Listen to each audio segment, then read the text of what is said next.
Okay.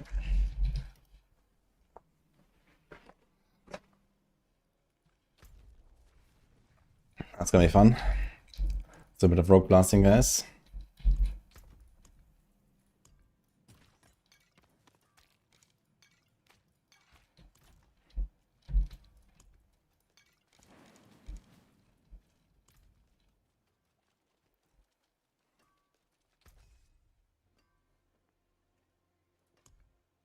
I'll keep my forge hot. Return soon.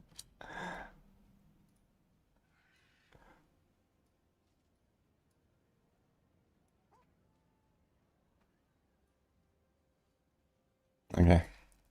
Think face it up. I'm not sure what I was doing, like 60 or something. You have to do some glyphs.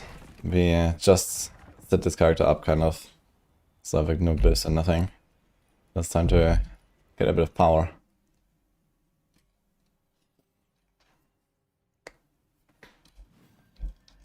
Is Rock going to do fast pit 90? Yeah, absolutely. Let's get some lifelink here, huh? Okay.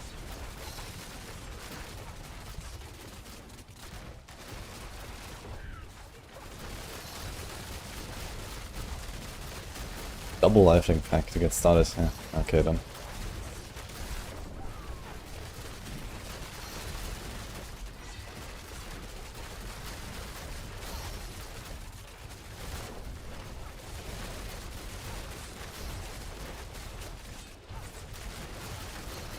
Definitely a bit more cooldown here. My dashes don't really come back fast enough for my Shadow Clown.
I'm not planning to push it this build, but I'm just gonna enjoy a bit. I forge more than horseshoes. I guess it will.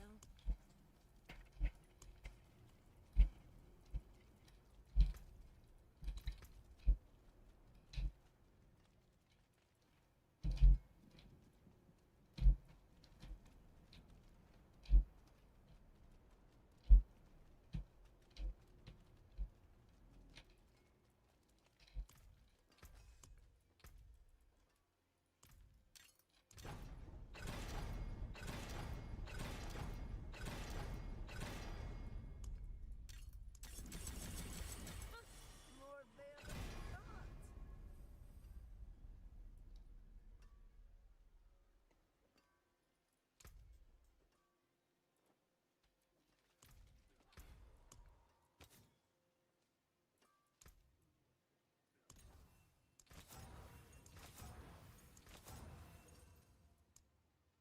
Do I need that attack speed?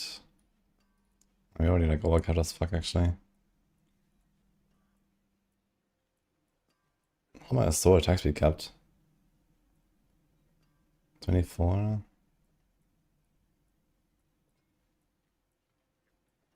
55? Where's the rest coming from? 70? Yeah.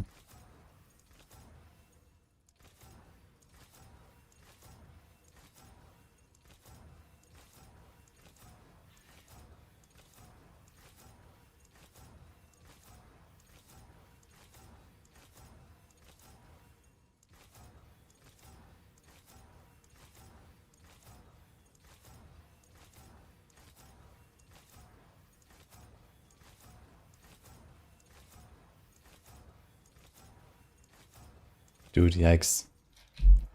Okay.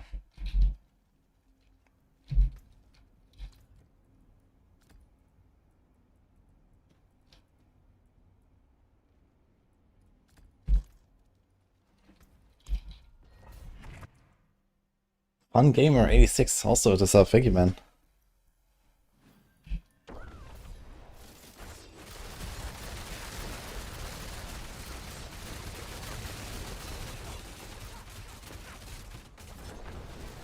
Apparently this ad says I need to play Dragonkin. Holy, let's go.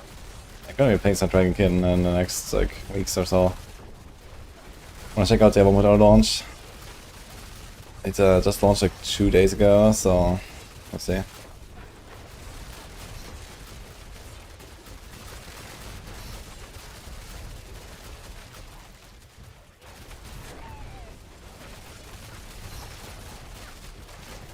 Actually, they have a drops campaign. Maybe I should check it out sooner. Oh, that's still drops.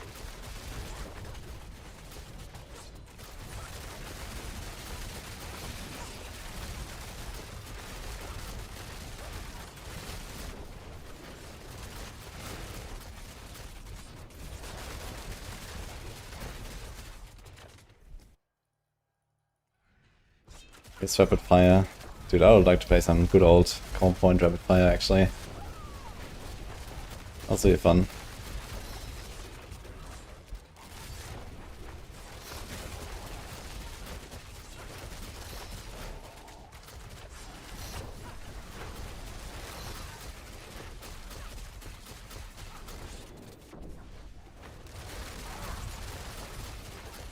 There's a whole ass 8 seconds. Okay.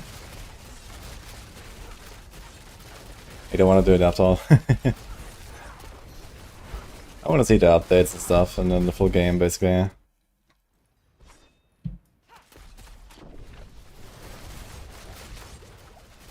think also Titan Quest had like an Act 3 or so that I didn't play yet. Now that I think about it.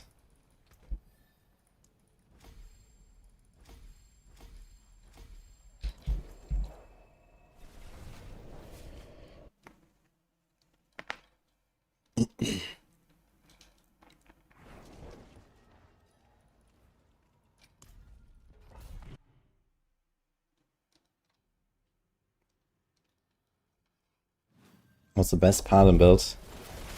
That's all Wing Strikes or Shadow Evolution, I'd say, or Paladin. One of those three.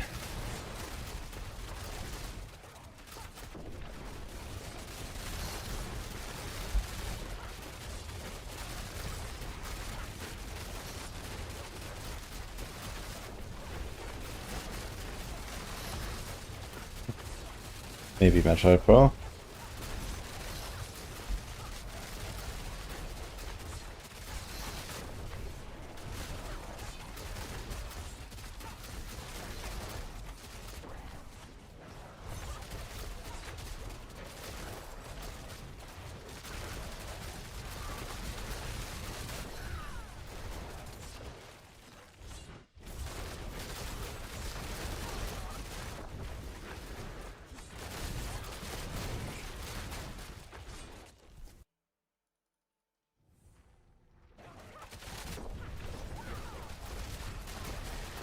Wing Strikes is insane. I played Wing Strikes the most this season so far. It's my starter. If you wanna know how good the Wing Strikes, I did level 1 to Torment 4 farm in 4 hours when season starts, so that's pretty good I think.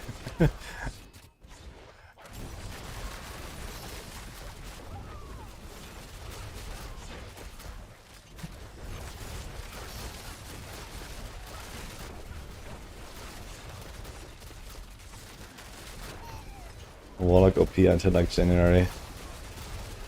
Yeah, I imagine they're gonna do some similar treatment to what they did with the Paladin, right? They make something like Castle, make it ridiculous, and then like a season later they're gonna like tune it down. But it still remains like near the top basically, and then I guess we'll see. Over time they will balance it better.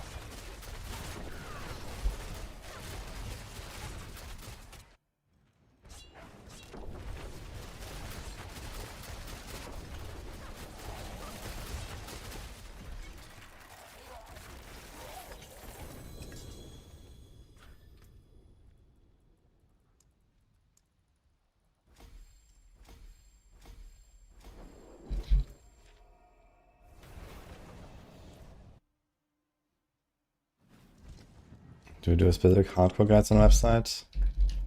No. Actually, there's like some generic like hardcore article I think we have. You can maybe check that if you're looking for something like this. Just like hardcore tips and stuff.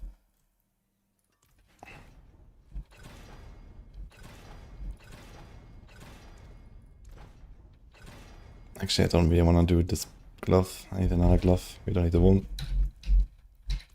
I forge more than horseshoes and nails. What do you need?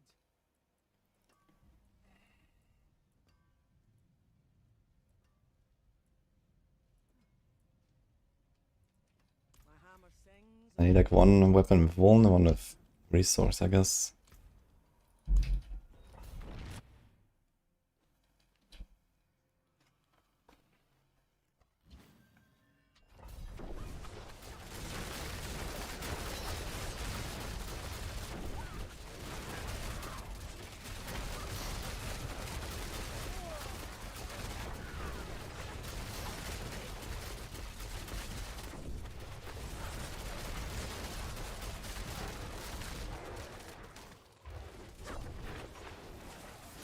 Can I rogue kill T7 bosses?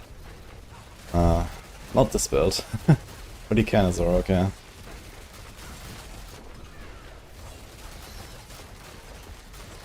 This is like one of the weakest builds you can play on the rogue right now.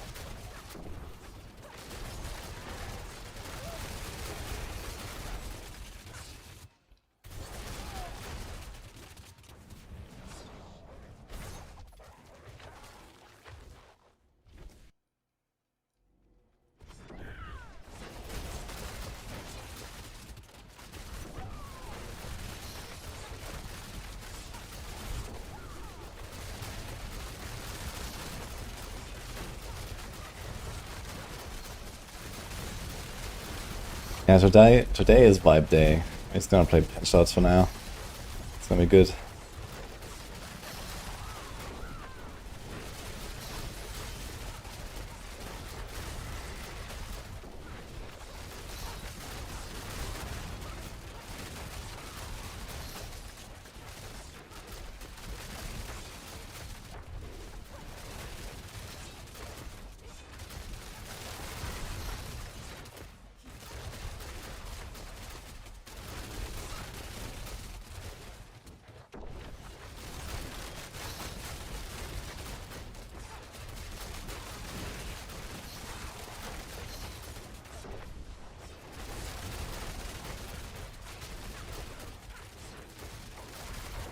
So we find hordes as well. Do some hordes at this. I wonder if I can get to the point that I can do T3 bloodied hordes, but this might maybe be optimistic. Maybe I should do T2.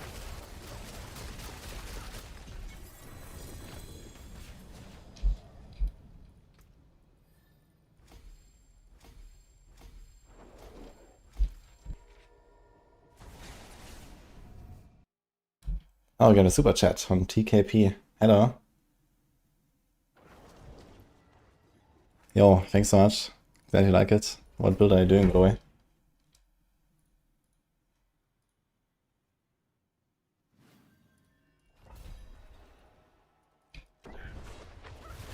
Super chatter guys on YouTube. It's like a donation basically. It's like, you know, when someone sends bits on Twitch. It's kind of like that.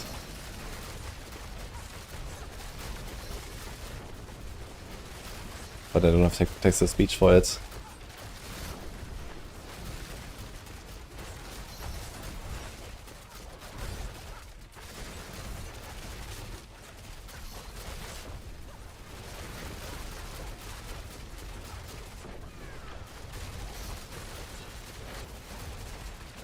I don't know how the heroes actually do damage to a demon like Diablo as they do in the game. Ah, no, I mean... if we hit him often enough, eventually he will fall over, no?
Eventually it'll fuck off.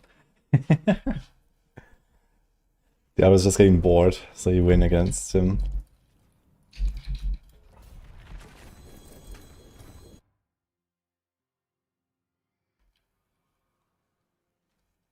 What build should you run in hordes as Paladin? I mean, the best one is Paladin. Because you can just AFK, at least in normal hordes or like lower bloodied hordes. Wing Strikes is very good.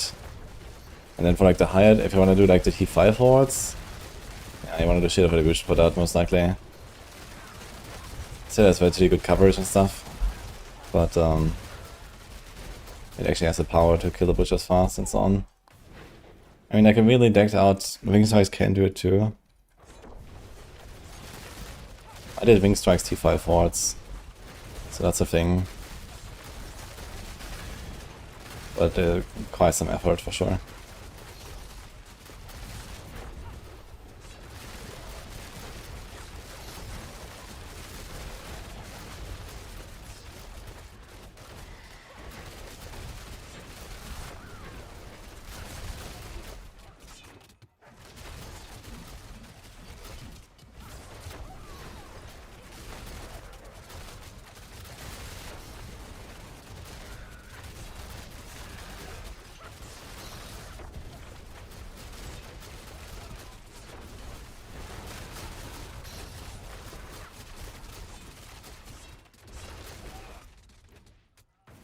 What's going on here?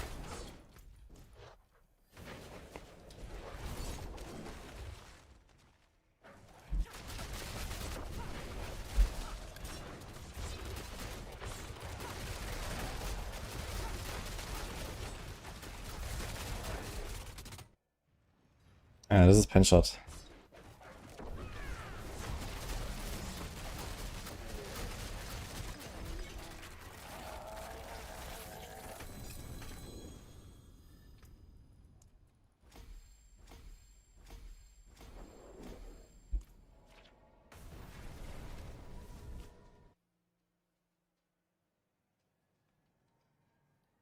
I don't have it listed in the command right now, I guess. Let's do it.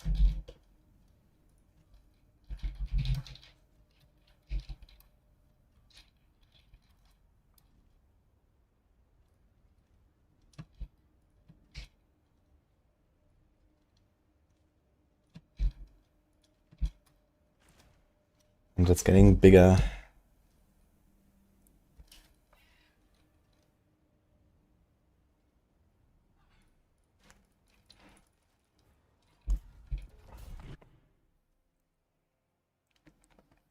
If we're gonna make a Helltide exclusive farm, what would it be? It would be this year for sure.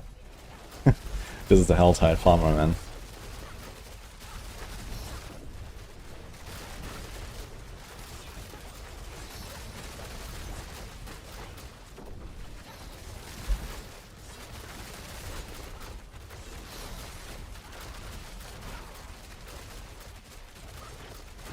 Yo, Katze, hello.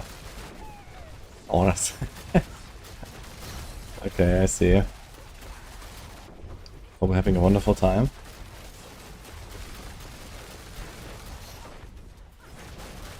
Exclusive T3 Helltide farmer. No, I mean, you can easily blast T. I mean, this is like already past T4 here, right? So we are already past, you know, one-shotting everything in T4. The Mechlis are not even leveled anywhere. Gear is kind of shit. We're gonna get like definitely like a ×2, ×3 or so on our damage, I think, from here. So it's kind of funny though, like my aspects are not really gonna grow anymore because I only have generic aspects on this build. There's like Vehement Brawler, Conceited, Accelerating, like it's actually, I just realized actually it's like one of the big problems that Rogue has. Like you only have generic aspects and they're all just so much weaker than class aspects, but most builds just don't have anything to put there. There's just no rogue aspects for some reason.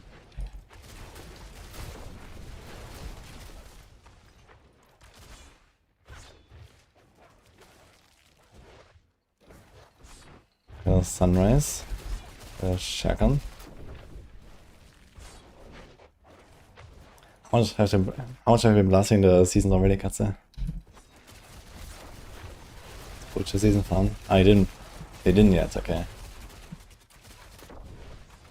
I mean, I like the season a lot. Yeah. The Butcher is like the transformation stuff is a bit gimmicky and so on, but I think the season overall is kind of cool.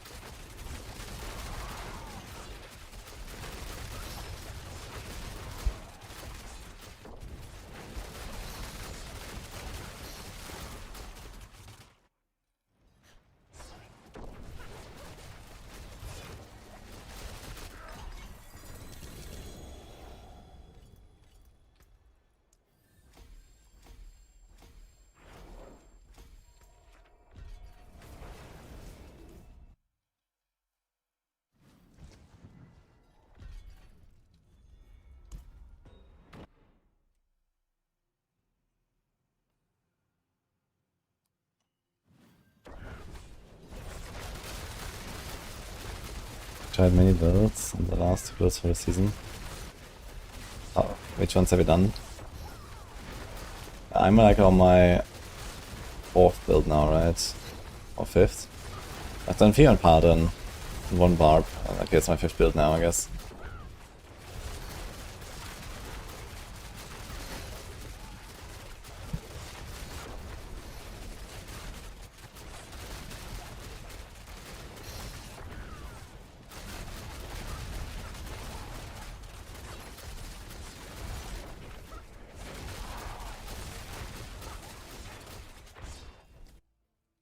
How's this beat here? It's very weak, unfortunately.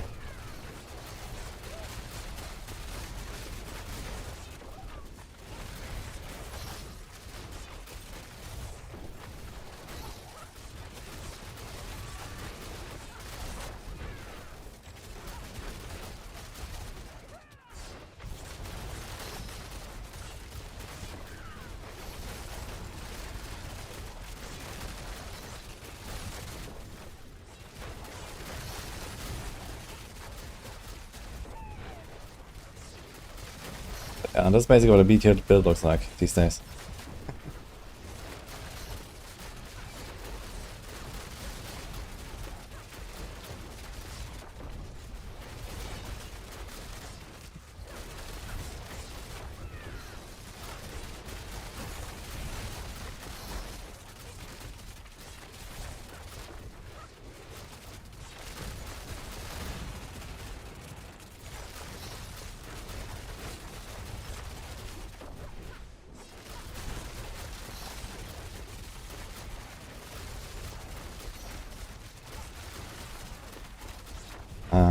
It might be a usual description actually, but I will check. Maybe there's no link to eventual right now.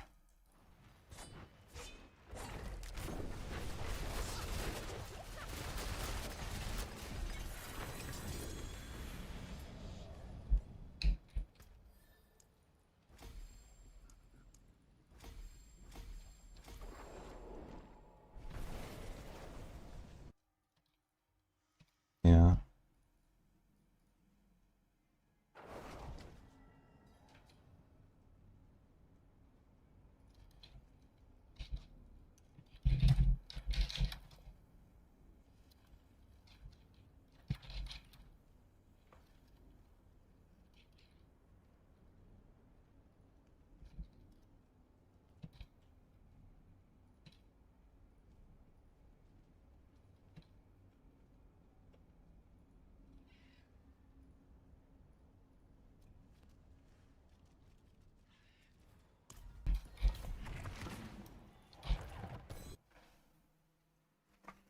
Guys, this work is like half an hour old. I didn't do any T5 bosses.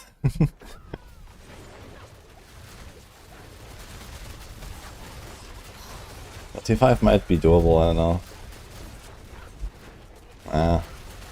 We'll see if we get there. I have quite some power for that.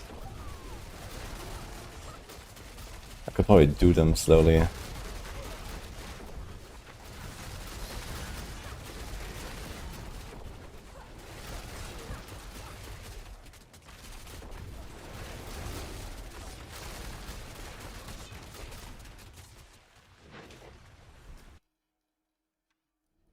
If you do the same thing and paid 100 to create another class, well, I think you're safe, Dominican.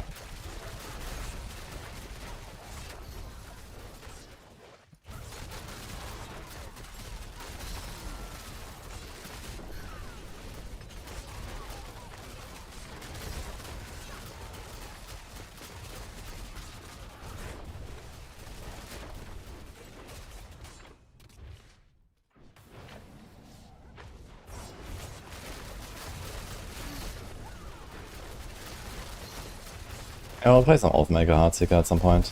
But for now I wanna vibe.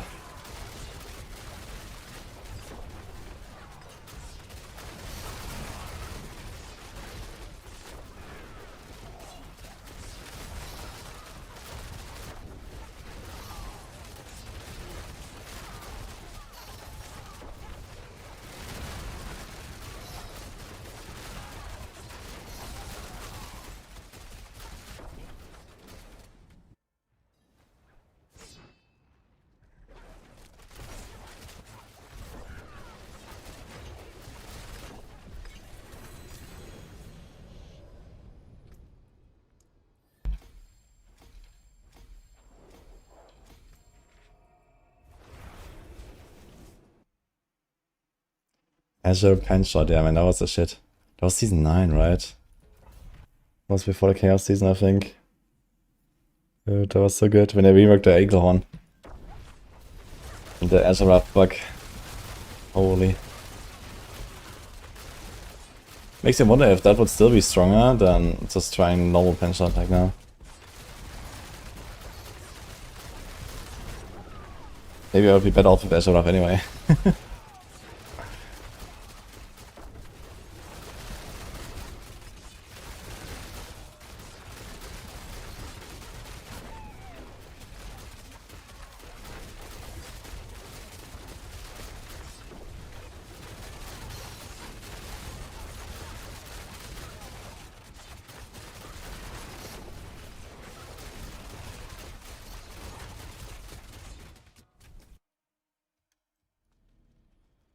I think I even have like a good Fist of Fate sitting around somewhere.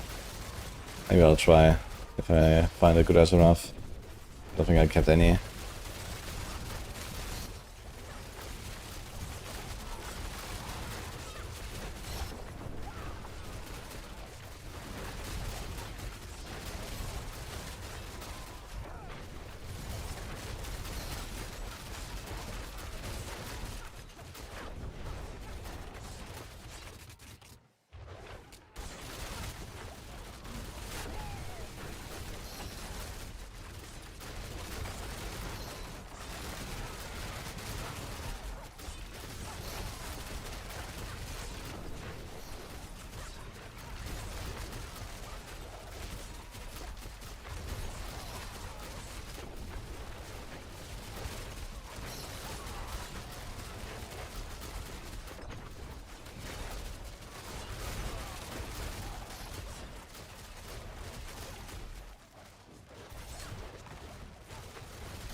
Morning, Giza.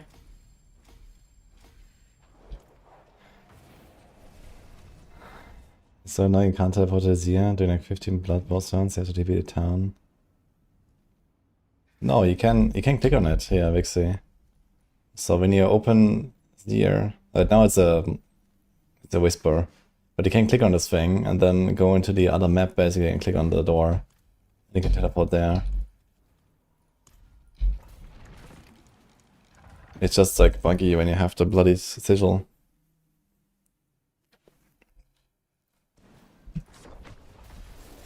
It'd be funny if Azurath and Ani could proc at the same time.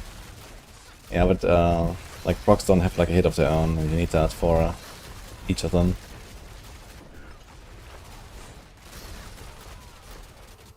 Doesn't work, unfortunately.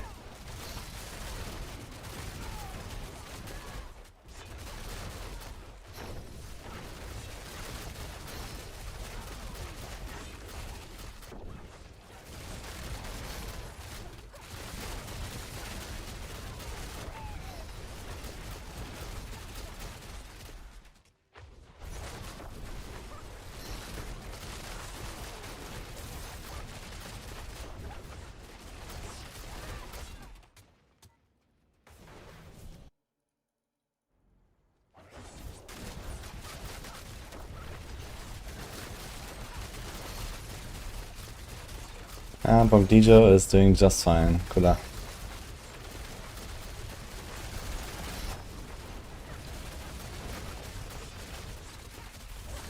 Killed all the T7 bosses yesterday.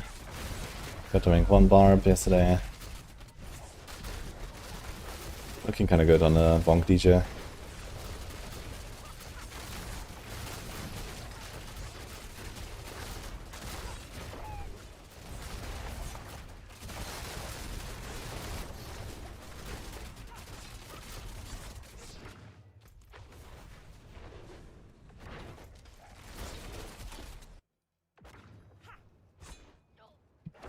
When you click that, it moves the cursor to another place on the map.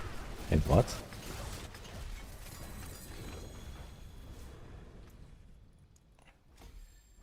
Strange.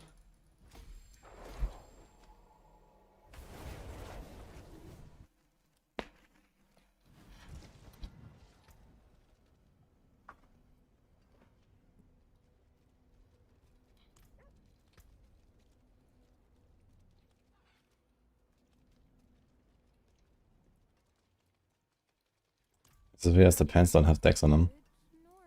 Let's do that.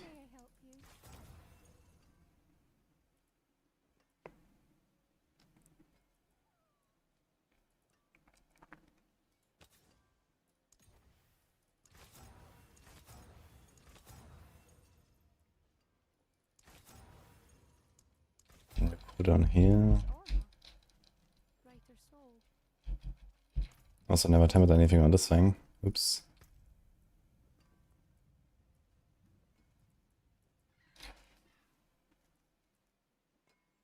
Do I do mobility cooldown?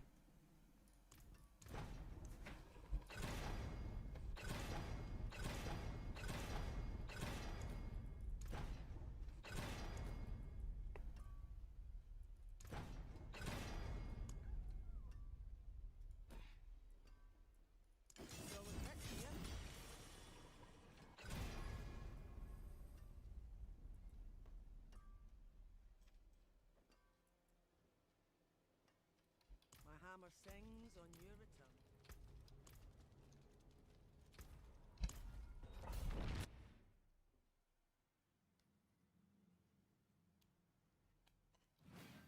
Okay, maybe there's something good on console there, Vixie. I haven't tried that. So you always run to Zir after opening the thing? Oh my god.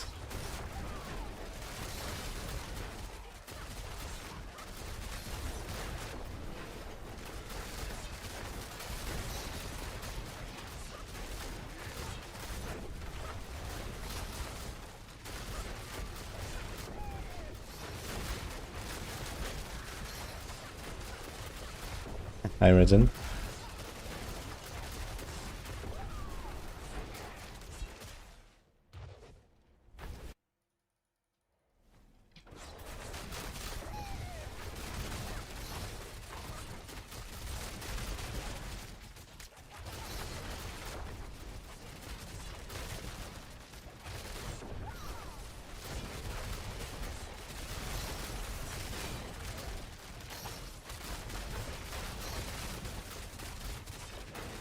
Dude, this rogue has 26,000 life, man. What the fuck's going on? I don't know if the Dark Shot is still bugged though. Need to ask the boys if they tested that. That would be kind of like a big hit to survivability.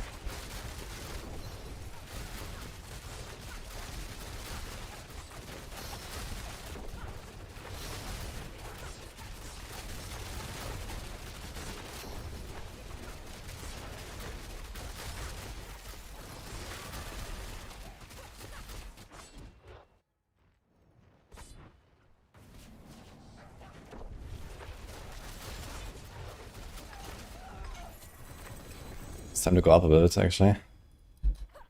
Because I'm melting.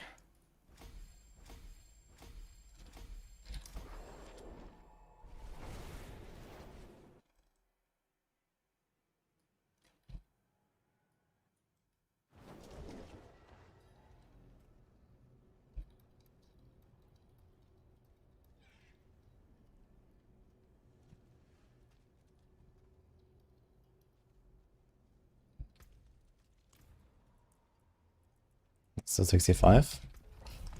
Soon 69.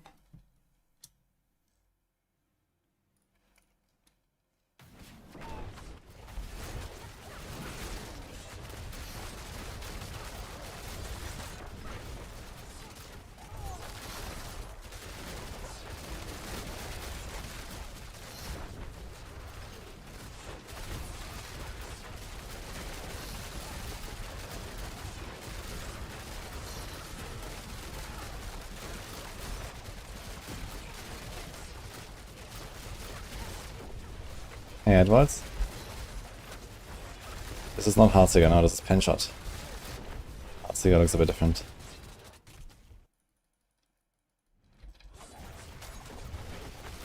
I was going to play Heartseeker, but then I was like, why don't we do this now? So for now, we're doing Penshot.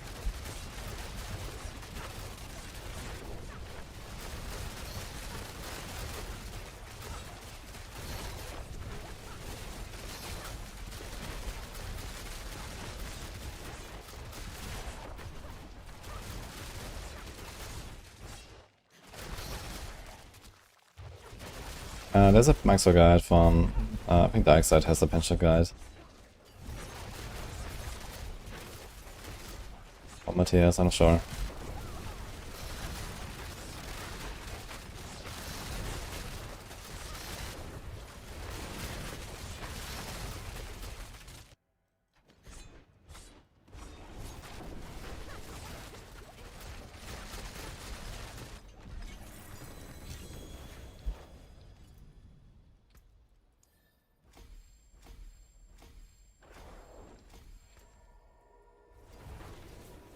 I have to Twisting Blades. Oof.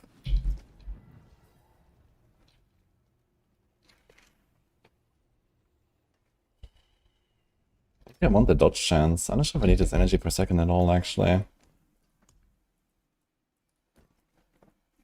With just like a hits, we're gonna produce so much resource. Okay, here's one berserking. Life one. I guess this is okay, actually. And the berserking is nice. I guess we're not gonna expect to have anything on our Eagle Horn, so only those two. There's Chain Hook and there's berserking right now. But one of them should have life on hit. One of them should have won. And also, at least one of them should have resource proc.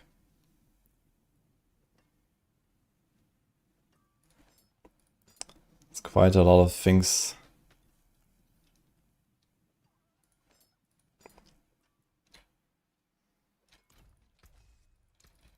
What's left, you ask?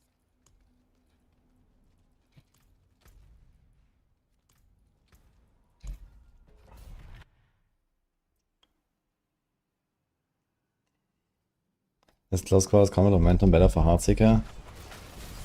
For the Oathmaker setup, you usually play momentum, so you have more maximum resource and stuff.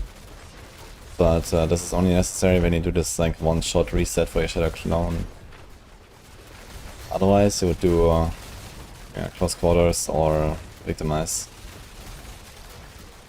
Personally, I'm not a big victimize fan, I gotta say. It's like comfy to play, but kind of clunky in execution. Like, you have to wait for the proc and then you don't have the buff until like, at least the second hit. And stuff like that, so... Yeah, if you hit like really fast and you know, don't necessarily one-tap stuff, then victimize is fine. Like Rain of Arrows, for example. Actually, there's like a victimize setup that Darkside has made. So there, victimize is fine because you have like, you know, 20 arrows per target anyway. I don't like it on something that is like more like slower paced.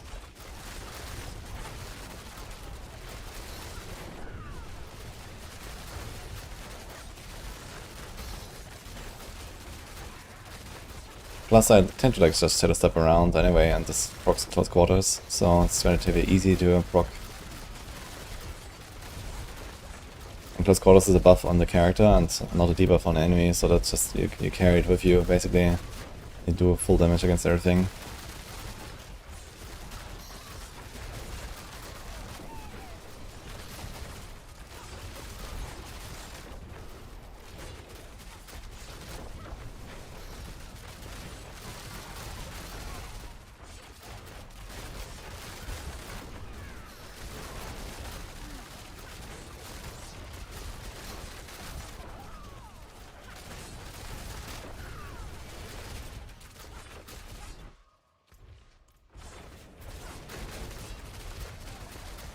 I take 4.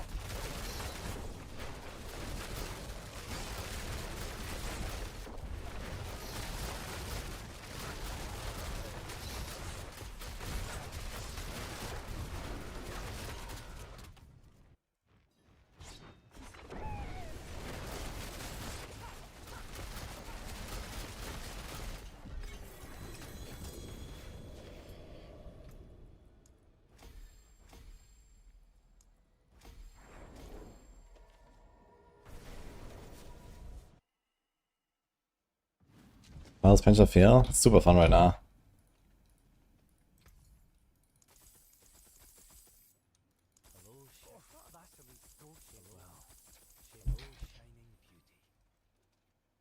See some steel you need?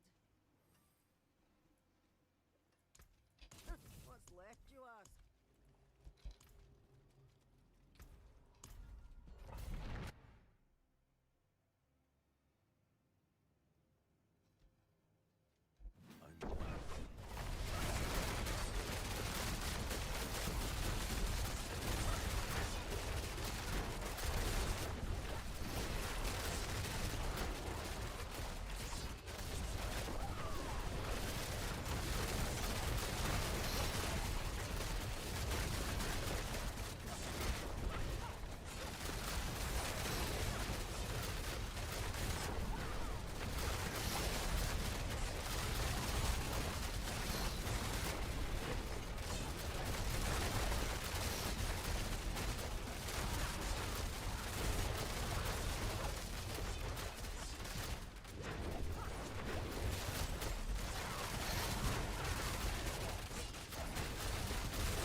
I still to get some items here actually. I also need a grass pants.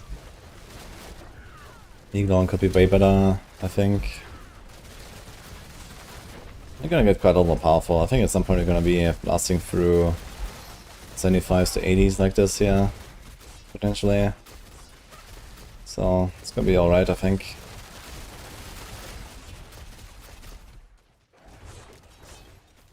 If I can do like 2-minute 80s on this, that'll be fine.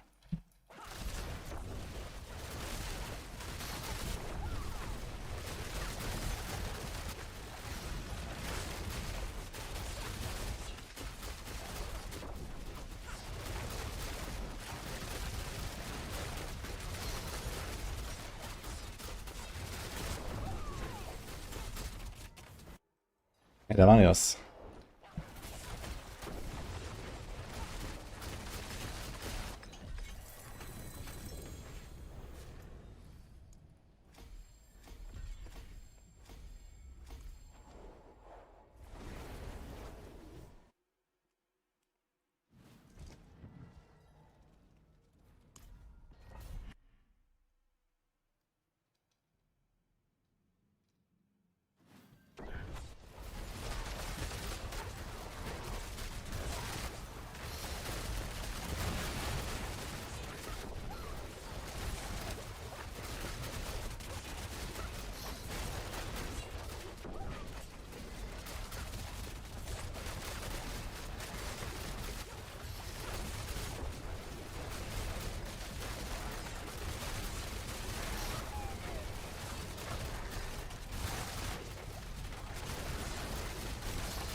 I have no idea what you're talking about, Metroid Pro. What?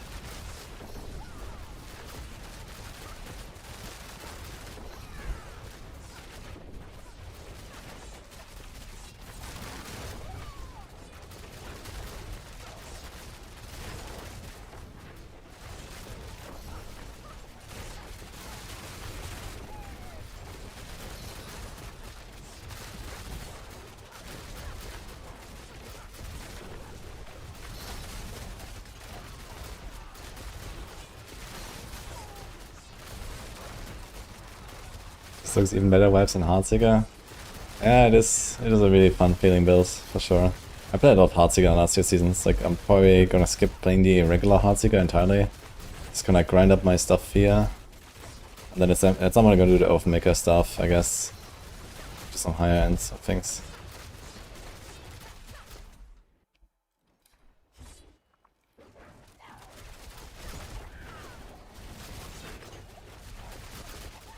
But for now, the blasting.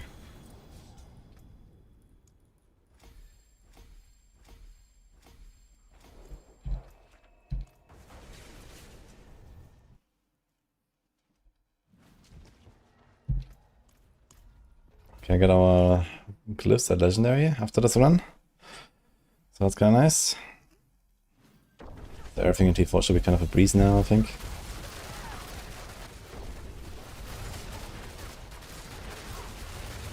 Should try like a T4 boss and see. Or at least a T3 boss. I mean, I can't stagger all of their bosses too easily. Belial. I have a bunch of Belial mods, I can actually send them to try to get a better Eagle Horn and stuff. Although maybe not, I shouldn't try too hard. Because I also had to get an Oathmaker. I just wanted to try to hit the 1 million fresh meat. I'm not sure if there's a cap. But who knows. So maybe like another 100 bosses or so. Which I kinda have ready.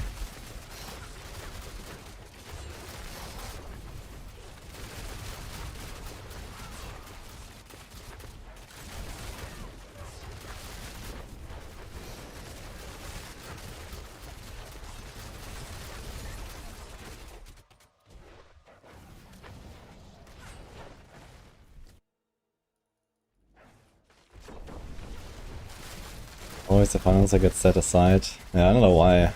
Why is it always the fun builds that are weak? How did we get here? No fun allowed, guys.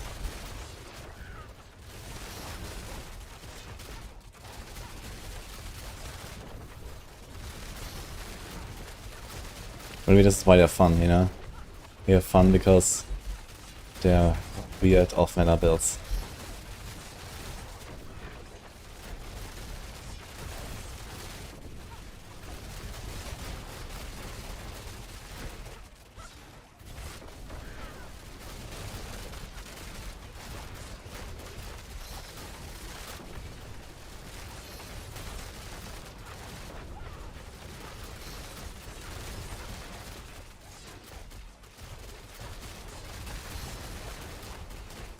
Yeah, Paladin has many builds to choose on, it's kinda nice. So if you don't like the one they picked, you can just do something else, and there's plenty of playstyles.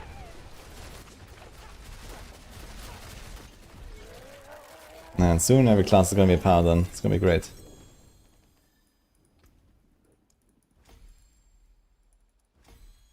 Alright, here we go, we got everything at legendary.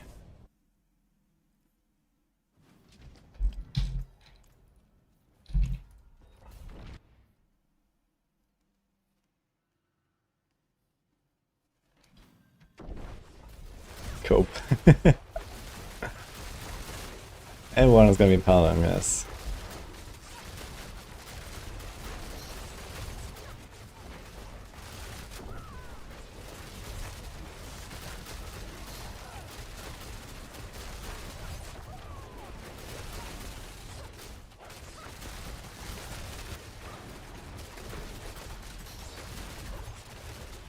I already have the Spark unlocked.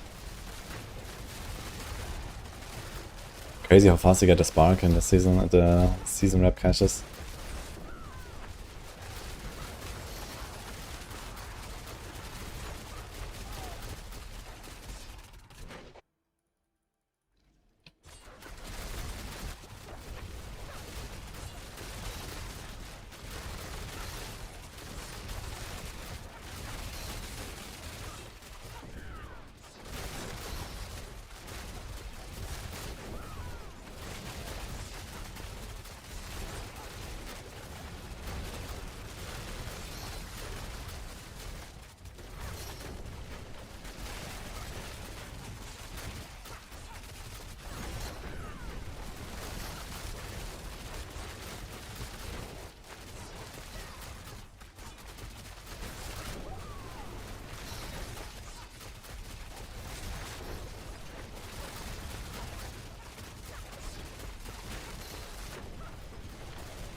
Bosses is insane loot. Yeah, T7 bosses have insane loot for sure.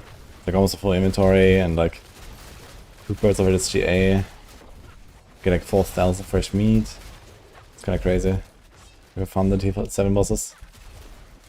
But the other thing is, if you found T7 bosses, then what the fuck do you do with that loot? So, there's not really much more to do.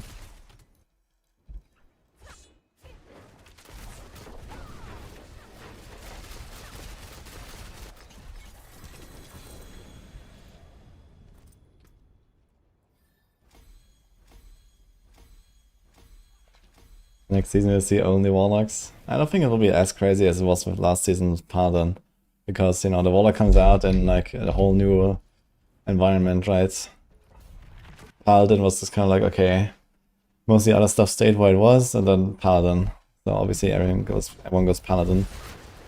But next season, I mean, there's 7 other renewed classes. Well, I guess Paladin is probably the least renewed. So I guess, you know, what you see from Paladin now is gonna be pretty close to what you're gonna see in the expansion. But the other classes, I mean, they're gonna change fundamentally, right?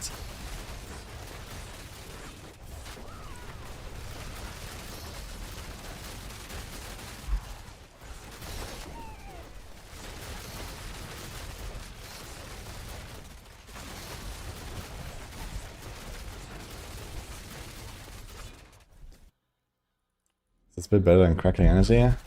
No.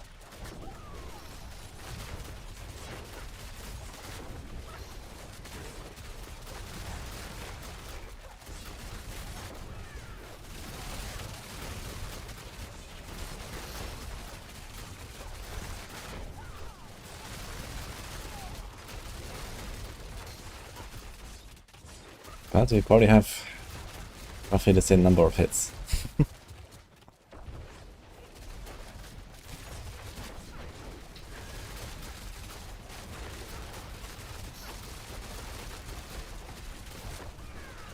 Morning Sophia, how's it going? I just got started here today, I'm doing Rogue. I just started setting it up. I just leveled my Glyph Legendary.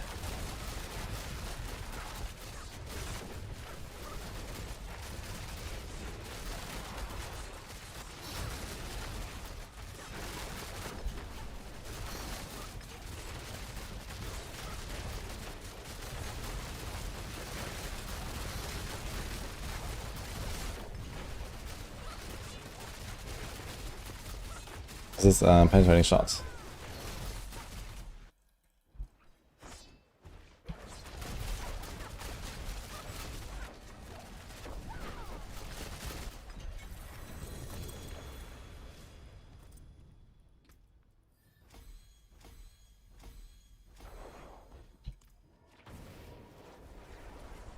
Mysterious mouse here for false move? Yes.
Yo, Thomas. Thanks, man.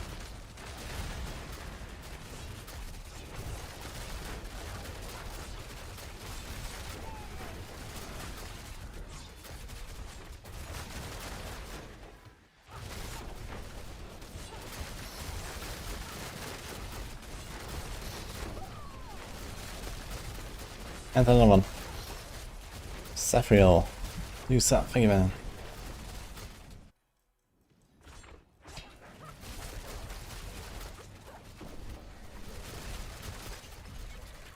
You find vulnerable a ridiculous condition? Why? What's the problem?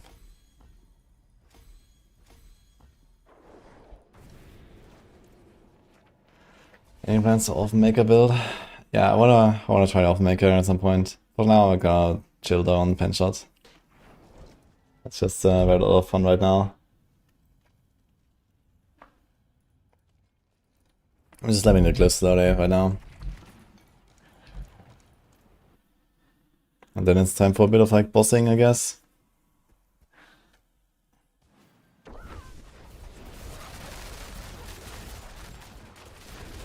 I need to get upgraded weapons. I don't even have an Elfen Maker right now, so...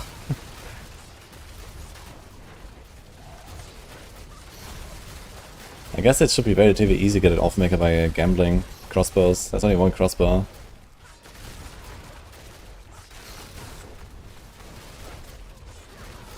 To go to the fresh meat guy.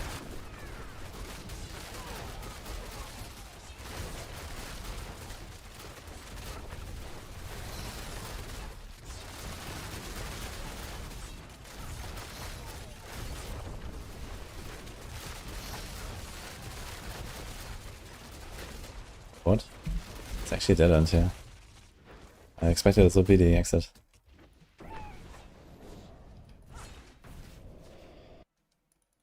He did a 9k kill streak, nice dude. I still have to do it. I guess I'm gonna do it on this guy. Maybe next Helltide I'm gonna try. No Umber Crux though right now. Maybe I should try to get an Umber Crux. Just to make sure.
Gucci on T3.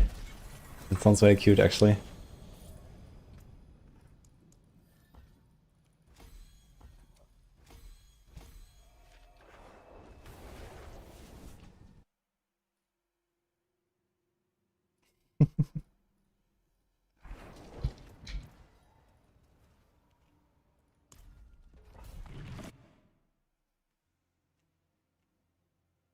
I don't think there's a tone requirement for a 9k kill streak. Yeah, one easy strategy apparently is just like farm a bunch of hearts and just do like Penitent Blood Maiden. I think you need like 32 or something.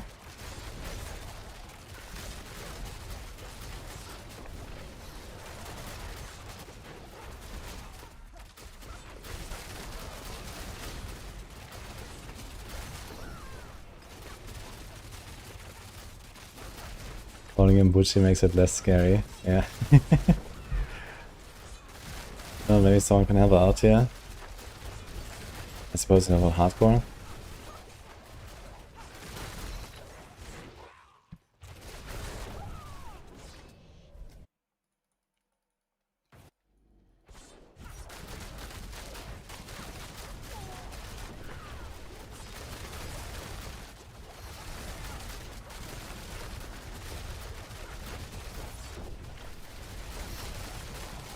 The other side drops.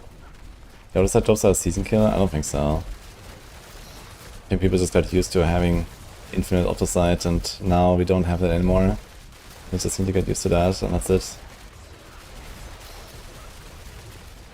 I mean, you know, auto sight is not the final thing that you're farming, you know, you're still farming for gear and mythics and so on. That's like the final step. Auto sight just happens later, but not as the last thing.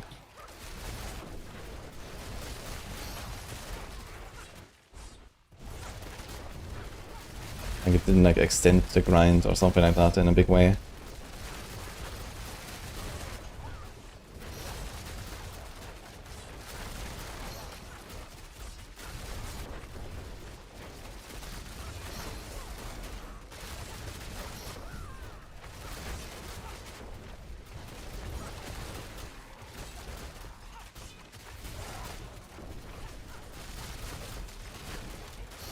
The final thing you needed was auto sight. Well, then either you masterwork too much, or your gear standards are too low.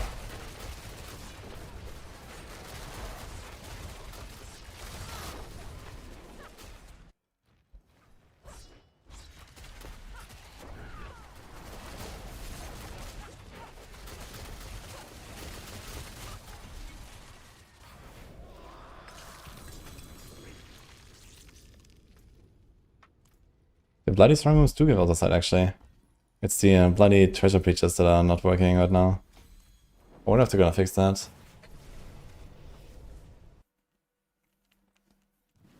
Is there an XP farm strat or something? Yes.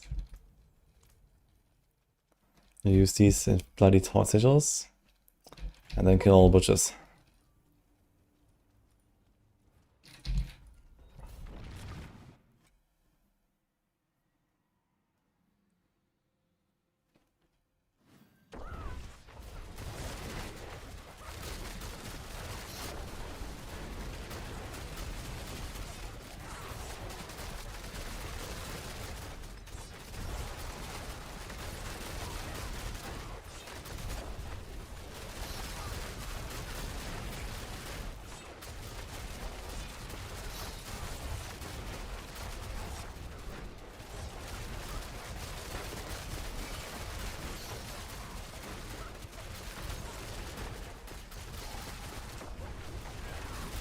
Is there a title get when you kill the bloody bosses? I don't think there's any reward for the T7 bosses.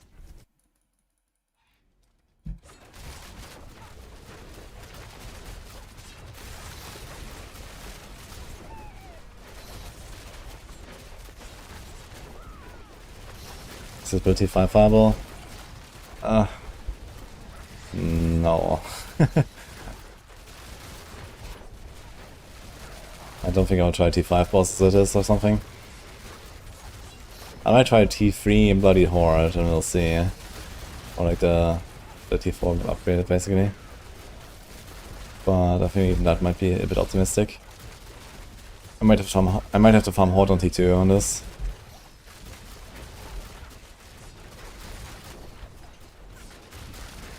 The thing is I can't stagger the butchers are like almost impossible to stagger. So that's really bad.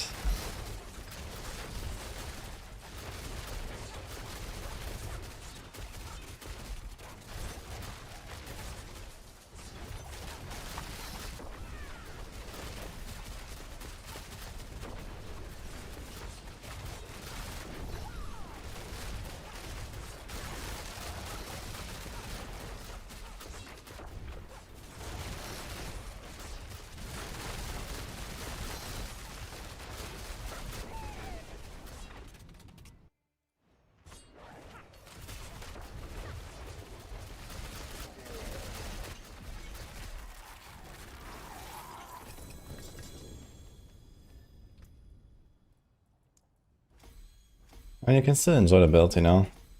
Good thing is in this game, there's almost no reward for going to a higher difficulty.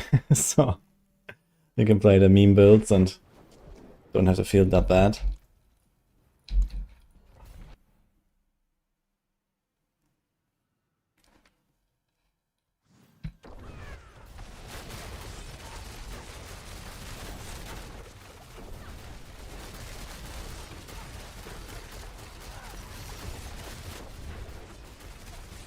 Dude, shielding affix is something else too. Maybe you have to change this a little bit. Like the fact that the shielding guy is like, you know, full HP and you have to kill him from 100 to 0 and then you can attack the shielded guy, that's so ridiculous. I need to make it so that maybe it happens after like 25% or so, the shield drops or something like that. Or maybe the guy just takes like triple damage when he provides the shield.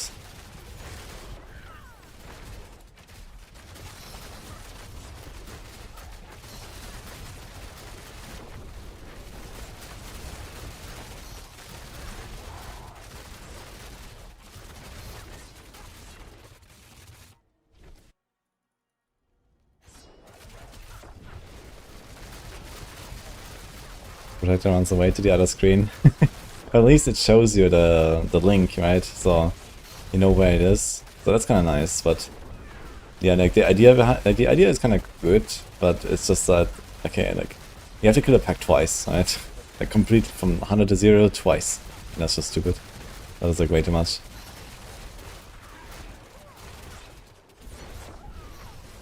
And the knifing guys, they're also like buggy. They just take no damage.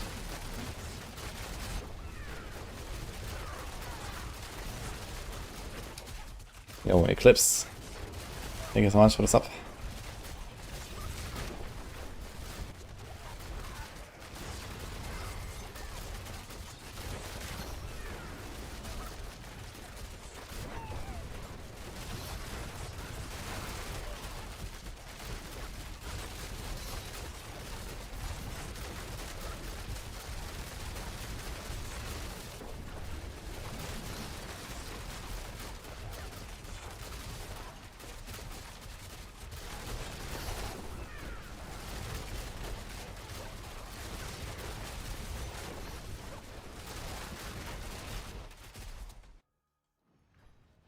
How can I fix the scaling of shadow imbuement?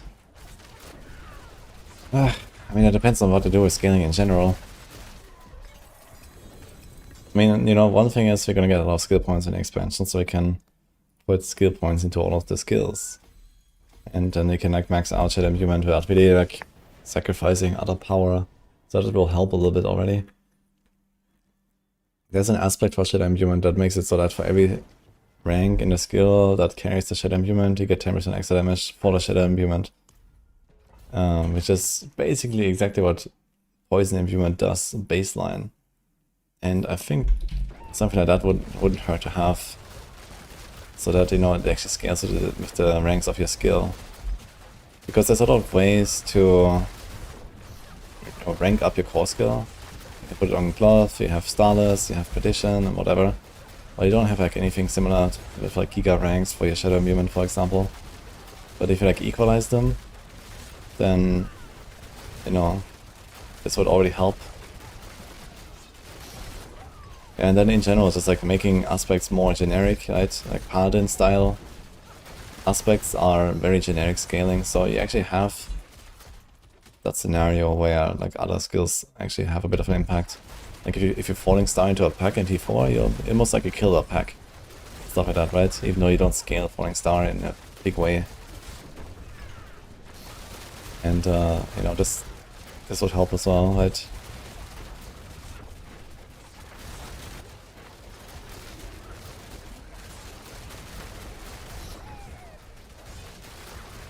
But yeah, the same needs to like extend through like all of the systems that scale your damage, like the glyphs, the legendary paragon nodes on the paragon, so on, the uniques. Problem is there's a lot of uniques that are like extremely powerful, but only for like a skill, like there's Wind Force, there's Eagle Horn, so on. You also have like way higher like attacks per second these days than we used to. Way more projectiles and stuff like that, right? So the more attack rate you have, the less shadow imbuement can do, right? Because shadow imbuement is only like one hit, only when a target dies. You know, and okay, in the past maybe we killed like monsters with like a few hits, but now we kill monsters with like 30 hits. So like the share of the shadow imbuement goes down.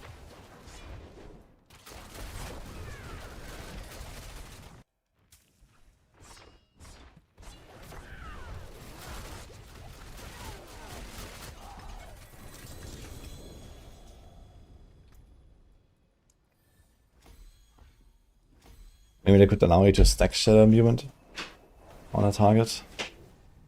So when you hit it more often, then the explosion will be larger at the end or something. Maybe up to a point at least.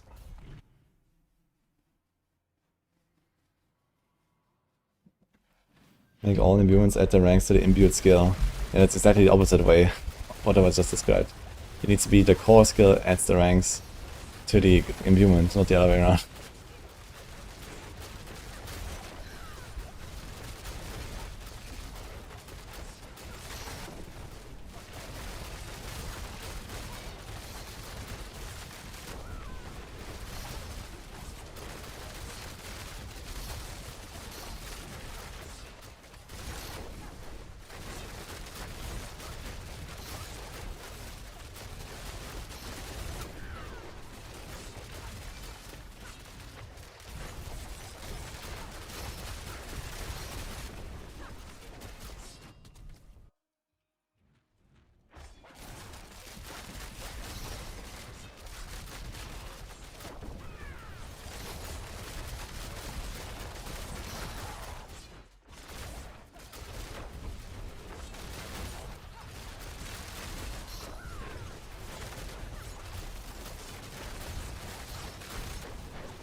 Use imbuement of 0 cooldown at the cost of resource. That would be interesting actually. Maybe it will be like ways that I have like perma imbuement. I mean we already have like perma imbuement for some things, right? Like the cold clip aspect. And assassin stride boots.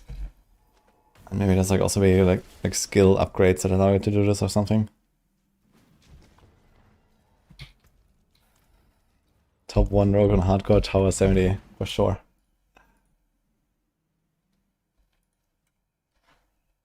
Hey Fosh.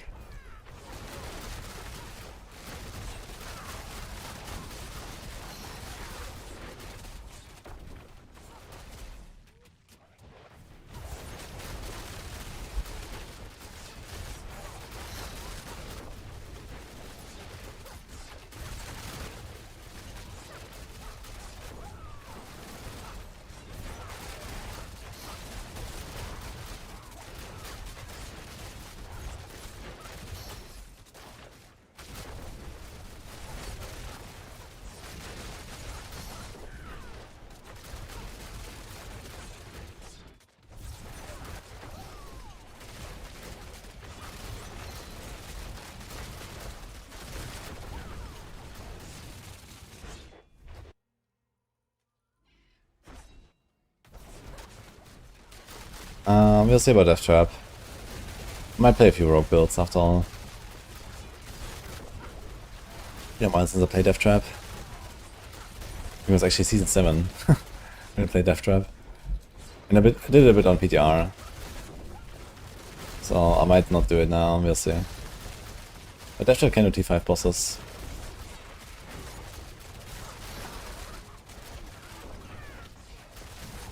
It's pretty good.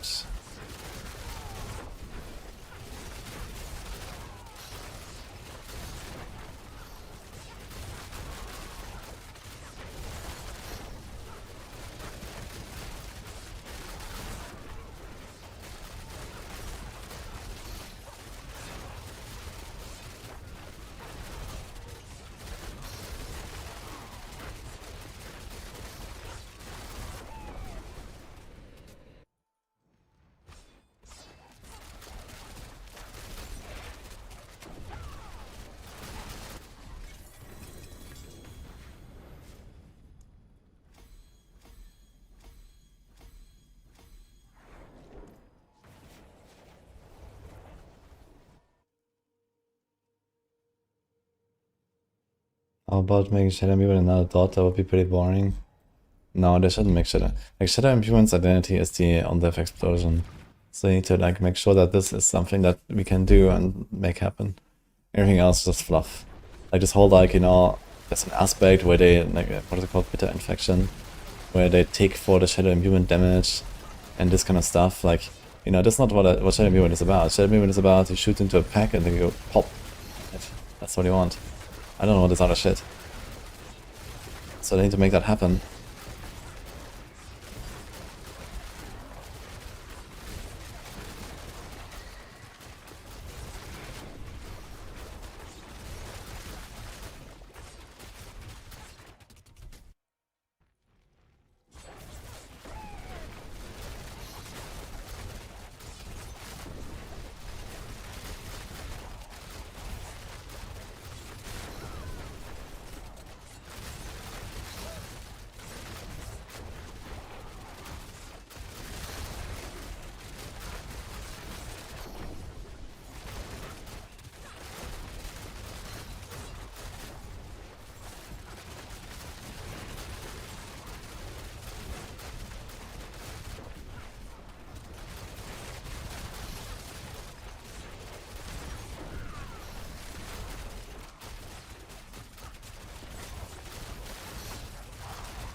Any sticks?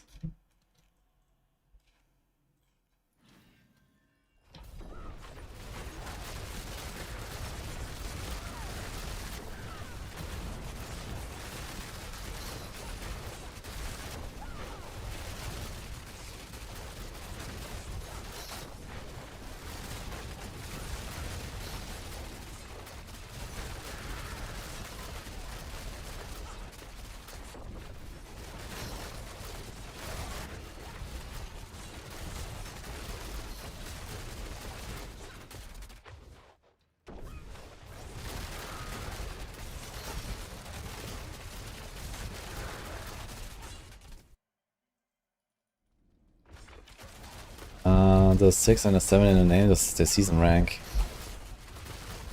Like basically the season journey stuff. I wonder if they're gonna actually make the season journey stuff, like, you know, a bit more aspirational in the future. Because right now I feel like everyone just has like 7 there and it's like, okay, whatever. Once you like get Torn 4 and stuff. Like the people you see in your difficulty, they always have the same rank anyway.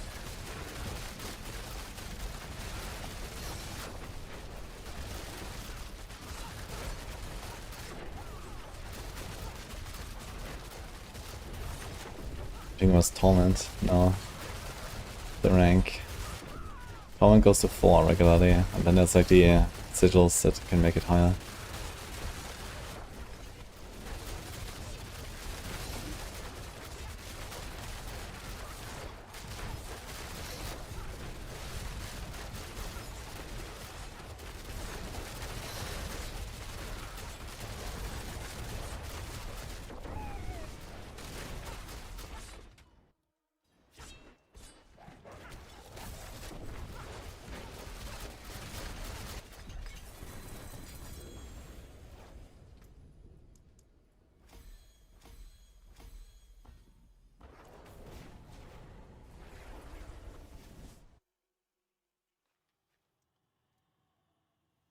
I can't understand Chinese. What are you asking?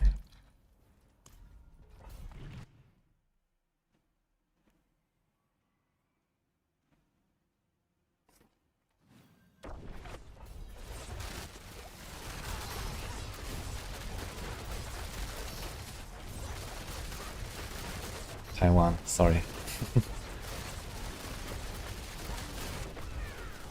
What are you saying?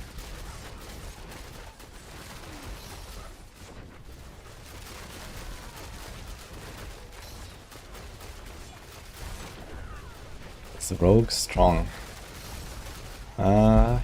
Yes.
What? How is this level so small?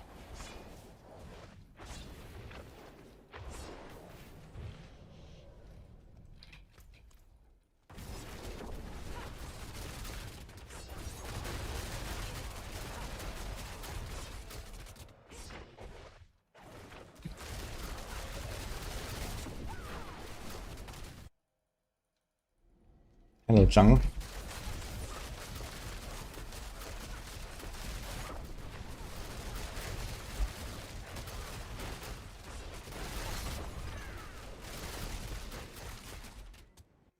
Happy birthday, Jung.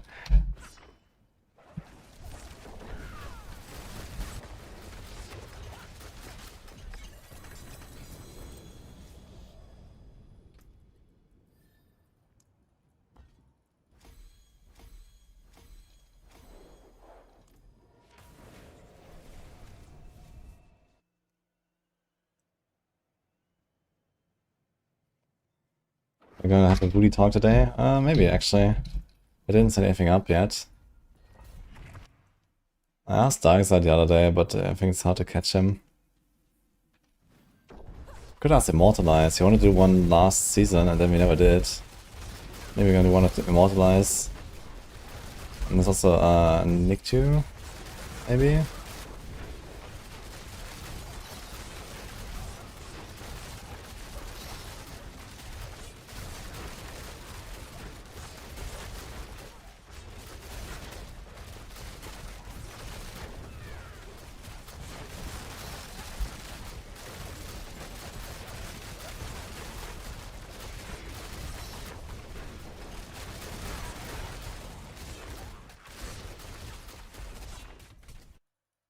This is a Cyberpunk playlist. Oh, the genre is called Synthwave. You can type Exile playlist if you wanna have it.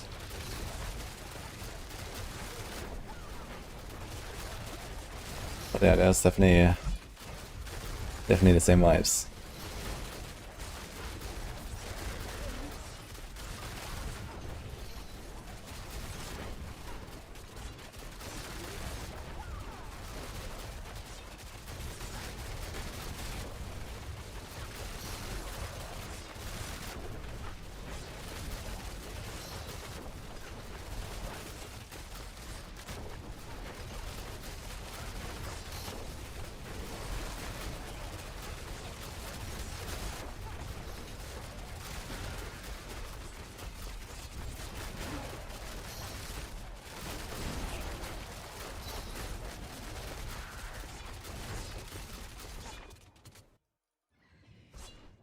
Yeah, scrolls are super rare, man. I have like 2 scrolls right now.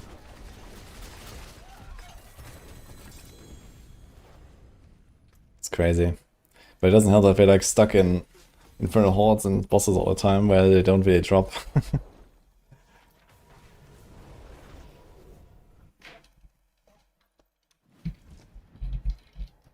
Here, Eclipse.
I think Meta Pro is like drunk or something.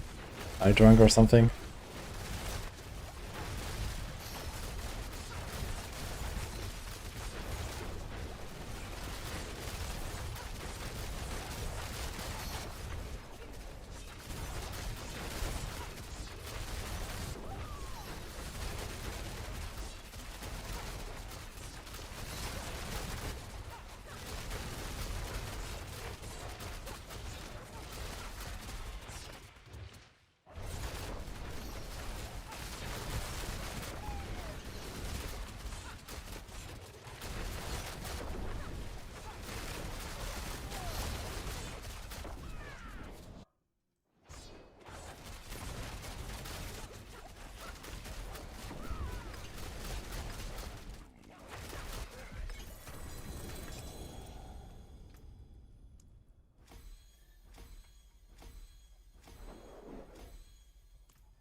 Well, I'll be right now in the playlist.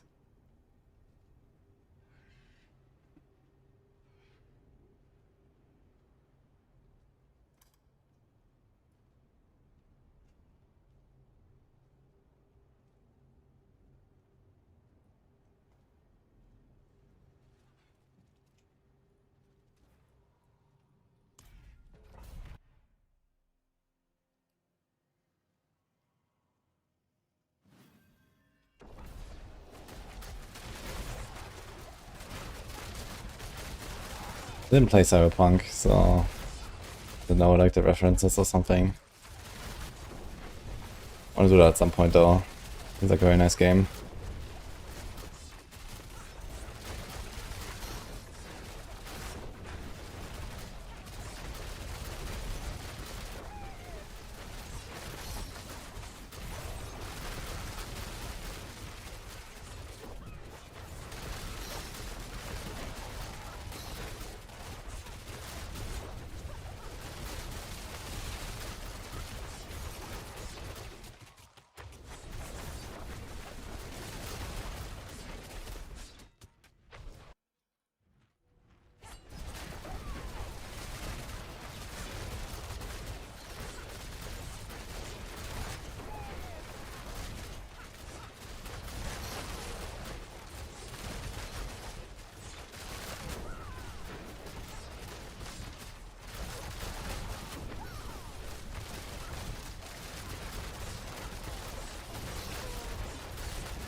Yo. Gonna raid. Pathy, hello. Welcome guys. How's it going?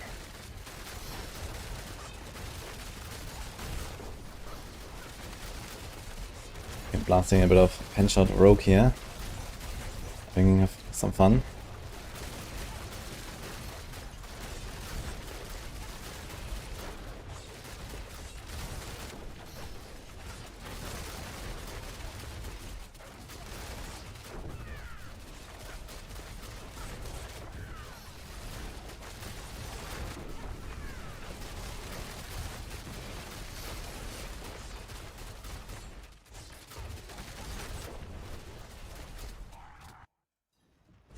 It looks crazy fun, yeah, it's super fun actually. Brings back some Season 9 vibes. Season 9 is also a really good build actually, with Azure Wrath. Hello guys.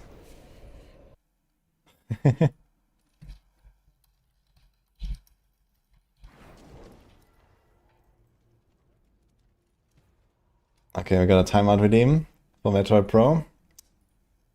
Well deserved. 07.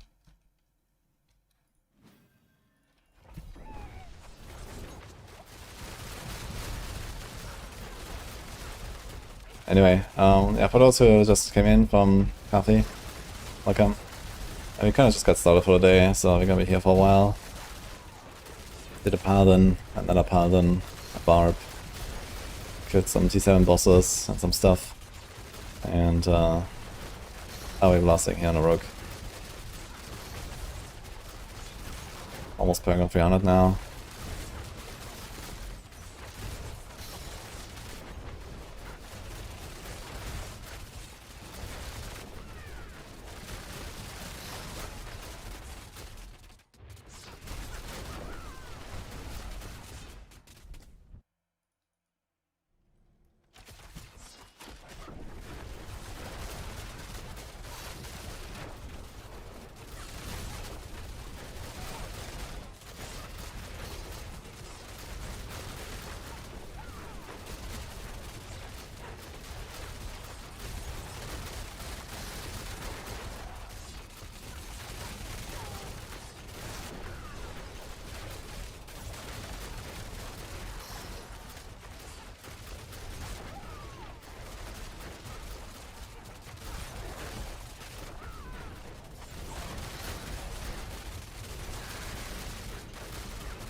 Yeah, I did have to share clone out. I feel like every time I recast it, it just does so much more damage in that moment. Maybe it's just like it repositions and aims better or something.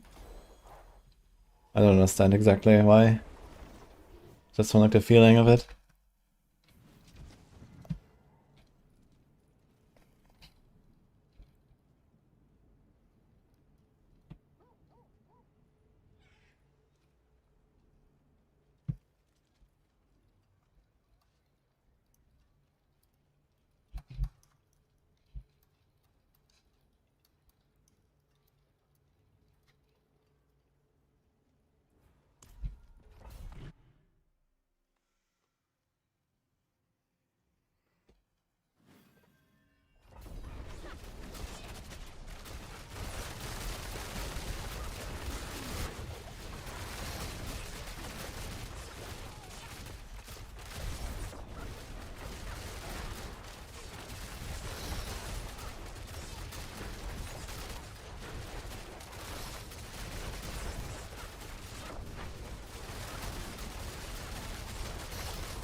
Yeah, people keep telling me that I keep getting like strong room sigils from Astaroth all the time. But when I tried this didn't work for me. I try it again. Maybe we're gonna run a few and just see. I mean, I have it all to the side, I guess, but 60k. Just for science.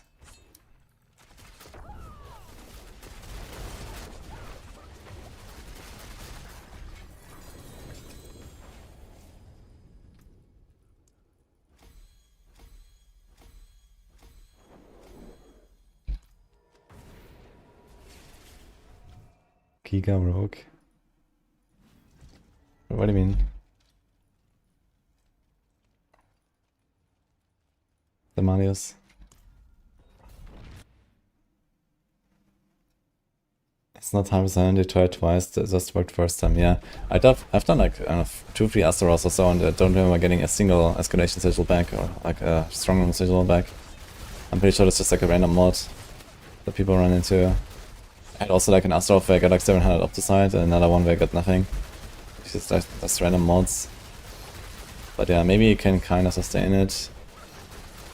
I think if you run it in a party, then you have no problem just like farming up the side like this. Because then people get plenty of sigils.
Oh, see our clips.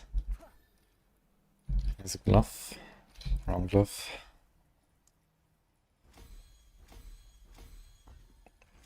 That's the best way to level. This season you can just kind of like blast through hell tides. The kill streaks make it so that you pretty easily just reach 60 without really doing anything special. Would I try Dragonkin? Yeah, I have it on the radar. Probably like after last Epoch and D3 at some point in April, maybe. Maybe log in a little bit. I've played a lot of Dragonkin already. I have like, I don't know, 50 hours in the game or something. But yeah, I didn't have time now for the 1.0 launch, unfortunately. Blasting here.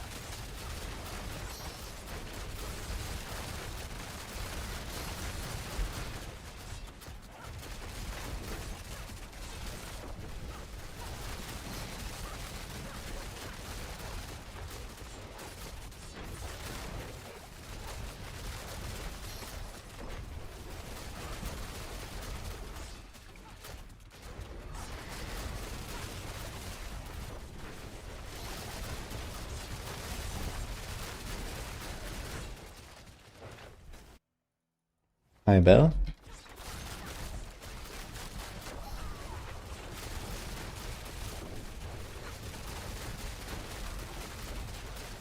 I think the golem build could be fun to play. I don't know, I mean if you like minions. It's actually spammy though, you have to like spam the golem button all the time because it has like this reset mechanic. So personally I didn't enjoy it too much.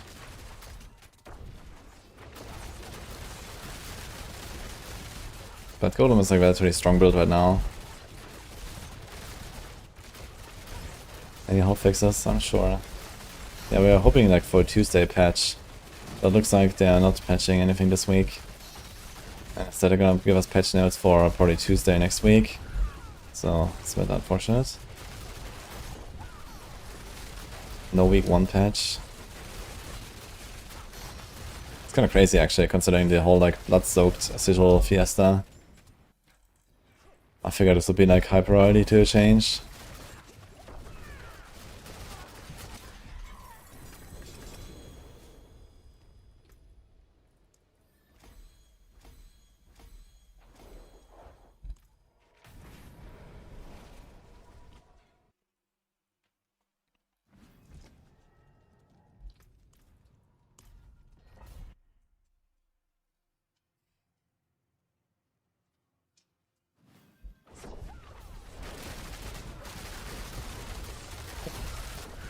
I mean, that's what it is, dude. This fiesta, I don't know. Like, people are very unhappy about it. I think it's definitely the worst part this season.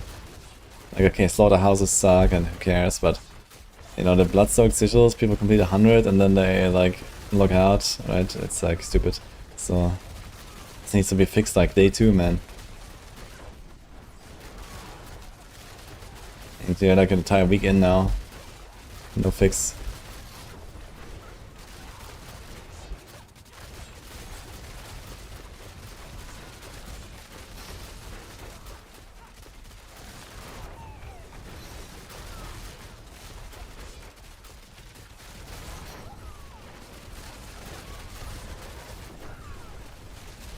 Good morning, Rhiannon.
Build as pen shot. There's a link in the description, okay.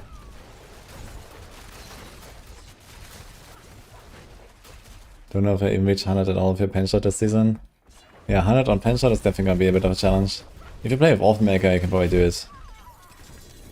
If you do like the same stuff that Heartseeker does, but with pen shot, you can definitely do 100, I think. I was thinking about doing that actually, maybe I will. But not even have an Orphan Maker though. Okay, which other glyphs do I need for Heartseeker? Control. Is that the same for the push? There's versatility. Control. Maybe a little bit those two. I have tried pen shot build, Savio.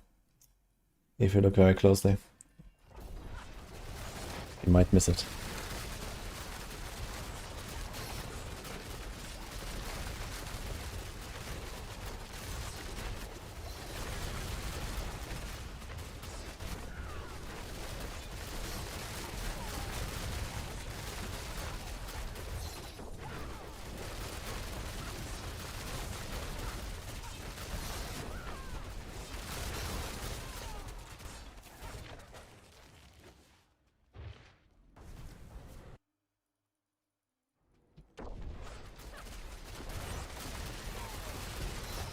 You don't know what to find and when anything is blood soaked.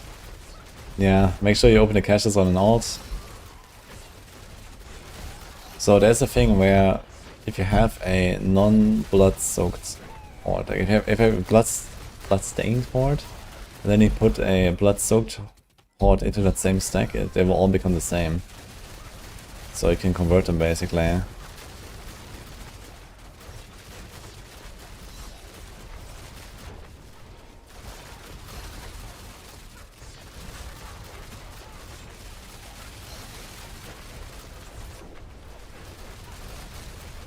Immediately bans it instead, all clans could farm T7. Holy man. I mean, Sorg should be fine, I guess, on T7 bosses. Right, Thunder.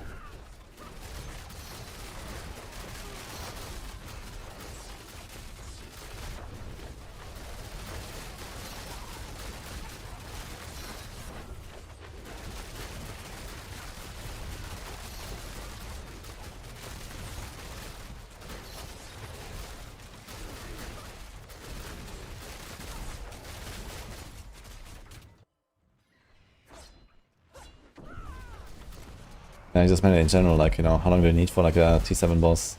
Like, it's maybe a minute on Crackle, I guess.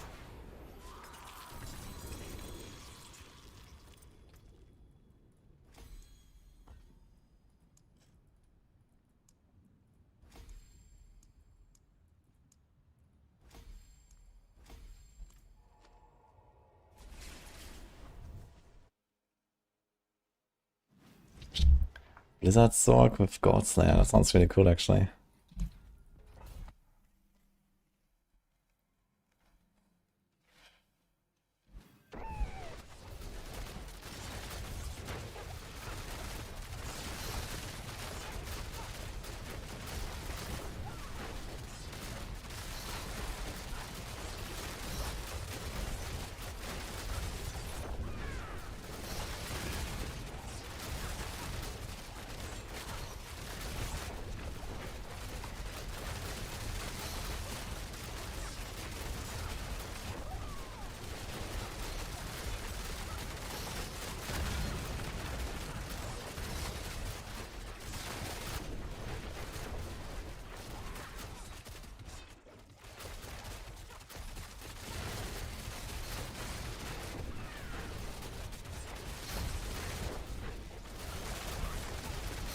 Also now scrolls on me. Yeah, the scrolls, I think I made it more rare. Like, you're also starving on scrolls? I found like, I think 3 scrolls this entire season or something, and I did find a lot of Helltide, dude. Like, I had like an entire stack of Horde compasses. I found a lot of Helltide. I just can't get scrolls, man, it's crazy. But the wildest thing is that at some point, it was literally like the last thing I did before I went off for the night. I found a scroll, randomly. And this was at the point where I was already leaving all of the non-ancestors on the ground. So I managed to see it. And then I went to town, and in my last 10 items there was another scroll in the stash. That was insane. It's like, what the fuck?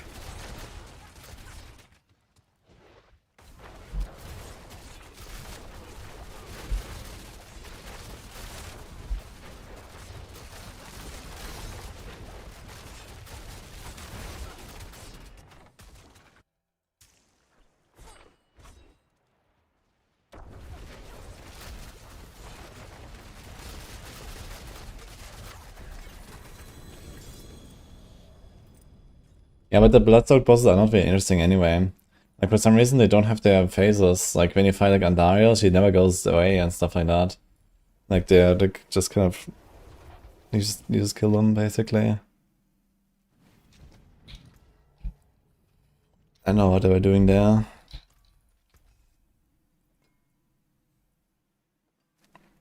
Yo. It's a dagger, but okay.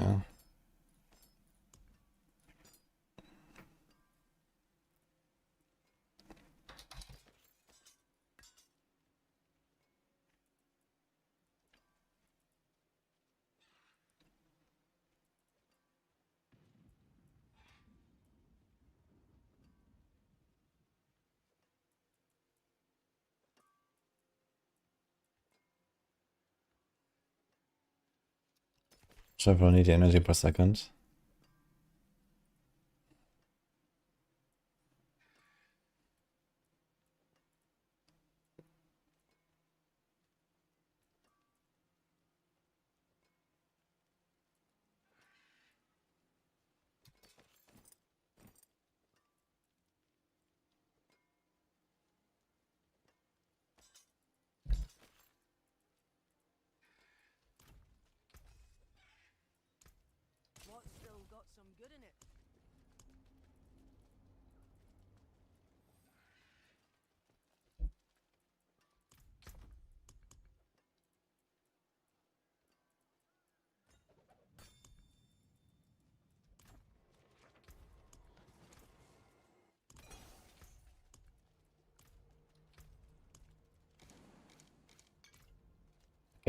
more.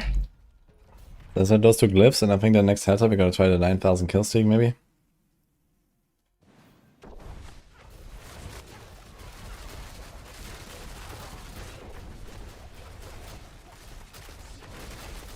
Yeah, the non-stacking sigils is quite something, man. That is a choice for sure.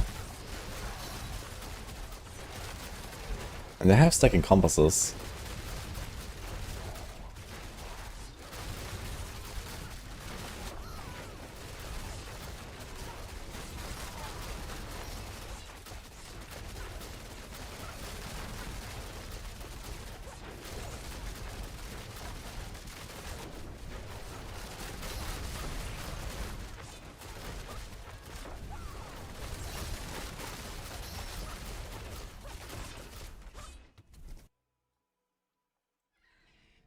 The 2 million of fresh meat and you don't have a mythic from Gamba? Holy. I'm pretty sure it's like way more common than that, but that seems unlucky.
See, Sophie?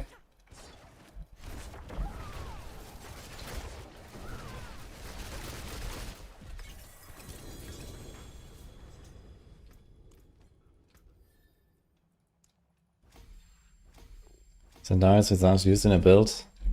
Doesn't look like it's gonna be viable.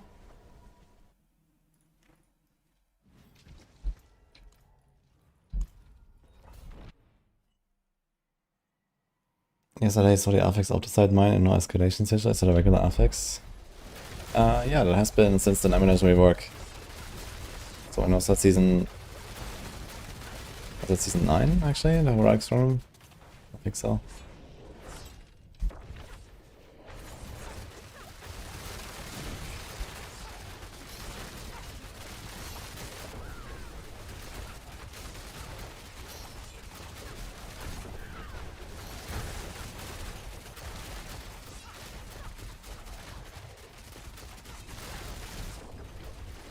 I think they nerfed me, that was getting health, got less than 1 unique every full inventory. Interesting. I should try, but I want to get the gloves anyway.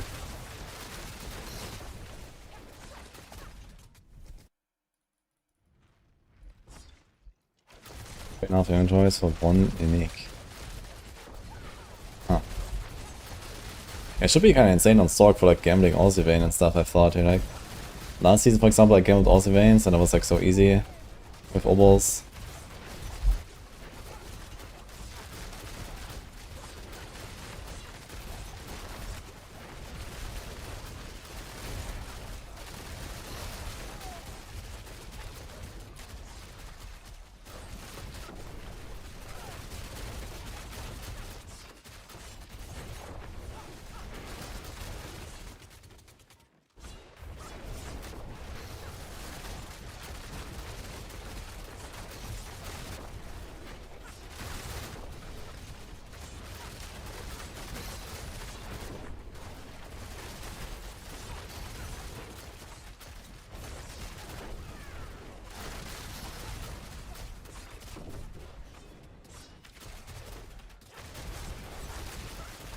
Dude, yeah, like unlucky as fuck, man, Thunder, holy.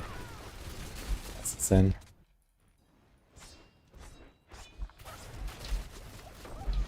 Is Penshot better than Heartseeker? Hell no. But that's fun.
Okay, well past time.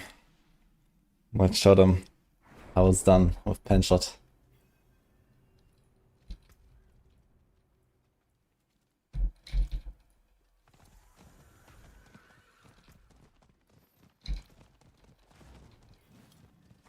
How does Heartseeker cast automatically? There's no way to do this right now. But in the expansion there will be.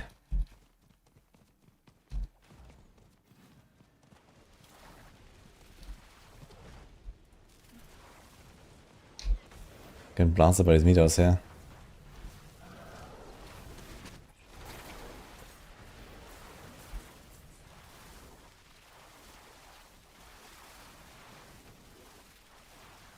There's a sock. Look at that. And Paladin. Seems like another Paladin.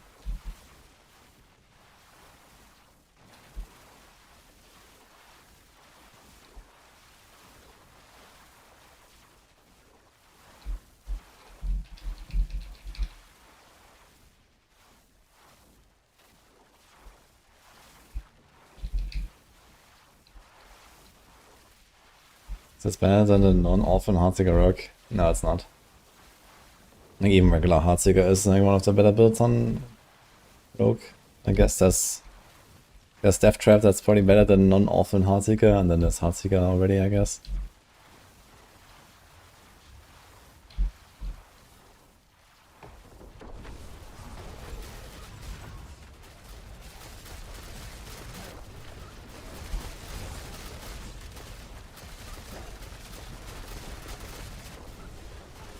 Boss is too big. Can't really see the shots. It's melting though.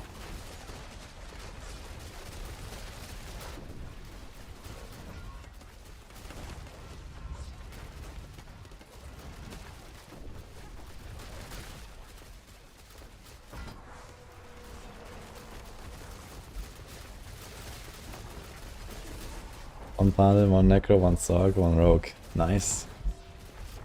A lot of classes. Here's a Necro too. There's some mages, look at this.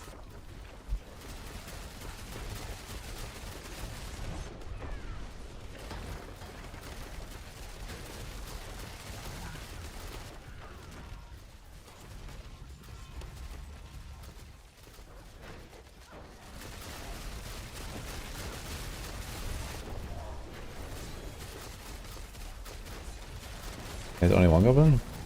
Oh no, he has one.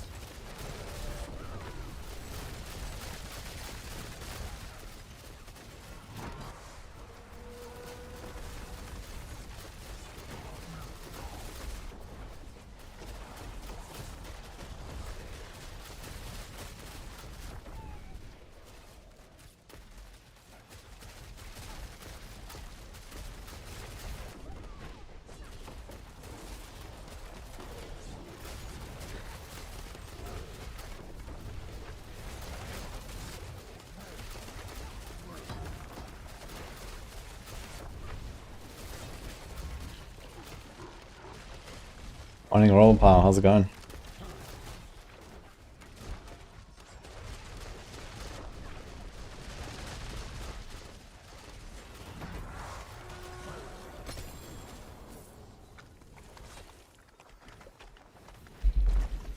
Just 22 blood actually, only.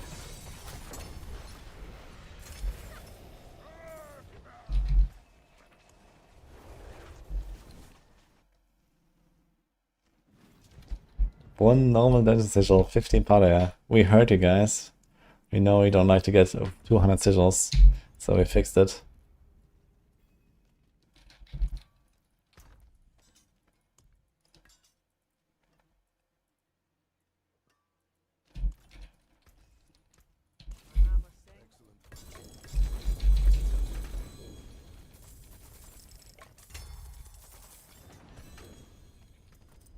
You actually don't get fresh meat from the fresh meat box, I just realized. I want to see how much it is. It's actually 0. Interesting. Just a bunch of bloody items, I guess. Should I try T4 Zier? For science.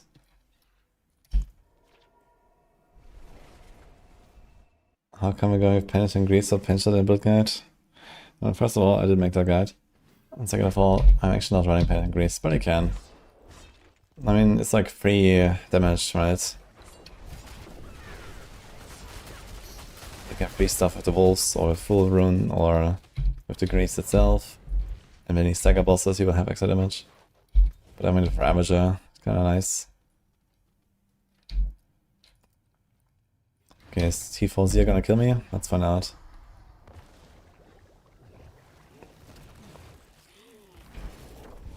I think we should be fine, cope. And we're not in fact fine.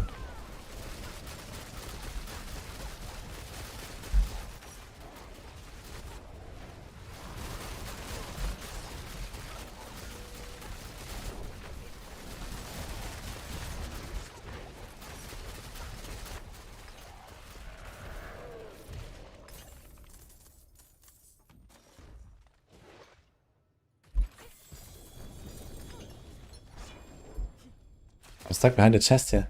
What is this? How did this happen? What the fuck? Let me out! I can't, man. How did I get here? What is this? We're here. I need to shadow step to my allies. Okay, unlucky. I can't loot. What? How is this possible? That's crazy. I got a TP.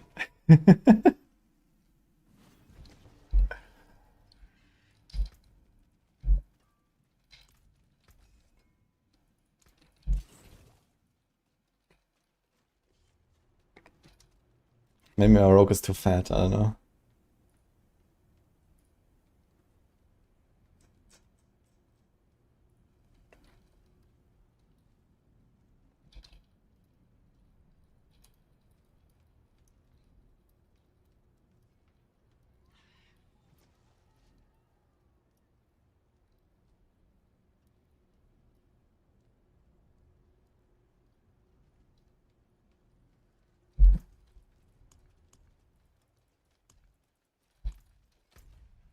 Anyway. So this header has 20 minutes left, which is probably a bit too close for 9k kill streak. I want to try the 9k kill streak. So let's just do like a little more here. Get some glyphs going. And then our next hell tide I'm gonna do the 9k.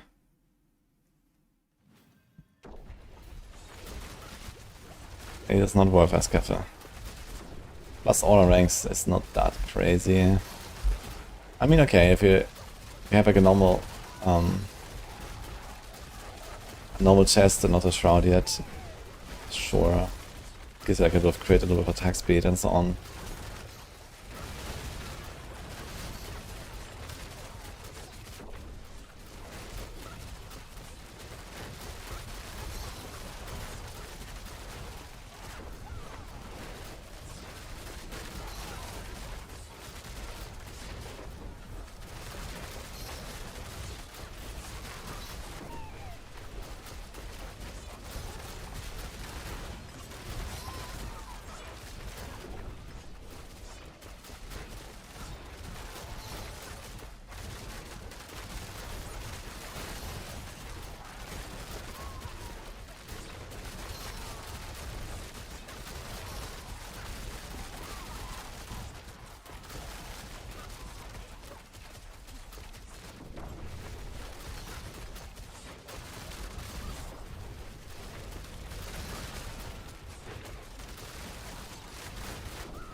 Yesterday we were stuck inside Bartok. Crashed into him and had to tank his fire, holy.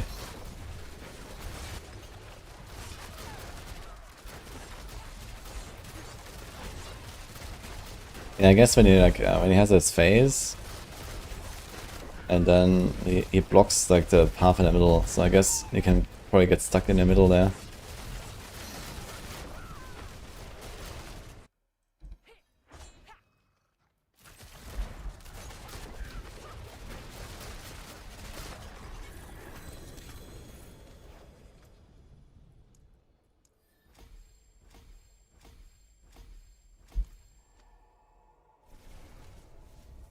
Looking at the Warlock skills, he has like hundreds of different demons to summon. Yeah, that's kind of what you expect from Warlock now. I mean, that's really cool.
What was that about, Jirai?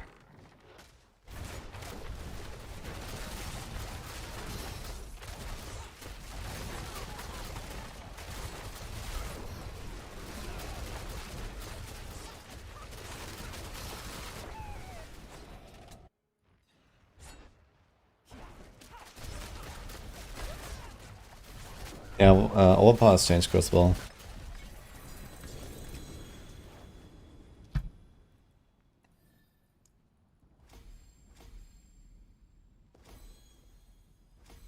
Okay, we got our skills leveled. I guess I can boost them a bit further.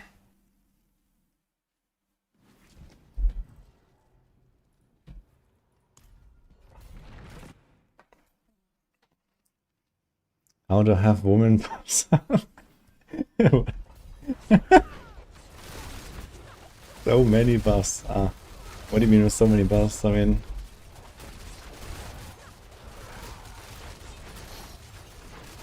the woman buffs. What are the woman buffs, guys? Like the Rouge, for example.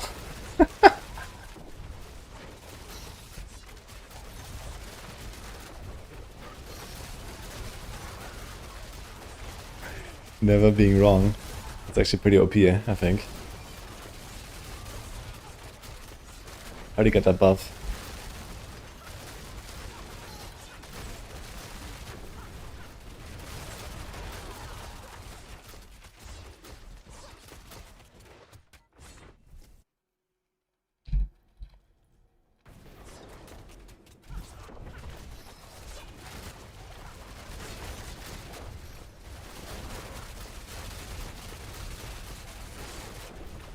Hello, Maggie.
All the buffs are with my skills. I mean, like half of them are like random, like Paragon nodes and passive procs and this kind of stuff here and aspects. There's the runes here, 1, 2. This is right here, proc. There's Dark Shroud. Here's Incense and Potion. That's it.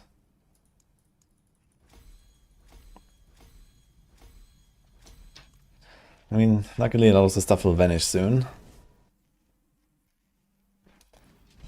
When the passes are gone.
This Cracksocket's chill playstyle, bottom mash.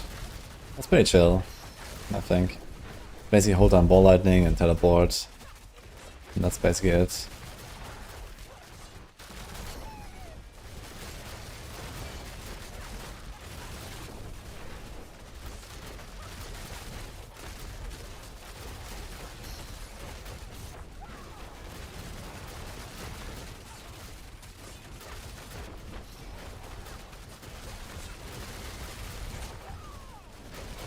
Oh, Glass High 5 FX. Good though.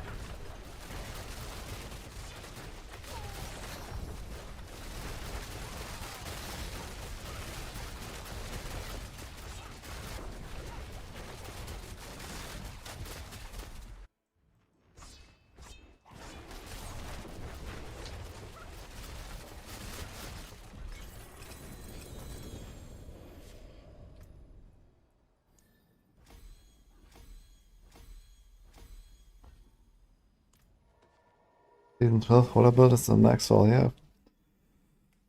It's called Hammer of the Ancients. Just check the Barb guides. That should be there.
There's pen shot, yeah.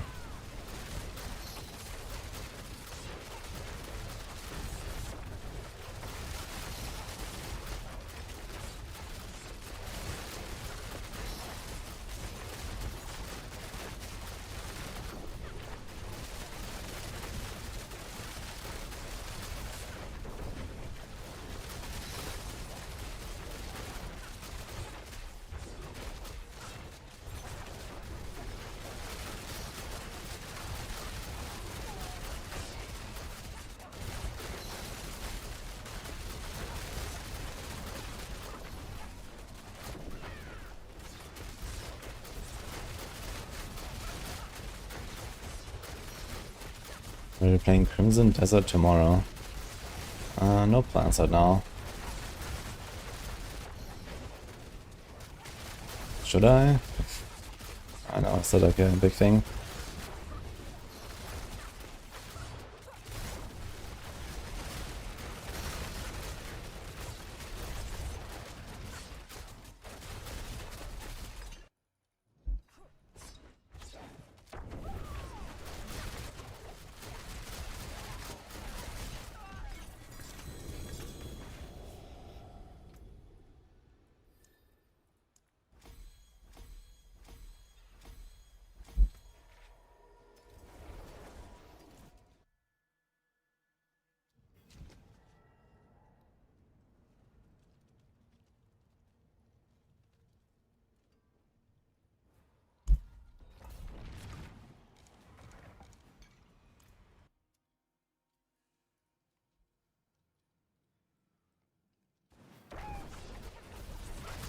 Exile, Crimson Desert.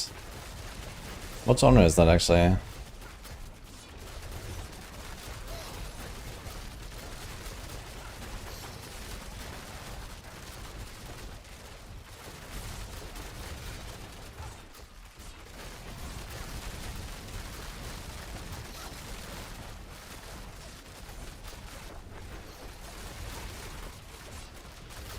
Looks like a pretty big game. Okay.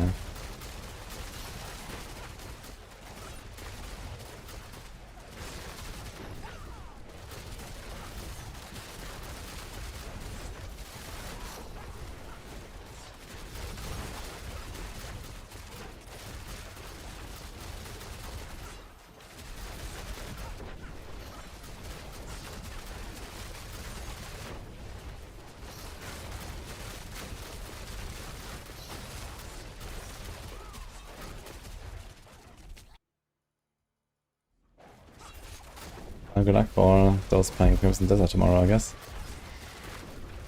I think I'm gonna stick a bit more to D4 for now, and then we have last Epoch and D3 anyway. So I'm not sure if I wanna do too many games suddenly.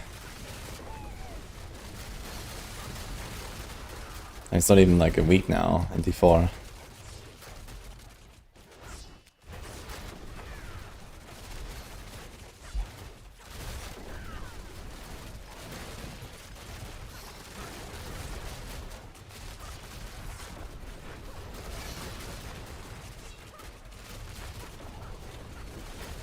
Korean Witcher, okay.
They say it's a combination of Red Dead Redemption 2 and Dragon's Dogma.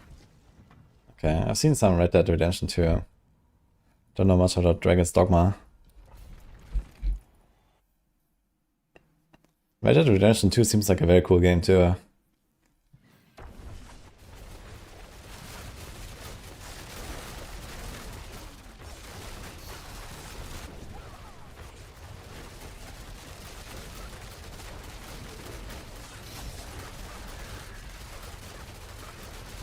Some wild anime air dashing and robot dragons. Classic. Okay.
Very fun, the Xanthus. What's the boss guy Paladin build? The best one is Shield of Retribution. Jerry. I killed T7 bosses with that on hardcore. And like min-max, you can actually kill them in seconds.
What's left, you ask? Okay, do we try the kill streak?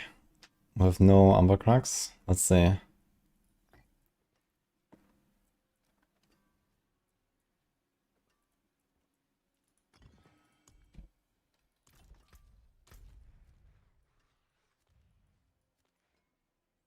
Which zone is better?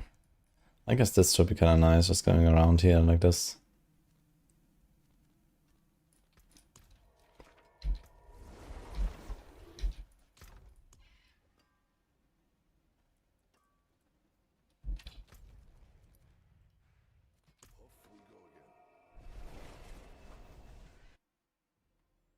New season last Epoch next week. Yeah, I want to play it. I'll probably like start warming up sometime in like a week or so.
Maybe I should go super for this, I'll probably make it easier to find enemies.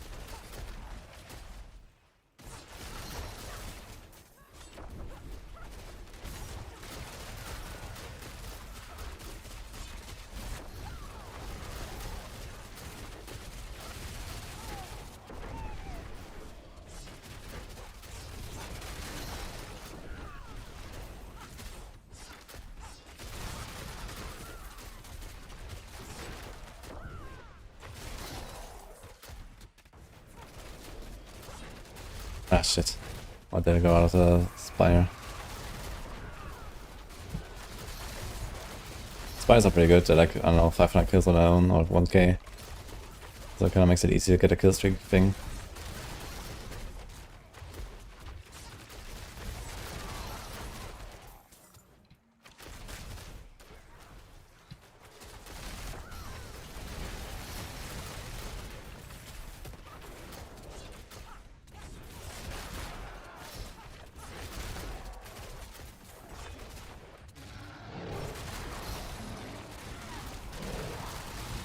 Fast way to up and out is with Whisper Caches.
What was the last story game I played? Oof.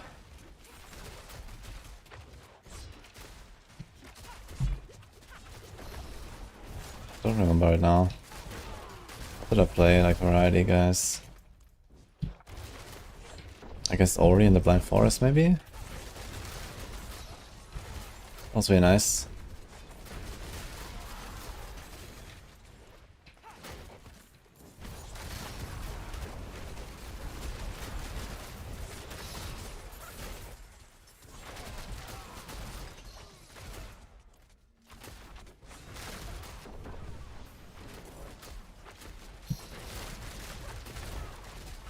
Could the monster actually be respawned?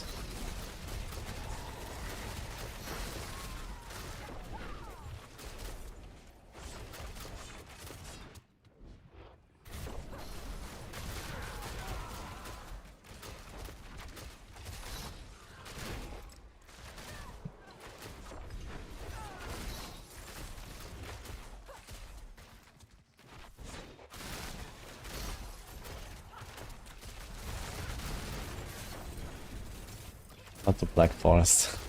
The Blind Forest it's called. Very nice game.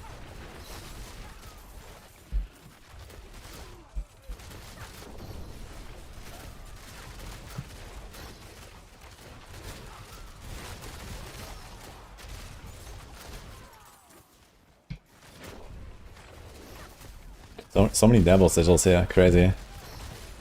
Just find them like this.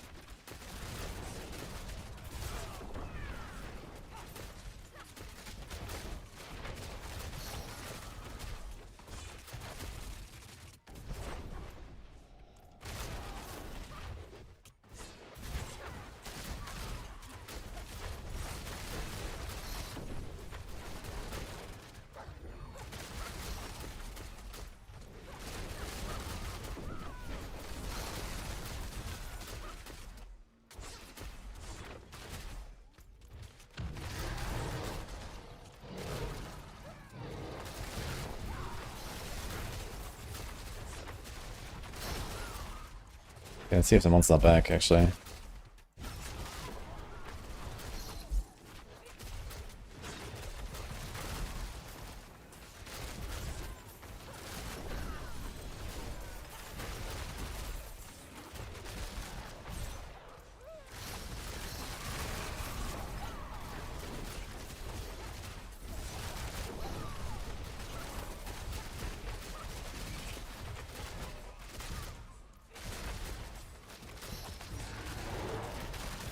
Yo, Memoros, thank you, man.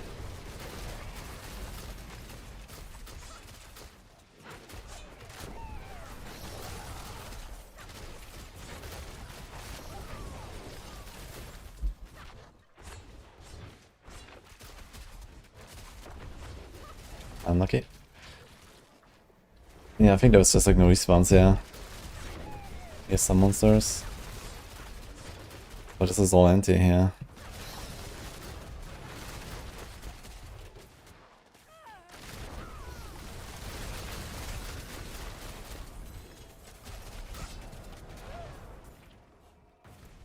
There's a spire, we can use that to get started.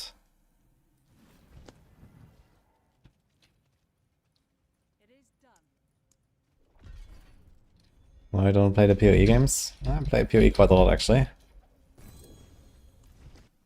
But I mean, this PoE 1 league, I had really bad timing. And so did the previous PoE 2 league, so unlucky.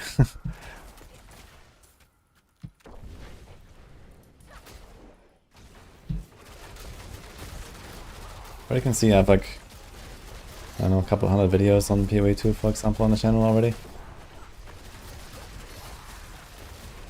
There's a playlist if you're looking for it.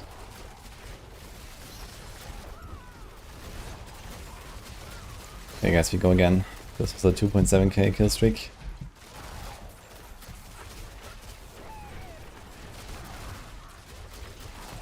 Which is better, 4J 162 passive and no J 177? The 4J for sure. You want the double damage thing as well, really high.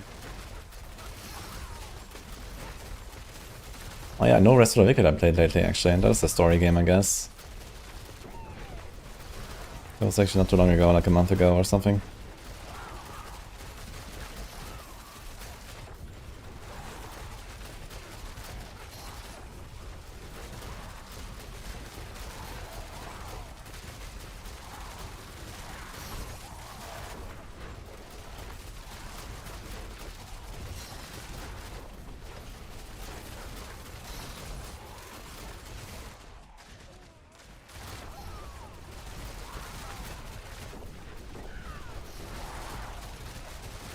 Yeah, no Rest of the Wicked is nice. Funny enough, it's made by the same company that made Ori, right? I think it's the same studio.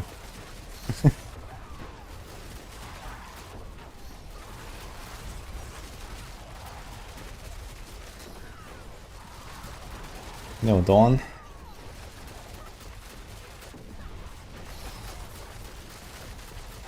It's kinda crazy, one Spire has like almost 1,000 kills, yeah.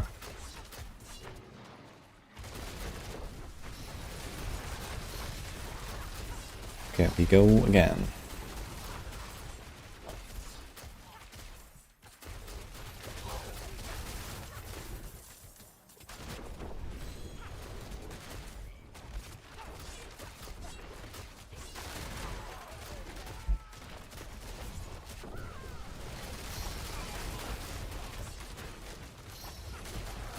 Another Spire.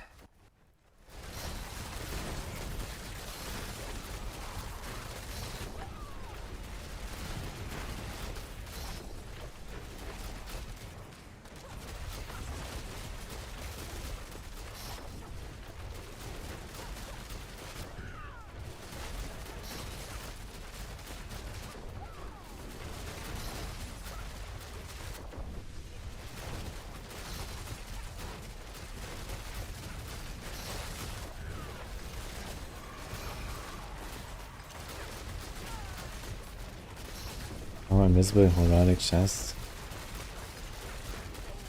Horadic chest? Wait, what are you talking about? I don't know if I was bending some hard here.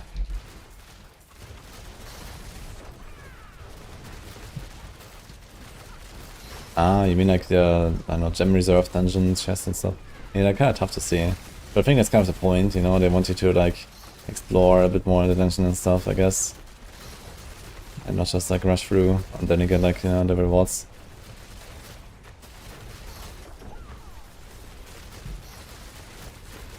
Sometimes they really blend in, man.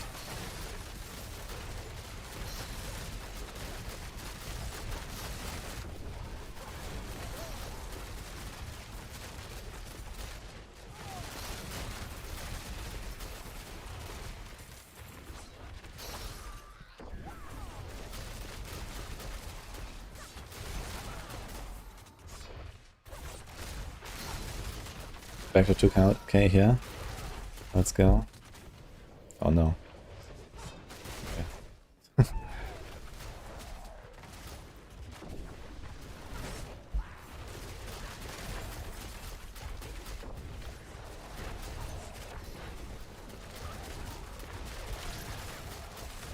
Let me explode, Butcher's chasing my ass. True, I guess. Fair point. But these events like spawn so little monsters actually. It's kind of funny.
No, Grotz was Stardust very mild, by the way, I just saw. Seems like we were blessed. Stacked up that Karma.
Yeah, this is Godslayer. I'm doing the 9,000 kill streak right now because I haven't done it yet. I don't really need to farm health tiles very much anymore. I've done so much of it. But it wouldn't hurt to find a scroll maybe at some point. I wouldn't mind another scroll. Someone's doing Maiden. I don't think I'm gonna just rush there, but if they do it again, maybe.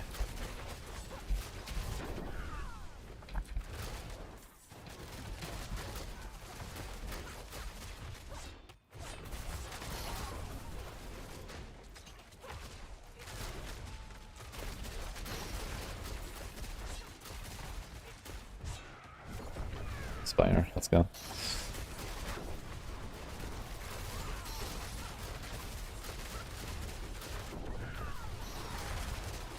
Okay, halfway there, guys.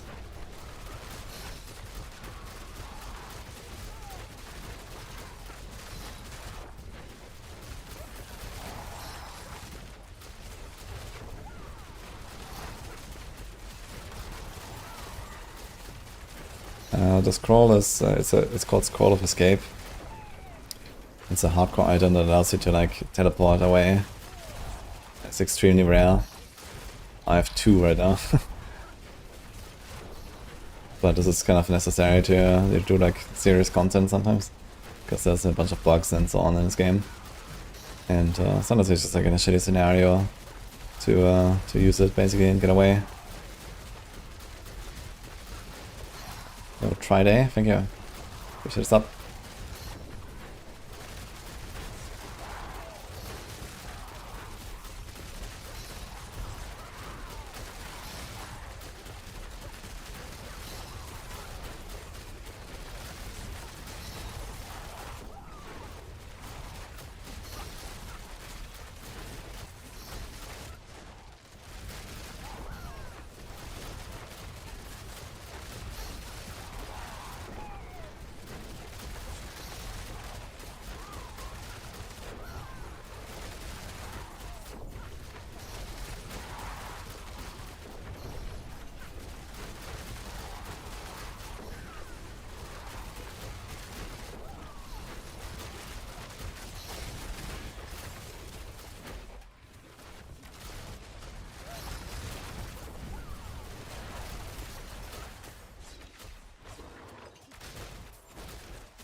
I eat fog. One point on runes and mercs, the power. The mercs are relatively trivial. The runes can be pretty impactful depending on the build. I'd say, I don't know, maybe like 50 to 100% boosts.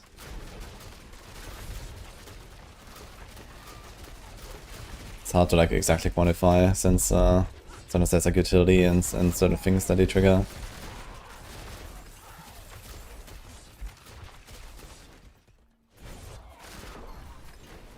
But yeah, I mean, just pre-order now, you can play the full game, you can play the Paladin and so on.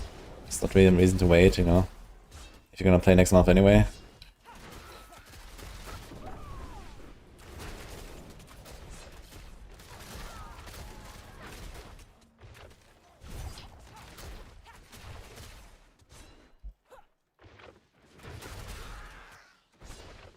Seems very empty here, actually.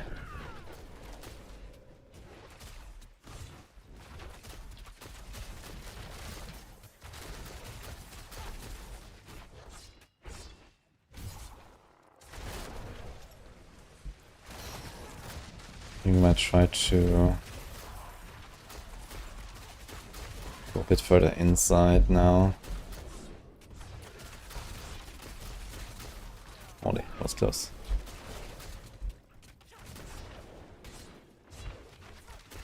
F. Yeah, I was thinking about going left here, because this was cleared. Either the other guy cleared it, or they just didn't respawn from the previous round. But I was like here like, I don't know, 10 minutes ago, so I'm pretty sure someone else cleared this.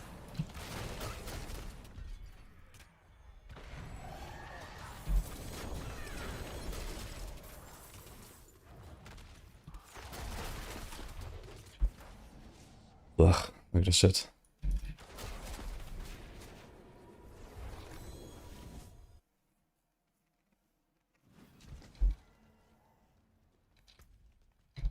I forge more than horseshoes and nails.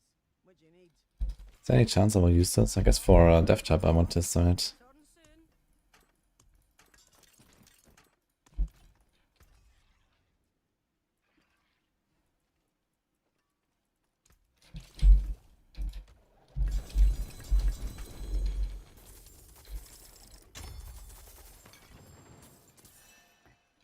See some steel you need?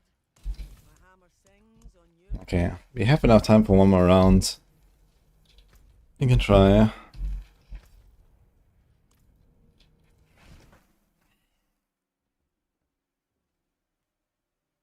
Yeah, you want a good 9k kill streak. We got a 6k now. Unlucky. I think I'll try to do like a bit more here through the middle, basically. Because I just went outside, and I think that's just like too short of a circle. There's just nothing here when I came back.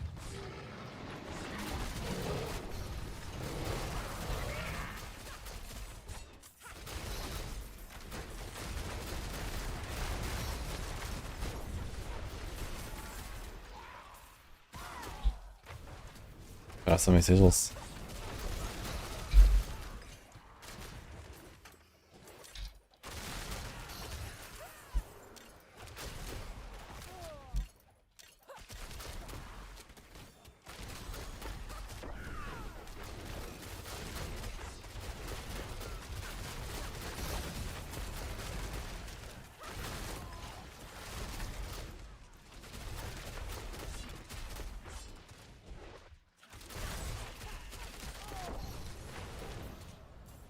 Which build is the god like for Rogue this season to go with? Heartseeker is the best build.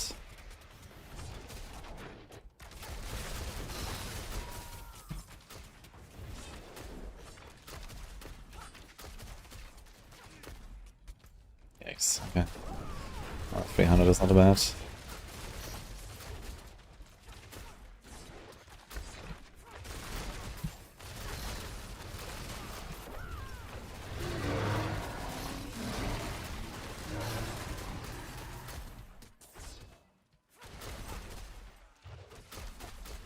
Wouldn't super be helpful? Yeah, super would be helpful. But we're gonna do it the hard way. No Umber Crux. Super, no Maiden. Let's go.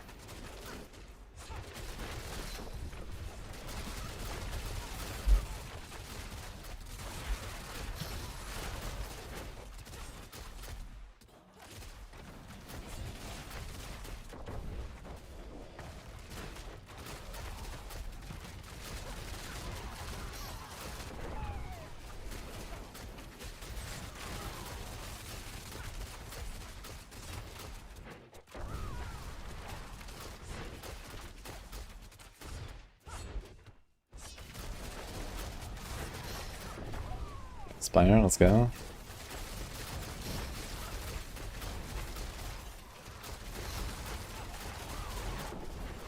I don't know if to fix the second wind Dark Shroud interaction. I don't think so though. I asked the rogues, but I haven't gotten a reply yet. I didn't test it myself. So for now I'm just gonna assume it's not fixed.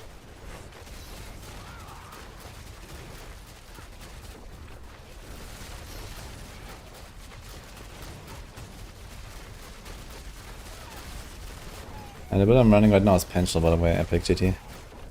And I like Rogue in general.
If I need like a chest, I can spend like all of my Adder, like, or like all the cinders, like the Adder in the hordes.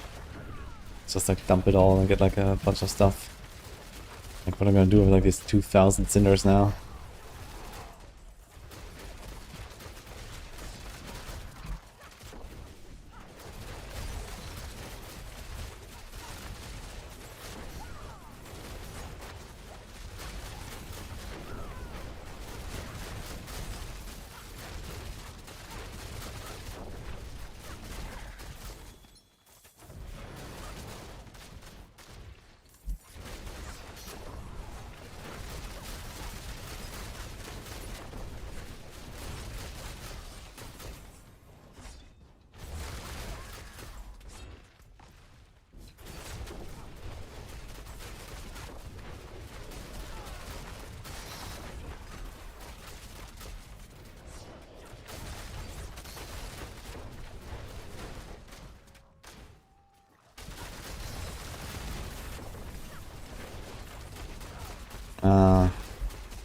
I mean, if you want to have the most fun, play Benchland, but if you want to be powerful, then you should probably play Heartseeker. And for good in between, you can go Death Trap.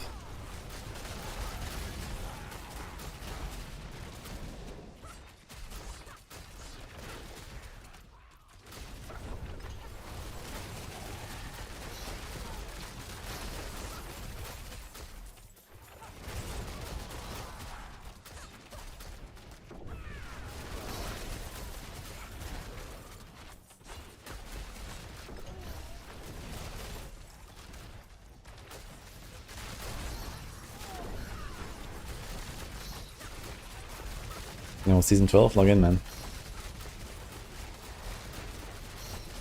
Is this the best speedrun build for Rogue right now? Nah, it's probably Death Trap.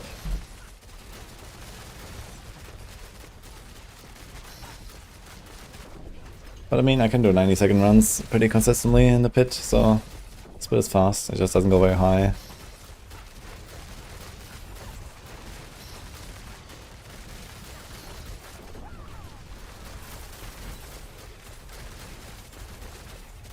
Log in and stay for a while. Exactly.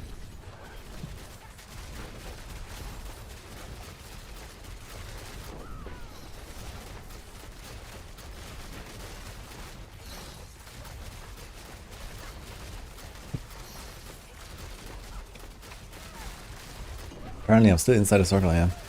Interesting.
Oh, this is fucking town. Oh my god.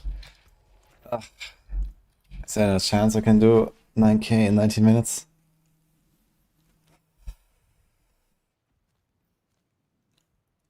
I could try one more attempt. I should have gone down here. I thought this was I thought it was up here actually. Okay. Here's space. So there's no space. Okay, let's go.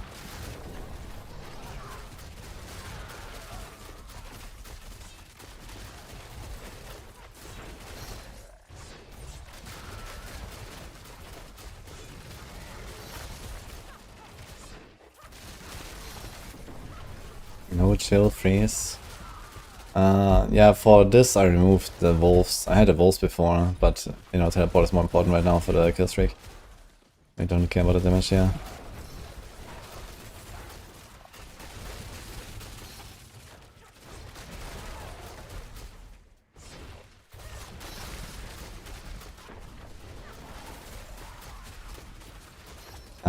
Yeah, I might play season 38.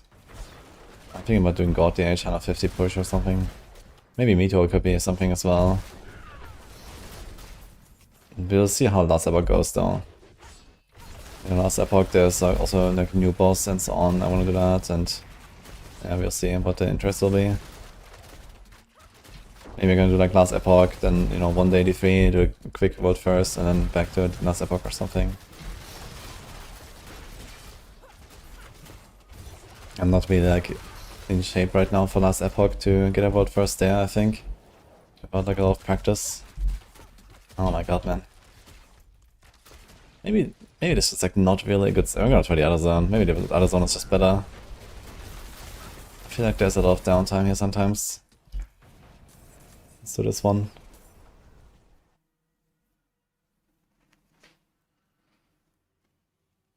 Maybe I'm just talking too much. Need to lock in for like 17 minutes.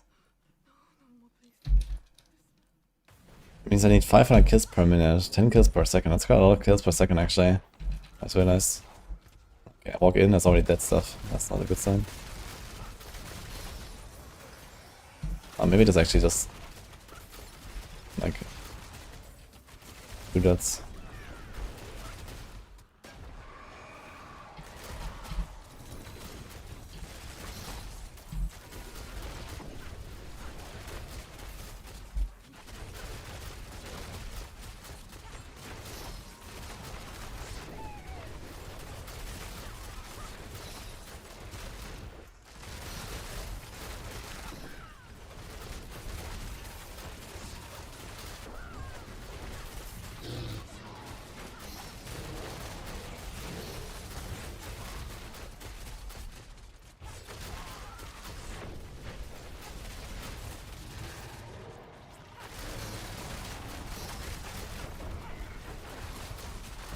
$9k kills took us the last tier and you get a title.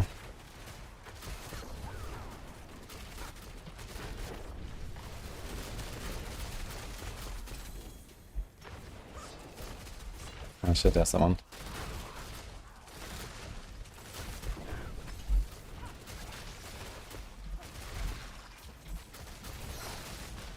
Actually, I think this event is not that terrible since it has the spiders.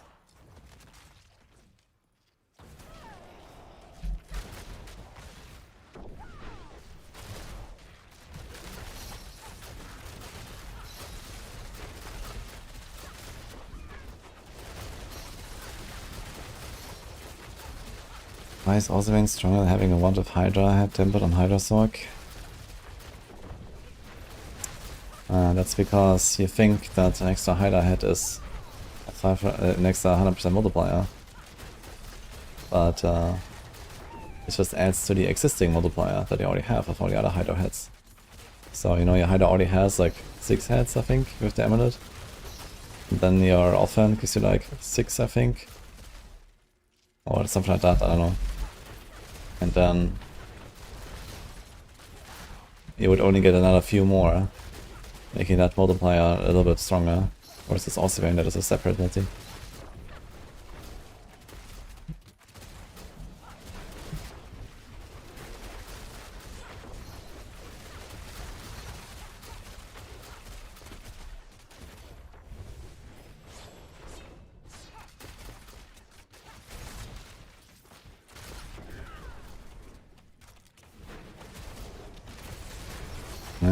13 minutes left. Sounds like we are gonna end the Helltide and we have to finish the rest somehow. Let's see.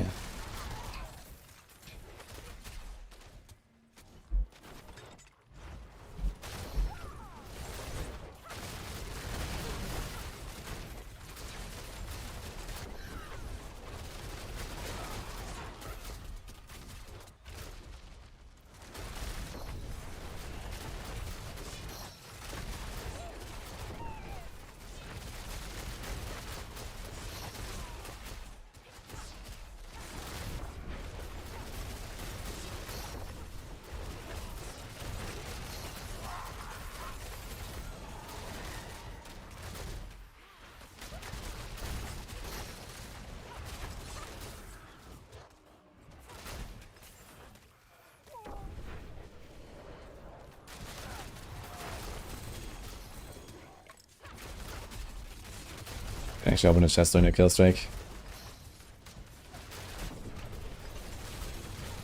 Dude, I get 4 compasses here, what the fuck?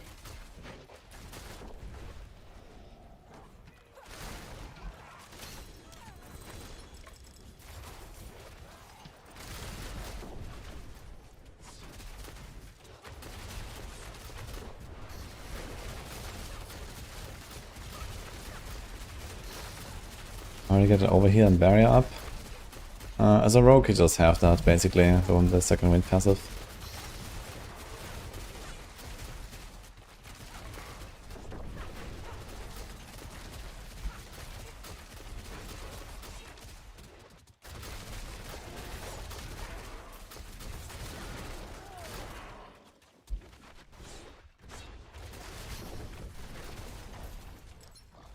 Could actually try to go to the other zone. What if the kill streak gets reset?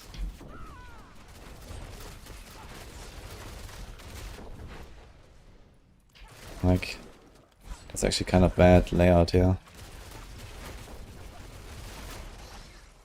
I have to like go up here and then down, maybe down here, but I have to climb. This is bad. This is actually really bad. Yeah, I think exactly here I have to be very careful. And this is a kind of a short zone. I think I might want to go up to the other zone again.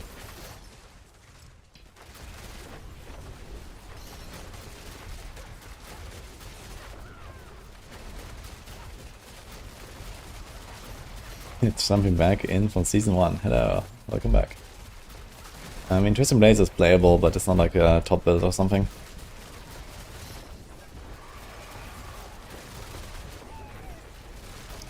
Talk about the highest damage output of all the builds, where does Cracking Energy land? You should check the bossing tier list on Maxor. That's basically a DPS ranking for the most part. Because usually you don't have many other factors there. So Cracking Energy is pretty high up, it's very strong against single target.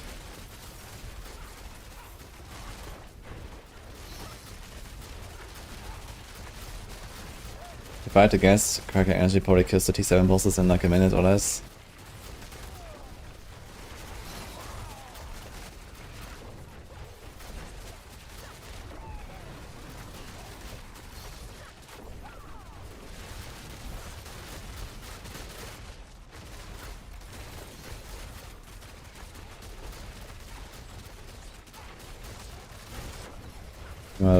Flurry with Poison Wind and Poison Trap. Flurry with Poison Imbue.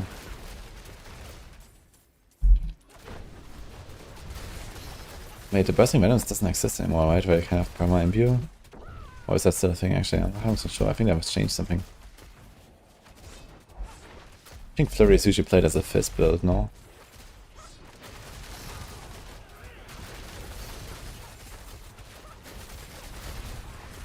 But yeah, either way, I mean, Flurry is decent. It's kinda fun build as well. It's like super fast builds.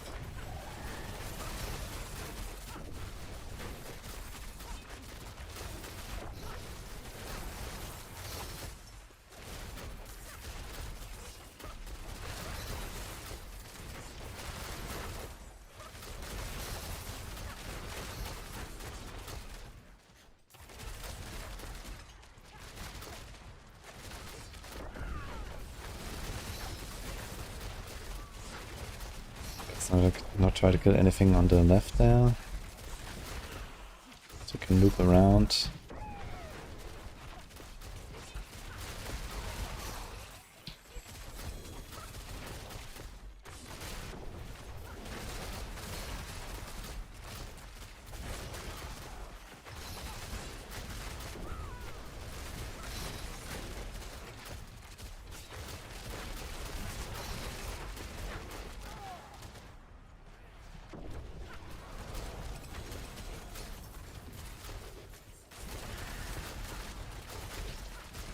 Actually, I realized I should be able to throw a smoke grenade and not kill a pack. Kind of carry the kill streak out like this.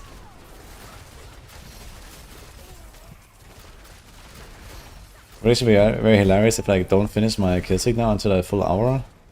And I have to like carry it into the next hell tide. I'm gonna like fight my way to the next hell tide. With spawns here and like fractured peaks, I'm gonna go all the way. That'll be funny actually.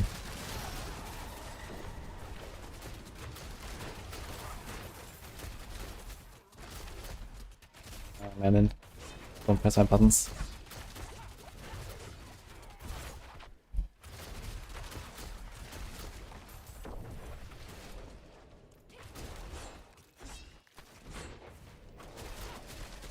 What the fuck? Where's everyone?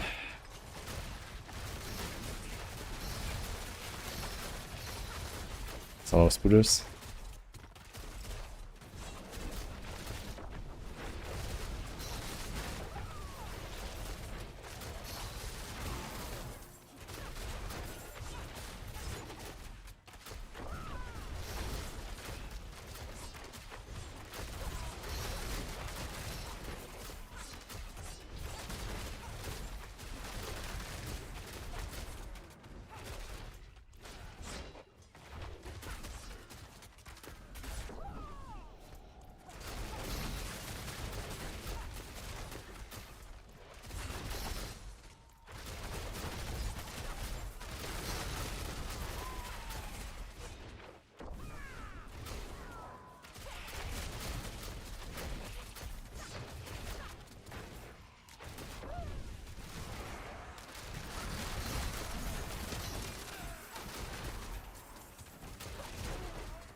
We're just having an earthquake there.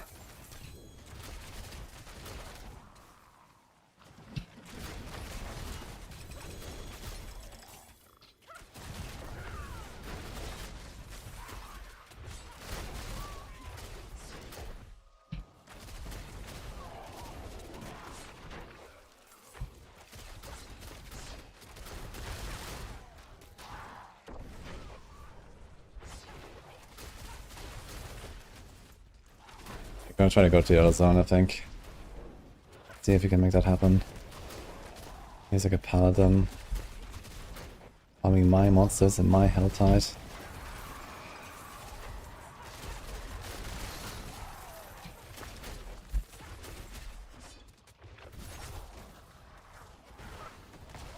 Oh, he's a spire. I guess I take that. I was like, okay, he's a nice pack. Maybe I can like just throw a smoke grenade and run. I can still do this here now. I'm gonna be at 4.5k then. Halfway. But yeah, definitely hell tide is gonna end. So it's gonna be scuffed halfway.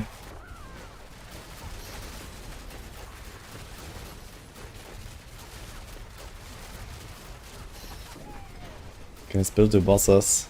T4, yeah. Often make a T5 as well, I suppose.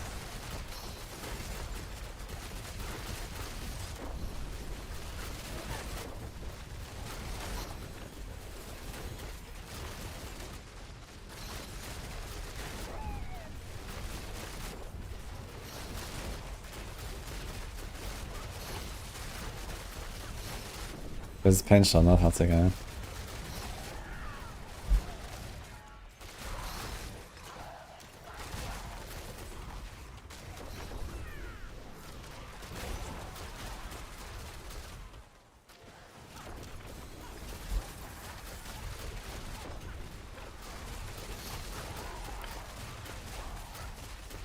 Dude, there's another one didn't killing my stuff here, man. Fuck. Okay, how do we do this? F. Ugh. Guess I'll open some chests.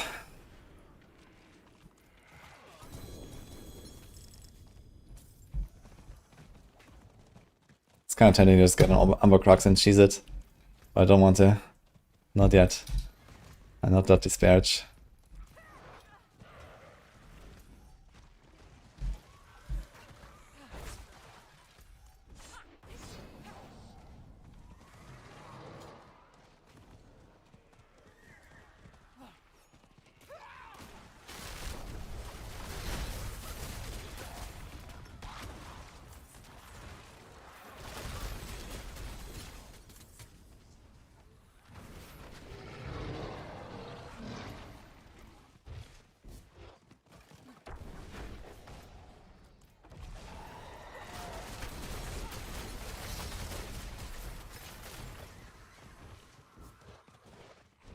I think Lock will be more OP than Paladin on release.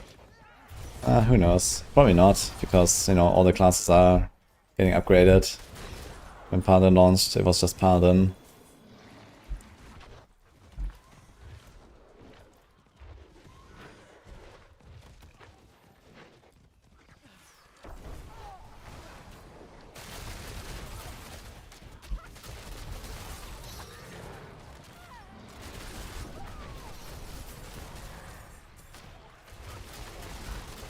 This patch with making us not get interrupted by any small hit definitely worked out. I can open all the chests here without getting hit at least. But if like the tiniest thing touches me, it's ogre. Nice update.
Okay, we got all of them.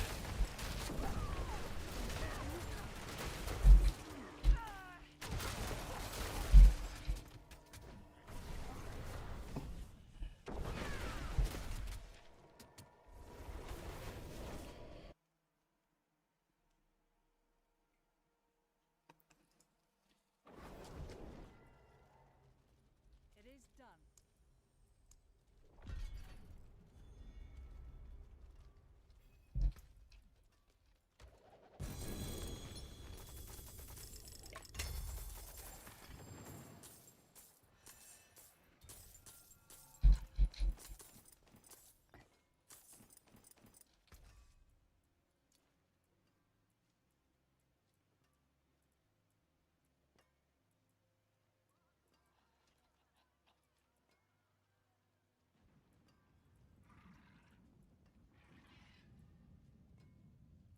Yeah, crazy how much like hit chance you can stack this season.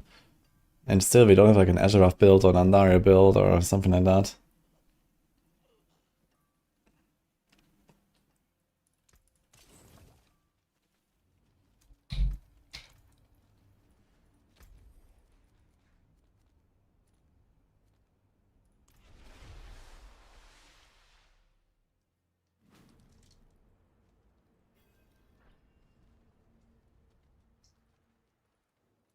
I wondered what happened.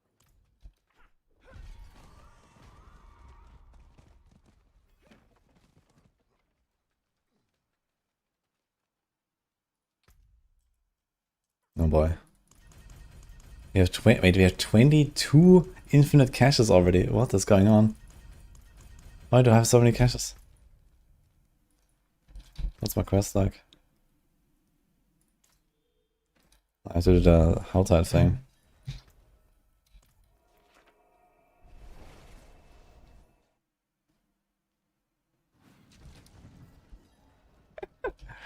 He loves screening so I don't miss a damn chest. Let's go.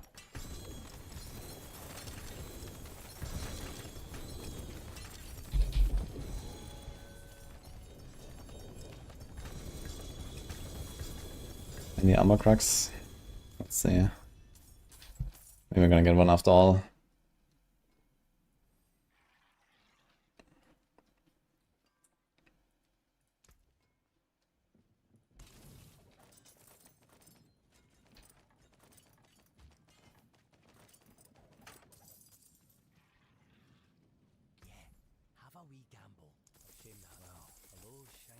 Aren't we getting any unique here?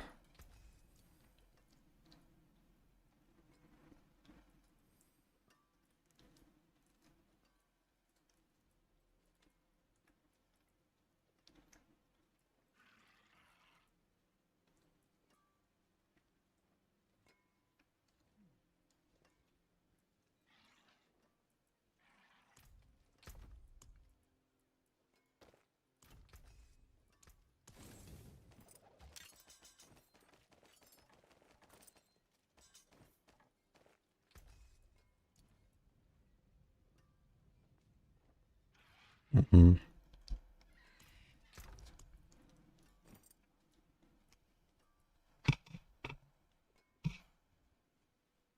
What's up, man?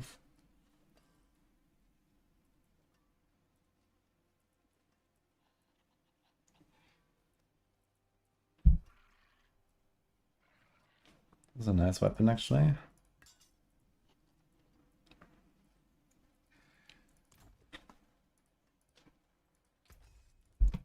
Better than starting from nothing.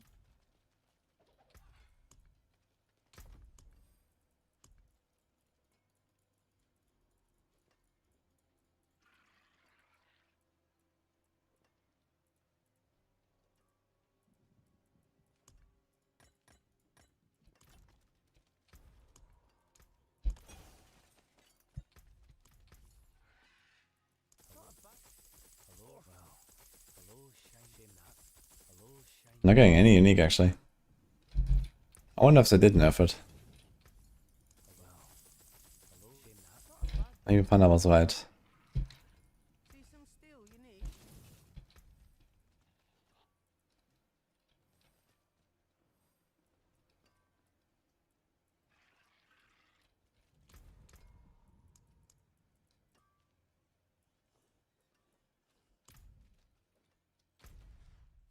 Okay, I have dry steps. So I could do... I think from here... Yeah, okay, the thing is you kind of don't... We want to start here, but you're never going to go there again, right? We're still going to do like a circle like this.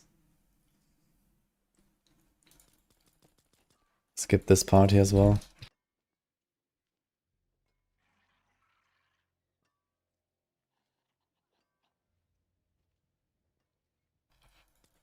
Go here. Here's like a lot of spiders. It's kind of nice. This area. Go down here. Go up here. And then kind of like a circle like this. Yeah, this could work, I think.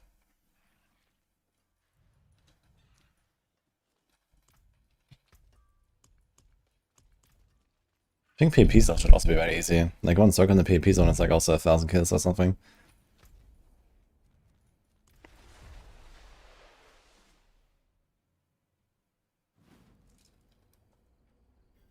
You recommend running Leap on Hoda Bar for mobility or something else better? No, Leap is insane. Leap is the way.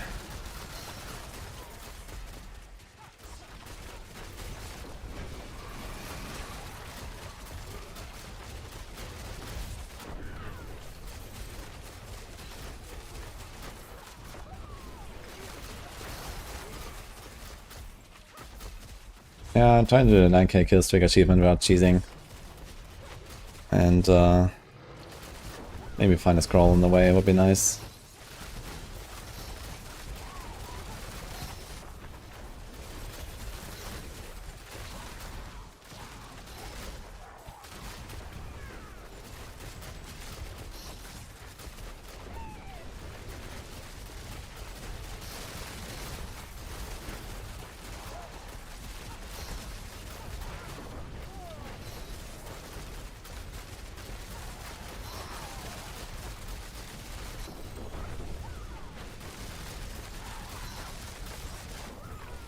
How come sometimes enemies don't stop spawning at the butcher event?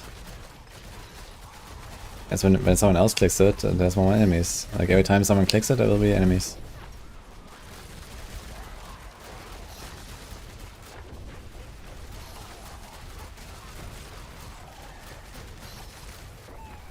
Gets super hard, that makes it too squishy and hardcore. Nah, the Merc doesn't really have like a huge impact on his survivability. I mean, right here can sometimes protect you from like a big hit, but most of the time he just triggers on like random bullshit anyway before saving you from anything important.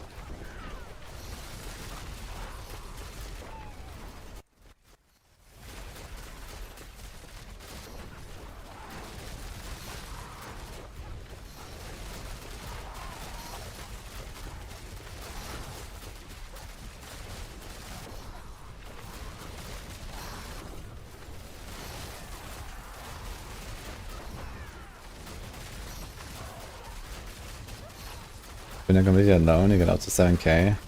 Interesting. I know there was a bug at early in the season, but that was fixed. Or maybe that is the thing you mean. There was like some infinite spawn going on with some lunatics or some shit.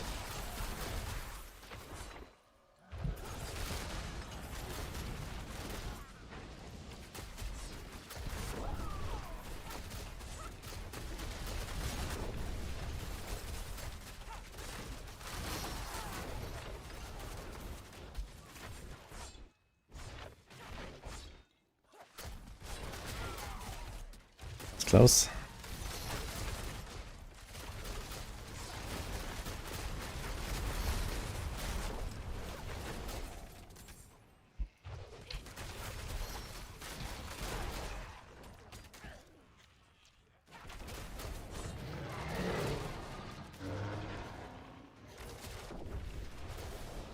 That's fast though, actually, almost at 2k already.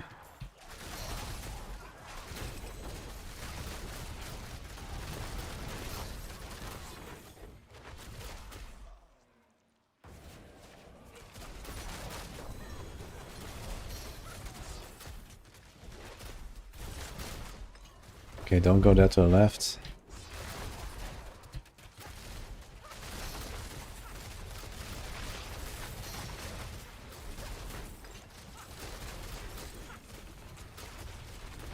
How do I have only one meteor offering after all this? Wait, does it not drop until you finish a quest?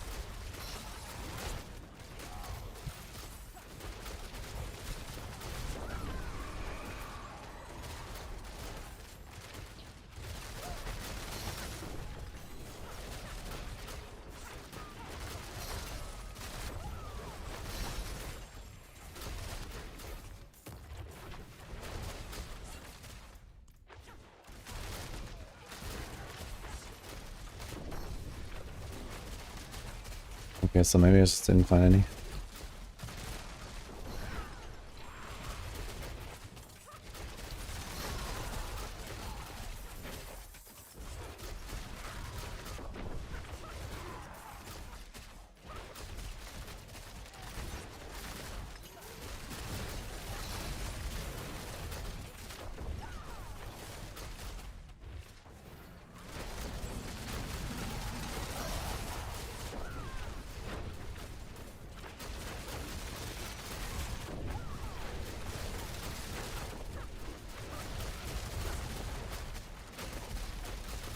What's going on with this guy?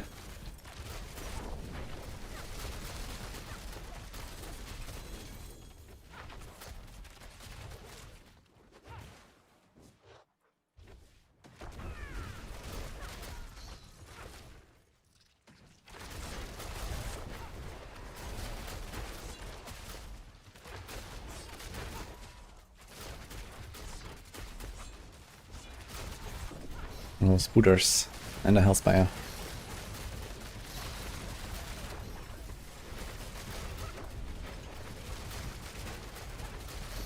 Stand Diablo, that does not suck ass. Not that I know.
You don't like how long it takes to open a shop, or like what's the complaint exactly? I know it has like a pretty long animation and stuff.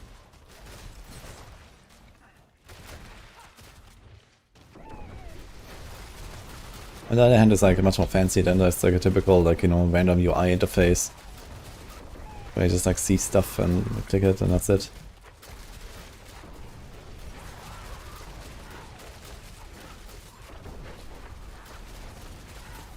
Any plans that Dragonkin to Maxwell? Not right now, I think. And I'm not sure if like Dragonkin will actually even get like, you know, a lot of like seasonal updates and stuff like that. So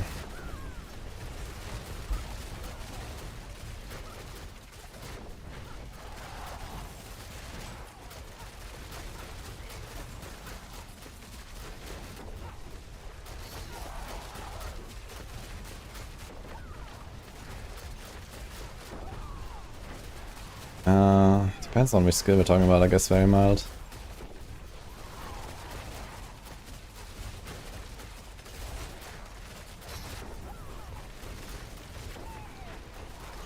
Whirlwind.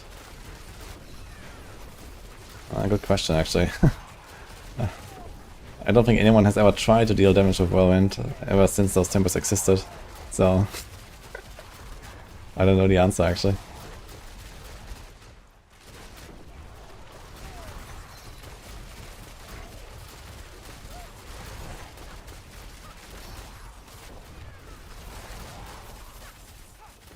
I mean, it should be easy to see on the dummy, I guess. When you take out like other like variable effects.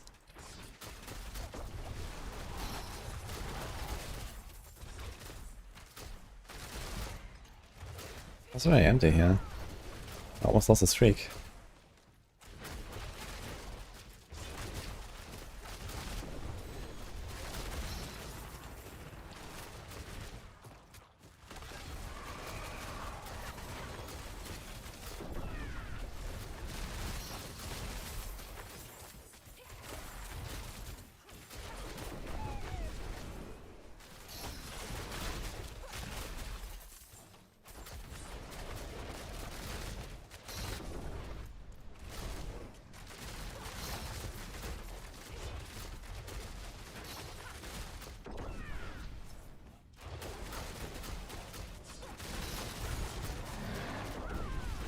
Okay, 4K guys.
Guess we're not gonna go down to the chest there, it's a bit risky. It's gonna be just like a dead end.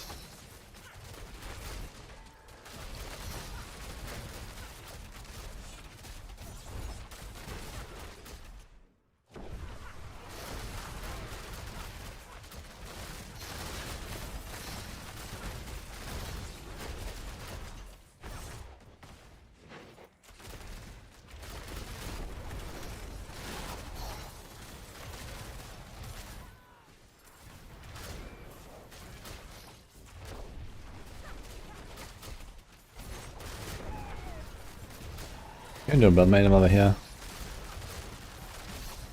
Problem is I have to like go somewhere else afterwards.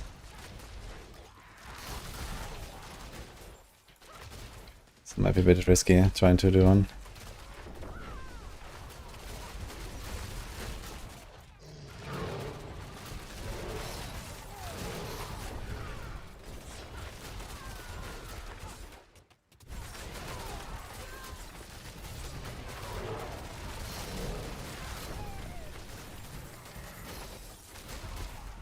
Buenos dias.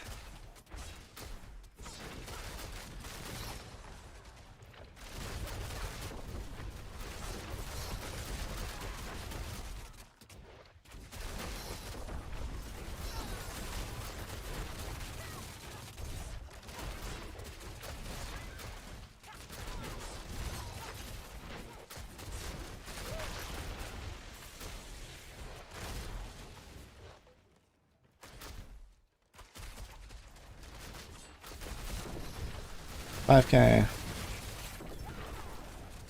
Over half. Now we're doing the second round actually. There's only the second round now. Okay, so that's a lot of kills actually. Crazy how many monsters there are in Helltide. When you count it like this, man.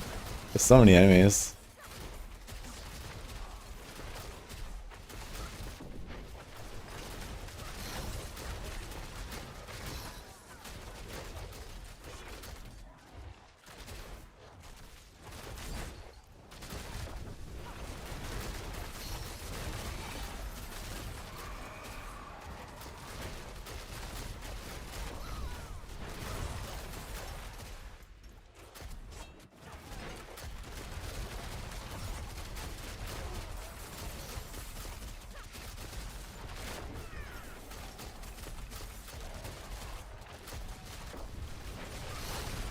No, Otti. What are you playing, by the way? Glad you're enjoying it.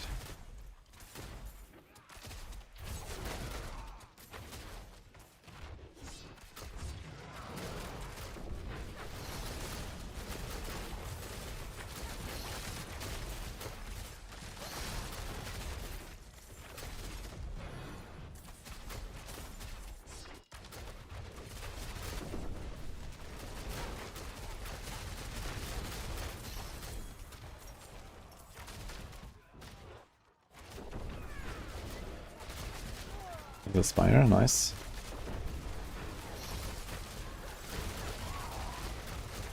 Oh, we got an armor. Yeah, this is Sylvanas armor. We can buy it. How do people do this the other way? So the cheesiest way is to do Penitent, Blood Maiden with like very something hearts and just chain summon her. Second cheesiest way is to do Rogue with Umber Crux. Well, the end, I guess. It's the only cheesy ways I know. But yeah, you can do this achievement very easily. I guess you can do like a chain summon stuff at the Butcher Shrine, maybe. That could work.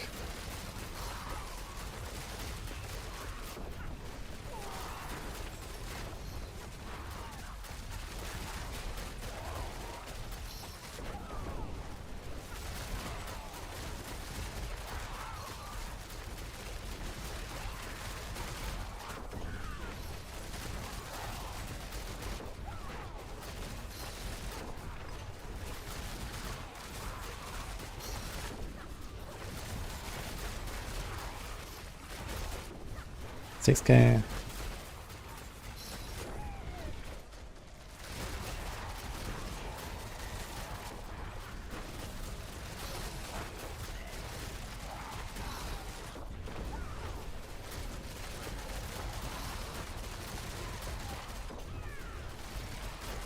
Nice, very mild.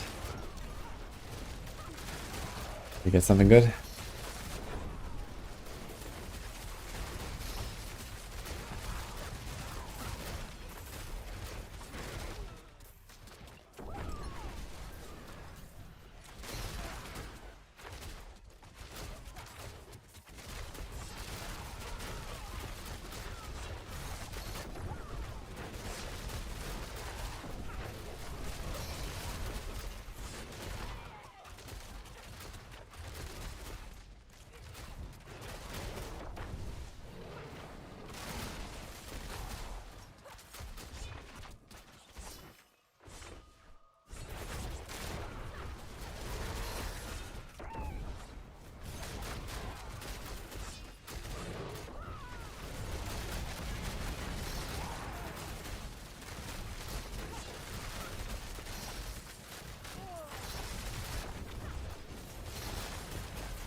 Empty here, after all.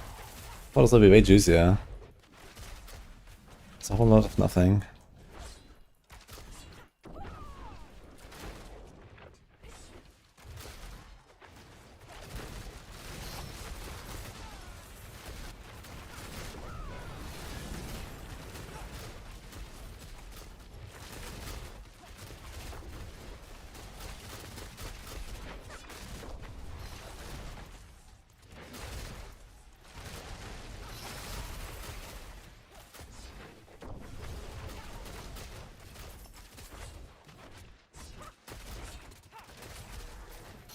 One more spire or so would be kind of cool.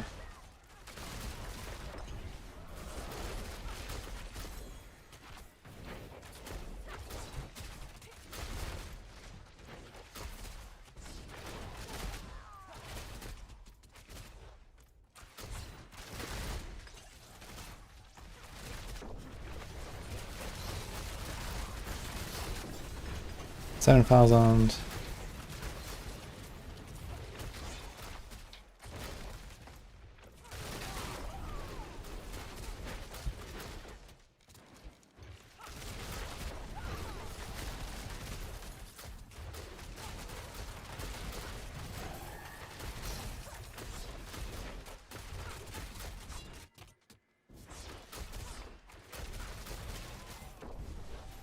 Okay, here's a spire. So that should put me to like 8k maybe. So one more. And this gives me some time to respawn here as well. So it's pretty empty here. I'm pretty sure this is still not respawn actually. So let's try to spend as much time we can here.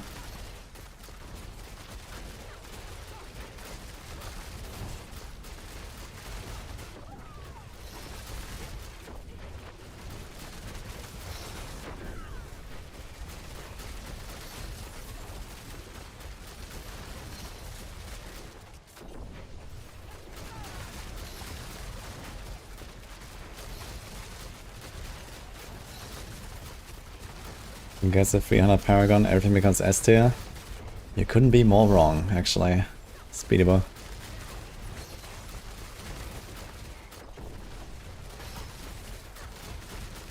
I know that for us.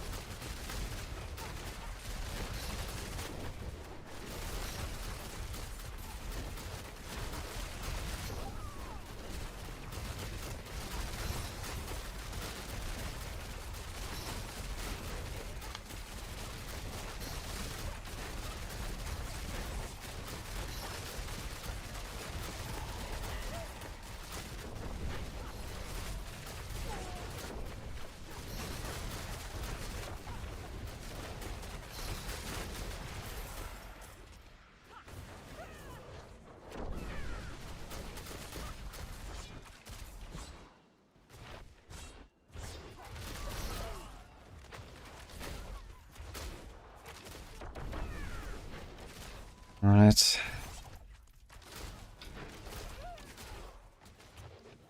Yeah, it still seems relatively empty here.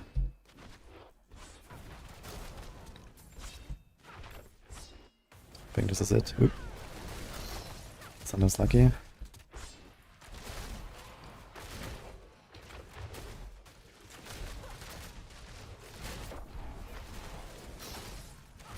Yeah, I'm kind of scared now because I don't know what is respawned here. Seems like a lot of stuff is missing.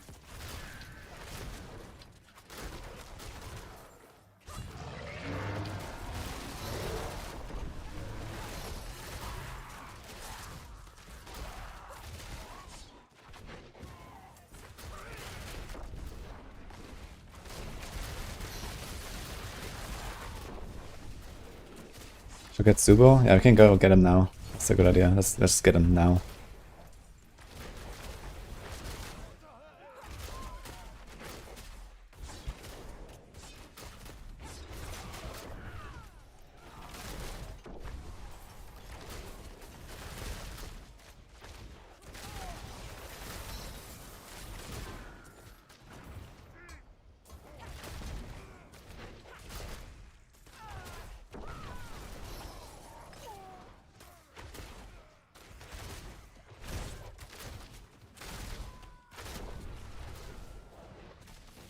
Okay, that should do it.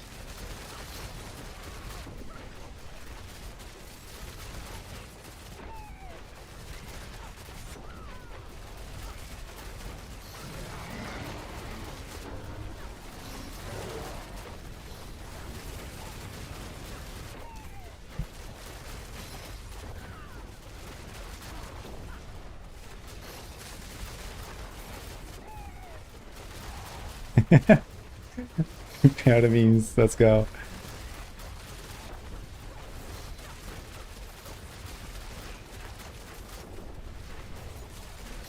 Nice, we're gonna get a Hellborn too.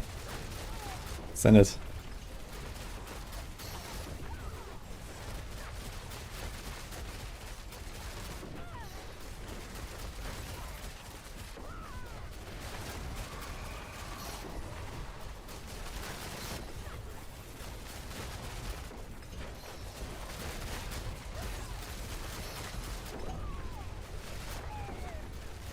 Okay guys, are you ready? There's a snow with cheesing.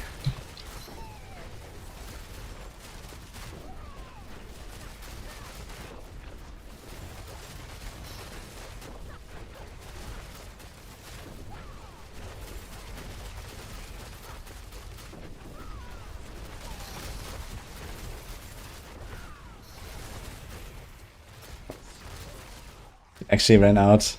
We have to do it ourselves. Okay. Here it comes. Dude, the Hellborn is... We're missing one after the Hellborn. Okay, here it is. Fresh meat. It's over 9,000!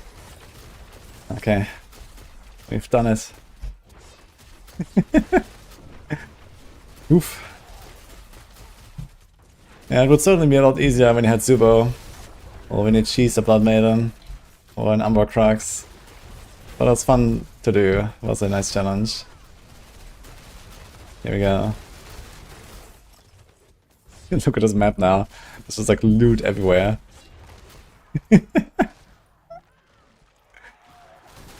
Meat buffet. Oh, it actually says something there at the end. That's funny. Okay, we've done it. Guess we open some chests real quick, yeah.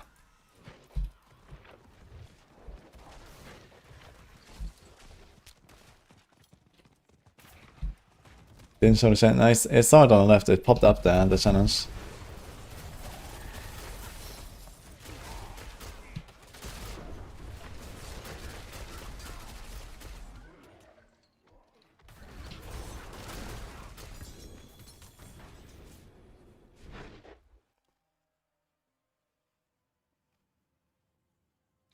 No level up? Yeah, of course.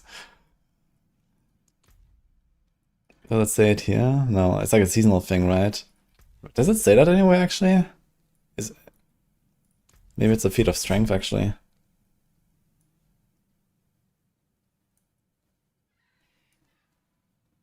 No.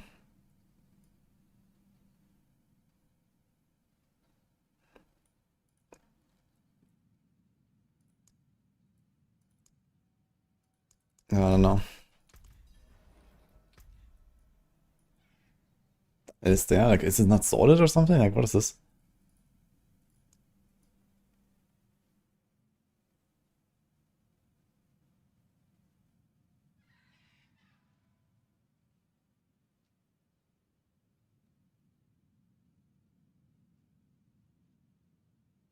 There's way too many MCs. They need to be sorted by time or something.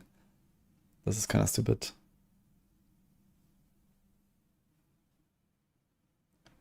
Nah, here. Reach kill streak tier fresh meat. And get a title. That is. It's actually called over 9,000.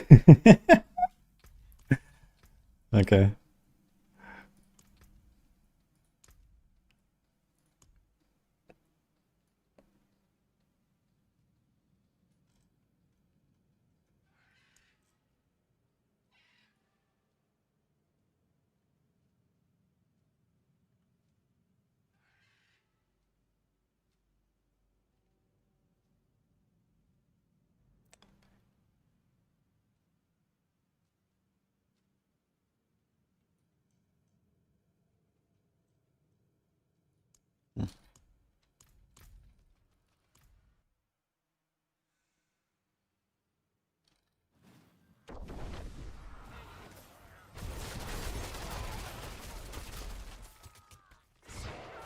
Fresh rouge.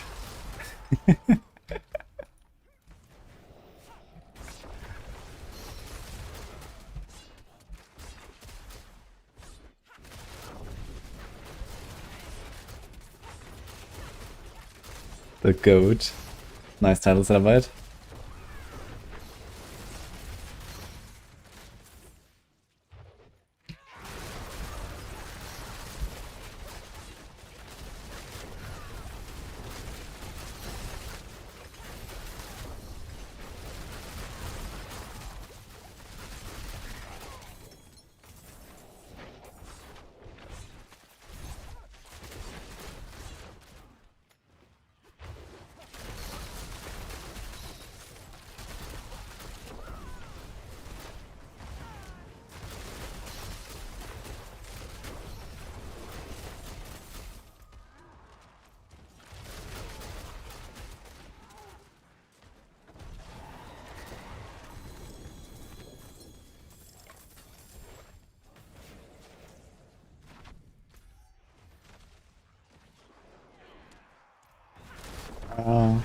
Okay, let's do the Butcher Shrine thing, which so far I haven't done actually.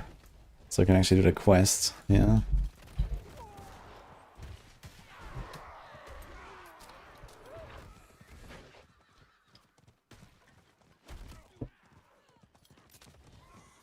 Title has been Mythic Raider since Citadel and never changes.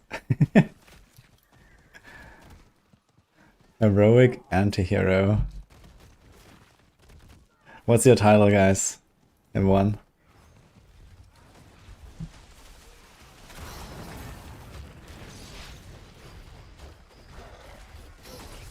1 XP grind did I find? The easiest XP is in Bloody Torts right now.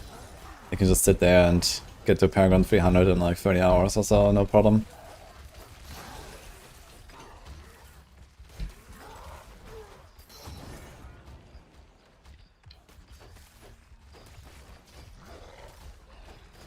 Potential casualty.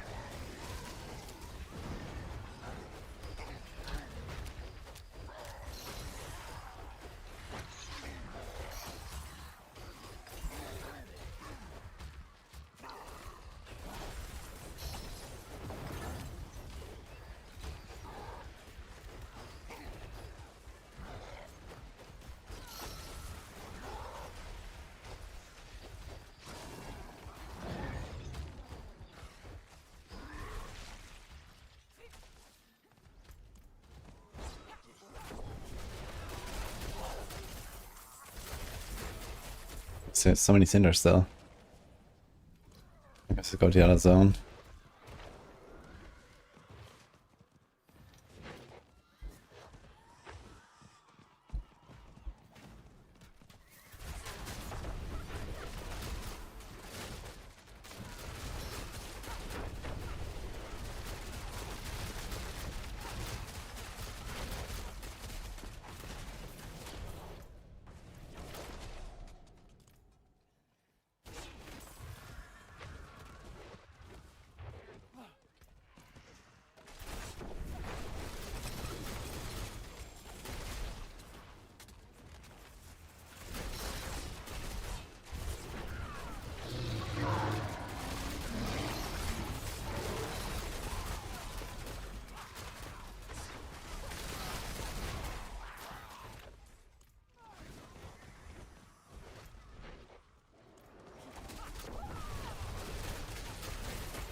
how much kills start a kill streak? I think it's 15 kills to get a kill streak going, yeah. So this is where you get your tier 1 bonuses of your items and stuff.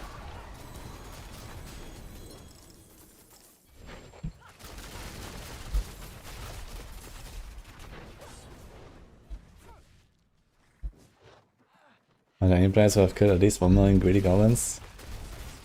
Maybe. But you have to be very, very dedicated to do that. I have 22,000 goblins now. I've been killing many of them. But you basically have to do like hordes all day long.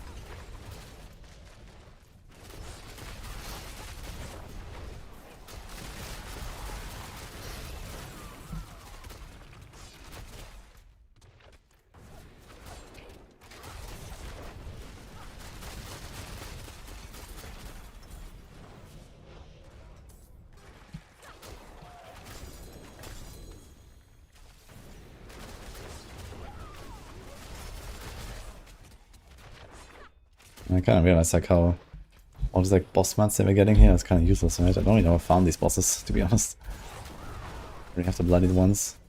And I have so many of those.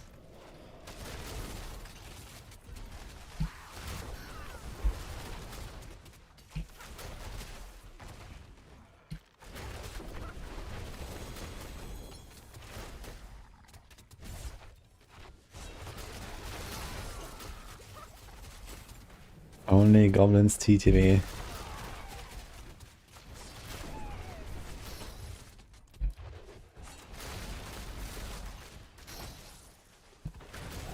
At some point they're gonna introduce like the Goblin Vault again and Greed. And it's gonna be, you know, let me solo her again. Versus Greed, watch out.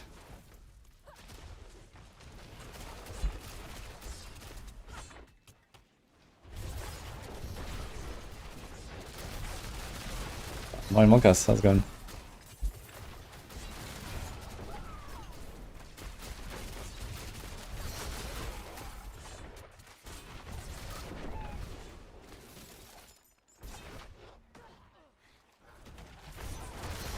Good, okay. Is that blasting well?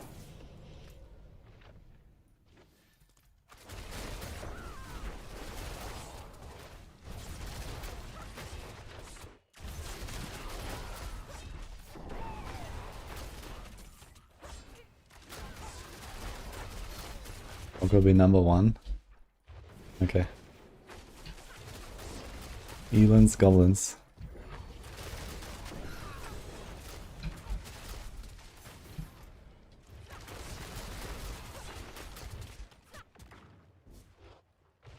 I'm playing Pension Rogue right now instead of Bite.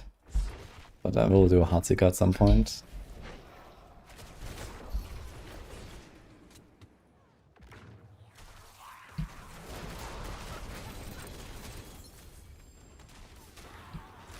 And this was kind of nice here now to get started, basically.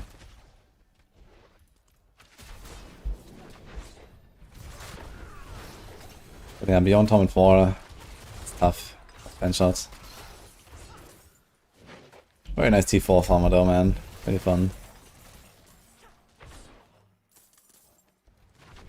Can't believe that in like, I don't know, doing like 25,000 kills in Helltide or so, I didn't get a single scroll. At least I didn't notice one. F.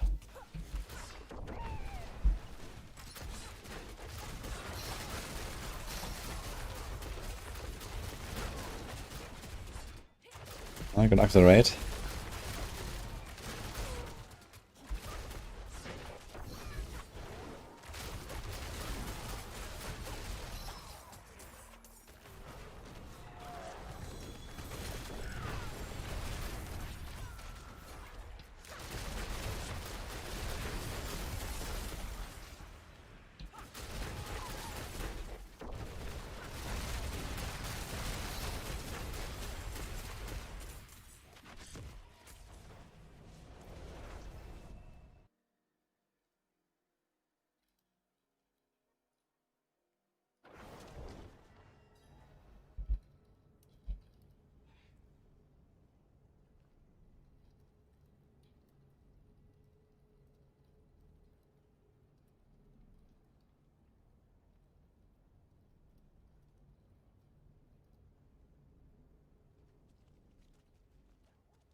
Dude, too many boss sigils, what the fuck?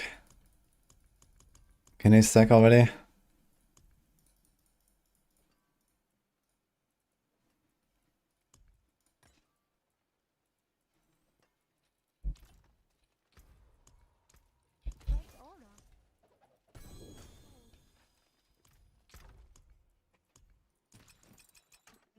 Morning.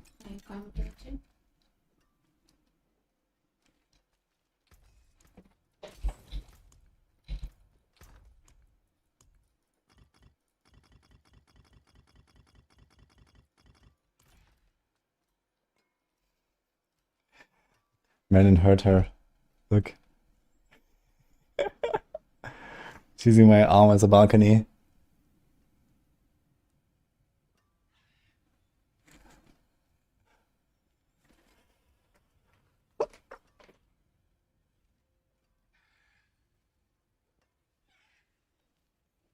She said good morning at 1:40. Yes.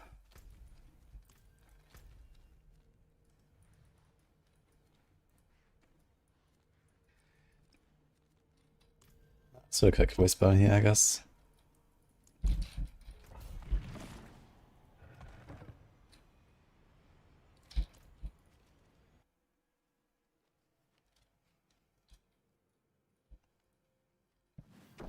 Not 140 everywhere, but it is 140 here.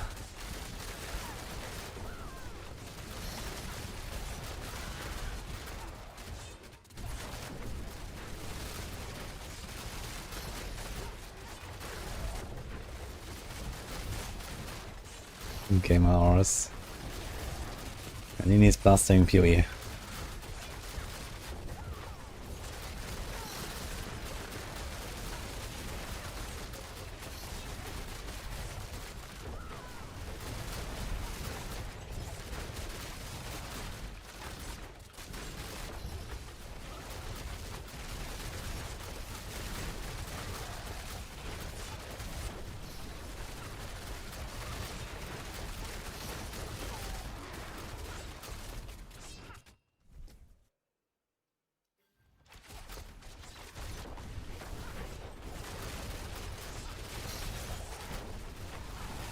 .40 AM in Brazil.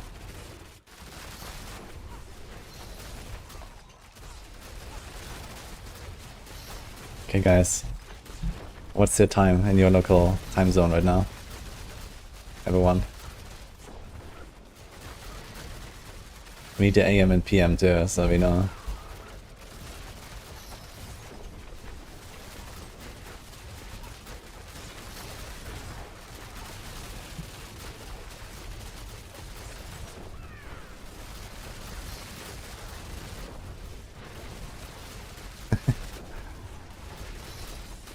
.42 AM, where's that?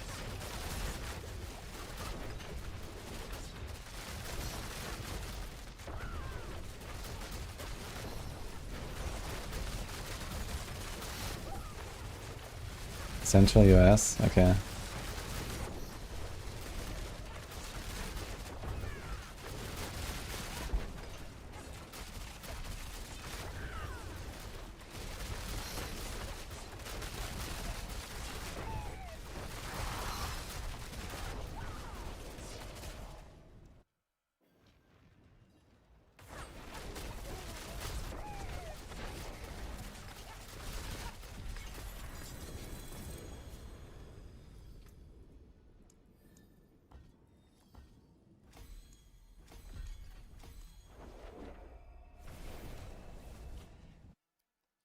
.40 PM in Singapore. It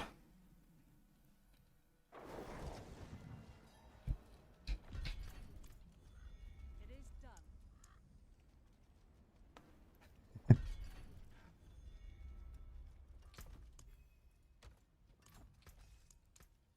My hammer sings on your return. I'm gonna try how a Horde feels on this. Do I do it on T3? I probably have to do T2 Horde, I guess. Oof. Let's see it.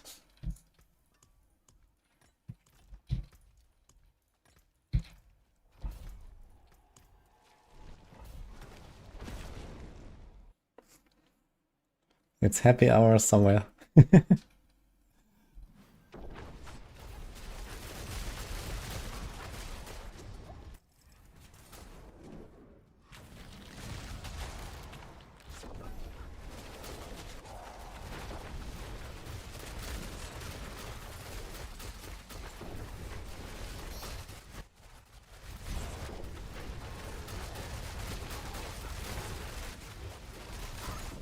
Dude, look at this, man. Tom and 2. Fucking butcher.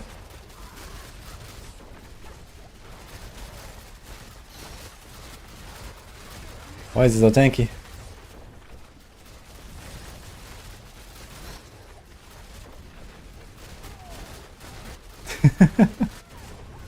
Holy shit, man.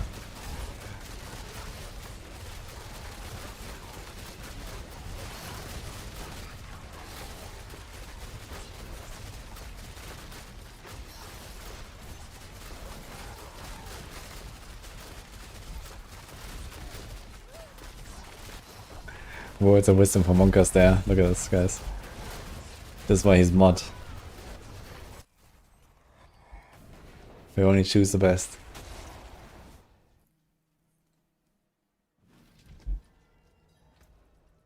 Hope Rogue will be good at class rework. Surely.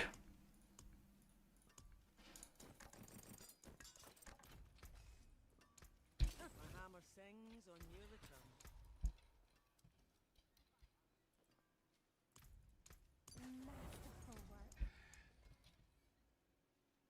Will it test something with Andariel? Nah, doesn't seem so. Andariel seems very bad, actually.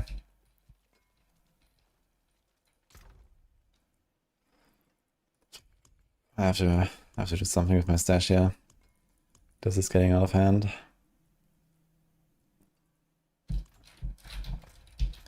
And I can at least can mute some of the sigils.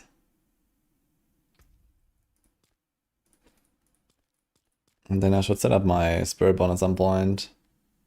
My Spirit Bond won't need much, actually. Because it's like mostly uniques. It's like one ring, one amulet. And boots, and that's it, actually. I think everything else is actually uniques.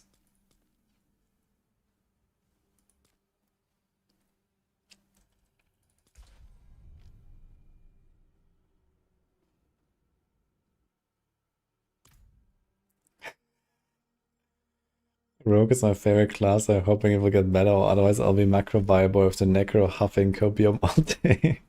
I don't know, man. I don't want to become copium huffing rogue enjoyer.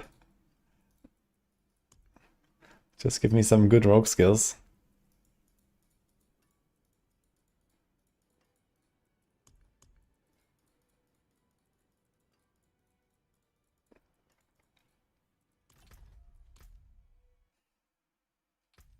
Actually. Stands out nice. Poison build. Okay, fine game. It's okay.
You send items from one character to another at the same season? Yeah, you have the stash. You can just put it in the stash.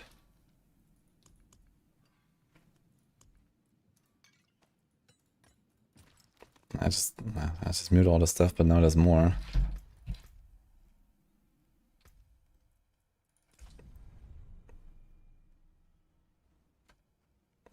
Am I playing Last Epoch next week? Yeah, I'm planning to.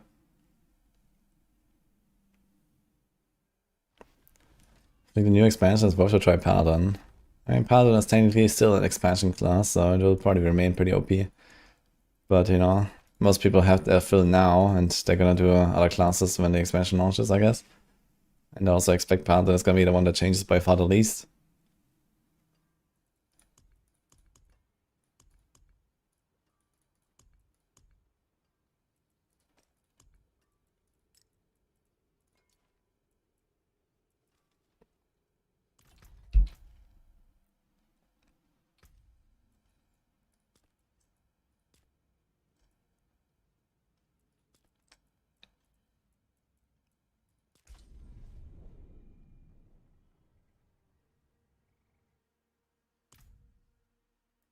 Before Paladin becomes the new Necro. Yeah, they're gonna remove Falling Star and Arbiter in the expansion, guys. And Condemn now has like a 7-second charge up before it pulls enemies in. And then you basically play Necro.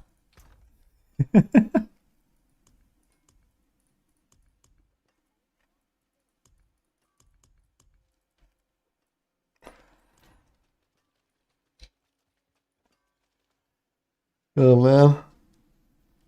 Okay guys. I need to AFK for a little bit.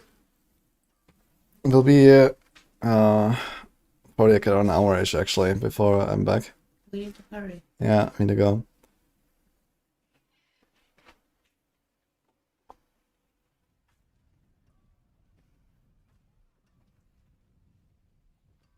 Have an appointment. So I'll see you in an hour, guys.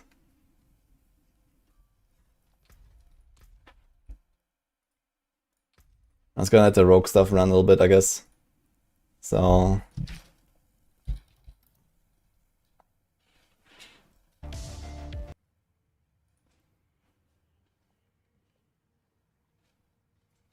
what we were doing earlier, basically. What maybe from yesterday.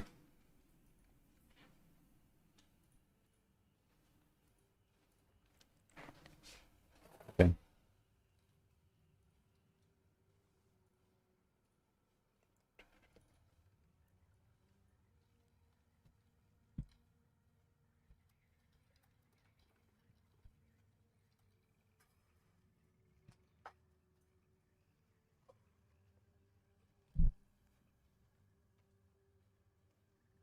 So 65. Soon 69.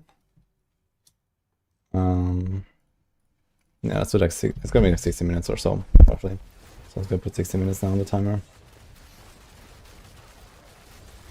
Okay, I'll see you guys later. Playing Warlock, no.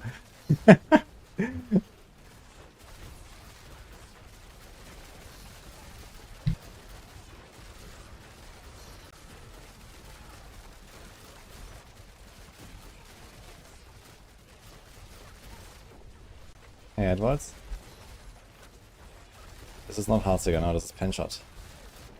Heartseeker looks a bit different.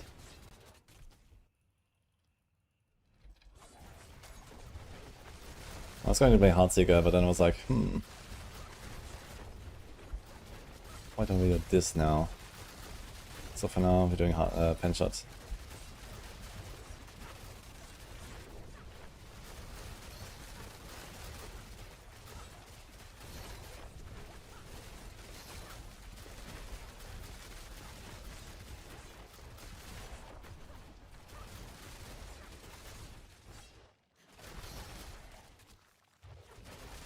There's a Maxwell guide from, I think the Exile has a Penshot guide.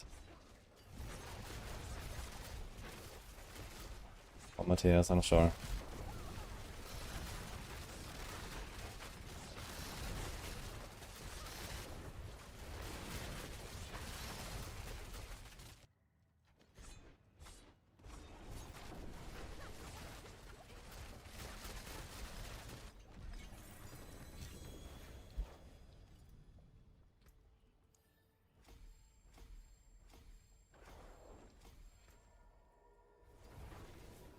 I have to Twisting Blades.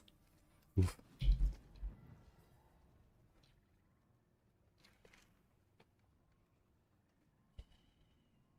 I want the dodge chance. I'm not sure if I need this energy per second at all, actually. With just like a hits, we're gonna produce so much resource. Okay, here's Vuln, Berserking. Life Vuln, I guess this is okay, actually. And the Berserking is nice. I guess we're not gonna expect to have anything on our Eagle Horn, so only those two. There's Chain Hook and there's Berserking right now. But one of them should have life on hit. One of them should have Vuln. And also, at least one of them should have resource proc.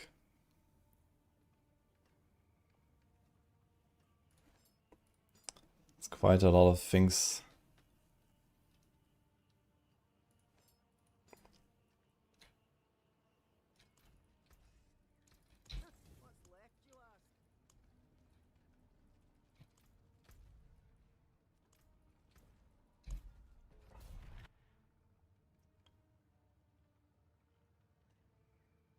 Is close quarters combat momentum better for Heartseeker? For the Oathmaker setup, you usually play momentum, so you have more maximum resource and stuff. But this is only necessary when you do this like one-shot reset for your Shadow Clone. Otherwise, you would do yeah, close quarters or victimize. Personally, I'm not a big victimize fan, I gotta say. It's like comfy to play, but kind of clunky in execution. Like, you have to wait for the proc and then you don't have the buff until at least the second hit. And stuff like that, so... Yeah, if you hit like really fast and, you know, don't necessarily one-tap stuff, then victimize is fine. Like Rain of Arrows, for example. Actually, there's like a victimize setup that Darkside has made. So there, victimize is fine because you have like, you know, 20 arrows per target anyway. I don't like it on something that is like more like slower paced.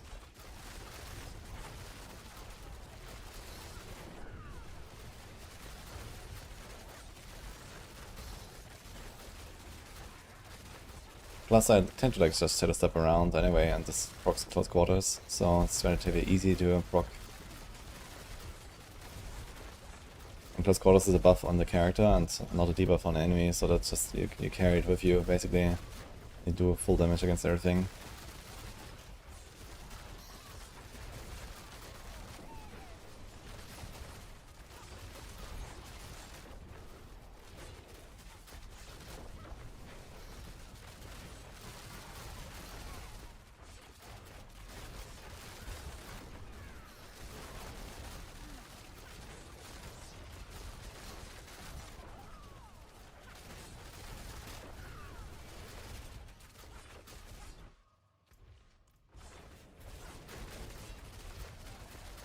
I take 4.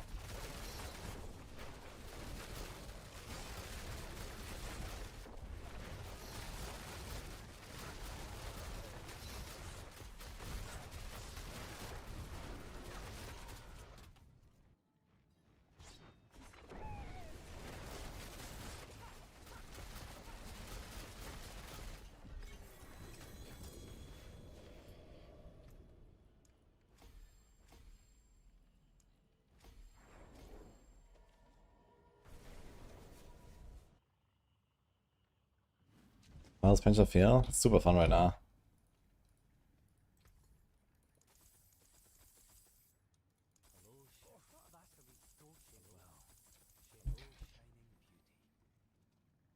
See some steel you need? What's left, you ask?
I still get some items here actually. I also need a grasp hands.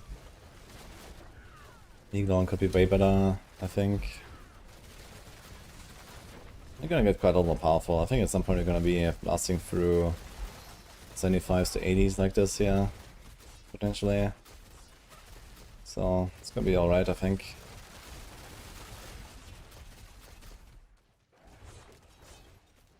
If I can do like 2-minute 80s on this, that'll be fine.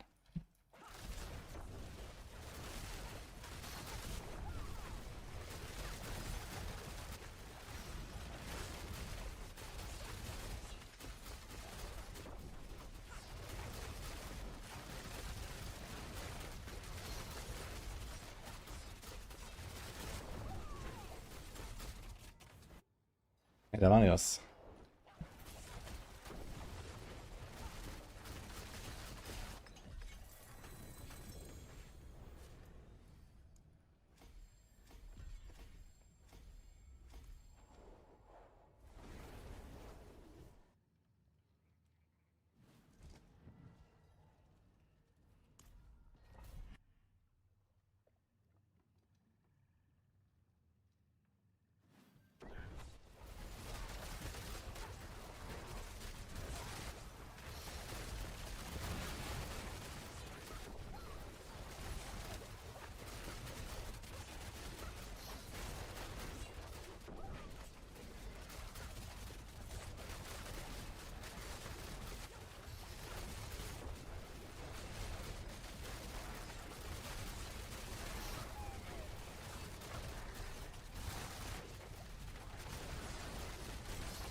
I have no idea what you're talking about, Meteor. What?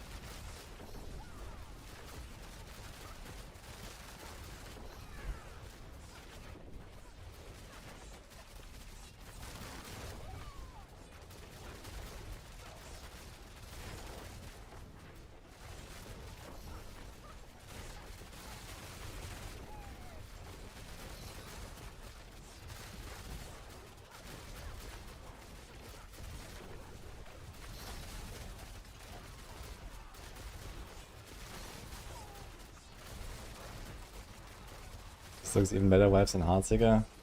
Yeah, it is a really fun feeling build, for sure. I played a lot of Heartseeker in the last 2 seasons. Like, I'm probably gonna skip playing the regular Heartseeker entirely. Just gonna grind up my stuff here. And then at some point I'm gonna do the Oathmaker stuff, I guess. Just some higher ends of things.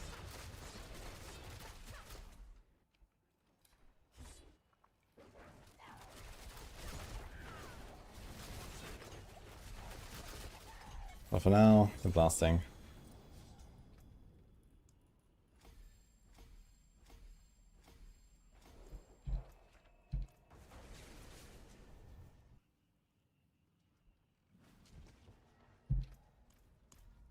Okay, get our glyphs at legendary after this run.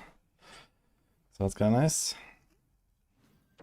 So everything in T4 should be kind of a breeze now, I think.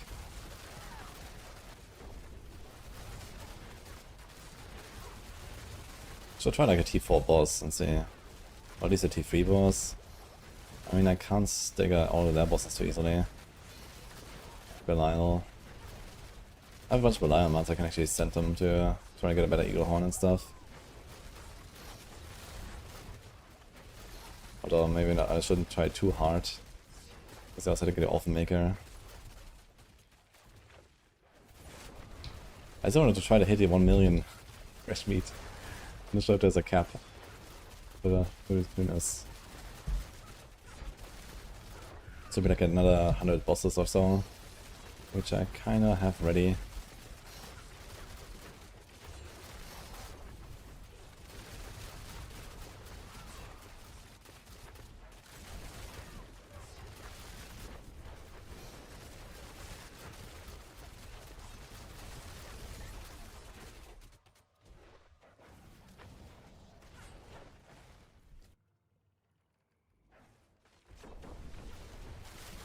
Always the fun ones that get set aside. Yeah, I don't know why.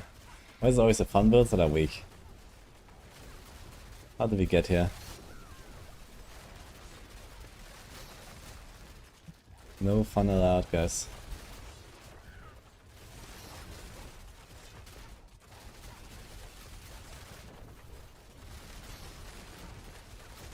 Maybe this is why they're fun, you know? They are fun because they're weird off-mana builds.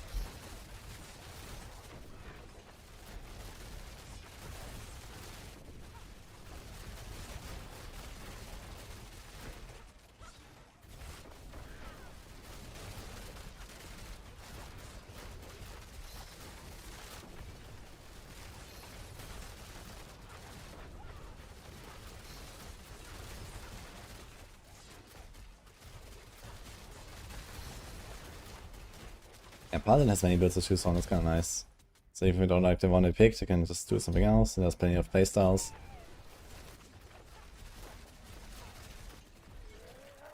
And soon every class is gonna be a Paladin, it's gonna be great.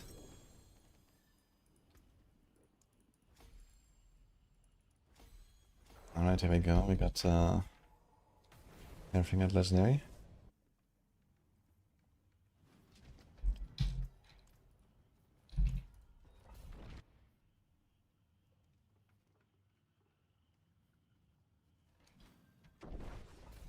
Cope. Everyone is gonna be Paladin, yes.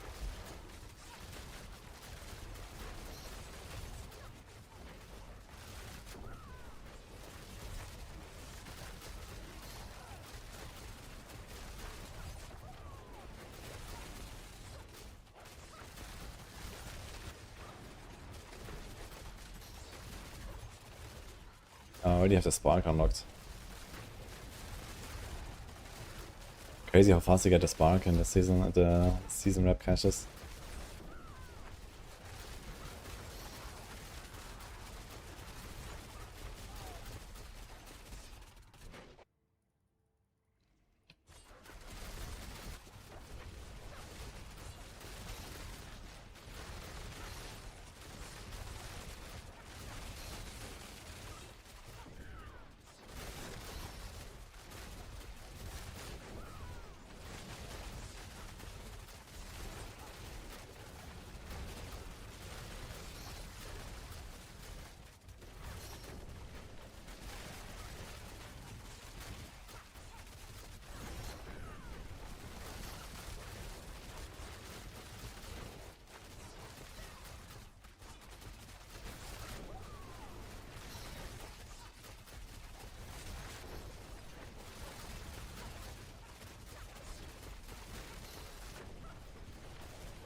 Bosses is insane loot. Yeah, T7 bosses have insane loot for sure.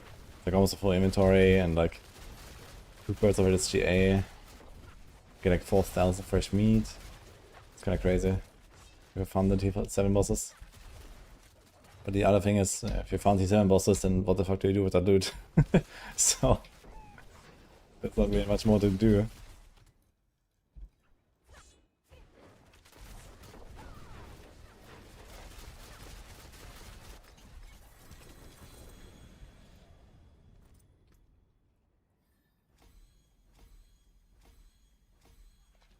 Next season we'll see only Warlocks. I don't think it will be as crazy as it was with last season's Paladin. Because, you know, the Warlock comes out in like a whole new environment, right? Paladin was just kind of like, okay, most of the other stuff stayed where it was, and then Paladin. So obviously everyone goes Paladin. But next season, I mean, there's 7 other renewed classes. Well, I guess Paladin is probably the least renewed. So I guess, you know, what you see from Paladin now is gonna be pretty close to what you're gonna see in the expansion. But the other classes, I mean, they're gonna change fundamentally, right?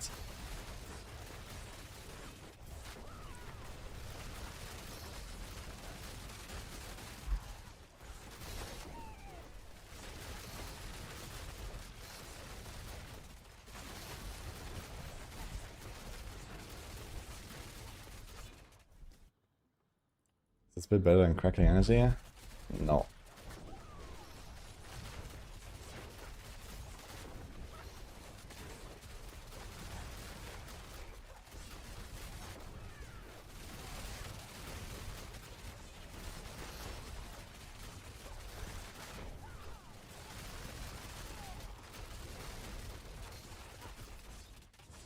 But we probably have roughly the same number of hits.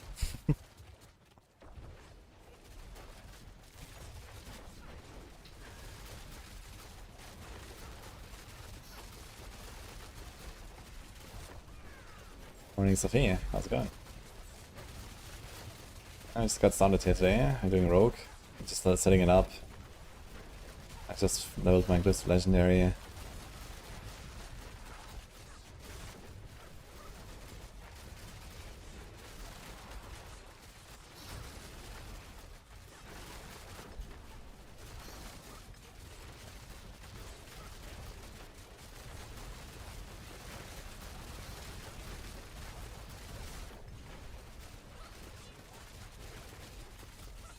This is penetrating shot.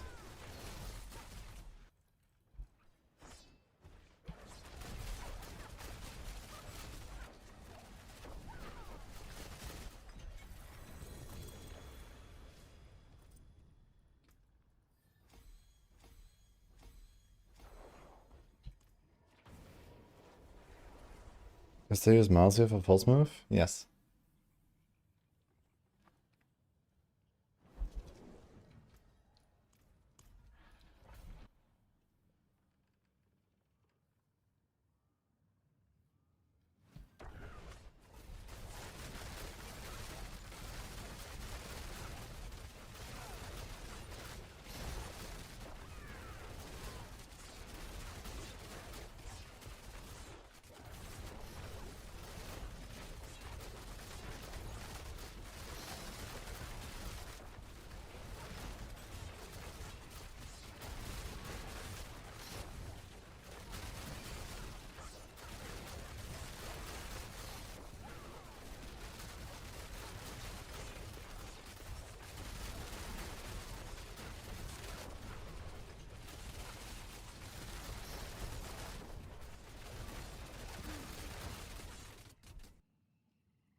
Keep up the good work, wudijo. Yo, Thomas. Thanks, man.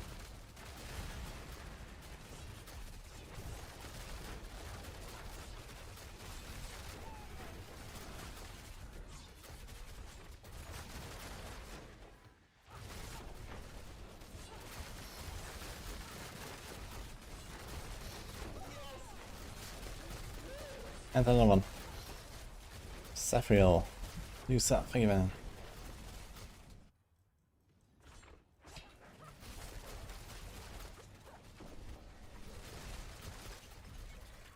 You find vulnerable a ridiculous condition? Why? What's the problem?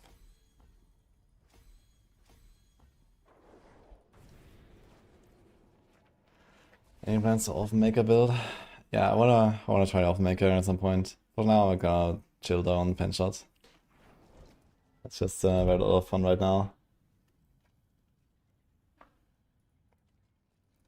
I'm just letting the glyphs slowly right now. And then it's time for a bit of like bossing, I guess.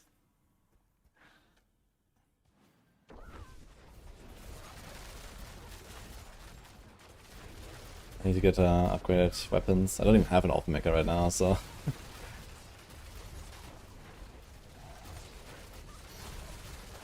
I guess it should be relatively easy to get an Elfen Maker by gambling crossbows. There's only one crossbow.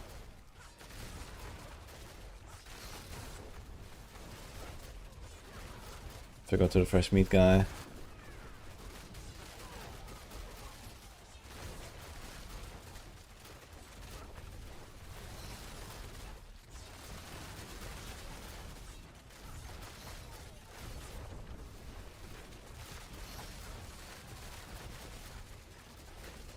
What? It's actually dead end here. I expected it would be the exit.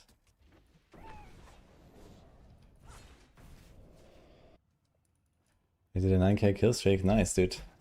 I still have to do it. I guess I'm gonna do it on this guy. Maybe next Helltide I'm gonna try. No Umber Crux though right now. Maybe I should try to get an Umber Crux. Just to make sure.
Uchi on T3. It sounds very cute actually.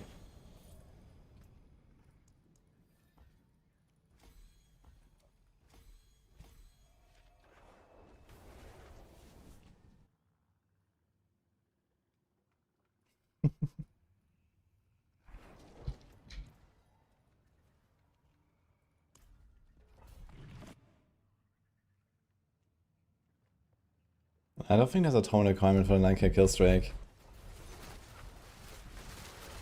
Yeah, one easy strategy apparently is just like farm a bunch of hearts and just do like Penitent Blood Maiden. I think you need like 32 or something.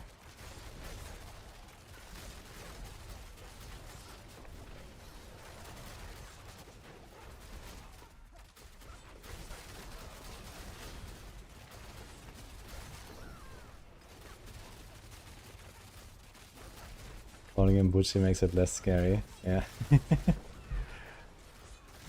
Oh, maybe someone can help out here. I suppose you have a hardcore.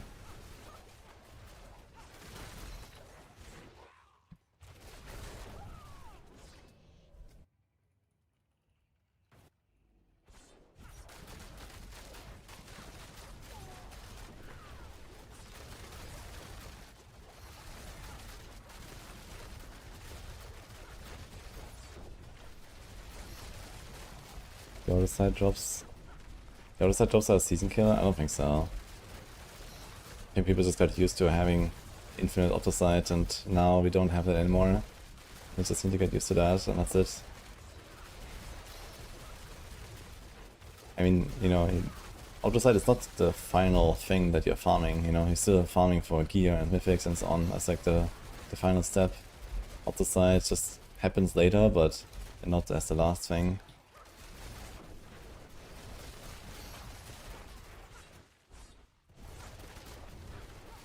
Like it didn't like extend the grind or something like that in a big way.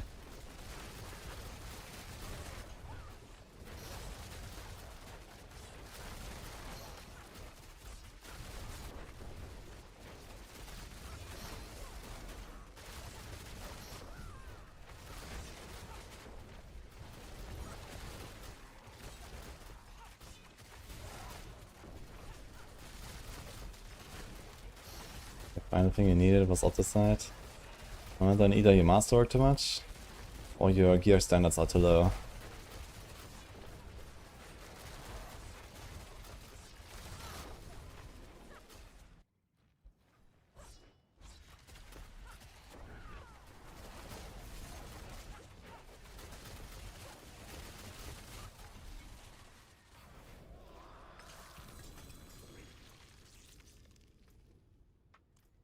The bloody strong rooms do give auto sight actually.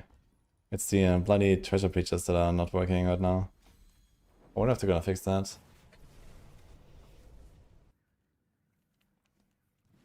Is there an XP farm strat or something? Yes. You use these bloody taught sigils and then kill all butchers.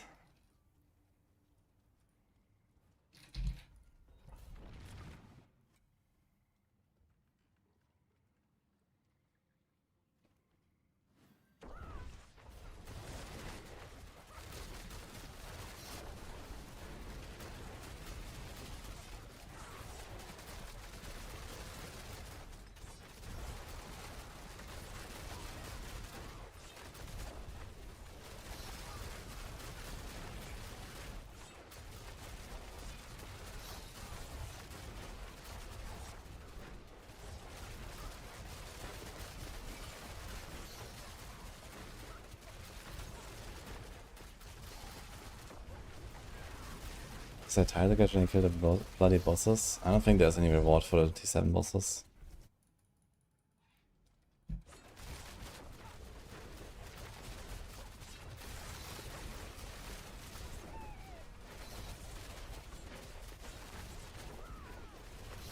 Is it the T5 fireball?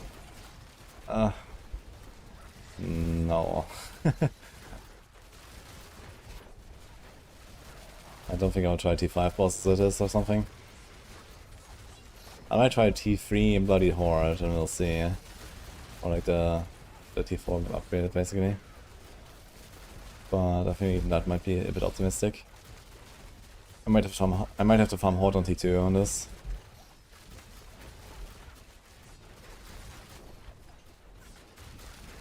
The thing is I can't stagger the butchers. The butchers are like almost impossible to stagger. So that's really bad.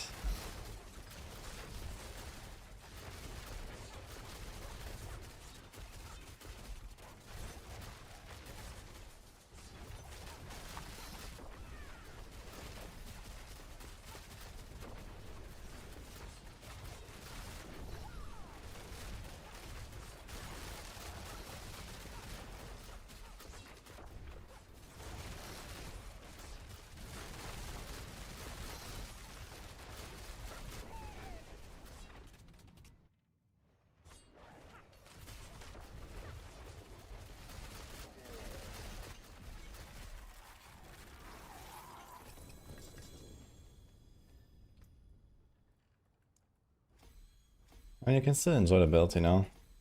Good thing is in this game, there's almost no reward for going to a higher difficulty. So you can play the meme builds and don't have to feel that bad.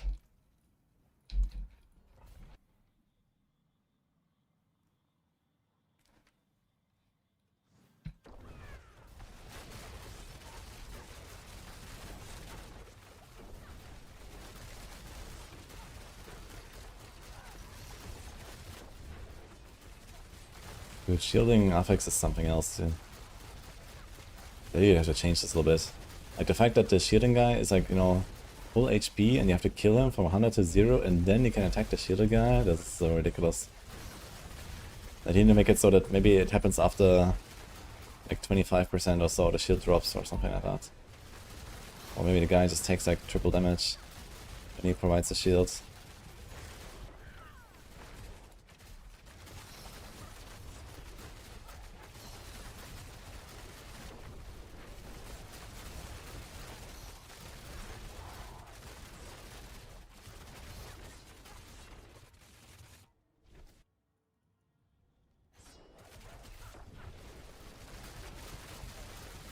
Projector runs away to the other screen. At least it shows you the link, right? So you know where it is. So that's kind of nice. But yeah, like the idea is kind of good, but it's just that okay, like you have to kill a pack twice, right?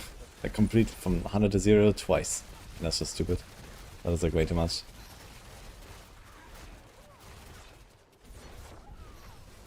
And the Life Ink guys, they're also like buggy. They just take no damage.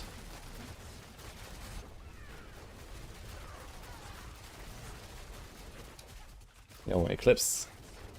Thank you so much for the sub.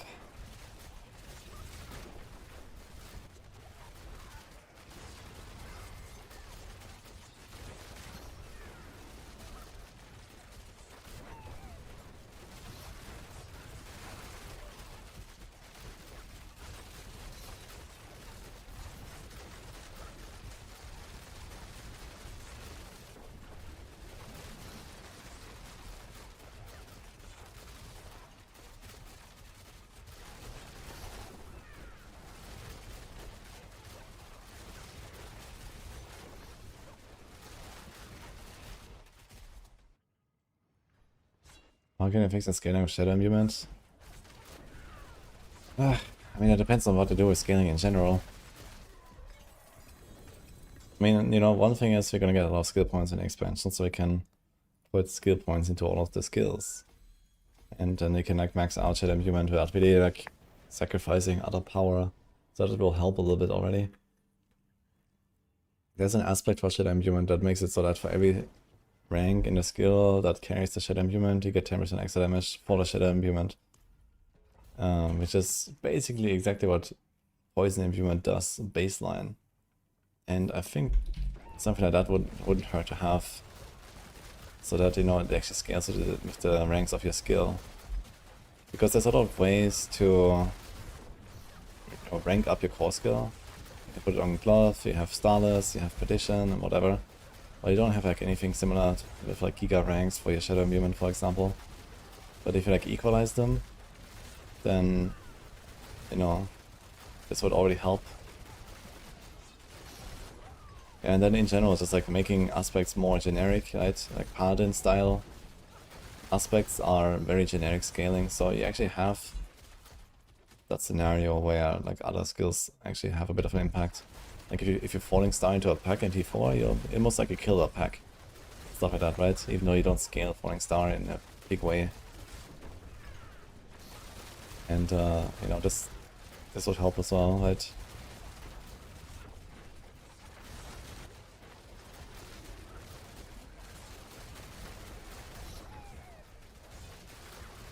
But yeah, the same needs to like extend through like all of the systems that scale your damage, like the glyphs, the legendary paragon nodes on the paragon, so on, the uniques.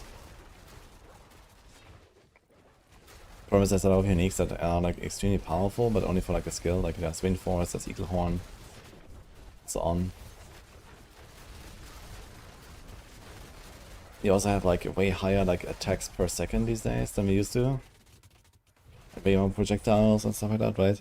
So the more attack rate you have, the less Shadow Imbuement can do, right? Because Shadow Imbuement is only like one hit, only when a target dies.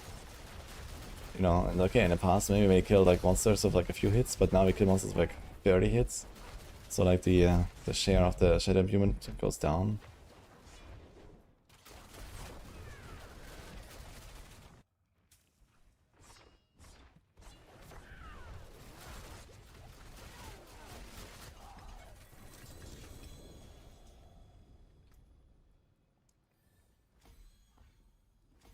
Maybe they could allow you to stack Shadow Imbuement on a target. So when you hit it more often, then the explosion will be larger at the end or something. Maybe up to a point at least.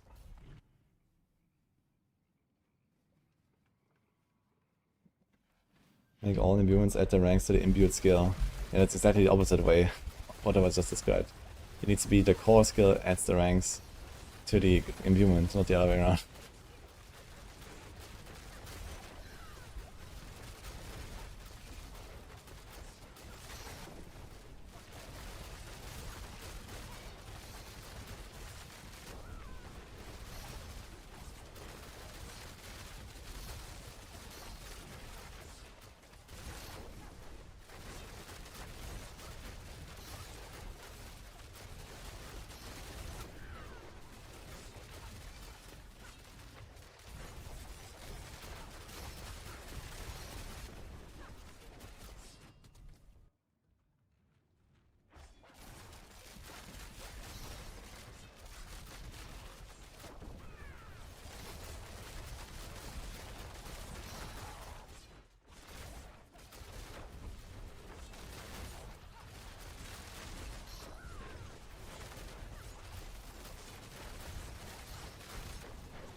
Use imbuement of 0 cooldown at the cost of resource. That would be interesting actually. Maybe it will be like ways that have like perma imbuement. I mean we already have like perma imbuement for some things, right? Like the cold clip aspect. And Assassin's Stride boots. And maybe there's like also be like skill upgrades that allow you to do this or something. Top 1 rogue on hardcore, tower 70 for sure.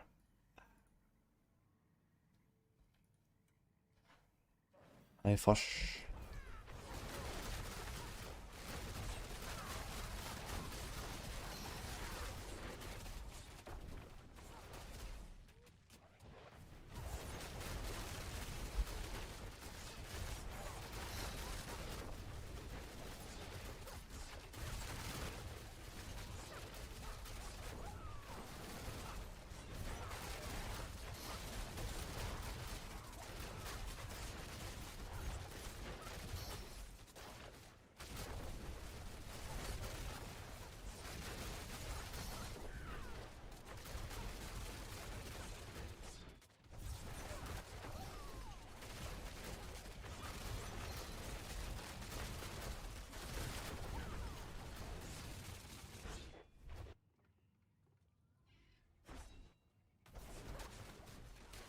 We'll see about Death Trap.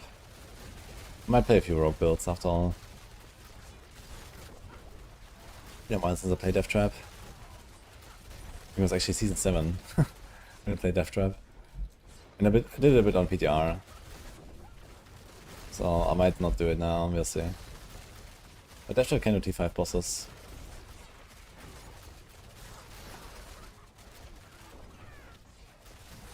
It's pretty good.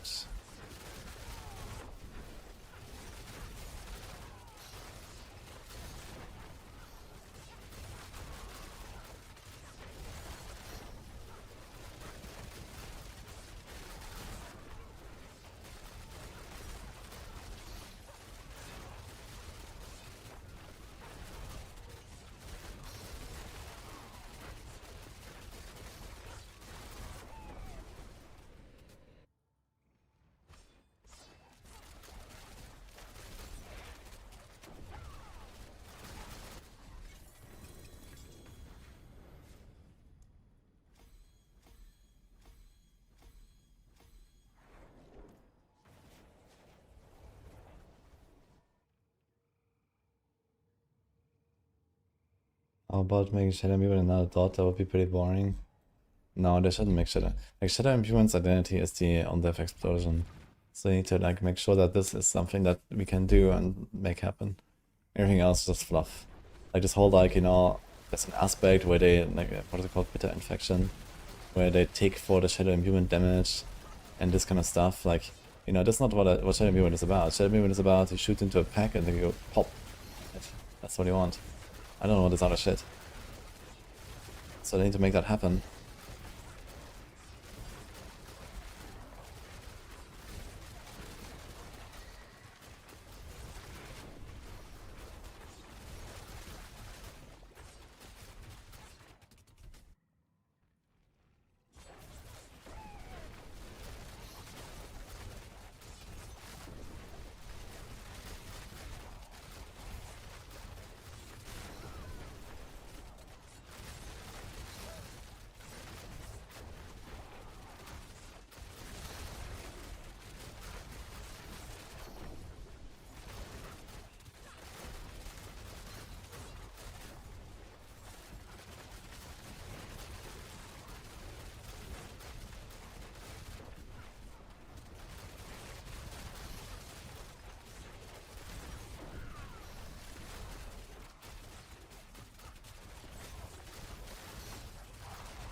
Any sticks?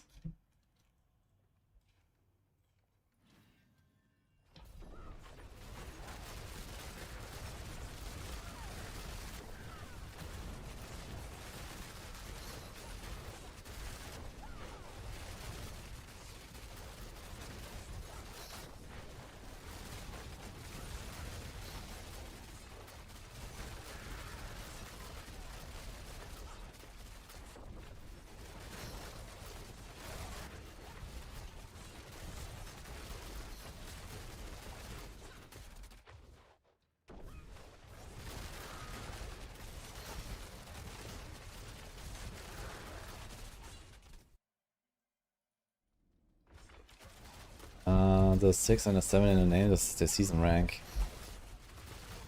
Like basically the season journey stuff.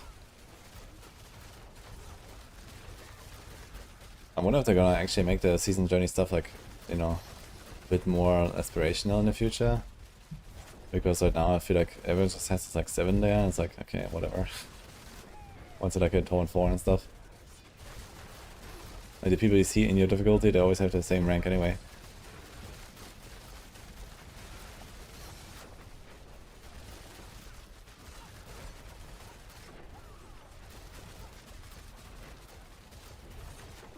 I think it was Torment. No. The rank. Torment goes to 4 regularly, and then there's like the sigils that can make it higher.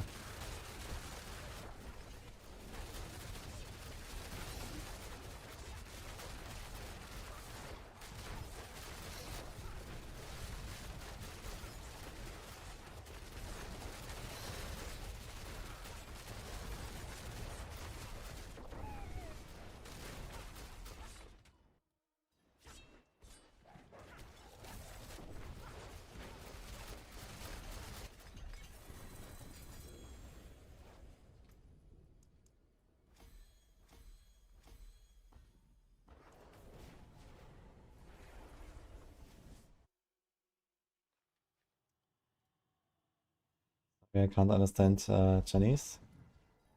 What are you asking?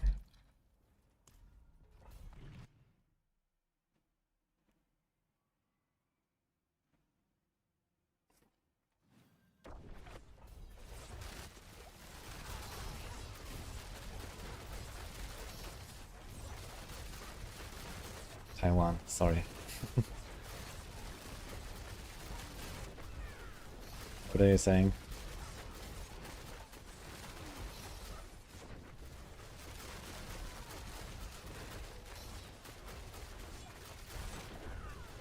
Is the rogue strong?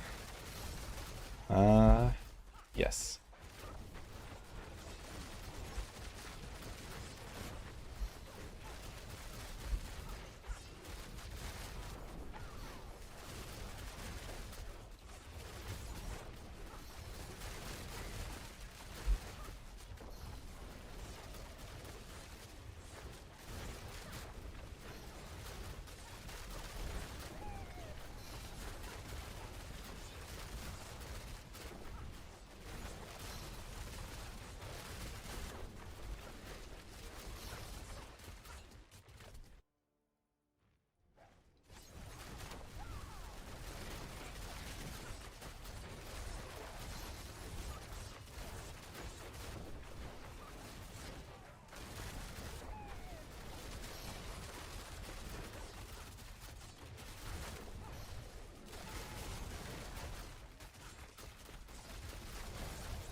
What?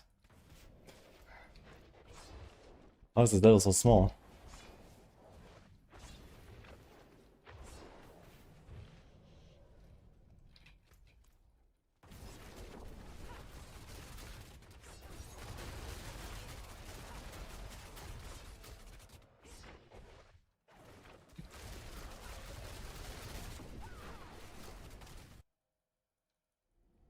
Hello, Jung.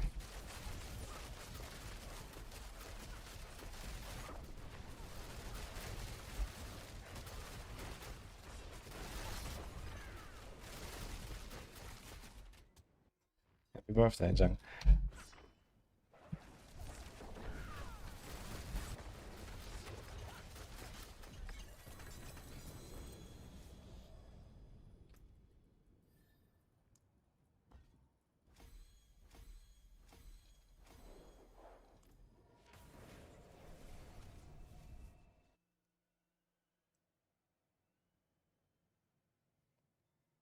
We're gonna have a booty talk today? Maybe actually.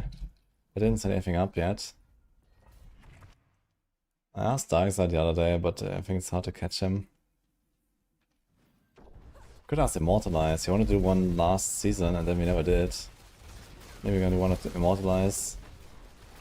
And there's also Nick 2, maybe?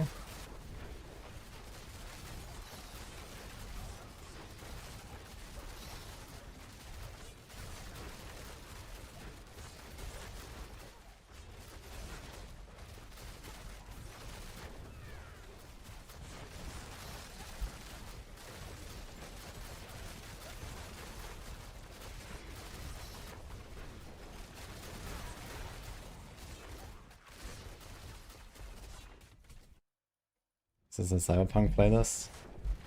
Oh, this genre is called Synthwave. You can type extension playlist if you wanna have it.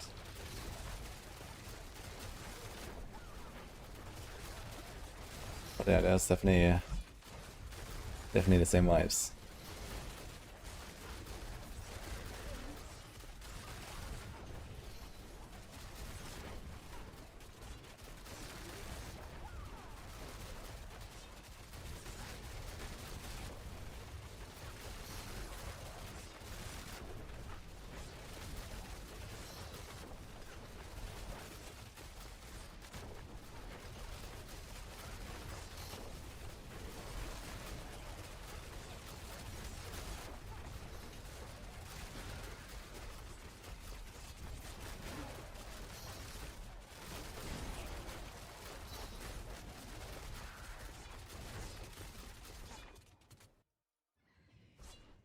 Yeah, scrolls are super rare, man. I have like 2 scrolls right now.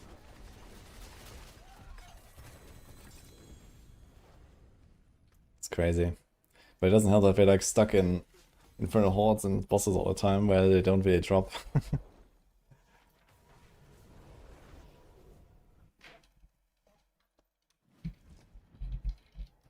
Here, Eclipse.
I think Meta Pro is like drunk or something. I drunk or something?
Where are we right now in the playlist?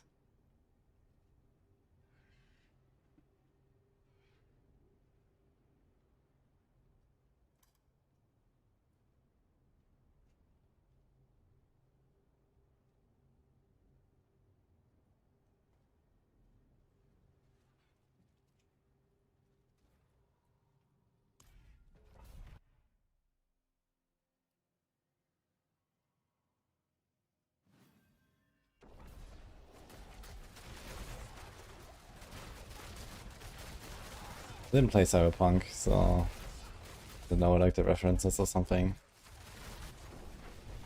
I want to do that at some point though. It's like a very nice game.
Yo.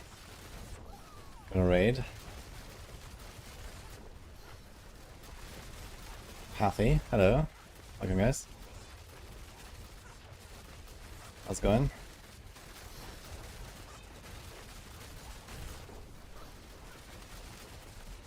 Okay, blasting a bit of pinshot rogue here.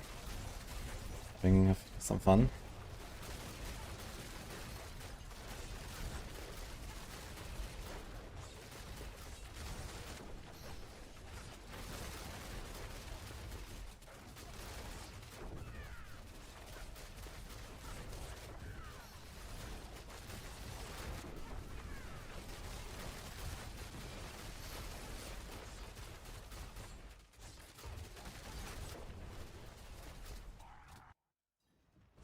It looks crazy fun, yeah, super fun actually. Brings back some Season 9 vibes. Season 9 is also a really good build actually, with Azure Wrath. Hello guys.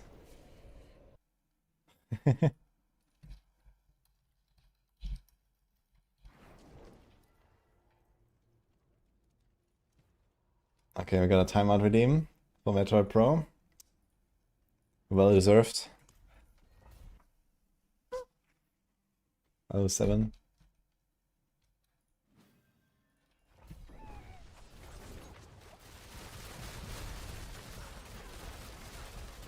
Anyway, yeah, for those who just came in from Coffee, welcome. We kind of just got started for the day, so we're gonna be here for a while. Did a Paladin, another Paladin, a Barb, killed some T7 bosses and some stuff, and now we're blasting here on a Rogue. Almost playing on 300 now.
Yeah, you don't have to share clone out. I feel like every time I recast it, it just does so much more damage in that moment. Maybe it's just like it repositions and aims better or something. I don't understand exactly why. Just don't like the feeling of it.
Yeah, people keep telling me that I keep getting like strong room sigils from Astaroth all the time. But when I tried this didn't work for me. I try it again. Maybe we're gonna run a few and just see. I mean, I have it all to the side, I guess, but 60k. Just for science.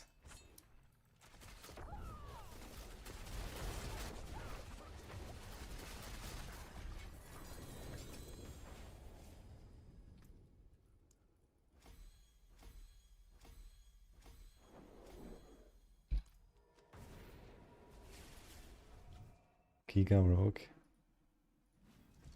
What do you mean? The Marius.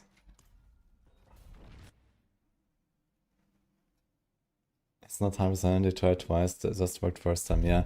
I've done like 2-3 Astaroths or so, and I don't remember getting a single escalation sigil back, or like a strong room sigil back. I'm pretty sure it's just like a random mod that people run into. I had also like an Astaroth where I got like 700 up the side, and another one where I got nothing. It's just that's random mods. But yeah, maybe you can kind of sustain it. I think if you run it in a party, then you have no problems just like farming up the side like this. Because then people get plenty of sigils.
Oh, see Eclipse.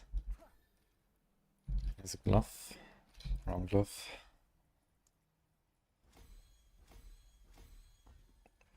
Not the best hate level. This season you can just kind of like blast through Hell Tides.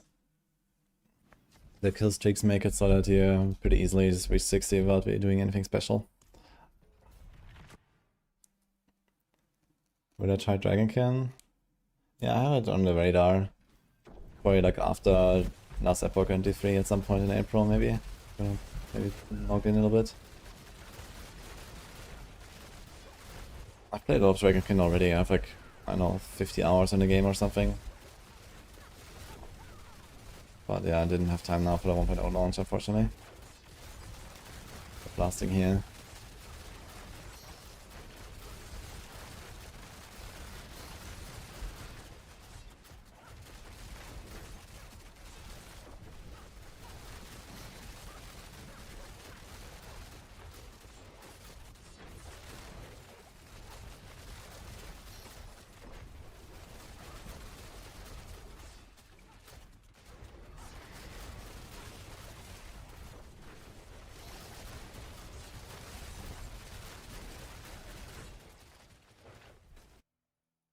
Hi, Bell.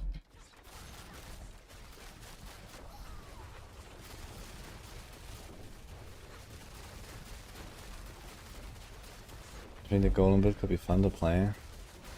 I don't know. I mean, if you like minions, it's actually spammy though. You have to like spam the golem button all the time because it has like this reset mechanic. So personally, I didn't enjoy it too much.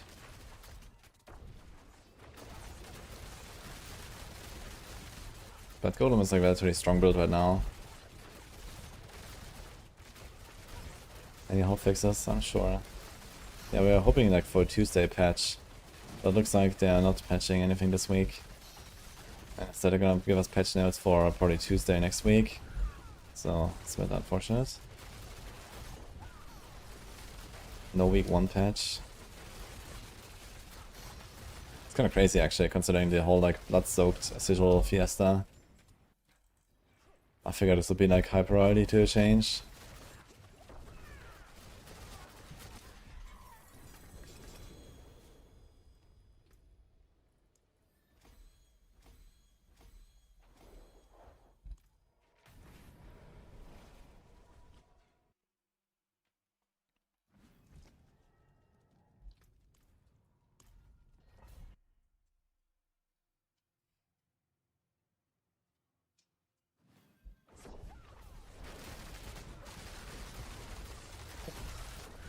I mean, this is what it is, dude.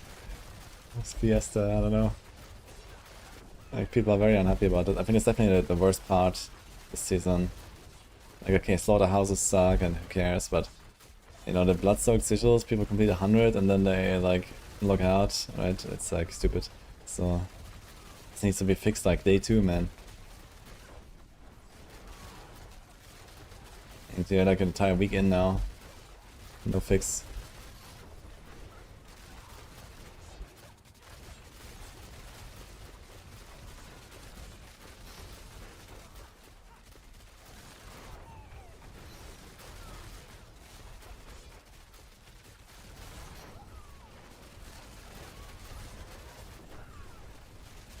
Good morning, Yannin.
Build as pen shot.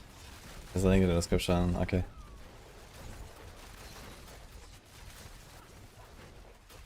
Don't know if I even reach 100 at all with your pen shot this season. Yeah, 100 on pen shot is definitely gonna be a bit of a challenge. If you play with Orphan Maker, you can probably do it. If you do like the same stuff that Heartseeker does, but with pen shot, you can definitely do 100, I think. I was thinking about doing that actually, maybe I will. But not even have an Orphan Maker though. Okay, which other glyphs do I need for Heartseeker? Control. Is that the same for the push? Yes, versatility. Control. Maybe a little bit those two. I have tried pen shot build, Savio. If you look very closely, you might miss it.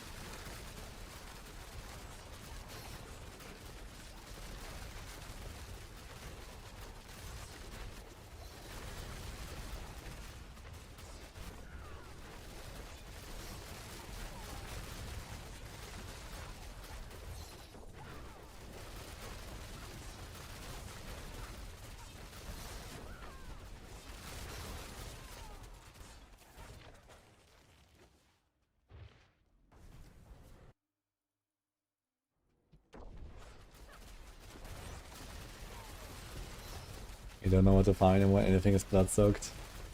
Yeah, make sure you open the caches on an alt. So there's a thing where if you have a non-blood soaked horde, like if you have a blood stained horde, and then you put a blood soaked horde into that same stack, they will all become the same. So you can convert them basically.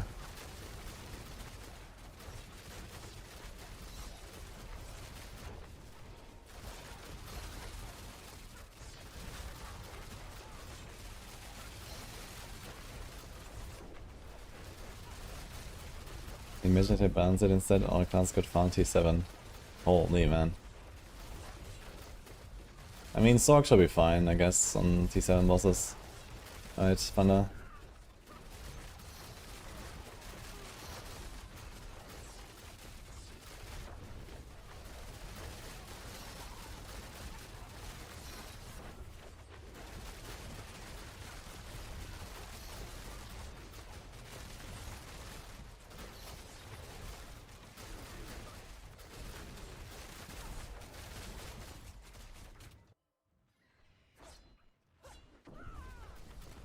I just meant in general, like, you know, how long do you need for like a T7 boss? Like, it's maybe a minute on Crackle, I guess.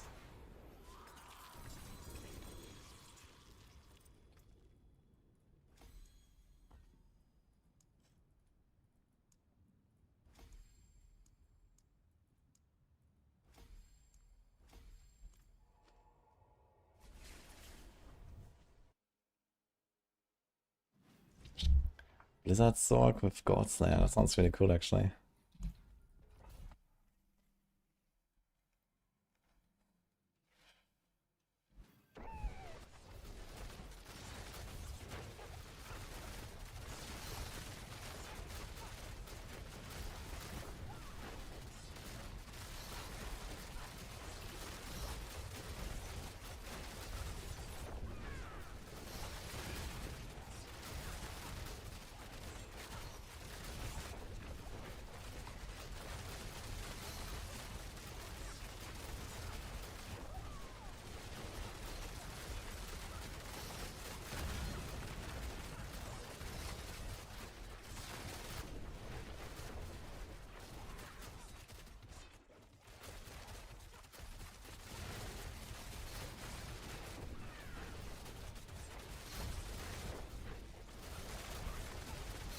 Also now scrolls for me.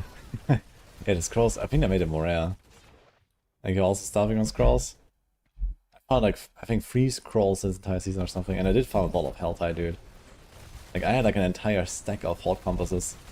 I found a lot of Helltide. I just can't get scrolls, man, it's crazy.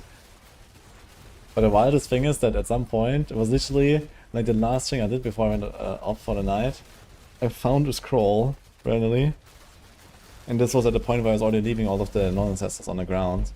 So I managed to see it. And then I went to town, and in my last 10 items there was another scroll in the stash. That was insane. It's like, what the fuck?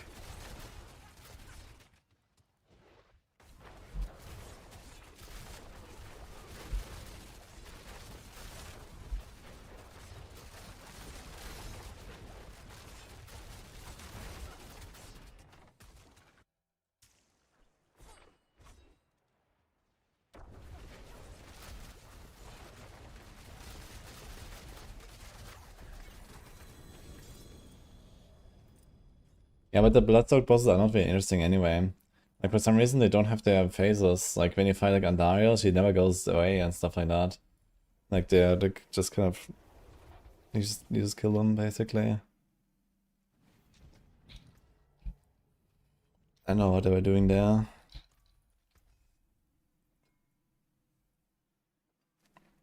Yo. It's a dagger, but okay.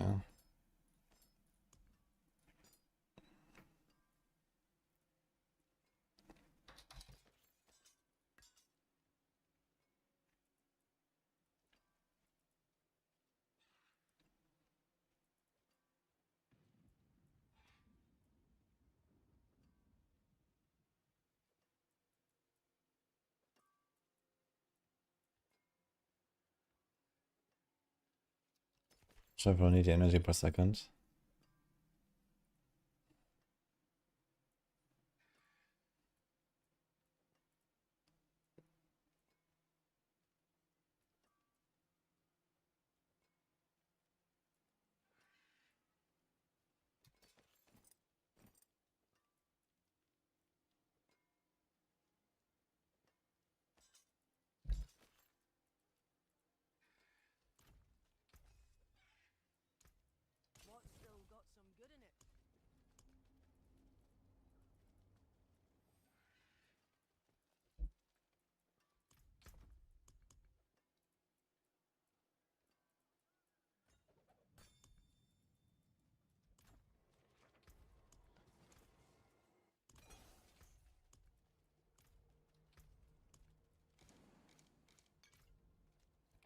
More.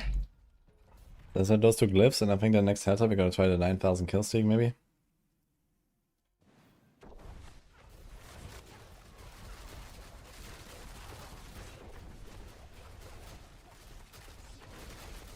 Yeah, the non-stacking sigils is quite something, man. That is a choice for sure.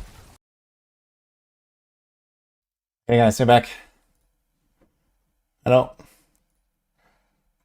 It's me.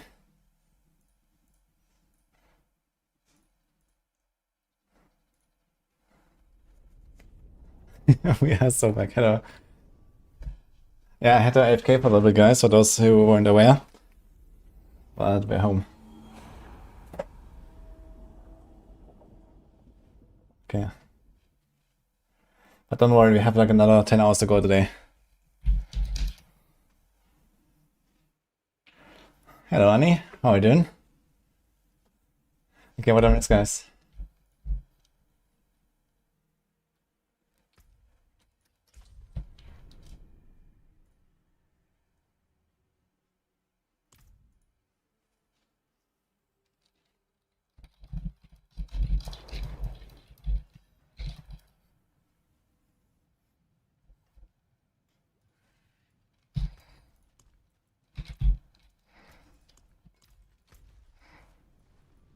What do, guys?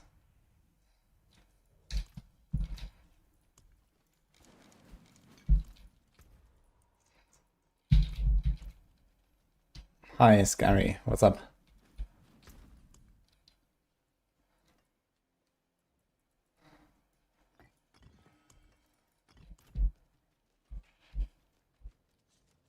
Doing fine. Good to hear that, Annie. What are you up to now?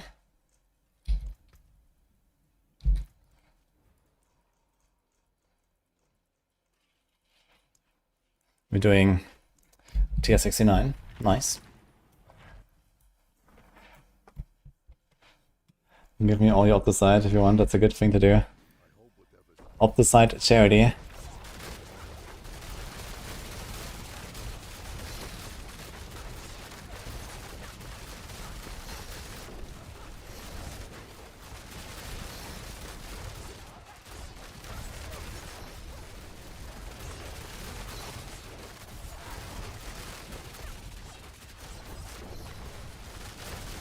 As my son with the picture of the build where I can see what gear you're wearing. That is not removed. But I hear from some people that they can't see some things when they have adblock on, so maybe try to turn it off.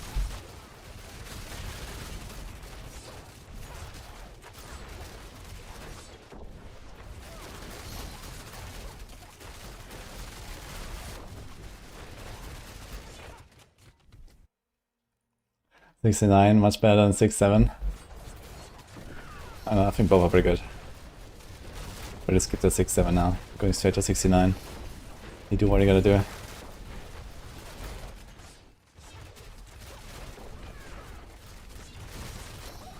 Yo, Grim Hobbit, thanks man. Appreciate this up. Also, I see earlier on YouTube we had Samuel Tatar, new member, thank you as well if you're here. I was away for a bit.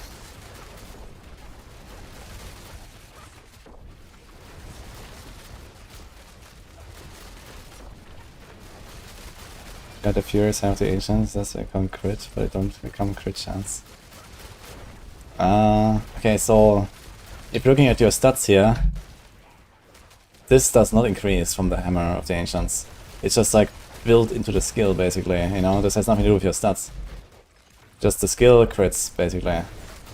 So if you turn on the damage numbers, you'll see that they do yellow numbers. And they're gonna be crit all the time.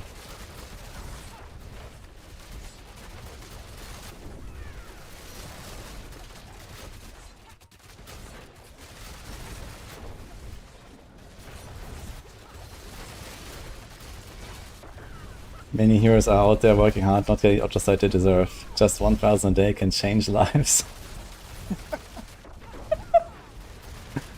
Oh my god. Yeah, what do like the heroes of Sanctuary do when they retire, you know? In old age? Old Nephilim, you know? Is that like a veteran service?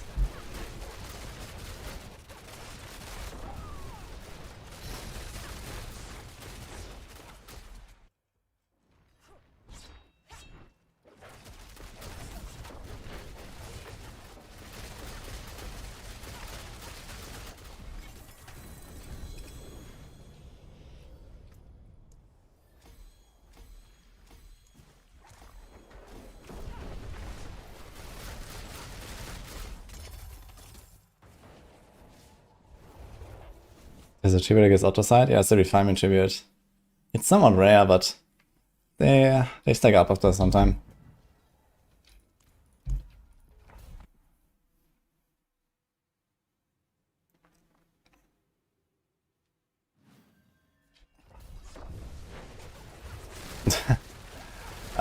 Okay, add me. Type mark B tag. I can take a quick look.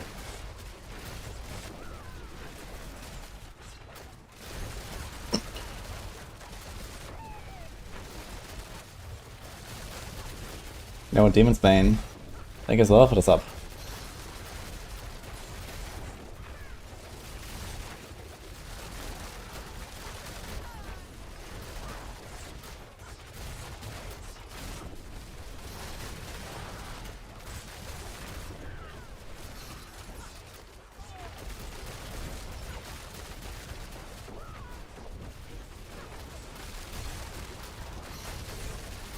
It looks insanely fun. Yeah, it's super fun, man. Unfortunately, just kind of weak. Back in season 9, this was like meta build, man. This was so good. Azure Wrath, that was so nice. I mean, you know, it's good enough for all the T4 stuff. If I just want to have like some chill Tone 4 character, this is super cool. Hello? Pause, guys.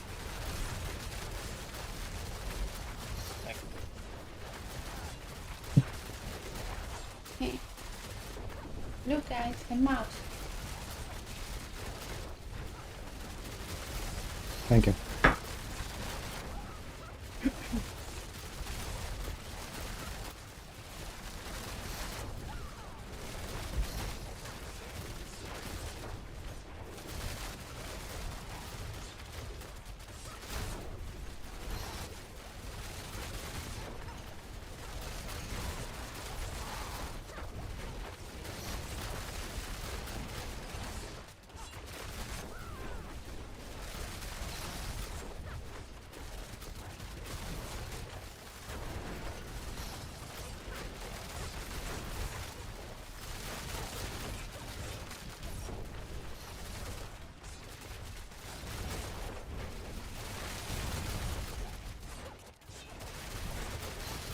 No.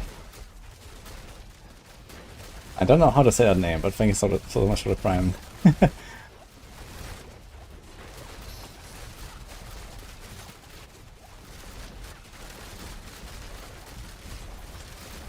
That is Japanese, right?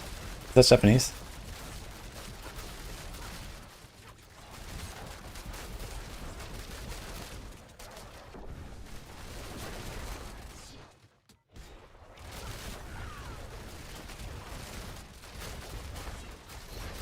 Hey, Ignition.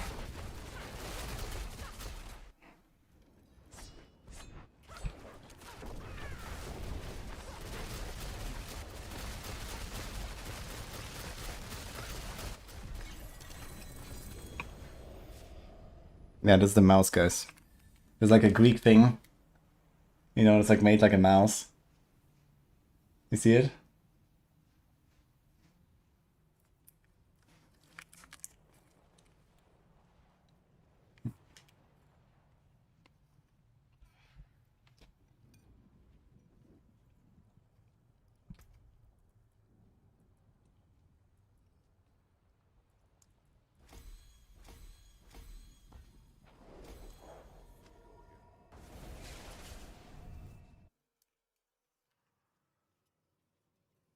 It's like creamy.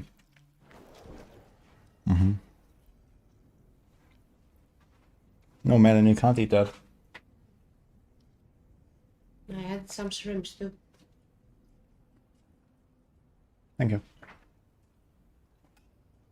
Okay, a lot of stuff now. Do you like the pastry? Put it up there. We'll keep it warm. Yeah, that's not really good. Why not? Do you want to eat a warm salad? Yeah. Yes.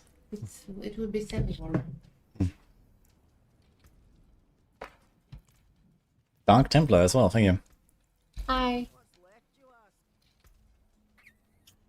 ask? Smooch. What? Hmm. Are you funny. shy now? No, it's just funny. Why? You're wearing my favorite MTX. Mm-hmm. And I'm running a favorite tier too. Which one? Nice. Hi, Breeze.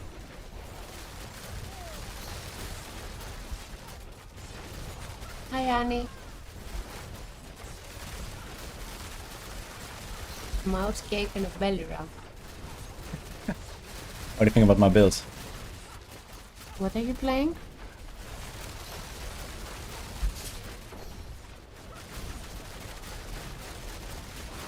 Looks bad. It's this pen shot. Mm-hmm.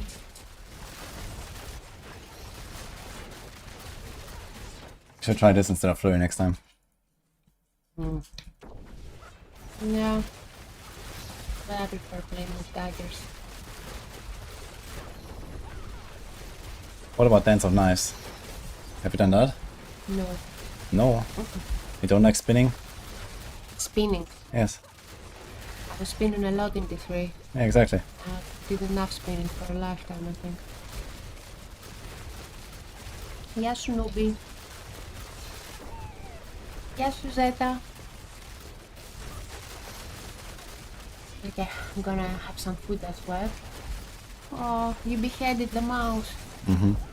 Did you like it, by the way? Mm-hmm. I don't have any sweets, guys.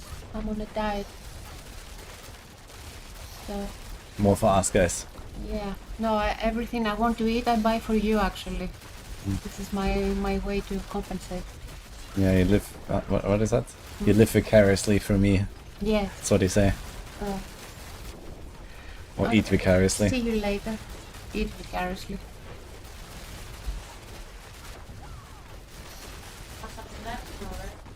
No. You want to keep this, right? The lid. Yeah.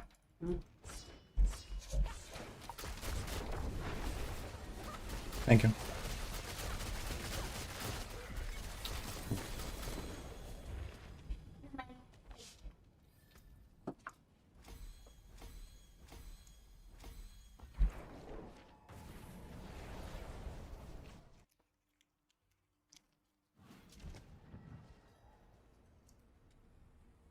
Be careful with this, by the way. You can eat them and get poisoned. Food poisoning.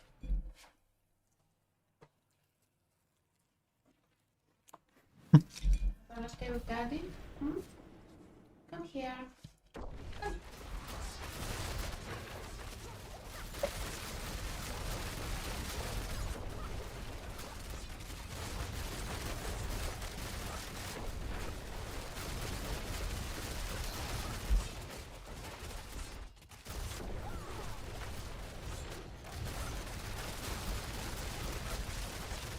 Oh, you're right, scary. I wanted to check the profile. Okay, after this one. Sorry, I got distracted. Go take a look.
Hey guys, I just messaged Immortalize, you guys know him maybe? Similar to yesterday, we're gonna do like a hangout with Immortalize at this community. Soon. Let's see. I've met him in January briefly, when we were at the like Warlock showcase.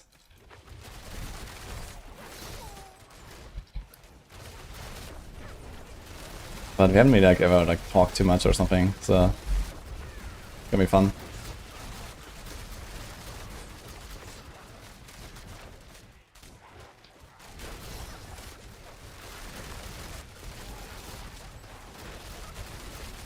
Gonna do another blast cast basically. While we're just grinding with the rogue here a little bit.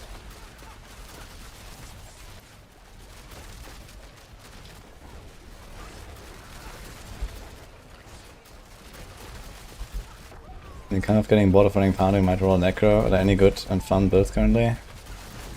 Necro is definitely the worst class, I'd say, this current season.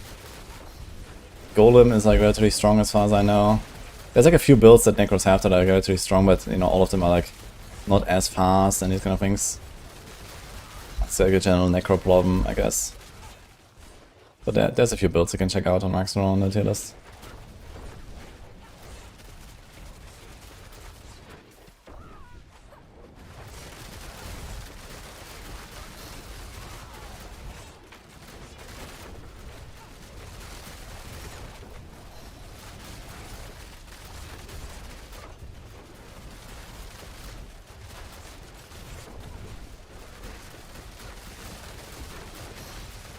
Maybe it's time to respect the Heartseeker, guys.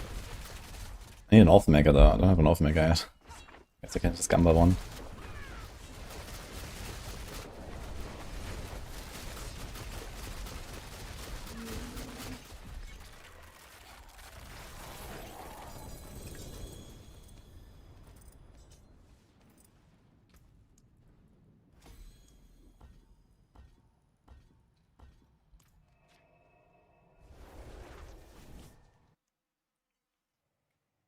We used to do big damage but move slow, and now we do less damage but still move slow. Got the best of two worlds there.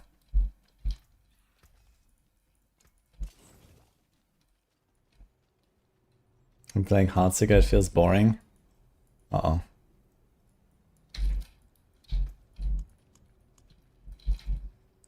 Do I have like refinement tributes to run or something like that?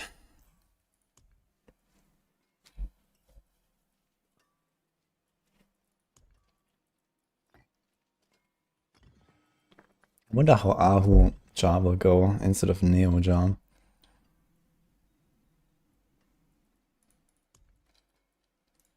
Five refinements. What about Radiance? I have 4 Radiance tributes. Wait, what? In the entire season? I haven't used all of them, I think. I just realized. What the hell? That's crazy.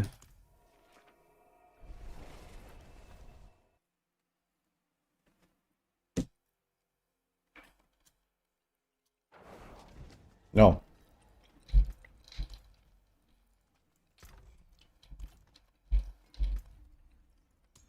Master X1Y2 Z3, thank you.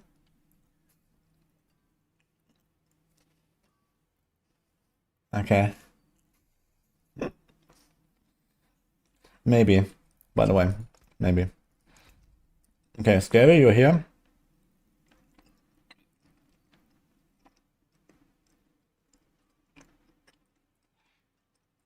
What the fuck is this?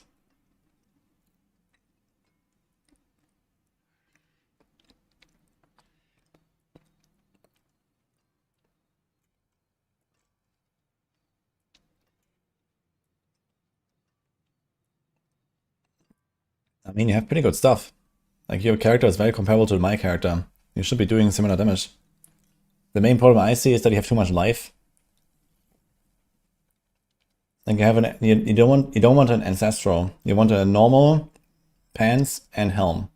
No ancestral. And not masterwork. The less life, the better. But I mean, damage-wise, you should be doing kind of what I do. This looks almost the same.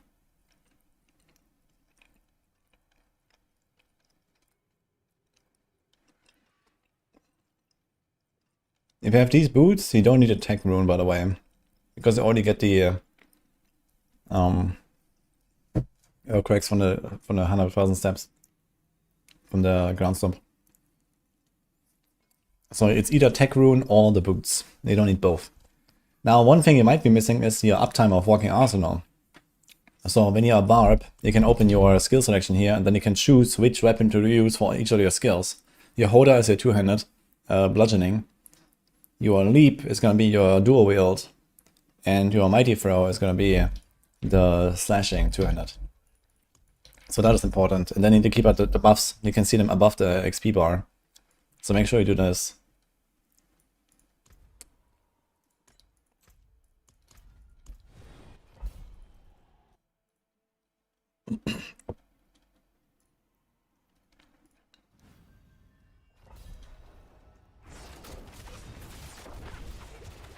Wild up in a place where non-ancestral is this. I mean, it is kind of cool as like something special, you know, it's like, I like these wild, wacky, weird things that make a build special like that. I think I need to have a lot more like that, to be honest. I think all the builds are like too same. All the items are too much the same. How much damage do I do with the barb? I don't know. I mean, I killed a tower 110 boss in 90 seconds. So that's how much. Did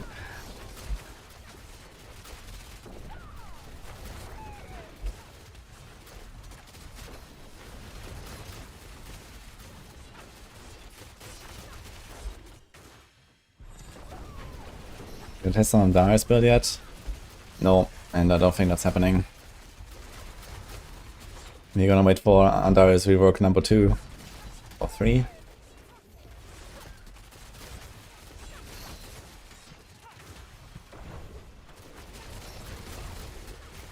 You got tables on the other helmet. Yeah, so the chain scourge mail and the Godslayer crown, this is for speed farming and the leaping and stuff. And then for like bosses and pushing, you go Tybalt and Lucian.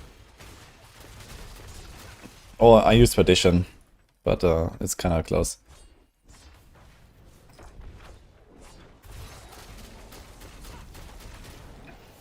You miss Andarius season 5 rogue. Yeah, that was cool.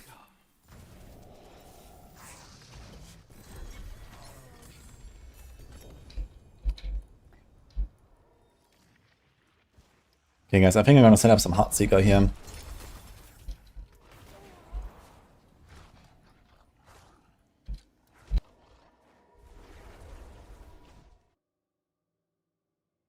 Let's see if I can. But probably want to get the Offmaker first. 200 weapons, that's okay. It costs the ratios, that's why it was changed on season 5. I don't think so. I mean, okay, he had like, you know, lots of arrows and all that stuff. But I don't think it was like a particularly laggy build or so. Maybe like an open world with like world bosses and stuff, but I'm not sure if that was really the reason. Oh, oops.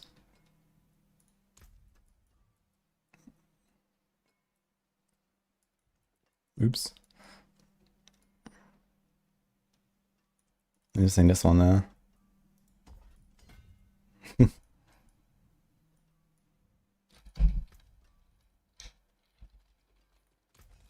Okay, I'm missing like 1 or 2 pit runs to get the fire run. Where the hell is Offmaker even from? Not Zero, apparently.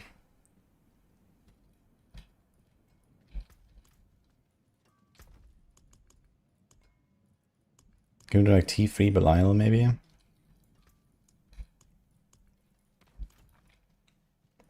We're actually in Torment 2. I just turned in the Whisper on Torment 2. Oops.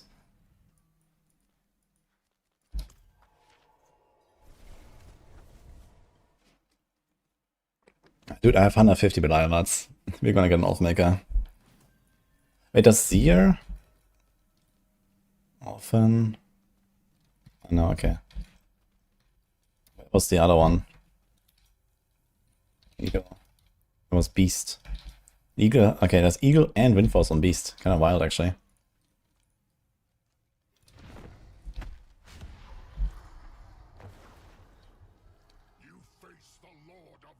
Do I need to grind out my Paragons again to transfer over?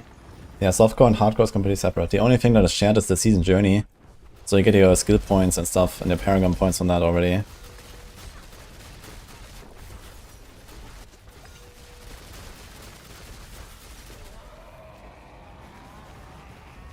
It's gonna be funny going from this to just like one-tapping him with Heartseeker later. Watch out.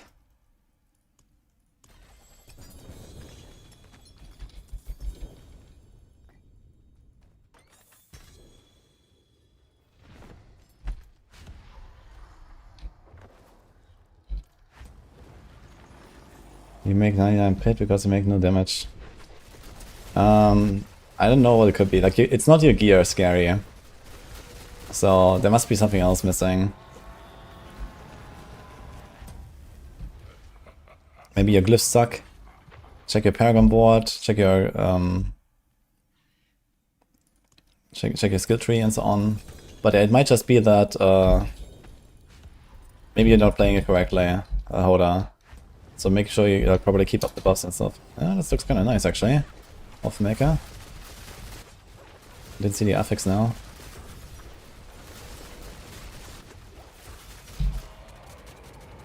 $280.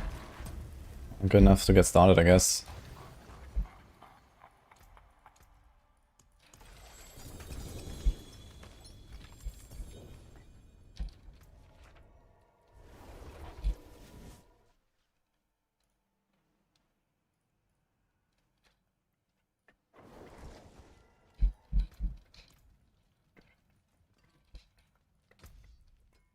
Safe.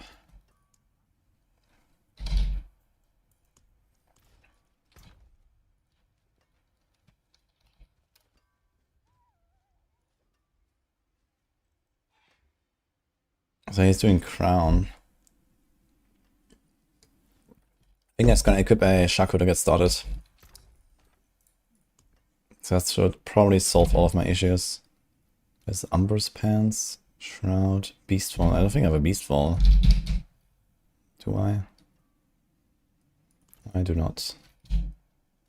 And yes, the max resource there.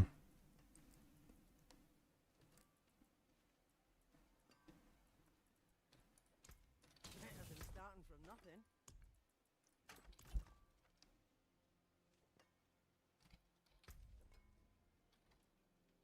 Okay, has resource restore. No life on hit anywhere. I guess we just rely on the barrier. Okay, let's do Beastfall boots then. Probably need them, even with a Shaco.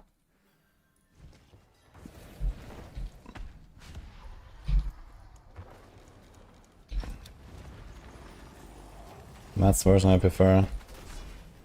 Is it like... Is the setup different though? I know Matthias did some stuff where he has like some comfy speed farm version. I'm playing Season 48 next week. I want to, yeah. We'll see how it will be for last Epoch though. So I'm not gonna do a definitive decision now. You're gonna see after last Epoch launch. Boots. Maximum resource, GG. We don't actually care about the affix on it, right?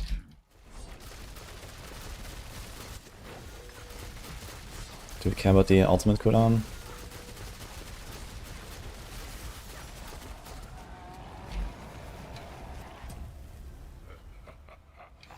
Was that GA apparently?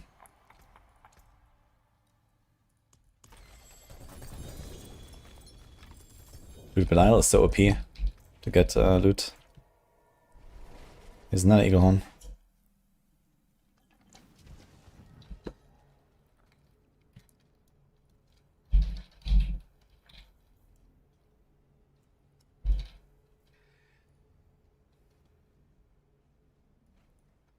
You've been lied to about the best rogue build. the tier 5 bosses, and this is the brand new Butcher Lair boss fight, and we are a rogue. Let's see if we have the DPS required to take him out. That was easier than I thought. This right here, ladies and gentlemen, is the best rogue build in Season 12, and it is the Orphan Maker Heartseeker build that was also the best in Season 11. But there are 3 lies about this build circulating the rogue community, and I'm here to shatter them into pieces in this video, as I'm doing a quick little tier 100 in front of your eyes as I am talking. So, the first lie is that this build is slow. I mean, you will have to judge for yourself. I don't know what standard you're basing your slowness on, but to me, I played every rogue build, and I don't really see the argument that this build is slow being that accurate, considering we are able to clear tier 100 faster than any other rogue build. I feel like I have to give some credit to the speed of this build, right? And the second lie that often gets mentioned about this build is that it's impossible to play without a macro. You need a tool-assisted, you know, AI. It's like you can't walk up the stairs without an elevator sort of deal. And I mean, I'm playing right now with my human fingers, and if I can do it, I'm sure you can do it. And a lot of people in my comments have been saying they play this build on controller and they actually love it. I'd argue there's like, this build is very unique for you know, if you compare it to the rest of the entire world of hundreds of Diablo 4 builds, this one stands out. And I actually kind of like the fact that this build has an identity in how you play it. The playstyle, the buttons you're pressing, it's unique in its own right. And I mean, there's just something so satisfying about dashing into the middle of a pack and just kind of pressing the red button that is the atom bomb and just going nuclear on these people. And we're 2 minutes into this run and we just spawned the boss. That is that's pretty good. That's pretty good. And the final thing that people like to bash on the Orphan Maker Heartseeker about is the difficulty of gearing it, right? There's some breakpoints to hit to enable it. Well, let me show you what this is essentially I'm running here. So the Orphan Maker, this can be anything. Obviously, the better stats, the more damage you deal. And the Shard of Arathiel, same deal. I mean, you can pick these up in Torment 1 and you can get going.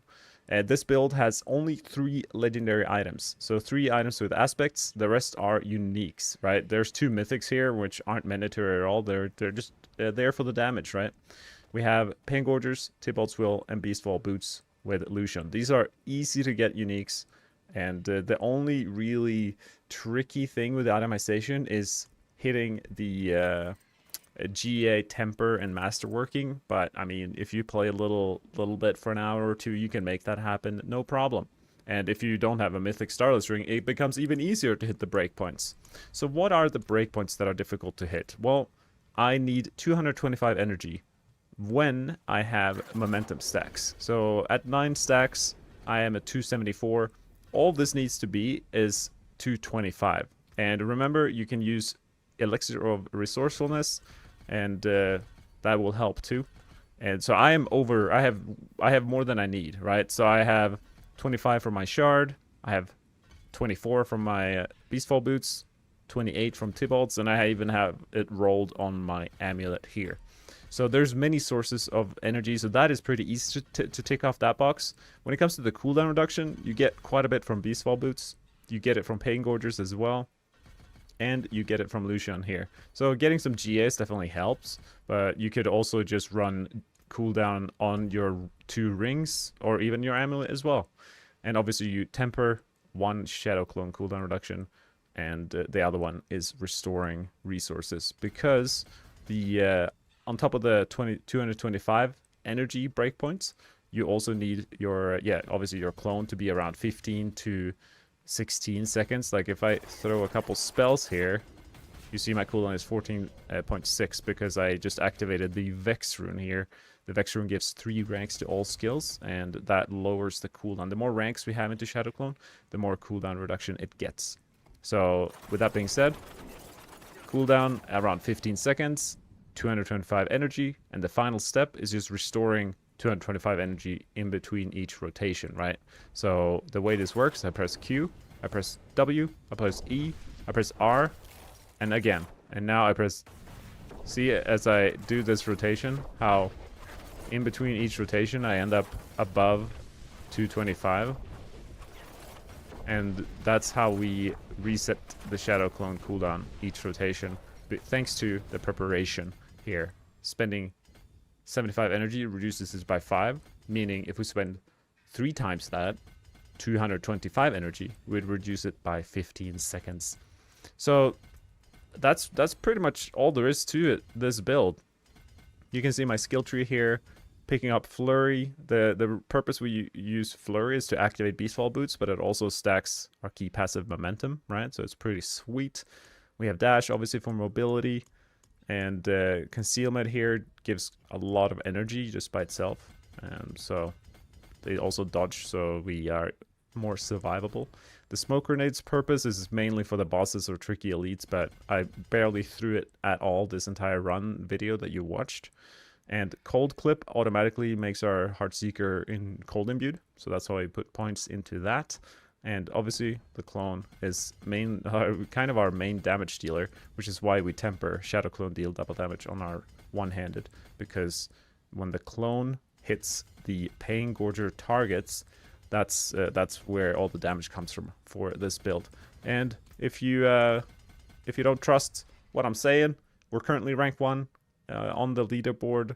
I don't think anyone else is playing this build, but hopefully after watching this video, maybe you can make it happen. I think this build, if you optimize the gear, can easily clear at least tier 115, probably closer to tier 120 if you get really perfect gear. I don't think I will go for it because we have an expansion in a month from now, and I gotta save my juices for that. So yeah, hopefully this cleared up some things about this build. If you have any questions in terms of how to this build, how to put it together, if you're running into issues, leave a comment below and I will be more than happy to answer any of your questions. But hopefully I shattered some of the myths around this build, that it's slow or that it's hard to play or that it's hard to gear for, because within 10-15 hours of a season you can easily play this build, and it's really strong. And I honestly like the piano gameplay, right? This is Q, you press Q, W, E, R, and then I just spam left clicking between to dash, and Flurry dashes to targets as well, making it really fast. And of course, if you click the link in the description, you see my push variant, which is a little bit different. The only difference really, you have the same gear, everything is the same except 2 skill changes. We remove dash and concealment and replace them with the 2 traps, Caltrops and Poison Trap. Both of these increase our damage for static targets, and that is very useful when we're pushing. And this kind of makes it harder to play the build, because now we have 5-button piano. We do Q, W, E, R, left click, Q, W, E, R, left click. So now there's 5 button clicks. So it's harder to play the push variant. And obviously you throw Caltrops as a 6th skill. So the push variant is quite difficult to play efficiently. But there you have it. Thank you for watching this video. Hope you have fun in Season 12, and I'm excited for the expansion, let me tell ya. See you guys. Okay, that's off Mega. Almost done here. There's like a few more points. I don't know, it's gonna take this here. I guess we'll see. Gonna do this.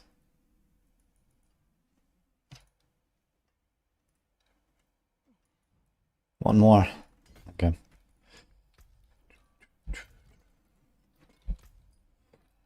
We have Shadow Step. Nope. So Clown. We do this. We do this. We do this. We do this. We do this. We do this. And basically like that.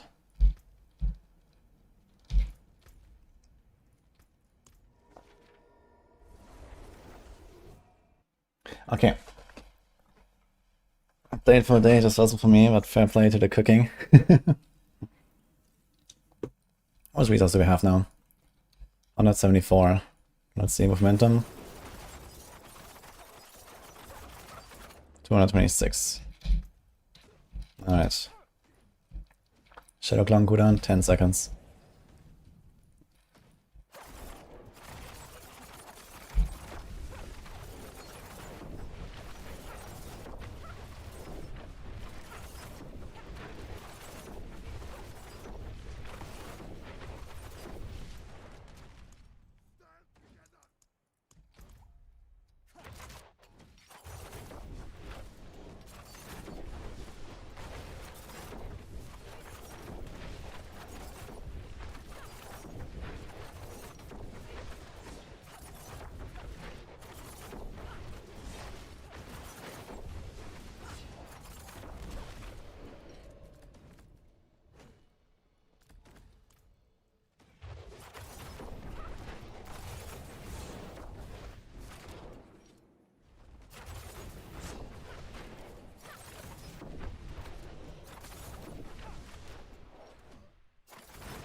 That's Matthias, he's one of our Maxwell rogues.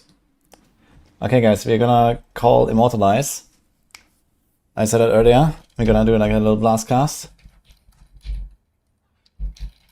This guy. He's a Spiritborn enthusiast, so like that. He's been waiting. It's also his birthday. So once we turn on chat, you guys can wish him happy birthday.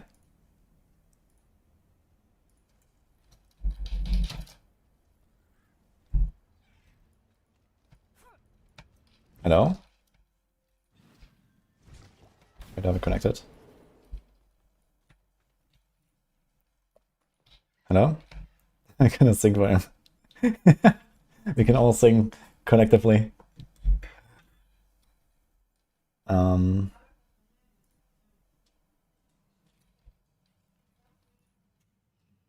My Discord is connecting.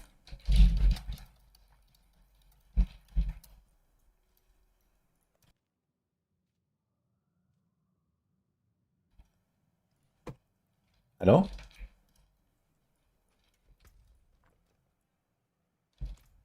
Wonderful.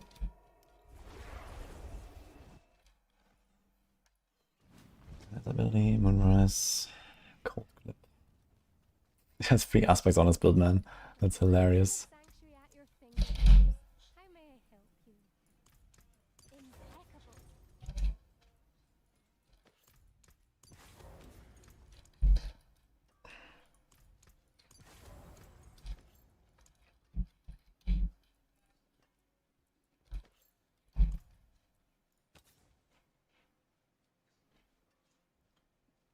And he has Tybalt's Will there. Well, I have Ambrose right now. Let's keep this for now. Right your soul. So technically we have the stuff we need.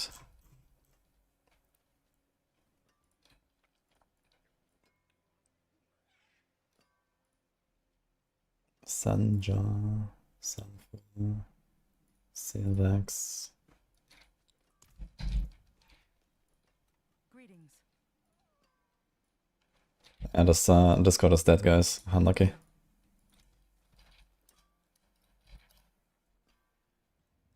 Let's try this again.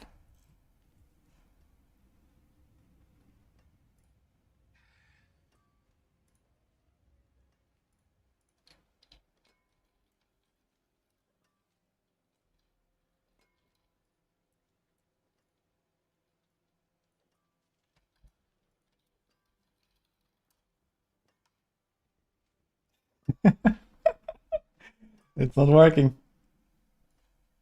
What is this?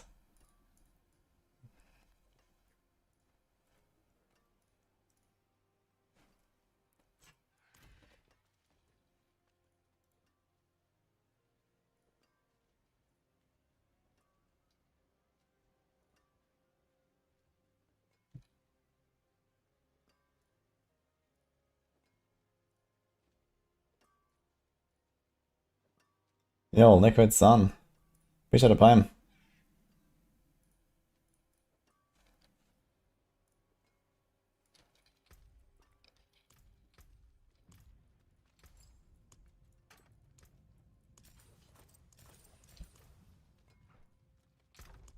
Sunjar sounds kinda nice. Let's do this. And a Seer and a Vex.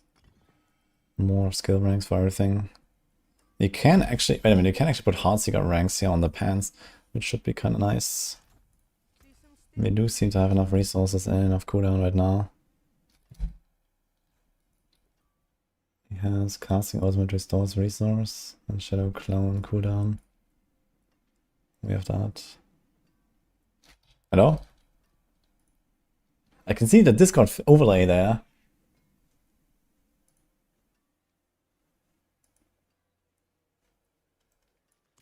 Hang on, I'll play it by the way.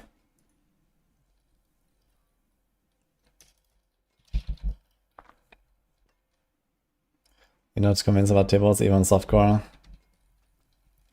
Yeah, it doesn't seem like such a big upgrade. I think this is like maybe for like try hard pushing. But you know, like 5 Heartseeker ranks or something like that should be pretty close to tables. I guess the main advantage is the extra resource, so that might free up a few things. And if, for example, if I don't go with the Shaco, right, then it'll be tough to get the resources, so you have to masterwork this stuff and so on. But I'm just gonna start with the Shaco for now, and then we're gonna transition later. Just to kind of like get comfortable. I have to like learn this playstyle first.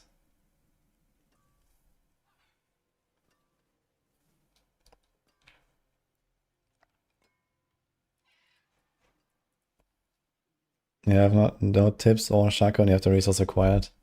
I guess if I have a GA here and masterwork, and I mean, okay, where else do I get resource? I guess neck, right? We have some resource necks.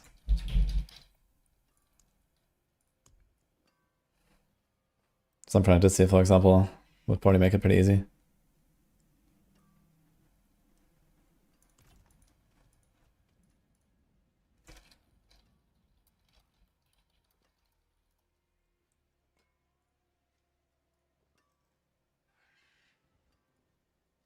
Okay.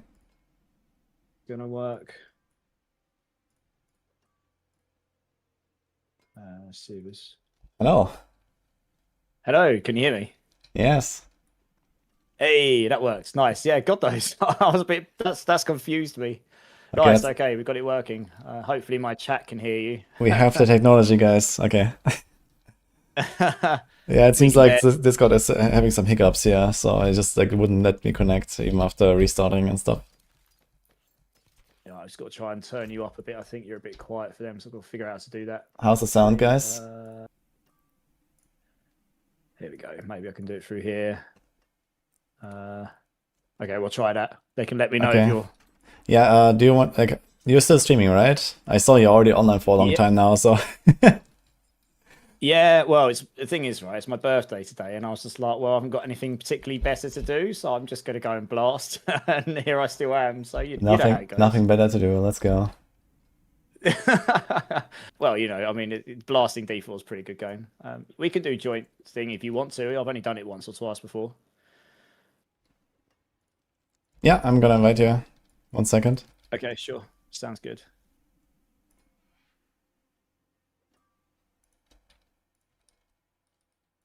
You have this purple like icon, right, on Twitch? Is that you? Yes, that's me. Yeah. Okay, so Yep. here's the invite link. You can take that. Sure. I'll come to Discord. What are you doing? Oh, yeah, sweet. Gonna turn him up a little bit then. Nice. Okay. I guess we leave ourselves muted here, right? Because we're already in a call. Yeah, exactly. Just mute there. Like, I guess it's fine if one of us mutes anyway. So, and it goes in Discord. Like I usually do it through Discord and then like shared chat. So we have shared chat on, guys. Hello everyone. Now everyone go sing happy birthday for Immortalize. Yeah. I know, right? Dude, it's nice. It's nice to catch up. We didn't get a lot of time to talk when we met out in LA because it's obviously very busy and lots of people But it was nice to meet you. Yeah, just like a quick background for the chat. So I started this last season actually. So I had like a big subathon for last season when the Paladin came out, and then I was like kind of like doing these blast casts with like usually a one-on-one with like another streamer like every day. But yeah, Immortalize and me didn't really have the chance last time, and I was like, okay, maybe this season we're gonna, hang out, talk about the game, whatever. And we actually did meet in January when there was this Warlock preview. So that was nice, at least. That was very cool. It's not my first experience of going on a sort of trip like that, but it was my first experience going as a creator, So it was for me, that was an experience and a half, and it was walking into the room with like all you guys sitting at the table chatting, and I'm like, "Hi guys," that was interesting, but yeah, it was good. It's I don't mind. It's a little nerve-wracking, isn't it? It's all these people you've been talking to for, in some manner or not, like for sometimes months. Some of them I like Clipters. I've been talking to for a long time. Obviously, the first time we've met each other. We're quite good friends, so it was nice to meet some people in person, really. And I met many for the first time. I mean, I had met others, but not you, for example, or I've been there, like, for example, to BlizzCon. I met a lot of the creators and stuff like that. And I guess are you coming to BlizzCon again, for example, this year? I will be at BlizzCon, yes. Oh, nice. Yeah, okay. So we can definitely, I'm sure we'll meet up at some point, because I'm sure there'll be some meetups with all the peeps. It's my first BlizzCon, actually. I'm guessing you've been before, right? I was once, in 2023. Was my first one then, nice. And then was like no other, so... Yeah, true. Yeah, it should be good. Funnily enough, I'd booked that before they let me know about the January one. So I was like, okay, cool, I've sorted all this out. And then they were like, "Oh yes, January," and I was like, okay. Let me check everything." We go again, I guess. It worked out. Well, yeah, exactly. How's the season treating you so far? Pretty good. I'm having a blast so far. I'm on the rogue now. I did Paladin and Barb, and nice. I killed all the T7 bosses with them. Did some rank 1 pushing, and now we're kind of chilling on the rogue and trying to learn this Earthmaker playstyle. What, Matthias's or the Heartseeker thing? Yeah, exactly. Yeah. I've got to be honest, of all the classes, I have played them all, but rogue is definitely one of the classes I've played less than others. It's nothing against the class, just...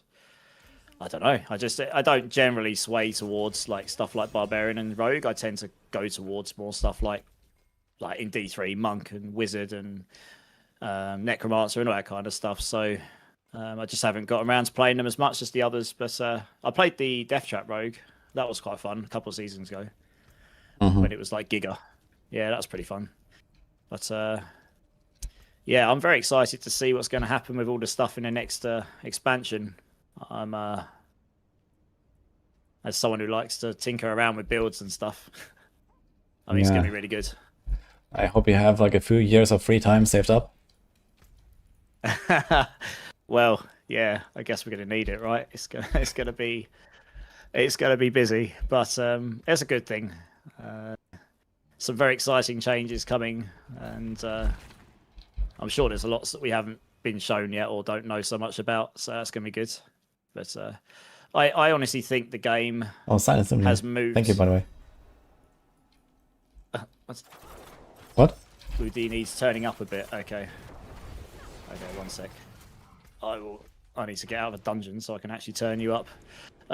Yeah, I was saying I think the last few seasons have probably been some of the best in my regards, because I feel like the game's been slowly but surely moving in a really good direction. It's still not perfect, but I think all the last few seasons have been pretty good, and I feel like the team's got a slightly better vision on what they're trying to do, and the expansion definitely looks like that as well. So I don't know what your thoughts are. Yeah, I mean, this is basically just D4 go to waiting room right now, so it's I'm obviously very excited, and I'm gonna be blasting like non-stop when this expansion comes out for sure. And yeah, just like the Yeah. whole like all the classes suddenly have like real skill trees, and it's gonna be like so much stuff to try. It's gonna be very fun, I think. Yeah, that's apart from the loot filter, that excites me more than it should do. The skill trees is, funnily enough, I think it was about a year ago. I was just, as you do, ranting on stream to chat, and I was like, guys, wouldn't it be great if we had like more variants? Think about the amount of build possibilities we have if they added just one variant to every skill. Oh, And you got now your I'm wish, I looking at guess. roughly what's- Yeah, and I'm looking at what they roughly put in front of us, and it is. I mean, we got the chance to play it on Warlock and a version of it, of course, and I don't know about you. I guess we only got a 2-hour window, but I spent a good half of that just looking at the skill tree, just sort of just getting getting your minds roughly what the mechanics are, and I don't know, just trying to remember what some of the skills do, to be honest. Warlock's definitely got more complex, like, sort of concepts to it, I think, than some of the other classes, in a way. Yeah, it's definitely looking like the most complex class for sure. You need to be like a bit 5-head. It's Yeah, I think it's the terminology. The terminology is one of the things that makes it complex, because it's not just immediately obvious what things do.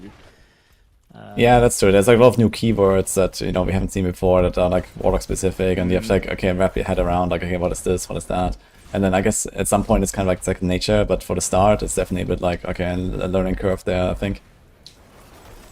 Yeah, definitely.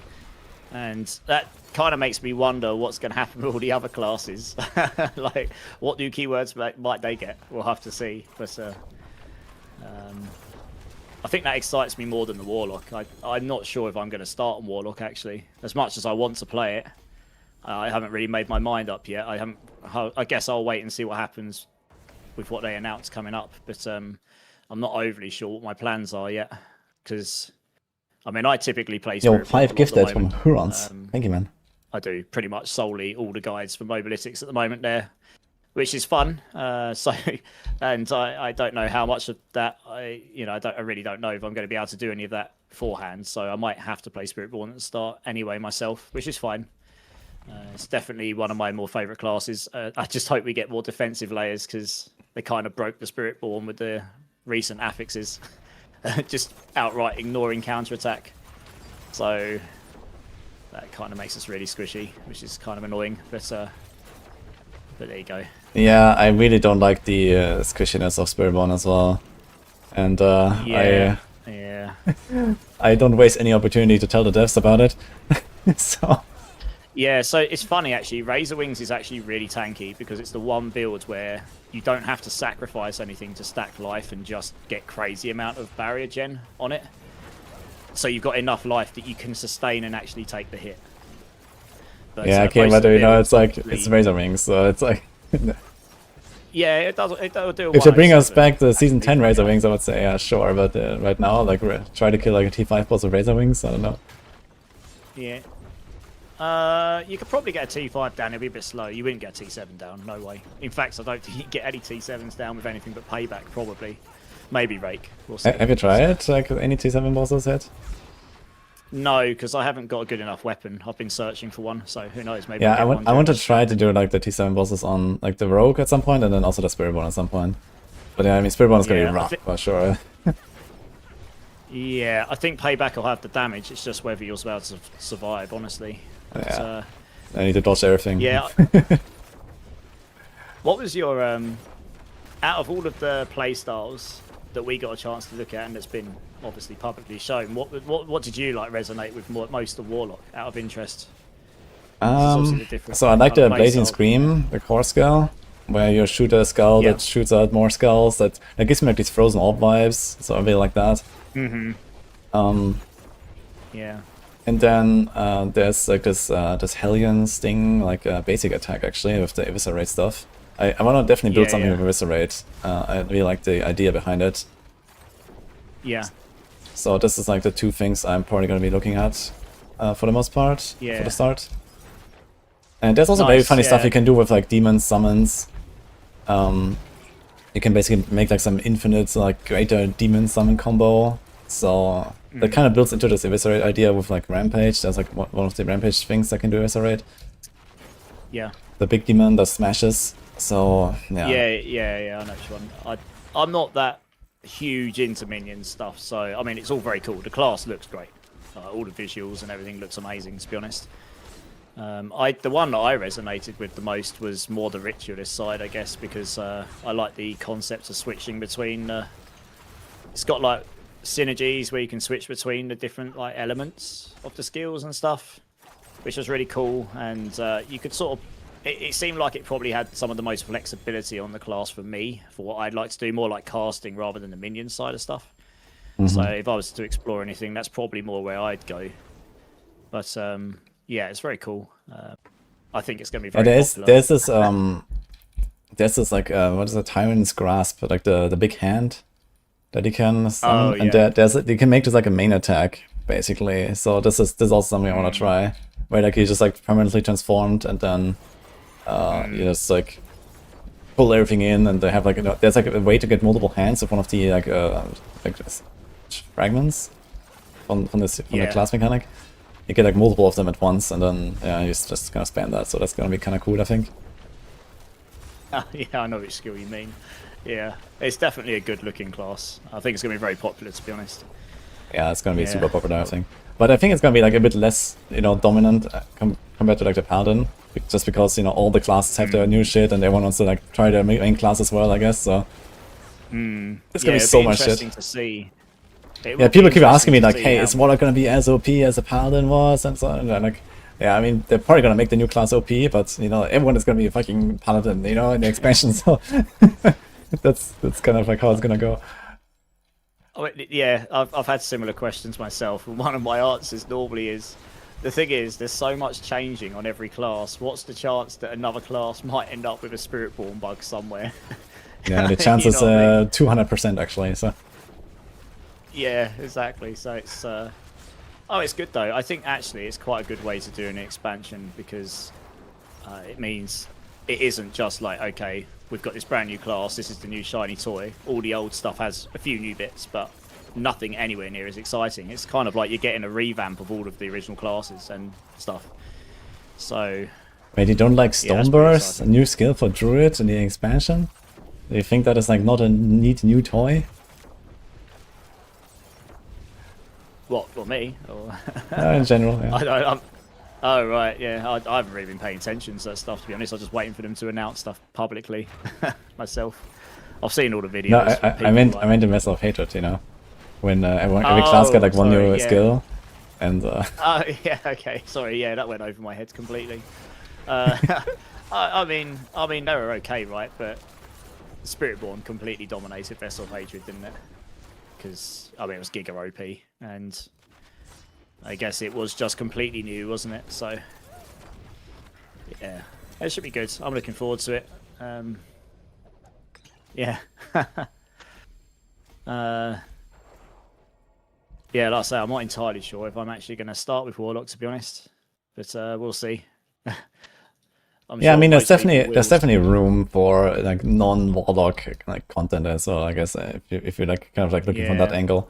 That's what I meant with like, like the expansion comes out, there's gonna be 8 classes, and okay, Warlock will be the most played one, I guess, but it's not gonna be like 80 or 90% Warlock like it was with the Paladin, I think. So I think Warlock will be like maybe 50%, and the rest will be like the other classes or something.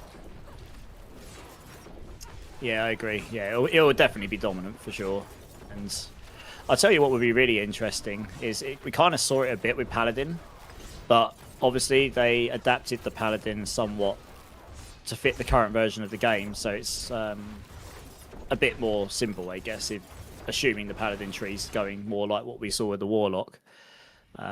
It'll be interesting to see like how long it takes people to figure out the builds. Because it took people a few days, which is a lot longer than it took them for Spiritborn. So it'll be interesting to see how that progresses, especially. I mean, on Spiritborn, it was actually kind of like a bit of a continuous development, right? Because of all the bugs that we found over time. So it was actually like, I don't know, 3 weeks of shifting. Like there was the resolve stuff and then the life stuff, and like that kind of came in one by one. So it was Yeah, it did start with Quill Volley though from the get-go. I guess they just adapted all of the mechanics into it, didn't they? yeah, Quill kind of. Volley It was like, okay, dominated. Quill Volley. I mean, okay, there was 4 core skills, right? And it was kind of okay. Quill Volley just kind of like has like the best sort of like all-round kit, right? And we just go with Quill Yeah. Volley, but then like all the other stuff that made it stronger, like kind of came after that. Yeah. Yeah, that's right. Yeah, that was kind of wild. I look back at some of those bugs, and it's just funny how much damage we got from stacking life, and how tanky it made you, just indestructible. It's kind of Yeah. silly, really, but yeah, it was good And then times. Spiritborn toughness never recovered after that. No, but I'm looking forward to seeing. I really hope we get some dot builds and stuff in general in the game, not just Spiritborn. Like dot builds have just kind of, for the most part, been sidelined for a while. I mean, the last real one I remember like really dominated was probably Andy's Rogue. That was what, season 5, season 4. That's before they nuked the Andy's season Visage. 5, yeah, was the Barrage and Diablo. Yeah. Yeah, and I even made a poison sorcerer with charged bolts, and it worked quite well with the Andy's Visage that season, just because that was quite fun. Even Yeah, though I remember I was couldn't playing escape, I was playing Chain Lightning and Darius in that season as well. And I guess Charge Bolt is kind of the same thing. Yeah. But yeah, that was really good as well. There was like this the new pants, the Axial Conduit pants. That was, I think, that came out in season 5 as well. Yeah. And then it was like a hybrid between like the Axial Conduit damage and the Andariel damage. That was such a fun build as well, man. yeah, I hope we. The thing is, like, dot builds are just interesting, or can be very interesting. But they've. I feel like barrier is a big problem in the game for dot builds because it just blocks it, doesn't it? So it's like, I don't think it does. That's the problem is just that dots, like I honestly I think at this point it's just something really fucked in the code with dots or something. Like dots just don't do damage in this yeah. game. Like it's like even Yeah. when they should do damage, it's kind of like feels like they don't. You know, even when they try to like scale the dots, it's like I don't know, they do nothing. So I'm not sure what the fuck is going on, or maybe it's just like the fact that okay they can't crit and so on, and it just kind of feels weak as a result. But I don't know. It's rough for dots for sure. They need to like do something. Yeah, the thing is, they added the whole concept of different elemental dots into the game a few seasons ago, so they've actually got terminology for shadow dots and cold dots and such, but there's nothing there. So if they're going to do anything with that stuff, it would make sense when they're overhauling the skill trees for everything and adding new variants and whatnot. So, and I've got to Yeah, presume I an agree. expansion There's definitely room there, and you know, I guess you know, there's like bleed barbs that have been like, completely terrible forever, and Yeah. you know, we could even do stuff on Rogue Like- and. I remember the Flay Barb in season 4 just one-shotting the bosses, but no one else could do that. Near enough, I remember that very well. Yeah, Flay Barb being completely busted. Yeah, with like 800% flay duration or some shit, I remember. Yeah. Yeah, something. It was the first season of Tempers, and they just absolutely abused them, didn't they? Yeah, I remember. Yeah, it was a Three utility times, temper. Yeah, I remember this was a utility temper actually. And flay duration was utility temper, so they just put it like on 6 pieces or something. They had, like, Yeah, that's right. there's Yeah, like yeah. 50-second dot or something, and then just ruptured it, boom, like that was Yeah, good. something like that. It'll be interesting. I've got to presume with the expansion, there's going to be lots of like potentially like new items and stuff as well, maybe. So yeah, who knows? Maybe there'll be some cool stuff there, and yeah, that'd be cool. I'd like to see different variety of builds. I think that's the thing I would like to see the most, apart from the obvious things that we've all wanted for ages. A tab that holds all the different runes would be nice. Holy. That's painful not being able to pick up my. It's annoying picking up runes, and then you're like, you can't pick up all the different types of runes, and you have to go back to town, and I'm not sure we're going to get that anytime soon, but that would be nice at some point.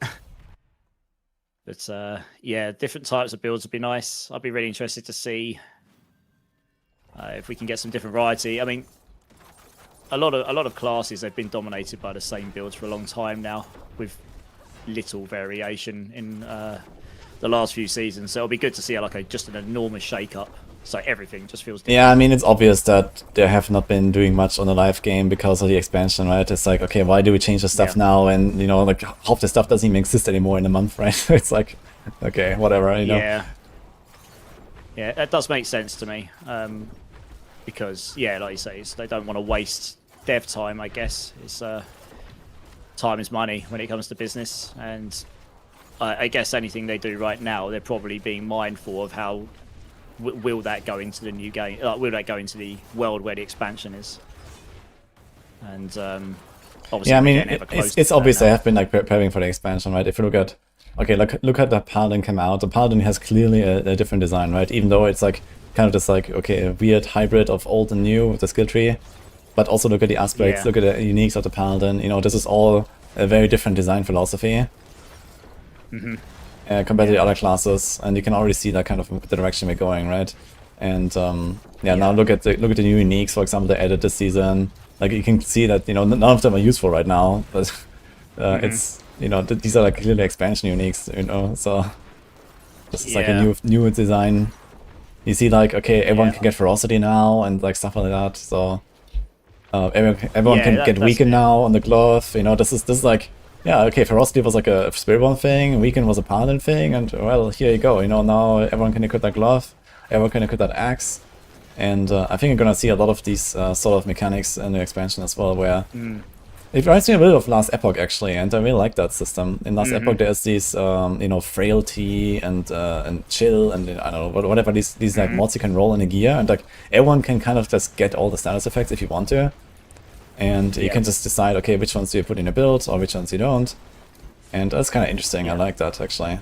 Berserking is like a thing now, right? We have this on the items right now on the season 12 stuff. Yeah, I think it's. Yeah, I kind of hope that the expansion is going to take it so it's not just like stacked damage everywhere. Obviously, you're still going to want to do that, but hopefully it's going to be. We've got the concepts of breakpoints right now, but hopefully it's going to be more about like, actually, I really, really want this extra thing on the build. Hopefully they get rid of attack speed buckets and stuff like this. What if you make a third attack speed cap? Huh? Oh god. I mean, I'm sure we'll be okay. I'm not sure the community would be too happy about it. It's hard to explain to people as it is what goes in what. Oh, Ava is not happy and with then just knowing. that prospect. Yeah. Yeah, I can see. Yeah, simplifying that would just be good for the general community. But yeah, I really like it's actually funny you mentioned Last Epoch, because obviously their new league's coming up, and I haven't played it properly in a while, so I actually booted that up yesterday just for a little while, just to refamiliarize myself a bit, because I haven't played it in ages. I might play it for a few days in the new cycle, because I think it's landing before the expansion. Yeah, I mean, So it's kind of good timing for Last Epoch, I guess. It's a bit sad with Diablo 3 for me, because I want to do Diablo 3 as well, so I will see what I will do exactly. Maybe I'll do like a day of Last Epoch, then a day of D3, and I don't know, maybe back to Last Epoch or something. I don't know, but something like that maybe. Yeah, it's been a while. It's been a while since Last Epoch has landed on a cycle where it's not landing straight on top of PoE2 or straight on top of D4 for me. So, it's more like it's been a while since PoE didn't happen to land on Last Epoch, I guess, but. Well, okay, yeah. Well, I do. I have a feeling that's going to go in May. That's what I'm hearing, and that's going to be interesting. Yeah, when I mean, that happens. yeah, PoE2 should be, PoE should be in May, like early May, I guess, like a week or two after the expansion, which is a bit too soon for my taste, but you know. Well, yeah, I know, right? But it is what it is. I guess people will go where they're going to go anyway, right? It's I kind of understand it from a business point of view, but it's not good for the gamers who like to play all of them, is it really? But there you go. Yeah, I'm actually kind of itching for some PoE2 again at some point, so probably before the expansion I'll probably take some time to do some PoE2 actually. Did you actually get a chance to play the current league? Because I know you. No, I haven't done it at all. Yeah, I just went from like season 11 now straight to like season 12 basically, and okay, there was a bit of downtime in between, but I was busy, and yeah, that was basically it. Yeah. Exactly the same, to be honest. I mean, I had an inkling they could do something crazy at the Game Awards, because I figured if they were going to do anything, that would be the time to do it. So I kind of prepared for anything. But yeah, obviously them shadow dropping a class, which is quite unusual for Blizzard, was, yeah, unprecedented, I suppose. That obviously created a bit of a hype, didn't it? So yeah, I mean, it worked out really well, I think, so they did a good job there. It did, yeah. Yeah, I've had a lot of people in my small world in this content creator space. You know, I've had a lot of people come in and like say they've been returning, first time playing since beta, first season, second season, Like, how's the game now? And I'm like, this is a new game. You have to try it. It's a new game, and by the way, in like next month it's another new game. So, Yeah, basically, it's been It's gone through what, like 4 or 5 itemization changes, and the enemies have changed, and all sorts. Like every system's been overhauled, I think, at this point. So it is basically a new game compared to back then. And I know you've been playing since beta, because I remember following you, like when you were beating Shiva on hardcore in the beta, when you had to, you could only do it level 20 or something. And, yeah, that was fun then. This was pre-content creation for me. Yeah, I mean, I've played since then every season and blasted. I didn't really start streaming stuff till season 4 in Diablo 4. But yeah, the game's vastly different to back then. Vastly different. But I think it's moved in a good direction. I think it was a bit lost for a little while, and I think they found a better direction. I feel like the team, I don't know, it just feels like the last few seasons have just felt like it's going in the right direction. It's given me more faith. Like Sanctifications was a bit busted, but it was fun and it was interesting for the most part. And it was Yeah, I think Sanctification was a banger season for sure. I think most people really loved it, and it's gonna be exciting to see it come back as well. I think it's gonna give you like some interesting, like, you know, cool chase. Even if they don't have mythics in it or something, I think it's like kind of fun to just gamba with your gear and this kind of stuff, right? So at some point you just have so many items lying around. It's like, okay, what the fuck do I do with this? I'm just gonna salvage everything, and you know, you can do something much more fun with it, right? And that's the cool part about it, I think. I'll tell you what, that cube, obviously the Hereditary cube coming back is pretty good. I was very bad when I went back and played D2R with the Warlock, but I have played D2R a lot. I've played D2 for most of my life. I'm sure you've played it a lot as well. And yeah, the Hereditary cube's obviously like really famous in Diablo. It's quite cool that that's coming back. I'm looking forward to seeing all the different things we can do with it, like taking a blue maybe and doing something useful with it, and actually being able to be good at Yeah, I mean, this is what Savin said. I'm not sure if you watched my interview, but he actually talked about this. Like, you are supposed to be taking like a blue or a yellow item and then make it like a biz item or something. So I did watch it, and there was one other thing that crossed my mind. You'll probably laugh at this. So when I saw you in the hoodie you're in, the first thing that crossed my mind was, well, he was sitting next to me and said he's got to go to a meeting, his night's not over, wearing that hoodie. So I'm guessing that's where you went. Yeah, I'm not sure when I said that exactly, but yeah, I'm not sure. But yeah, either way. It's when we were up in the sky bar at the end of I know this was in it. Yeah, this was something else. Yeah, this was in the evening, and this was something else. But this was later the same day, I think. Yeah. Yeah, but either way, I mean, it's a good interview, and yeah, I did watch it. I mean, you know, it's quite hard to avoid it. It was all over YouTube. The second I logged in, it's just like all these new details coming out, because obviously, you know, we can talk about what we're allowed to talk about and stuff like that. But it's good, yeah. It's going to be good. It's going to be exciting to see all the extra stuff to find out as well, and all these new stuff. I mean, honestly, I don't think this expansion is going to solve absolutely every problem that everyone has with Diablo 4, but I think what it will, at least what it looks like it does on the surface, or is trying to do, is to try and tackle some of the biggest problems we've had until now, like difficulty scaling and what is endgame and all that kind of stuff. You don't think it's good that Torment 7 is 210 times harder than Torment 5? Well, I mean, I can't beat any of that stuff right now, so I don't really have a sword in this fight. However, I do think it's super fun that you can one-shot bosses on T5, but then, you know, you cannot even see the HP bar move when you go to Torment 7.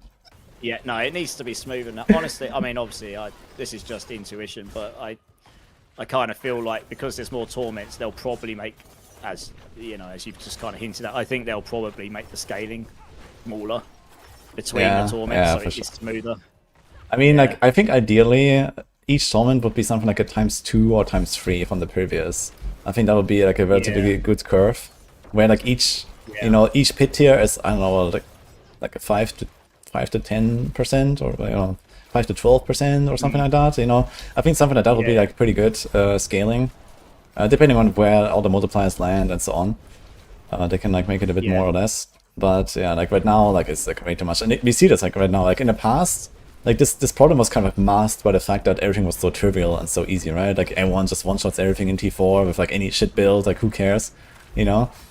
But now that we actually have harder content, you see like how shit the system actually is, and people just didn't realize this until now, and you know, and yeah, it's obvious that there is like a rework needed for this. Yeah, the funny thing is, right, when someone comes in and says there's no endgame in D4, they're not wrong. But the question then is actually more like, what is endgame? Because you could say the same about, I've heard people say the same about PoE2, and technically that has more depth to it than D4 if you want to go down that journey, in a way. But the thing with D4 is there's actually a lot of things to do in the game. It's how relevant that stuff stays in the game to you. There's no rumors about player, sorcerers and how long it Eltries. stays relevant, and most of it becomes virtually irrelevant in the first day for us blasters, and within the first week for most people that are a bit more casual. And then there's only really a couple of things like pits and towers that really scale, that are even remotely a challenge. So if everything scales in difficulty all the way up to like the pinnacle of your characters can do, then all these systems we've got in the game already would still be things to do. There'd be things that, and if they've got like enticing enough rewards. Yeah, no, I think it's fine that, you know, okay, there's like 12 torments in the expansion, right? And I think it's fine that at some point you're just fucking godlike and you destroy torment 12. I think that is actually okay. It's just that, you know, right now the ceiling of torment 4 is like ridiculously low. And you know, it, like, okay, like I'm a very experienced player and I played the, you know, basically the best build. But, you know, it took me 4 hours from season start on hardcore solo self-found to farm Torment 4, you know? So, and to one-shot everything on Torment 4, including the lair bosses, you know? So that is not right, you know? That is, that is not correct. I mean, I was doing, we were doing a community race to the final capstone in teams of 4. And I mean, I was in T4 doing that on Evade Spiritborn in, I don't know, not 4 hours, but it was pretty quick. I mean, it's like 7 or 8 hours or something, 9 hours. You know, and I was helping carry people. You shouldn't be doing that within that speed of time of a brand new season, I agree. Having exactly. a smoother curve and... Yeah, there needs to be like another 0 on that number, you know? Like, there needs to be like something to work towards, there needs to be something to, like, you know, like be, you know, excited about, to like unlock, and, you know, excited to like grind something, right? Like, what's even the point? Like, when I play one of these good builds, and I one-shot everything in T4, 4 hours in with like, you know, half non-ancestral gear, 0 masterworks, 0 mythics. Like, what's the point of all of this shit? You know, like, why does it even exist? You know, so it's yeah, it's a struggle for sure. I think it's also like when you take any build you want to play, and in the context of one of these games, it's like, what's your purpose? Other like, I'm going in because I want to be #1 on the leaderboard, or I just want to build like this build and be able to beat this Uber boss. Like last Epoch, you guys go and beat that crazy Uber boss at the end. I can't remember his name, but that was kind of the goal, wasn't it? That's the one. That was kind of the goal, right? Yeah, that is cool. You know, having a goal like this, having a goal like the T7 bosses right now, I think this is nice. You know, it's like, okay, you don't really have to do it, but you know, if you really want to grind it out and you have like, you know, it's kind of like, I really love doing this in PoE as well. You know, in PoE, and usually when I play like PoE 1, it's like, okay, I make one character, I make it like some all-rounder, you know, not like, you know, dedicated farmer or bosser or something. And, you know, I do like 1 round of all the Ubers, and then I uninstall, basically, you know. And, you know, I just blast the weekend, kill all the Ubers, log out, you know, and that's just super fun for me. And yeah, I get that. Yeah. So this is... I'm interested to hear what you think of this. I actually didn't like that they made Lilith specifically, just Lilith, one-shottable. I kind of wish they'd left her alone like she was in the past, because she's not really a farmable boss. I know she's got a spark behind her, but it was the one fight we had in the game that was a genuine challenge that you couldn't outgear. You actually still had to have some skill to beat her, and I know you kind of do now, but if you've got enough damage like some of these paladins, you can just walk in and stand next to her and she dies. Yeah, it's a bit lame for sure. I would really like to see the phases come back. You know, since she doesn't really have any rewards or something, like and like something you have to do like 1,000 times. Like, it's fine that you can, you know, overkill the other bosses and just skip the phases if you're like strong enough. I feel like they could even, if they really wanted to have it so there was like, I don't know, spark rewards behind these things, they could make it so like up to a certain torment level, which is not quite as insane, that's where you get your rewards, and then the final torments is just an achievement thing. just to say I can beat her on T12 or whoever the fight is. I think you need to have at least 1 or 2 really difficult fights in these games that are just, this is what the best players with the best builds can do, or the best players with the worst builds can do if you want. You know, I suppose that's a challenge in itself, and they kind of took that away with Lilith. Yeah. Last season I did a funny thing actually. So, you know, like near the end of the season when I was done, I had like 10 characters sitting there, and I was like, what the fuck do I do now? So I just went to Lilith with them, and then every time I killed her, I took off 1 item. So, that was a fun challenge. Yeah. How naked did you get out of interest? No, I think on all of my Paladin builds, I had like at the end, like I had like a weapon, a shield, and like an emerald and a ring or something, and the rest was like undercrypt or something. And it was probably still not damaged that was the problem, right? You just didn't survive. Yeah, like at some point, actually, just does too much damage and have like no armor and no life and stuff like that. You just die from like some random bullshit. But yes, I actually had. I've got a funny clip to show. I could show you at some point. I died when she was dead, and there was nothing on the floor, and I just randomly died. I took the video clip and watched it back frame by frame. There was nothing there, so it might have been desync or something. But I was like, what? yeah, in the past there was like her clone that cleaves that is sometimes active after she dies, and I don't know, maybe that bugged out or something. Yeah, I mean, you've got to assume with the expansion, there's, you know, obviously we're assuming that Mephisto is going to be one of the bosses since he's in every single trailer and everything. Let's just assume that's the case. Mephisto did nothing wrong, okay? Given he's the, you know, her father and the first greater evil that would be in D4, you've got to assume he'll have a hard fight, maybe. And if that's the case, I kind of hope we get some really hard fights. That's in my ideal world. That's absolutely going to be like an Uber Mephisto. It's going to be like probably something like Lilith, I guess. That would be cool if there was like a second, like, you know, Uber Lilith style fight. Yeah. So I hope we get some stuff like that, because I mean that's kind of cool in itself. That's an objective, and then these war plans look really fun. I'll be interested to see how like the skill point trees or whatever they're called. I guess they're like Atlas trees from PoE, right? Just being able to modify your war plans in some way that you like to farm however you want to farm. So that'll be interesting to see. And so I think that's good. It looks like they're actively trying to tackle some of the things that have been a big problem in this game for a long time, and like skill variety and trying to tackle end game and all that stuff. So I'm really looking forward to all of that. And like I said, I'm particularly looking forward to the loot filter, because just so much loot on the floor that doesn't need to be there. Which class were remaining before Spiritborn? So this is an interesting one. I kind of was the person that did Hydrasork before the Ophidian Iris came out, and I was chatting to Lurkin a lot before this about what could be done to make it better, because when they brought the multiple head Hydra temper in, it was kind of good to a certain point, and then it just didn't do enough AoE damage, and that was really the main problem with it. So in comes the Ophidian Iris, basically, and they made it reduce the heads probably because their thinking would have been, if you had 1,000 people all playing the Hydra and they all had, I think you could get to something like 36 Hydra heads. Imagine that times however many players you can have in an instance. It would just lag everything to death. So yeah, I mean, it's definitely a smart way that they did there, I think, with the Hydras. Yeah, so I kind of main Sork, but I played a bunch of Druid, Sork, Necro, mostly. But I tried every class, and then Spiritborn came out and I sort of started swaying towards that. Monk was my main in D3, to be honest, back in the day when I played that. That was the first class I played. It was I got to 100 Paragon in the very original system. I beat Hardcore Inferno on Monk back in the day. On Softcore, I didn't do it in Hardcore. I got to Inferno on Hardcore. I didn't beat Inferno on Hardcore though. I mean, the original D3 was quite tough. Yeah, it was very tough. Yeah, it was. Yeah. I did a Hardcore Inferno with Demon Hunter back then. That was interesting. Wow. I mean, those flyers in Act 2, they like one-shot you back in the original. Yeah, you had to like avoid everything basically, and did it for like 15 hours or so, going through the act and then the next one and the next one. Yeah, that was fun. Yeah, I remember you had to get to Act 3 to get the next level of items, which is how you got enough defense so you could survive this stuff. Yeah. It was a bit of a flawed design, but yeah, it was good times.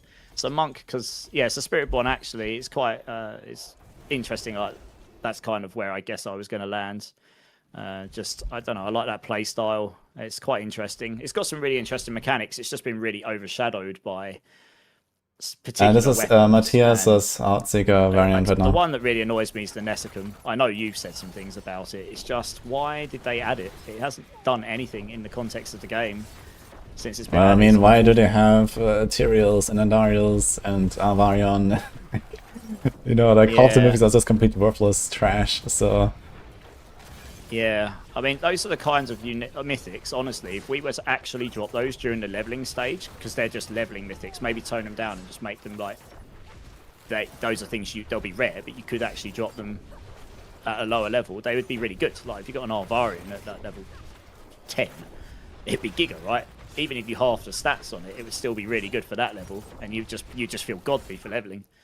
Yeah, But that's basically what all these weapons do. Yeah, there's like twink items. It's like, okay, nice. Yeah, it's kind of strange to be honest, and like I can't believe that they just keep mythics like this, like, you know, for 1.5 years. Like, you know, no one has ever used it. Like, no one cares. Like, what's the point? Like, why is this like one of the rarest items in the game with a special like rarity and color? And you know, it doesn't make any sense, right? They put it like on the same level as like a perdition, and like why? Like. Yeah. Yeah. So I wonder if there's actually going to be Yeah. something that's going to be resolved in the expansion as well, where it's like, okay, like they actually like fixed all the mythics and all of them at least have some place now, you know? It's fine I'd that really they're like like that. very weird and niche, like, you know, Selig, for example, right? Like, Selig is an extremely good item and it does have its place, is. you know, but Yeah. only for some builds, and that's okay, I think, you know, but, you know, some of these mythics just have like no reason to exist, so... I totally agree. Yeah, I think the Selig was a good change, finally. Obviously, that was a big meme for a long time. Apart from when it very first came out and the barb was immortal or something, and then they made it rubbish. But I think with Mythics, what I'd really like to see is obviously, yeah, the ones like Tyrells. I want them to give us a reason to want to like actually stack just a full defensive item, I guess. Because that's what Tyrells kind of is. And on top of that, I mean, if they added another 20 or 30 mythics to the game, so you had a lot more, like there was more than one in each slot, so you've actually got to pick and choose. You can, and maybe even put a limitation on how many mythics you can put on the build. I don't know. This is just ideas I'm throwing out there. But making it so you have to actually pick and choose rather than just slapping on all of the best things you can. Yeah, I've been advocating for a 1 mythic limit in the build for a long time. I really like that idea because, you know, especially in a world where they buff all these mythics to be like good as well. Like, let's imagine like every mythic is actually good, right? Avarion, whatever. Yeah. Doombringer, yeah.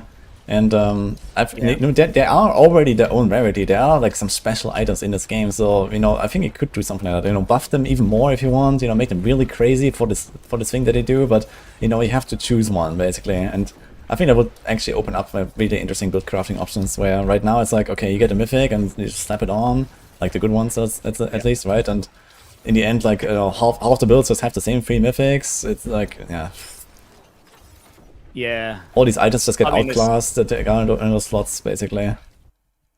Yeah, there's a lot of ways they could do that. They could have it, as you say, a 1 mythic system. They could have a trade-off system. So there's 2 mythic rings. They're both Giga, but you can only wear 1 because for some reason, I don't know. There's so many ways in design you could do these things, but I'd like to see. I think in these games you inherently do need rare items. That not impossibly hard to get, but that when you get them, you feel like, holy cow, yes, I've got this thing, great.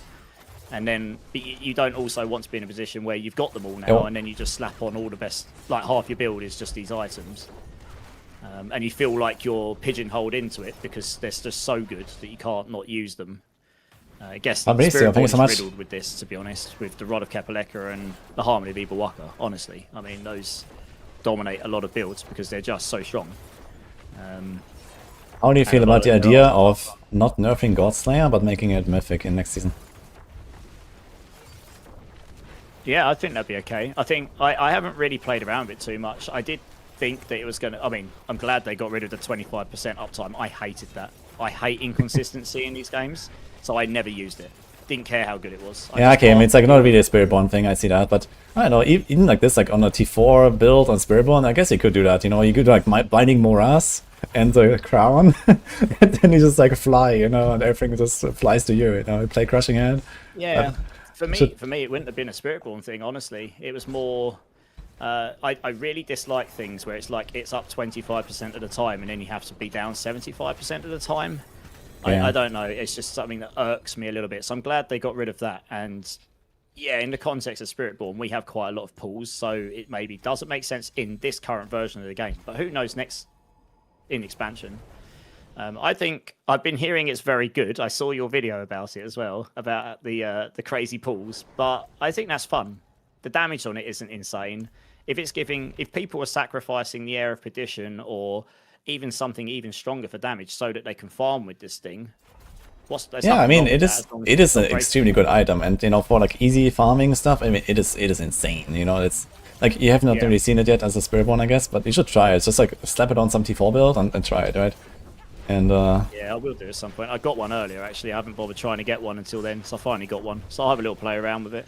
But I think that's fine. If it's not allowing you to push the absolute highest stuff and be #1 on the leaderboards, but you can just farm Giga fast with it. yeah, but I feel like it should be a mythic though. I think the Godslayer is like an effect that should be a mythic. It's so good, but also it's like a mythic I would really look forward to getting. You know, it's like, you know, as a Godslayer crown, it's like there's like not really an excitement because I can just print like 20 of them if I want in like a minute, right? But like as a mythic, I think this would be like badass. It's like you find it and then okay, I got the Perdition, fine, and then hey, I got a Godslayer, nice, let's go. You know, like Yeah.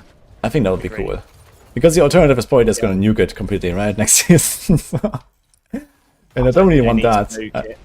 No, I don't think they need to nuke it. I haven't been hearing anyone go, oh my god, the Godslayer breaks the game. Like, literally, this is so I mean, good it is quite game breaking, to be fair.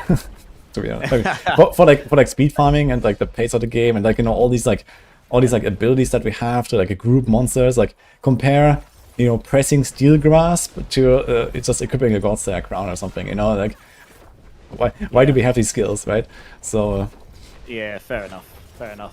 I've just seen someone in the chat say bring back random roll mythics, and I know you'll appreciate that because I remember when we spoke, we were in a conversation a little bit out in LA. I think you might have mentioned something along those lines. yeah, I think random roll mythics are a good idea. I actually yeah. I think this would make mythics also much more interesting. Like, it doesn't have to be like crazy, like you know, I don't want to get a Shaco with 1 skill ranks or something, right? But like 3 to 4 skill ranks and maybe a bit of variance on the stats, or you know, something that makes you excited about getting a good roll. You know, like a Perdition that rolls like 45 to 60 maybe, or whatever, right? So Yeah, exactly. Yeah, you never want anyone to feel like horrible when they drop one, because obviously if you're actually dropping them, they're not overly common, as we're seeing this season. Obviously they were a bit crazy last season, but you don't. Having some variance would create that sort of like essence of, okay, cool, I got one, but I can get a better one, and it still gives you the reason to try and get a new one and such. And then obviously there's Grace Affixes on top of that and all the extra itemization that you haven't. Well, who knows what we can do in the cube, we'll have to see. I mean, okay, we have Transfiguration, so this will kind of give you like a reason to farm another you know, mythic or something, so that is something at least. But I also want to be excited about the drop itself, you know. I feel like, okay, when I already have my Perdition, and it's like, you know, you don't really expect to get a 2-star mythic anyway, right? You have like a typical 1 GA mythic, maybe it's the right GA, maybe not, but it's like, okay, I find another Perdition, it's like the same shit, okay, I find another one, it's the same shit, like, you know, I'm not even getting excited anymore for the drop itself, right? It's just like, okay, maybe later I would be excited about throwing it into the cube and maybe, you know, sanctifying it basically. But I wanna be excited about seeing a copy of the item, and I'm just not, right? I agree. I think that's one thing, honestly. If I look back at what I loved about, particularly D2 back in the day, and a little bit with D3, I guess, it's like you kind of learn when something drops, especially in D2, if you knew all the items, you knew if you dropped a Shaco unique, that is going to be a Harlequin's Crest. Fantastic. And I think they did a really good job of making it so that if you really knew the game, you knew exactly what you're looking for and you could get excited for that stuff. And there were so many rare items, you were likely on a day of farming to drop something really cool. It might not be what you wanted, but you knew you could do something with it, or you could trade it or whatever in the context of that game. And I think in D4, we haven't really ever had a system of itemization where you're just farming dungeons and you might just get that drop. Like, you can, but it's so rare. I mean, I've barely had it happen. I don't know about you, in all of these hours I've played the game. And it kind of comes back to what you're saying. I'd like to be able to sometimes drop stuff and just be like, yes, I dropped it. I didn't have to go and target farm it. I'm just blasting and I just dropped something really cool. And at a really unexpected time as well, like during leveling or something. Just get something really crazy. Yeah, I agree. Once in a while. It just doesn't really happen at the moment. And I guess it might just be against their design philosophy. But yeah, I think they just kind of like put too much emphasis on like boss farming when it comes to like gearing up, because uniques are so powerful and mythics are kind of like, you know, the only way to get mythics like consistently is through boss farming. And so it's kind of like all just very expected, right? Okay, I found this boss until I get the thing. And okay, occasionally the mythic drops. Okay, now I got my mythic. And that's it, right? And it's not like, okay, now I'm gonna farm like, you know, 500 9 dungeons and go, right? You don't do this because they just kind of suck. And you don't really have the expectation of getting all the stuff that you want there anyway. I mean, wall plans can probably help a lot with that, right? If they do some stuff where like, you can choose up the loot in your 9 dungeons, you can choose up the loot in your pits or whatever. And if that is the case, then you can actually make this like a viable alternative for gear grinding, right? Where it's like, okay, yeah, you know, the typical reason for pit to exist is leveling your glyphs and unlocking difficulties. But, you know, at some point the glyphs are leveled, and now I choose the wall plan stuff where, you know, like, okay, no more glyph upgrades, but now I get more loot or some shit, right? And now this actually is gonna be like, I just wanna blast pits, you know, fuck the bosses, and go. And maybe you can take a thing where it just says, okay, you don't get glyph upgrades, but, you know, your mythic chance is like plus 1000% in the pit or some shit. Who knows, right? Well, exactly, yeah. I've actually been enjoying doing escalation dungeons, to be honest, just because I've just been chilling. If I'm not in the mood to go specifically farm things, I've just been running through, getting a bit of everything, and it's been pretty good for getting Obdusite, because Heraldric strong rooms are generally the place to be at the moment for that, it seems. So I've kind of been enjoying it, but I haven't had any like Giga drops drop. It's just been, I've had a few runes and loads of resources. And yeah, I mean, you know, try to do a, you know, okay, you haven't done a T7 boss yet, right? I haven't, no. Yeah, but when you do a T7 boss, you get literally like an entire inventory of loot, and it's like 2/3 GA, you know? And try to achieve the same with like running pits. It's just like run pits for like... Like, I'm actually doing this right now. I'm speed farming 2-minute pits non-stop right now. And I've been doing this for like the last, I don't know, hour. And I have like 13 items in my inventory that have a GA on them, you know? I can do this in like 10 seconds in a boss fight. Like... Yeah, well, I think some of that will probably be fixed in the expansion with the, because obviously to be honest, it's kind of smart what they're doing right now. I kind of assume that they've added this stuff for difficulty scaling to test difficulty scaling in some form, so that they can learn from that, and if they need to make adjustments for the expansion, they can do that at like last minute and just take. Yeah, I think it's pretty obvious that this is a test run. It's just like how Sanctification was a test run for the expansion, and you know, even the Chaos Armors was basically a test run. You know, when you look at what the Talisman will do with unique charms, like, you know, it's like really obvious that the season stuff has been like, you know, they were kind of beta testing for the expansion, and they're bringing back, you know, similar concepts in another way or something. And I mean, that's a smart way to do it, right? This is the way how to do it. Agreed. So absolutely, yeah, absolutely. It's a good use of time, and it means they're kind of getting the PTR testing well in advance and learnings and stuff. So hopefully, if they bring it back in some form, yeah, exactly. And now it's like, okay, like now we have this difficulty scaling, and you know, they see, okay, like, you know, like what the fuck is this? Like, you know, T7, no one can do it. There's like, you know, 1.5 builds that that have a good time or something, you know.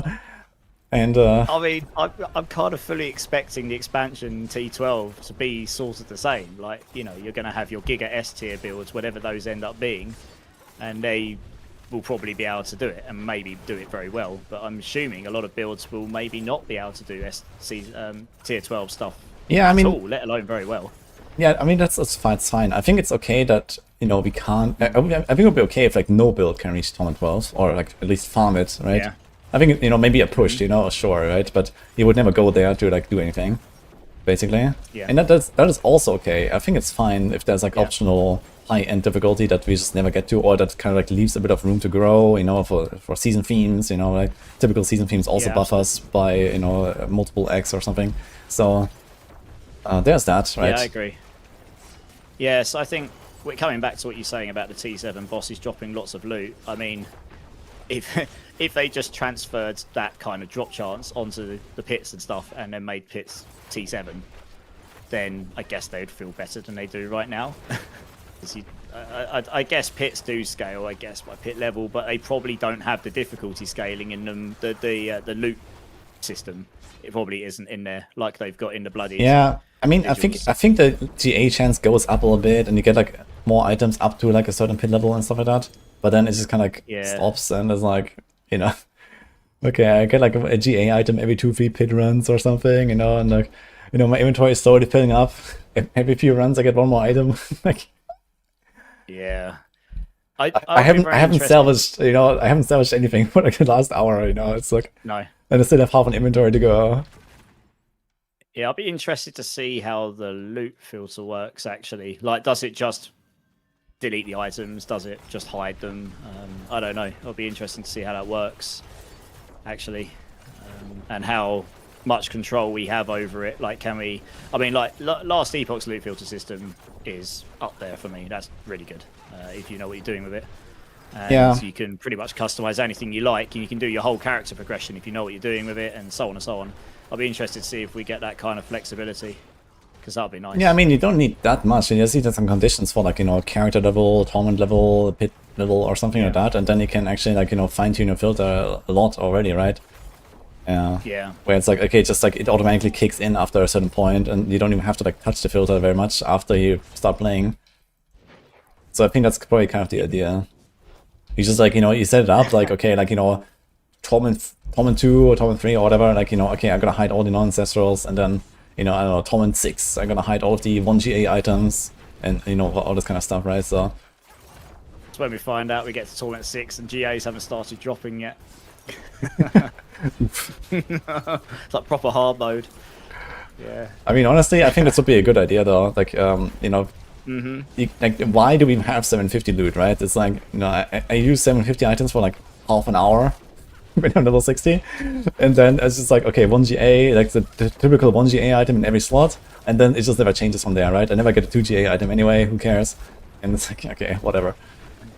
I guess this is where the cube might come in. I mean, honestly, I don't know how much flexibility the cube's going to give us and what options entirely we're going to have available to us, but who knows? Maybe it'll be you get a really good base. It's a 750 though, so you're not going to have the ancestral, but if you take it to the cube and you've got the right materials... Yeah, upgrade you to can do something Ancestral, to make add a Yeah. GA, like, I don't know, yeah. Yeah.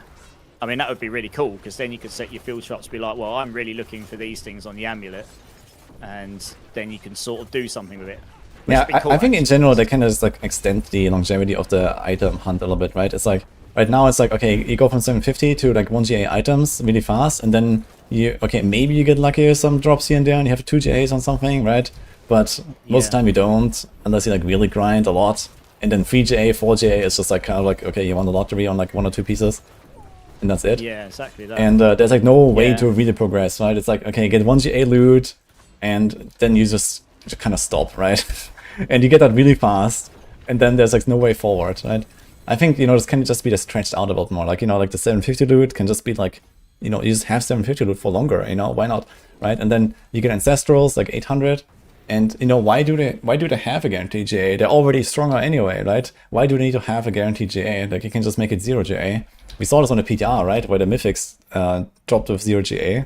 And I kind of like that idea, you know, it's just like, okay, you have an ancestral and it's already upgraded anyway, so just take that, and then maybe 1GA is already kind of a good drop, right? Instead of 0 GA. So why not? Yeah. And then, you know, maybe Wait, you know, increase the chances for like the double and the triple GAs and these things as well later on, like in higher tournaments, you can like ramp up the chance for more GAs or something. And you know, you actually have like a bit of like a longevity in the grind and in the item progression. Where right now it's like, yeah, I don't know, after a few hours you just have 1GA in everywhere and it never changes, right? Pretty much, yeah. I mean, yeah, I'm looking at... I was looking at top leaderboard clears today. You do get the odd person who has like, wow, okay, he has actually got GG gear. Fair enough, however he got it. That's like maybe the one in this entire season of that amulet you're going to see, sort of thing.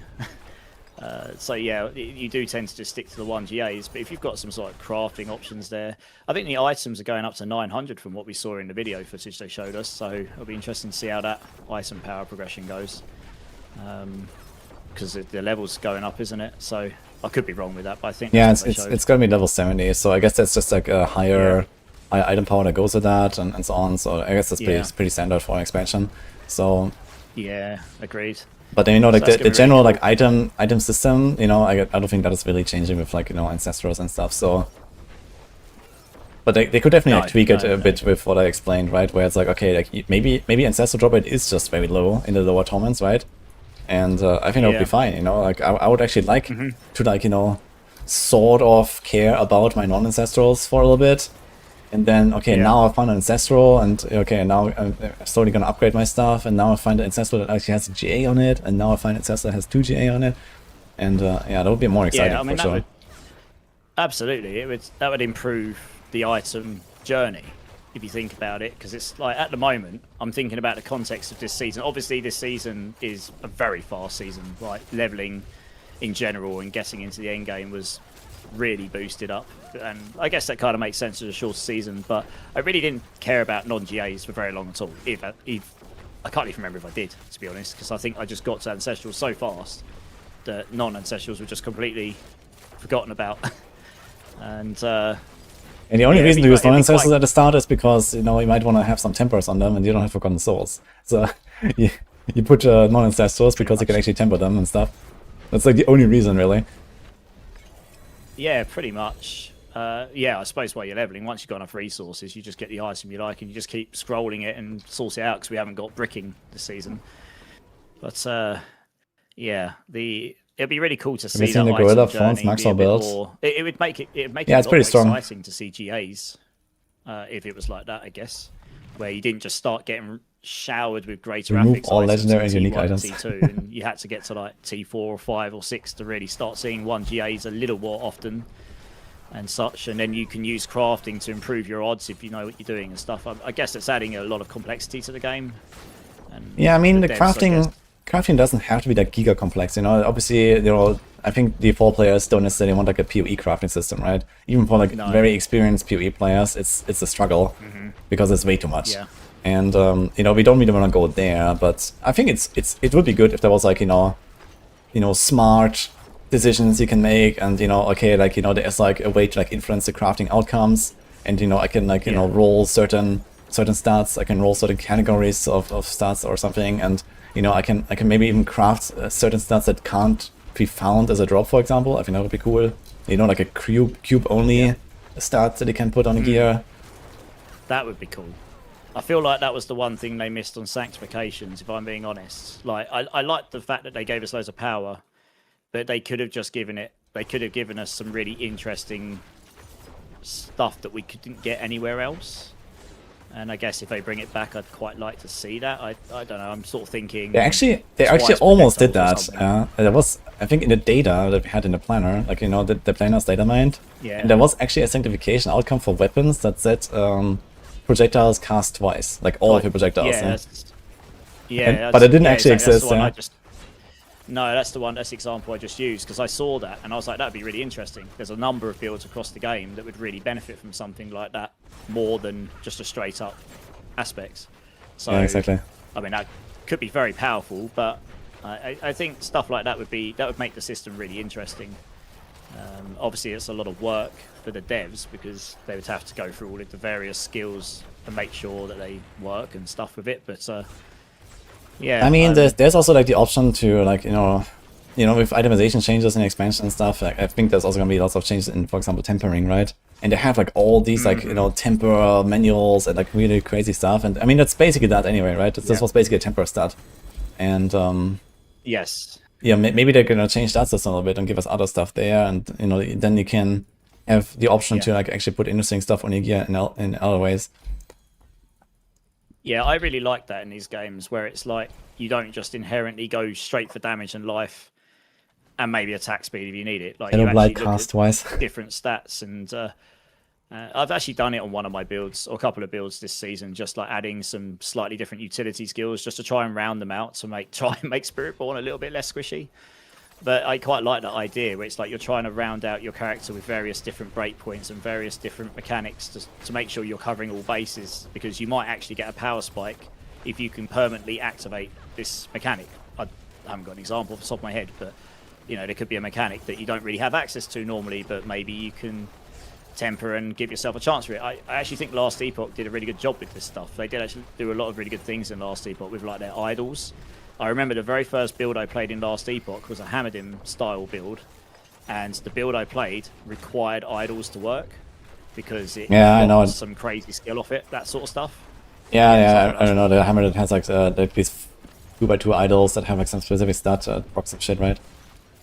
Yeah. Was it like just thought that smite was really procs? I think like it procs another something skill. like that. Yeah, something like that. But it's more the fact it was just interesting and different, and I think that's I'm not saying like Diablo should get that complex. I think Diablo does. I think the Diablo team do a very good job of taking a game of this kind and making it less complex than the other games in this genre. You know, PoE, you basically need a doctorate to play, I suppose, in a sense. And then Last Epoch, I guess you'd slap in the middle. It's more complex than D4, but it's nowhere near PoE level complex. I guess the problem with the D4 is like the goal is noble, right? But then they have like, you know, all these shitty tooltips, like buggy stuff, and like if you actually want to make like a good build, like, you know, it's like easy to make like a build that works, that is like fine, right? And just kind of like do the game, like go through the game and stuff like that. But, you know, actually making like basically like the best in slot setup, you know, that requires like such an incredible amount of game knowledge, you know, to really know the ins and outs of everything, and, you know, how to make the decisions on your build and so on. It's kind of funny actually how there's like this gigantic gap between like good and perfect in this game. So yeah, there really is, and it's actually harder to make a build perfect in D4 than some of the other games because of the limitations. You don't have that many levers, I suppose. It's like you're really tight. You're talking extremely small margins of difference, but especially in the competitive side of it, anyway. Like you could be looking for that 1% extra damage just so that you can finish the next tier up or something, and looking obviously for the perfect run, which can be tedious at the best of times right now. But I'm sure you saw some of my feedback the other day. I tried to keep it constructive, to be honest. I found some of the stuff quite funny, like Fire Enchanted affix is just it makes me laugh. It's just so. I don't know if you've experienced this, but I had one dungeon run where Fire Enchanted is particularly bad for Spiritborn because the explosions just outright ignore counterattack. They just kill you. And there was one that was just a hallway, and I was literally running and trying. Oh, I just died. Oh well. I was just running up and trying to skip them, and and I skipped this pack. The next pack had Fire Enchanted. Skip this pack. The next pack had Fire Enchanted, and honestly, I joke you not, it was like 8 packs back to back, and I just ended up laughing. I was just laughing because it was just silly. There was just these fire things everywhere. I couldn't see what was going on because it's so over. Like they've done a better job in this version of visualizing. Is it actually just the fire bolts that shoot out before they die, or also the at the end when they explode? The fire bolts aren't so bad, but they are visual clutter that makes it very hard to see anything else underneath if you get a pack of champions on top of each other. You just end up with so many bolts, you literally can't see anything else. And then when you kill them, you get the explosions, and it's those that will wreck you, which I think's fine to some degree if you can see them. And if you've got nothing else on screen, you can see them. But if you've got all of the bolts in the entire world filling your screen, it's pretty hard. Especially where if you use the protector, it slows projectiles by like 99%. So you can end up with like 30 of these fire enchants all just moving at like the pace of a snail. And it's, it just made me laugh, honestly. I was like, this is a bit silly. So I've got a clip to send the devs just because I thought it was funny. You know, they can do with it what they like, but I thought I found it quite amusing. It doesn't bother me if I die if I'm on softcore. It's just, sometimes you just have to laugh and go, well, that was a bit silly. Yeah, we heard you like Fire Enchanted, so we gave monsters also random tempers when they spawn. For example, projectiles cast twice. Enjoy. And the other ones, I know you saw this, the lifelink. I spent hours testing it, and I was like, this is definitely broken. That definitely makes 0 sense to me, so I hope that gets fixed. Barb is alive and well, don't worry. That one... Kill all you get that on a lot of monsters, and... Hey, Gable. It just feels really bad. It's the more of them you've got, the worse it feels, because I'm pretty sure it's only applying 1 instance of damage or something. Yeah, I think it's just... I think the damage is just divided by the number of monsters, basically, when you have lifelink. I think that's basically what's happening. And Yeah, like you can something like like that. yeah, they probably introduced some sort of mechanic that prevents you from hitting all of them at the Yeah. same time. Like I don't know why, to be honest, but yeah, it's kind No. of stupid. Yeah, I raised it because I think when I was doing the tower, I'm not the most competitive person. You know, I'll put in a good effort, but my experience this season so far has been mostly like it's actually more what I've heard what the top players are doing, which is they're going in and out the dungeon 30 or 40 times to find the right starting map. Because there's one particular map or two particular maps that are just so much better, probably because of mob density and stuff like this. I mean, for starters, that's not a particularly great gameplay experience, really. And it's definitely not good for the servers because every time they're going in and out of one of those, it'll be instancing a new instance of dungeon on their servers somewhere. So that's not good. But yeah, I just think obviously you can never get rid of fishing. Like you'll never be able to fully eliminate that in a system like that. It's just not going to happen. But I think it's just so vast at the moment. Oh, hear me out. There's like 2 maps. Go on. You make a wall plan style tree for the tower. Yeah. Yeah, could do that. Yeah. And you like, you get the points and you like customize it. Okay, you can influence like what are the monster types, you can influence what are the pylons, you can influence what are the maps, what are the bosses. Maybe some other cool stuff like environmental effects, some boons, whatever, right? Yeah, that would be cool. If that's something that we were going to get, then that would be really, that would sort of tackle the problem somewhat, because you could tailor it to your build as well. Like depending on what class and build you're going to play, certain things are going to be worse for you than others, aren't they? Depending on what you're playing. So that would be really cool. Yeah, so I think that was just generally my experience. I didn't really leave much negative feedback. I thought some stuff was good, actually.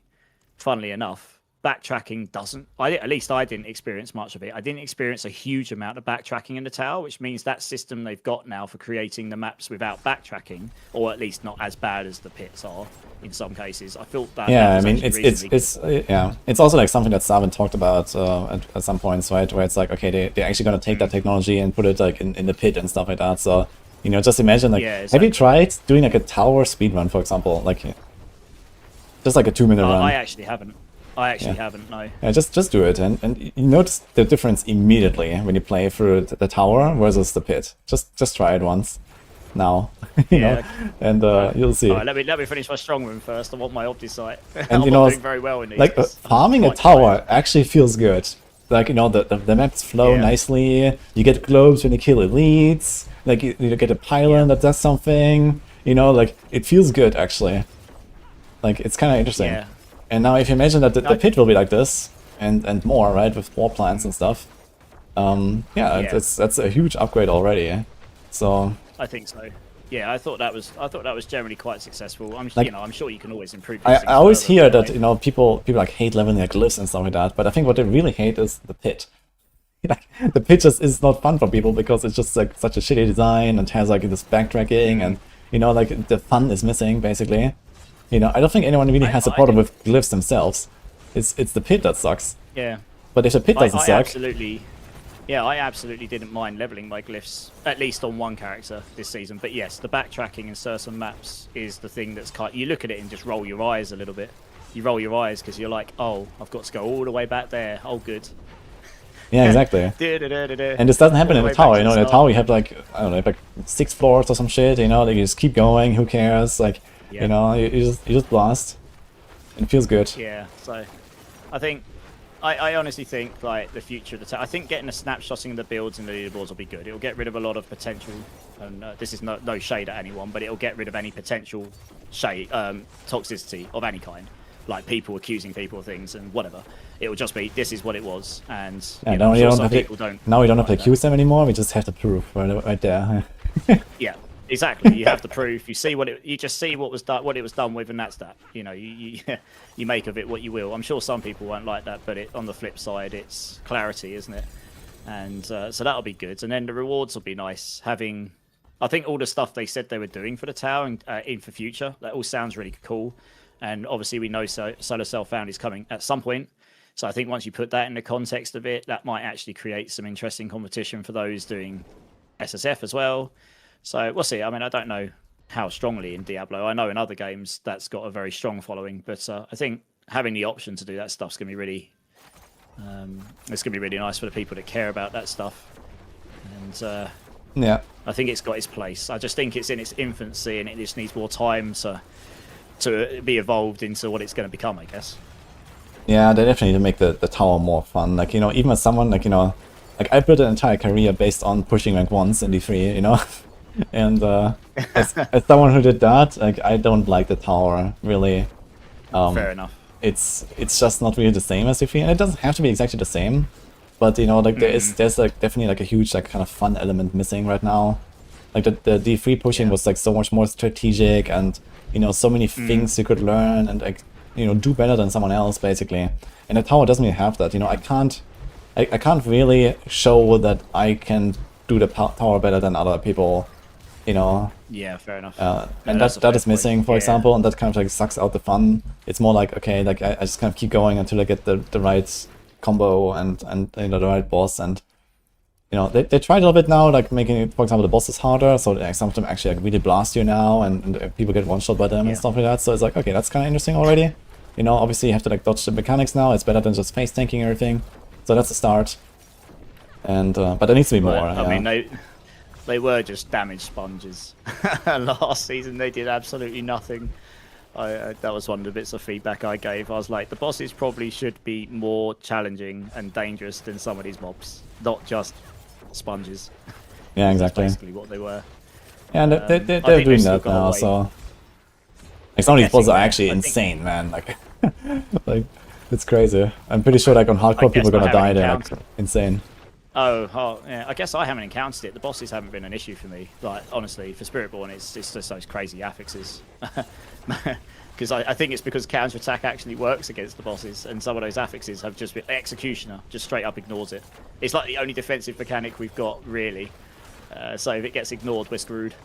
Yeah. So I'm kind of hoping we get some new stuff in the expansion that levels. Yeah, they need to delete counterattack, like, you know, and just like make a real defensive layer that Spiritborn has. Like, this is just fucking stupid. Like, you know, like why?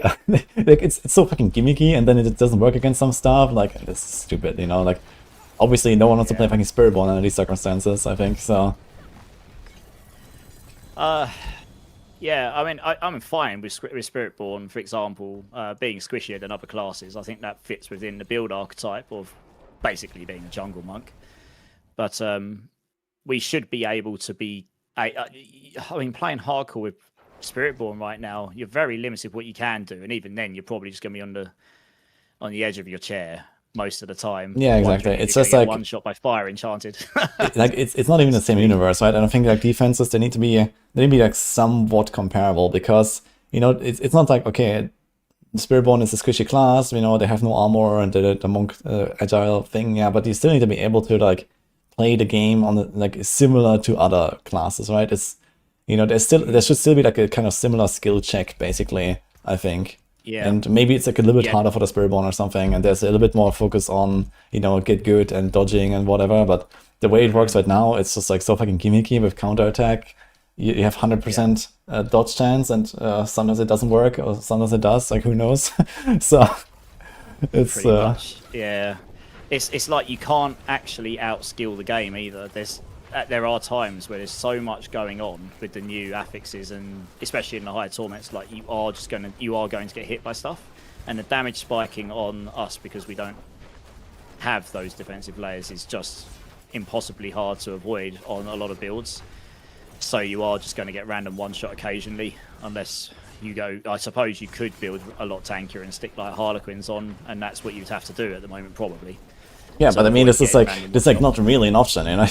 So no, you know, like the opportunity cost is too high, and you don't have other ways to build defenses on the Spiritborn either, right? You don't have anything. Like I can put like a temerity on every build, and that is already like a massive investment, right? It's like an entire pants unique, you know, that is like an insane defensive item, and even that just like kind of barely keeps you alive, maybe, you know, against like pretty much against like normal attacks. Right? It's like, yeah, nice. Yeah, it's kind of wild, but it's good. I mean, I'm pretty hopeful the expansion will add some new stuff there, so I'm not too overly worried. I hope the hopium is there. But yeah, on the subjects of hardcore, you guys running the hardcore event again this season? Yeah, I had know. plans for this, so I guess we'll see. But this will be like in April. So maybe we have like a last Epoch and D3 coming, and then maybe after that at some point. Yeah, fair enough. I couldn't take part in it this time because there was a weird bug, and I know a number of us had it, where the game would randomly hang up, pretty much dead on 4 hours, constantly, like every 4 hours, and it's guaranteed death because you'd hang up for like 30 seconds, you couldn't do anything, etc. And that seems to have gone away in this update. So if you guys run it, I'll take part and hopefully not get Sork where I got Sork in the last one I took part in, and we weren't allowed to use unique amulets, and it was the Chaos Unique season, and I rolled over 100 Chaos Uniques and I did not get a single Ophidian Iris, so that was good. So, yeah, that was rough. I know Panda had the same thing. It was kind of rough. So yeah, I think maybe I'm if we do like a happy. hardcore event, this will be like a kind of like a smaller scale one this time, because you know I don't want to have people like burn out right here for the expansion and this kind of stuff. Yeah, So maybe fair it will be like a smaller scale event, but only like a weekend or something. So we'll see. Yeah, that makes sense. Yeah, that makes sense. You have to let me know. I'll definitely be up for taking part this time. There was 2 reasons why I didn't take part. One was that, and the other we were going to LA. I think that crossed across it or something. I think it was that. I was like, I can only really take part. Yeah, for I 3 think days, yeah, it was and- like during that week actually. Yeah, exactly like the LA thing. Like I remember, Yeah. like I played the event for like a few days, and then I left basically and came back like right on the final day to like the ceremony and stuff. Yeah, something like Like, that. I think I came from the airport So- like literally an hour before or something, before the event ended. Still managed to get T4 Lilith down, right? I think no, I died to default Lilith because I couldn't kill the boils. Yeah, I just walked in and like I hammered away at the boils, and I killed one of them, but then on the second one, I had my Call of the Ancients down, and that was not enough DPS to kill the boils, and I just exploded. Which is kind of sad because What if I had like a little bit more damage or something, like another 20% damage or 10% damage would have actually made it so that I could have actually attempted the fight basically by killing the boils in time. Yeah. But yeah, What class did you get? I had a I barb. did Yeah, watch a bit. I was playing barb. Barb, okay. And so that was really rough. Yeah, But I got a Starless and a Grandfather certification, so Wow. that allowed me to actually All the V. that allowed me to actually do Torment 4. I rolled, no word of a lie, something like 1,000 Rod of Kepelekas last season, and I didn't get a Starless guys on it. I gave up after a while, and I don't give up easily. I just thought I couldn't really put a time on the leaderboard without it. It was too strong. Just wouldn't roll for me, and that's just how the cookie crumbles, I guess. You know, I didn't get upset about it. I was just, well, I'll just go play a load of builds then. So I did that instead. I found some other fun, but yeah, it was kind of rough. So yeah, good stuff. I got the Grandfather. So that was, but yeah, it was kind of rough. I like the fact that they gave us the crazy mythics, but on the flip side, they were so powerful that they kind of overshadowed the rest of your build in the end. So I think it was fun for a season. They were so If we powerful. sort of- Getting a Starless and a Grandfather was 3 tiers upgrade. Yeah, I don't know. 4 In actually, I certain think. cases. Yeah, I mean, specifically for like the Rod of Kepeleka, the Starless was very, very strong. Yeah, okay, that was There a were bit more, couple yeah. other synergies. Yeah, there's a couple of other synergies like the double Selig tech stacking and whatever that were particularly strong, but they were kind of build defining if you didn't have them. But yeah, that was good. But I kind of gave up after a while. I just couldn't get it. Ended up trying to help. I just threw all my rods to other people and hopefully help them get them. But yeah, I mean it's good. So if that system comes back, I'm looking forward to hopefully having some interesting stuff of it. So that'll be good. And, Congratulations to your what's your thoughts on the clanmate, talisman and how Satan. they're going around sets out of interest? Sorry? What's your thoughts on the talisman and how they're approaching sets in D4? Because I know you've played D3 a load, so obviously you know how that went with sets and how that goes. Yeah, I mean, I need to be careful to not trigger the D3 PTSD. I think that's like the number one thing. Like, you know, if people like log in and they see like talisman of like 1000% damage maybe or something like that, then log out, right? So they have to make sure that this doesn't happen. And Yeah. yeah, just kind of focus on like cool, like, you know, combos and like cool stuff you can do with that and cool ways of scaling your character or something. Or like, you know, stuff that kind of like opens up some new like in-game builds. You know, like we have stuff, for example, like Death Trap in the game right now, right? And Death Trap is like a build that, you know, people usually don't really play in the early game. They just kind of like farm with something else and then they just like swap over. And, you know, I'm okay with like sets kind of doing something like that as well, where it's like, okay, there's like some stuff that like opens up some really cool combos and whatever. And it's like something that you start playing after you've already played for like 30 hours or something. Why not, right? So there's like something to work towards and you're like, hey, yeah, I got it, let's go. Yeah, it's good. I actually quite like the way they're approaching it. Obviously, we've got to see exactly how it's going to work, but I think not making out items sets this time round is a smart play. You know, I love D3, and I know you do because you've played it loads, and I think obviously that became a very set-oriented game for the most part. You had the Legacy of Dreams stuff, I suppose, but I think you kind of got D3. You don't really need another D3, so trying to do something different and new with it and bringing in charms and hopefully some new the thing is that, items you know, D3 is also like just such a small game. You know, it's like, you know, it's so tiny, right? Basically, like everything, like there's no content, there's like, you know, there's like not really a lot of build variety, there's like, you know, there's only those few sets, and okay, all the sets, like, most of them are like really nicely designed, and they actually produce some of the coolest playstyles that exist in all RPGs, basically. So they've done a really good job at like really like making some cool polished builds with those sets, but you don't have any creativity, right? And this is like, we still want to preserve that part, basically. There's like, you know, in D4 there's like so many more build options, especially now with the skill trees and in all the stuff. You need to make sure that like, you know, the creativity and the build crafting is still preserved, basically, right? We have so many builds per class, and like in D3 there's like, okay, there's like 6 builds per class, maybe, you know, if there's not like some variation of the same build on another set or something. So it's like very, very little variety there. And in D4, obviously, we expect a lot more than that. Yeah, I agree. I think they don't need to give us sets that are times 10,000 damage, etc. like this. I think. Yeah, I could also imagine that there's just like sets, like builds that don't even have a set or something, right? It's like maybe it's just nothing fits, and it's like, okay, you're gonna do other stuff with your talisman, right? You do the unique charms and stuff.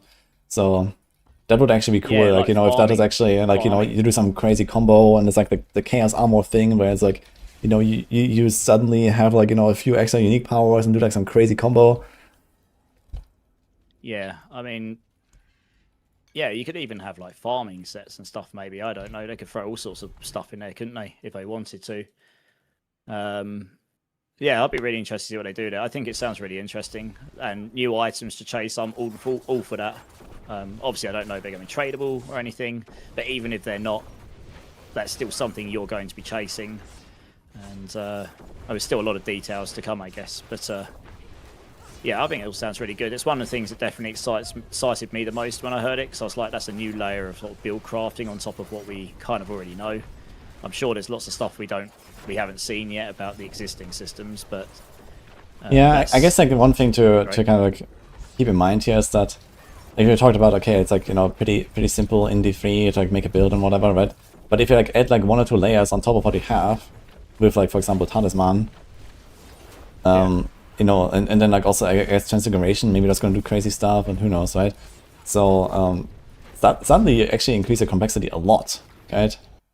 It does, because like, you have all these connections between these things suddenly, and yeah, that can go from like, you know, whatever, easy peasy, I just throw in all the mythics and go, to, hey, now I actually have to think about my set as well. I have to, like, you know, think about the skill options on the tree, and, you know, suddenly there's like a lot more things to do, to like try and discover and so on. Yeah, I agree.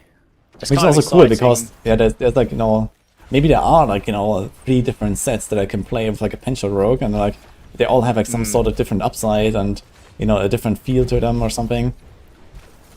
And you know, one season I'm gonna play this version, another season I'm gonna play that version, right? Yeah, I mean, that's kind of exciting. I guess to some people it might be scary because of the added complexity, but I think it's one of those things that once you get used to it, maybe it won't be so bad. I don't think they're going to go super giga complex on anything anyway, to be honest. So we'll see. But I don't think adding a little bit of complexity to it is actually a bad thing. The game's been relatively tunnel. That's not the right word, but it's been relatively linear, I guess, in a way, for a while. Like the builds, there wasn't a lot of wiggle room to do with them. You could choose different skills, but there weren't a lot of options to customize those skills without very specific uniques on, and that sort of like delegated how you were going to build your builds.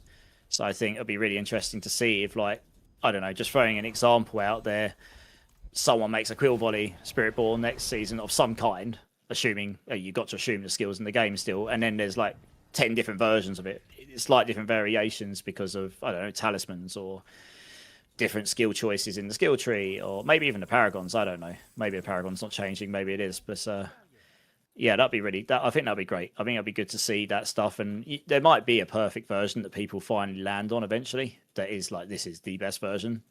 But I think it'd be quite cool to see like different people having their own like preferences and stuff, and being able to have a bit more flexibility on that. I don't think we've really had a lot of that in D4 until now, in a way. Yeah. To a degree, anyway. Yeah.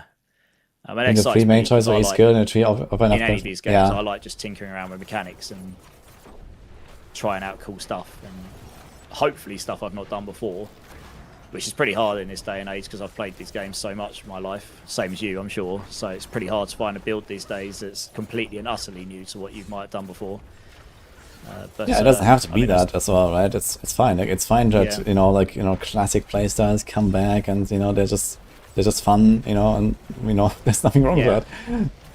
No, absolutely not. I agree with that as well. Like, So I imagine think that's we gonna log be really in, next month, and Whirlwind is good, Dance of Knives is good, Meteor is good, and you're just vibing. And I mean, yeah, let's go. People have been waiting for like 3 years. They have, yes, and I'm sure.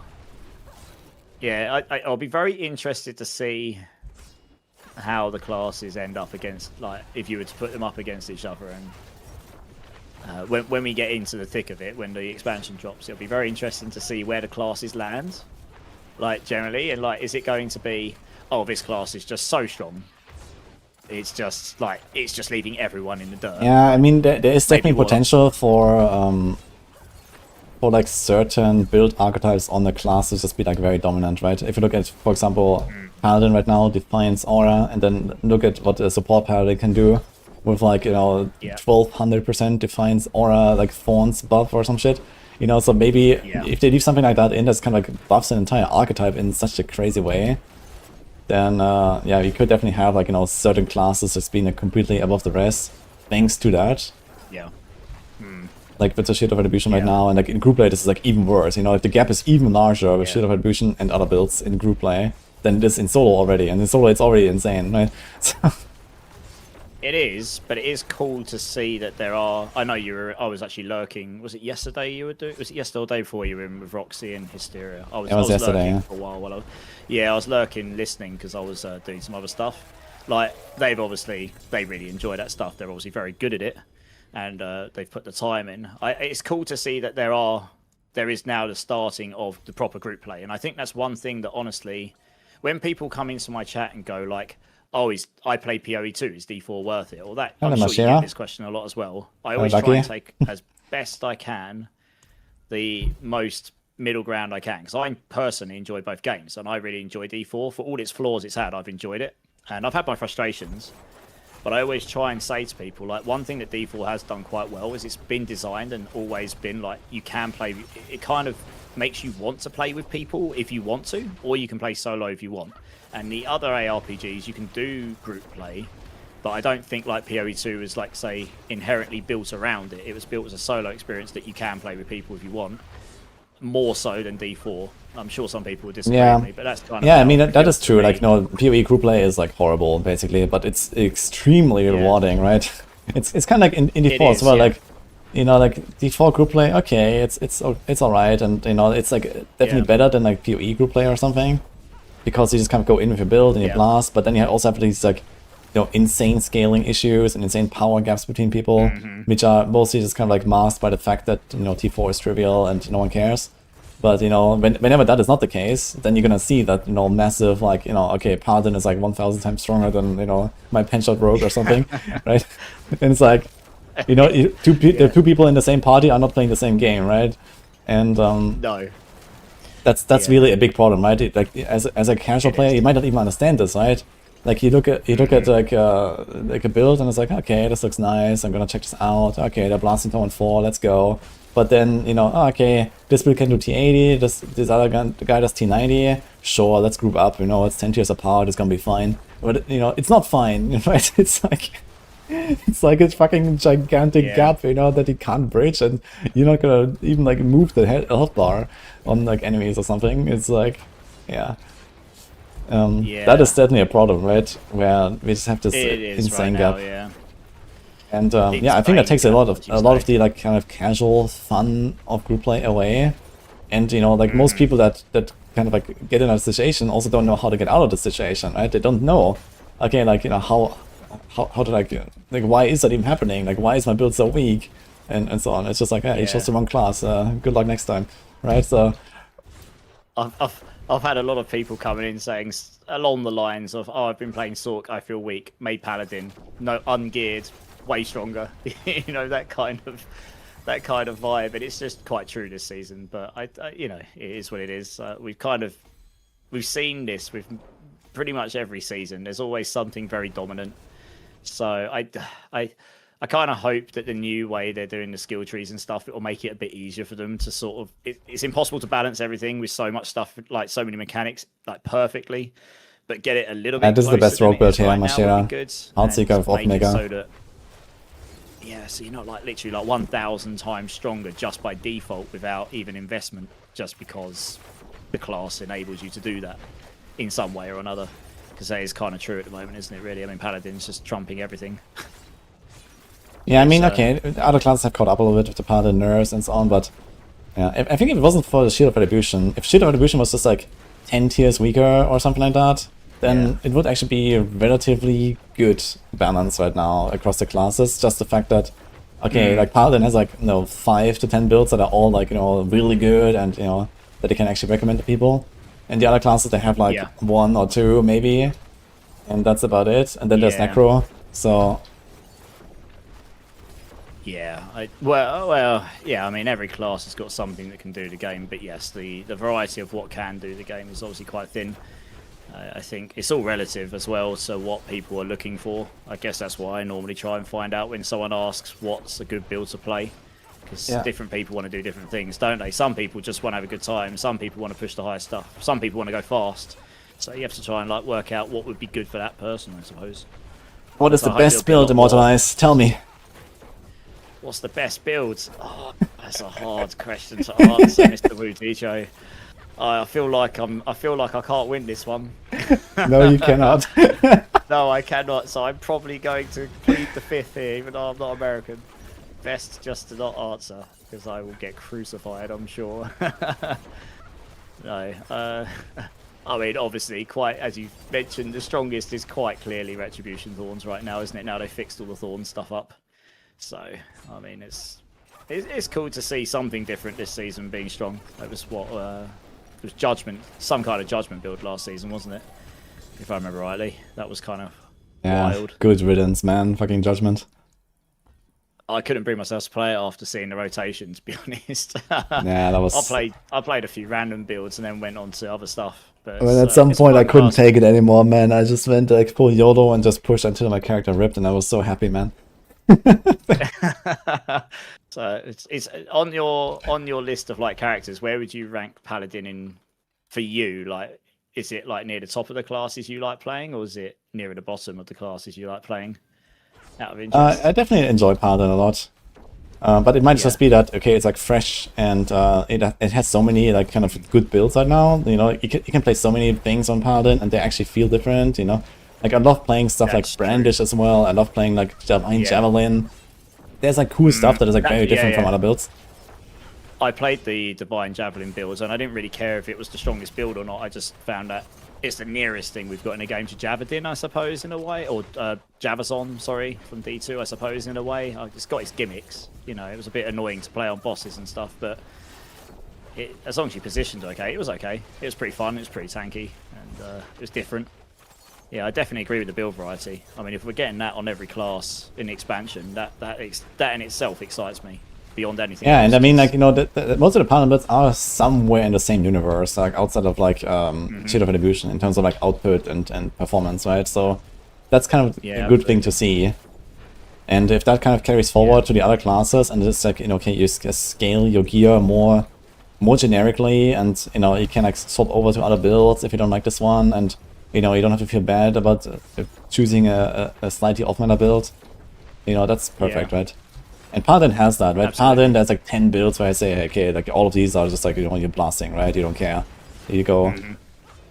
And okay, some of them are a bit better than others, whatever, but...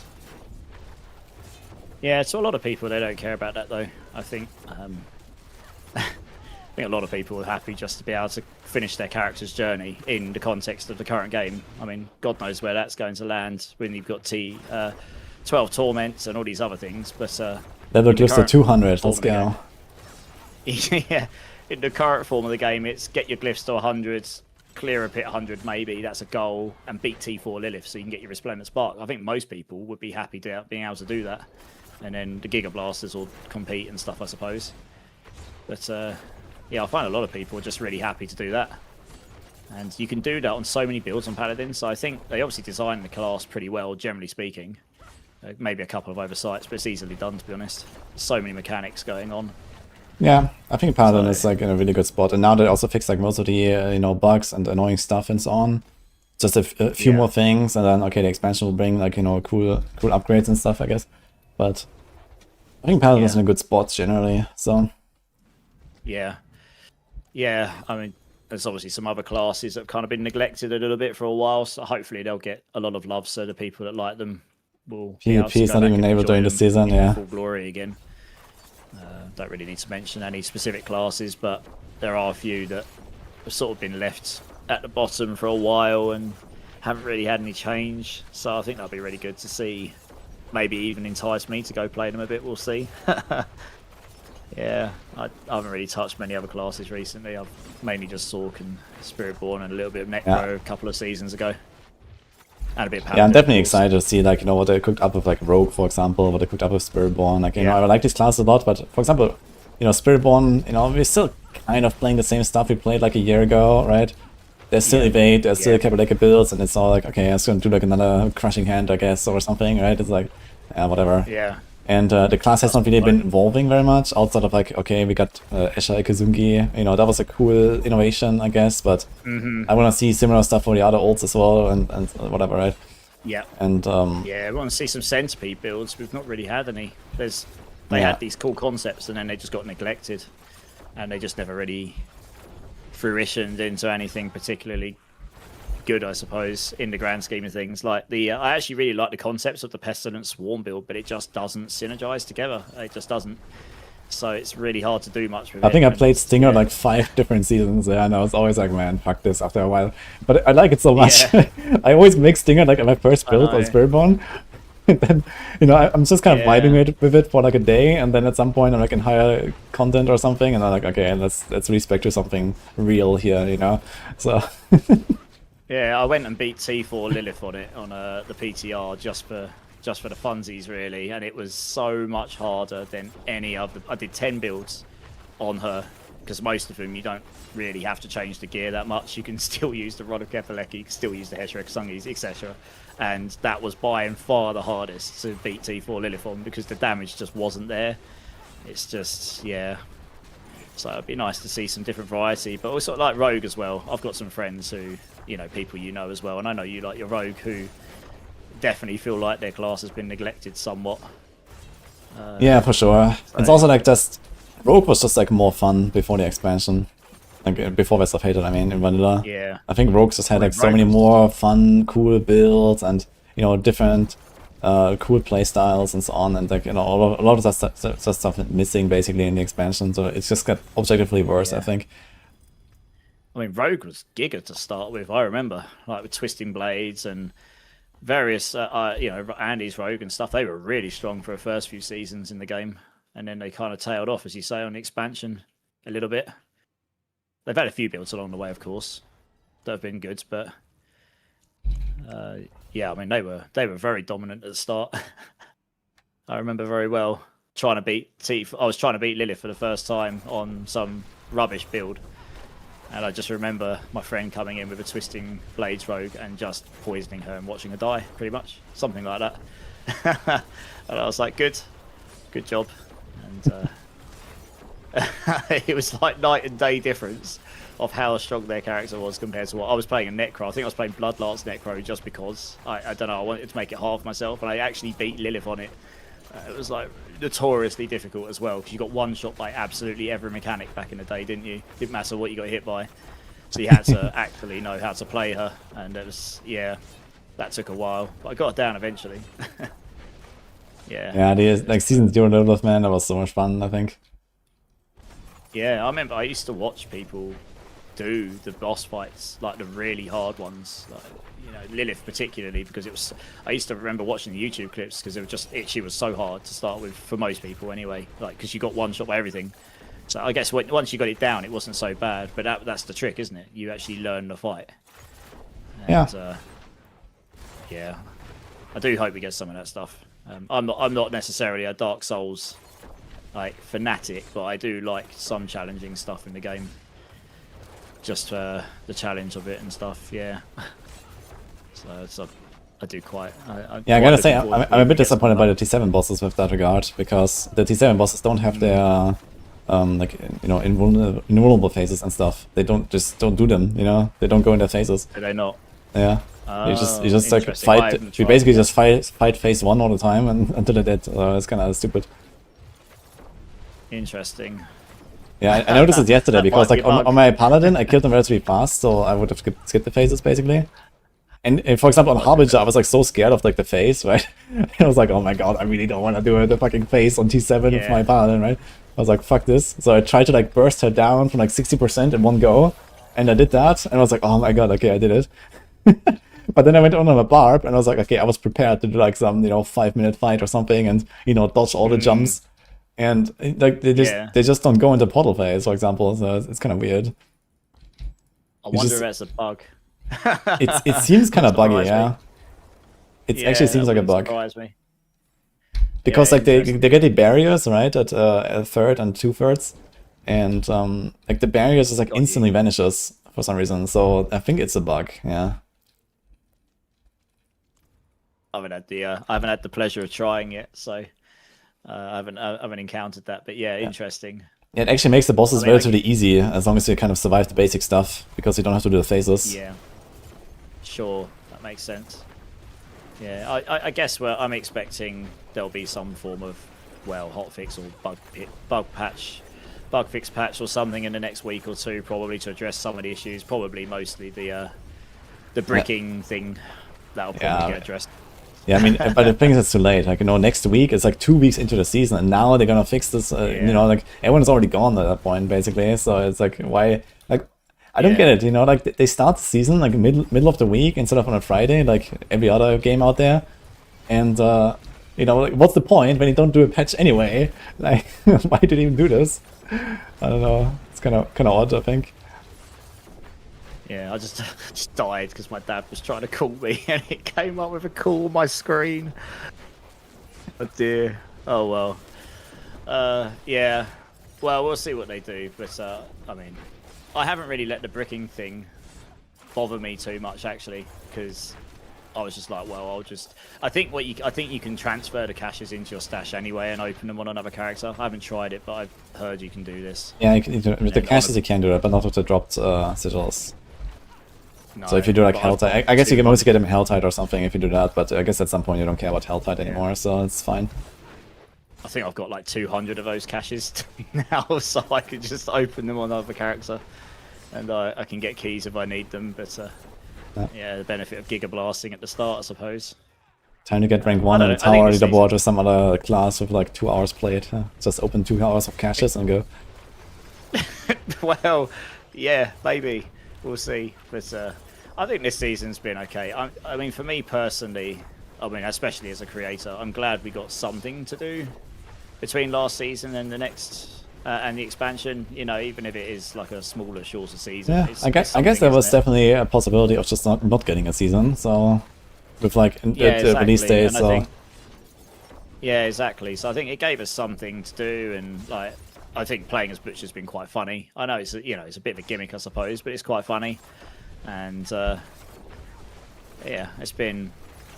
I don't know. I've been for the most part, I've been having quite good fun this season. To be honest with you, just playing with people and leveling up at some absurd pace. I'm 284. I'm halfway to 300, and I was 267 about 4 hours ago, something like that.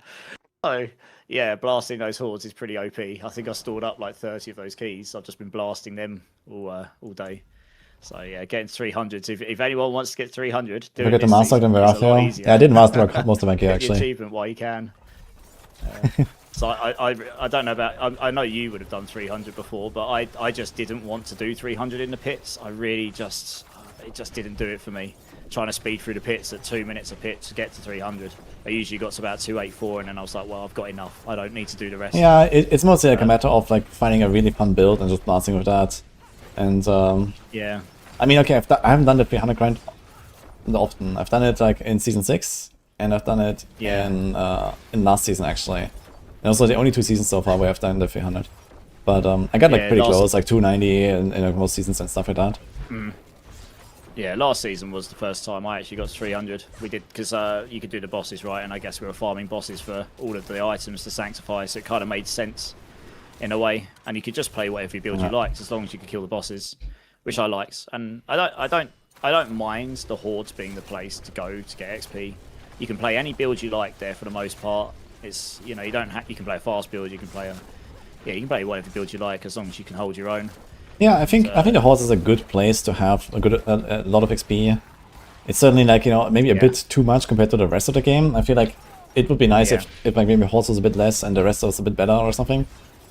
You know, I feel like Paragon should be a bit closer to like a general representation of your playtime kind of and your efficiency. And like hordes is like kind of like the turbo farm mode, right? It's like it looks like a cheat code almost, right? You go on hordes.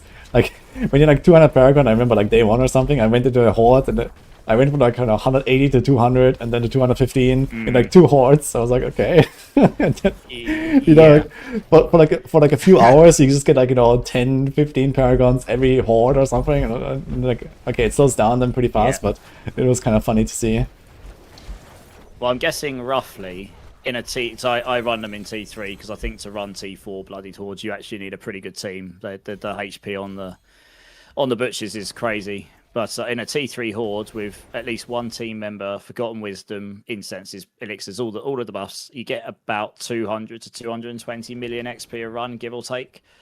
So yeah, it's actually not that many runs even, right? Like if you get like 200 million, it's like 100 and 125 runs basically. So you can do 5 runs an hour. That's 25 hours. Yeah, it's like 1 billion an hour roughly. Yeah, I'm literally halfway, so I've got what, about 8.5 billion to go to set. Yeah, chuck 2 monsters and you can go straight to 300 right now. Yeah. Before the end of the stream. Oh no, I'm not staying up that late. I'm shattered already. I've been on. I've been on. I had to restart stream. I've been on for nearly 19 hours. So. Yeah, exactly. Yeah, you can finish the stream in Paragon 300. Let's go. That's what they keep saying to me. Oh dear. Yeah, I did. How many hours did you do on release? Because I know you've left your stream going. How many did you do on release? I did a 1 hour nap in the middle, like in the night at some point, and then and usually like I do like this 30-hour-ish session. So like for me the season starts are usually like in the evening at like 8 p.m. and I try to go to like the next kind of midnight on the next day. Yeah, I did 34 this time, and then I slept for however long, and then came on and just carried on blasting because my time zone was just completely messed up after that. But good times. It goes quickly though, to be honest, if you're having a good time. So I mean that sort of says a lot. I was having a good time with it, so yeah, like the day 1, day 2 blast is always the most fun. So you know, like the time flies, and I didn't really feel like it really bad or something this time. I like taking these like short naps. I've done this like a few season releases lately, and that really makes it a lot more comfy compared to this like powering through, you know, brute forcing it kind of. Yeah, that makes sense. Yeah, I guess you have to find what works for you. Because, yeah, I guess different people would react differently to sleep deprivation. But Yeah, you do what I gotta that's do, the man. longest stream I've done. Well, yeah, exactly that, right? I mean, I don't know about you, but this is definitely the most excited. Like, the upcoming of this expansion is probably the most excited I've been for this game. And I tried to contain my excitement at the moment, 'cause we're still a little way away from it. And I know that's really dangerous because you can overhype something. But I feel like for the first time, we've actually got a base game, which is relatively, you know, it's relatively stable. It's relatively in place. It's obviously got, you know, some balance issues with Paladin and stuff. But most of the other classes are pretty balanced as things have been compared to what it has been. And I feel like they can actually expand the game this time.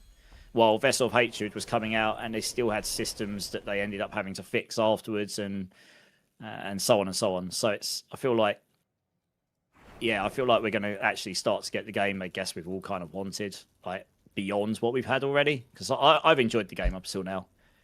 But there's definitely been things that could have absolutely made the game better. And I feel like we're finally getting closer to. I don't know. I just feel like this is going to be a banger of an expansion. Maybe I'm hyping it up too much to myself, but some of the stuff I've seen and heard just sounds really good. I mean, yeah. I mean, you said it earlier, right? It's like, okay, the expansion is not gonna like, completely fix everything that everyone is unhappy about or whatever, and I also don't expect that. But just like compared to what the game is now, it's gonna be such an upgrade experience, I think. And you know, that's exactly like this thing. Like, you know, the base is just gonna be there now. The base is gonna be good. You know, there's a groundwork that actually, you know, makes sense and so on. So that is like the important part, I think. And then, you know, it's like, even if they bring out like a shit season and we don't care about, you know, transforming into butchers or whatever, then, you know, you're still gonna blast and have fun. And well, that says it all, doesn't it?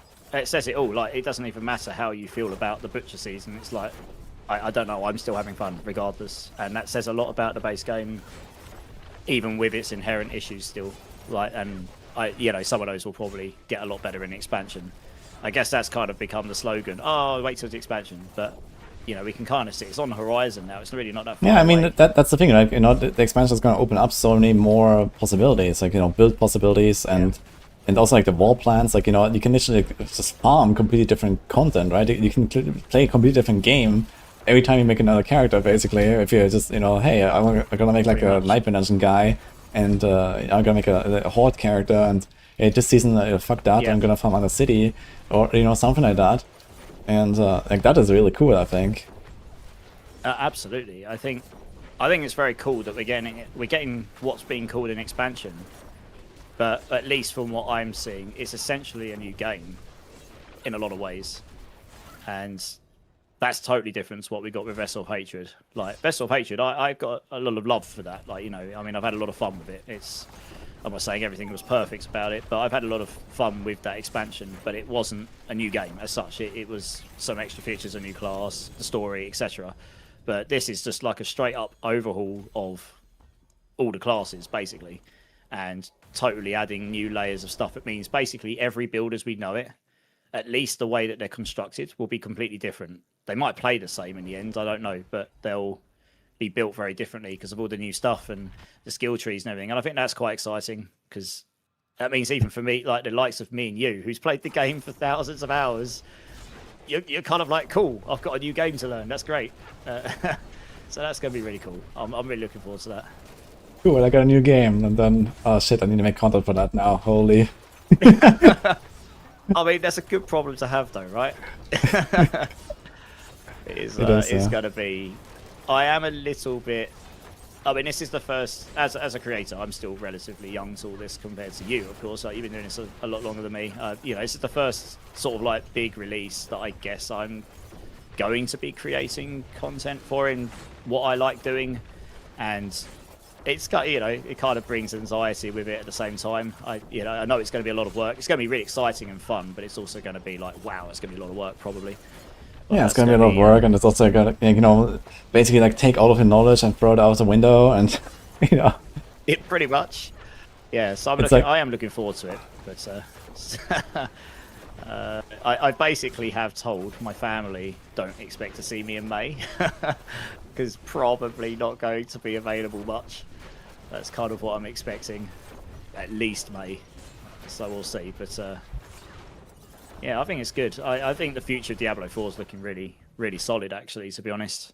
And I'm not particularly well affiliated with the devs. Like, you know some of them a lot better than me, because I guess you've met them a few more times and stuff. But the ones I did talk to and stuff, it's like they really seemed really passionate about the game and like really knew their stuff and that. So I think that's, as someone who's been in that world, because I've been on the other side of the table in my previous career, that means a lot to me, to be honest. Like, seeing people that are actually passionate about what they're working on and stuff, like actually seeing that and talking to them directly was quite cool, I think.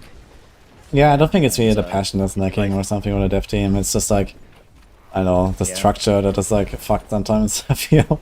And like, I don't know, like, you know, everyone's like doing their own little thing, and, you know.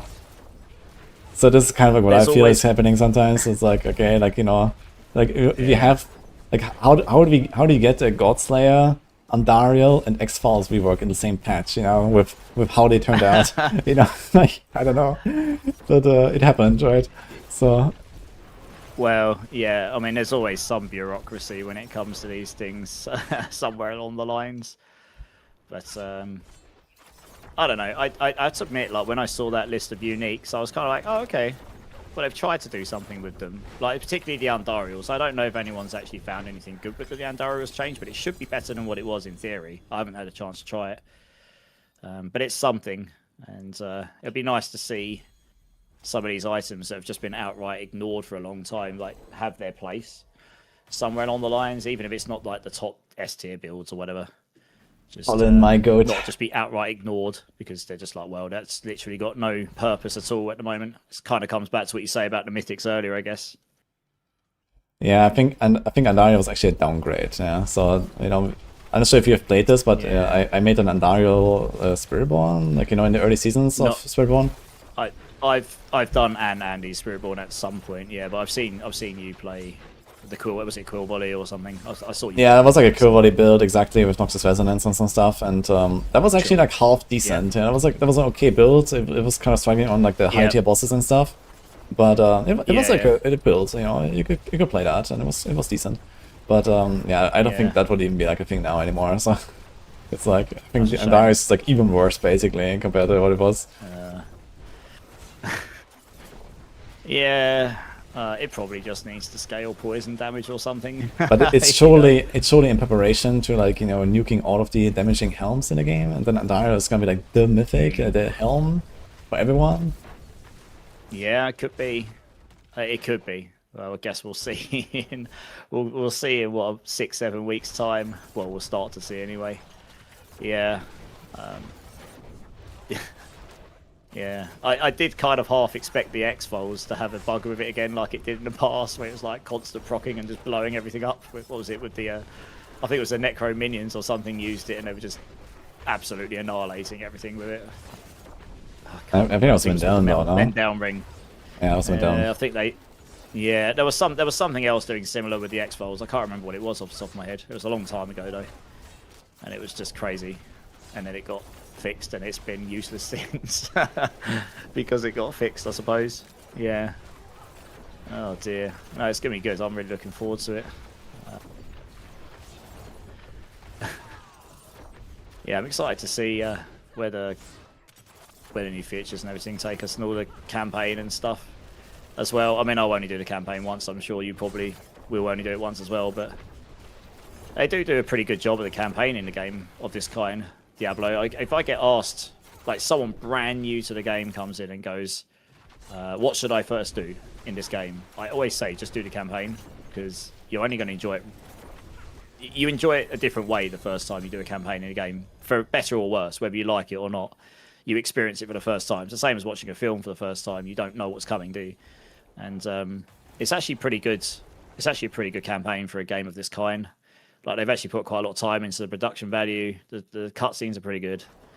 And, I mean, for the people that care, there is a deep lore in the Diablo world. I mean, you've probably seen it multiple times, but when we were out in LA, the lore people you could see they lived and breathed it. They knew like everything, didn't they, about the lore? Yeah, I remember there was like this group interview or something, this group discussion, right, with like the lore guys.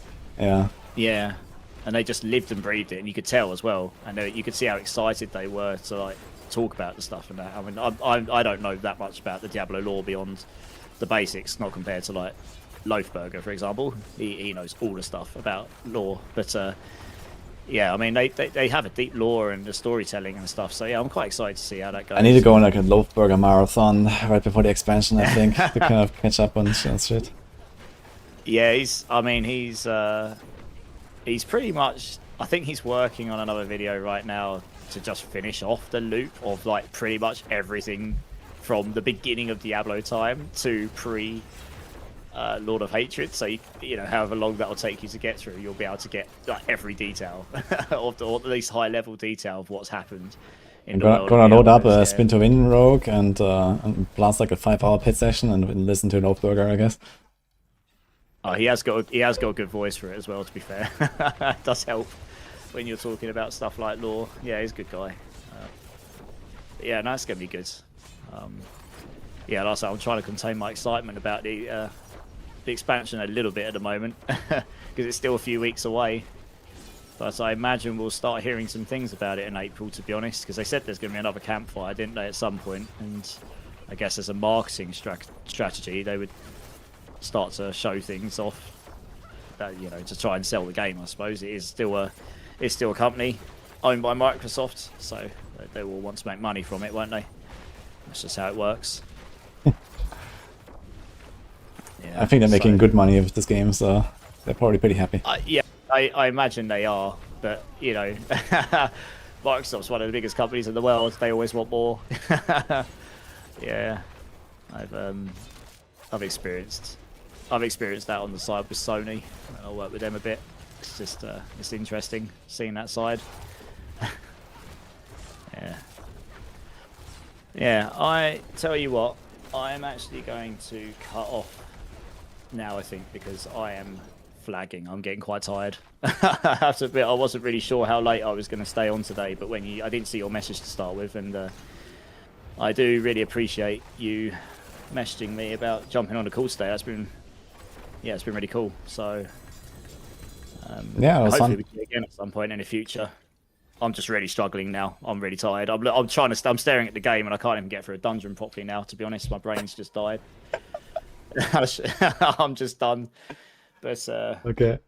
yeah, but yeah, I really appreciate it, dudes, and I'm sure. That was the most nice, guys. You guys have to let me know about the hardcore event. I always like to try and support the community stuff if I can. I'm quite community driven outside of my own things that I like to do. So yeah, I'll definitely come and support you guys if you run it, for sure. Yeah, probably. So we'll see. As I said, probably like a more small scale event this time, but yeah.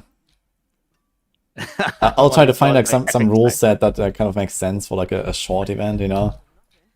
Yeah. Sorry, one of these guys has played epic sax guy in the background, and now I can't hear anything but that 'cause it's so loud. There we go. I can hear you again now. Okay. Absolute joker. Yeah, no, I mean, it's been great. I know we didn't get a chance to do this last time, but I know how busy. Well, we're all busy, right? But I know how busy you are because we all are, right? All these different games and seasons and preparing and builds and all the stuff you do in the background, and then going to LA and all that stuff. It's all moving nice and quick. But yeah, you know, yeah, maybe next season we're gonna do like another hangout. You know, I like doing this stuff actually. Absolutely. So yeah, I was saying this to one of your guys on your team. Like, you know I do MOBA stuff, but honestly, genuinely, I really look forward to seeing what you guys come up with as well, because I just like seeing. Like, one thing I've always loved puzzles and stuff, and I really like making builds in these games, and I like sharing that with people, and hopefully they're useful to people, but I really like seeing what other people come up with as well. So I do quite look, and there's obviously going to be a lot of possibilities with the expansion for variety and builds and such, so I really look forward to seeing what you guys cook up. I mean, it's going to be a lot of fun, and it's going to be kind of wild and crazy at the same time, so it's going to be a good time, I think. And hopefully, yeah, we can catch up again, probably a few weeks in or longer. I think the expansion, the first few weeks, I think we're all just going to be really, really busy. I don't think there's going to be time for catch-ups too much, but I don't know. We'll see, I suppose. I could be wrong. Yeah, for sure. I'm also excited to see, like, you know, what kind of wild shit we're gonna find, and you know what people are gonna be cooking, and now, like, one season's not even gonna be enough, I think, to like explore like all the classes, even for like the whole community. There's gonna be like weird shit we're gonna find later and whatever. So it's gonna be great, I think. Yeah, absolutely. Yeah, I think so. It's gonna be like I don't know, the rest of the year basically. It's just like, you know, figuring out the game basically or something. Oh, that's not a bad thing though, right? It's good if we're not figuring it out in a few days. I think that's really cool. That's going to be awesome. And that's great for us as well, to be honest. It means we've got stuff to explore still, doesn't it? So I think Yeah, that's for sure. great. Nice. Okay, well, I'll tell you what, I'll probably lurk in your channel once I do get off. But yeah, thank you you go again so sleep, much. man. So Well, I've got to call my parents first. They're on a cruise and they tried to call me, so I'll have to see if I can get a hold of them because they might not be available now. But I'll just probably check to see if they're okay. But I really do appreciate you, checking in and seeing if we wanted to catch up because that's been cool. And so it was a pleasure to meet you when I did meet you in LA. Yeah, it's a pleasure to meet a lot of you guys. It was kind of weird to walk in a room, particularly, and just start talking to Riker, like just casually. After following him for over a decade, and he sounds exactly the same in real life as he does on his videos, pretty much. That was kind of wild. But yeah, I'll leave you with that because, yeah, it was good times. Riker is actually real, man. Holy. I know. He's a myth. But yeah, I'll let you get on with your crazy rogue stuff. It is actually crazy, man. Yeah. I just made this rogue when we started here, and I just swapped this Maker setup, which is like the first time I'm really playing this, and I'm actually like having a blast right now, and I just kind of keep going up, you know, every run like +1 tier, and I've been just going from like tier 60 to tier 90 now, and I'm vibing. It's kind of funny. Nice. Yeah, I've heard it's an acquired taste. I haven't tried it myself, but I mean, Matthias obviously likes it. He's really good with it, isn't he? He's always like top of the leaderboard with those builds, isn't he? Yeah, he's like a big Maker enjoyer. Probably played it more than like any other person on Earth. So. But actually, this is a nice setup. Actually, I'm having a blast here. Nice. Yeah, I'll come check it out because I haven't really had a chance to see it in action, to be honest with you.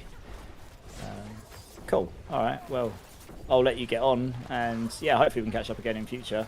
And yeah, have a great rest of your stream, I suppose. I guess you know how to shut down the Twitch joint stream thing.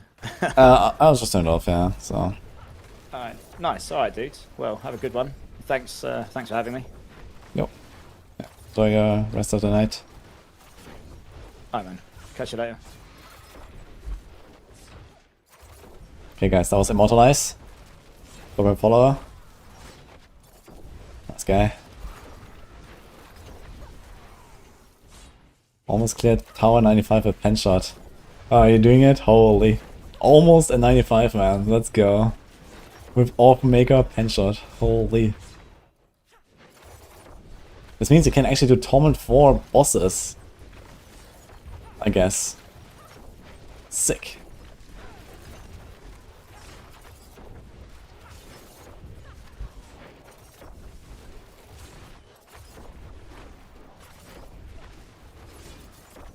I guess there's like the thing where, you know, the Eagle Horn is a really strong item. And Heartseeker, for example, doesn't have any unique weapon. So you kind of like lose a lot of the Maker value when you go pen shot. Right?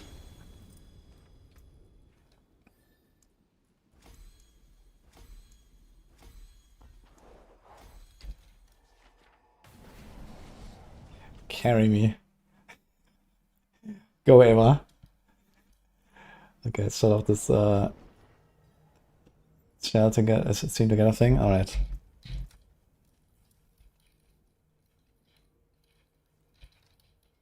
I've got to like say goodbye to Immortalize's chat.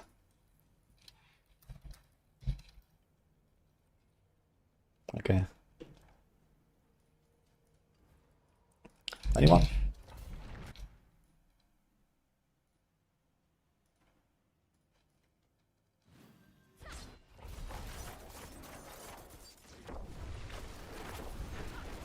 Actually, I realized we have guaranteed crit, right? With the concealment stuff. I don't actually need crit chance here. I have like really scuffed gear. I need to fix some stuff here.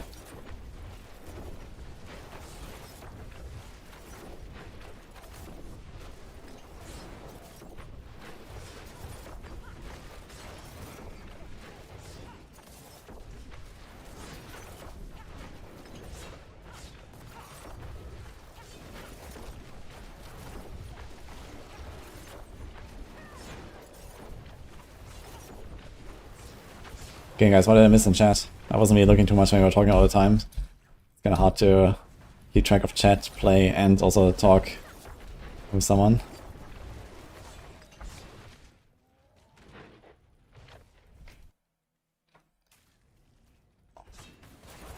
Eventually we're gonna have something like the cube for Talisman. Yeah, we have the cube, that's gonna be a thing. And the Talisman. I'm playing a Heartseeker Orphan Maker version. This is Matthias's version. I'll put a link actually, I guess.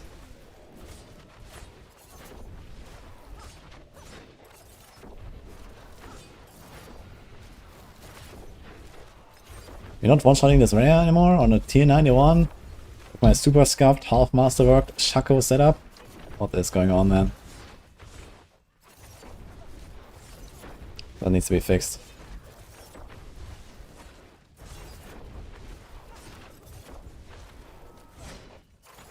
Mobs? Mobs are dead. First frozen, then dead.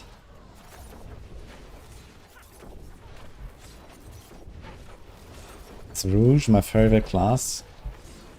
It definitely was in vanilla. And I guess it's still like my first love, let's say in this game, right? So I make pretty great playstyles again and everything. In Vessel of Hated, I think my favorite was probably Spiritborn. Overall, I think Spiritborn was also really cool. But yeah, I definitely wanna do more rogue stuff in the future again.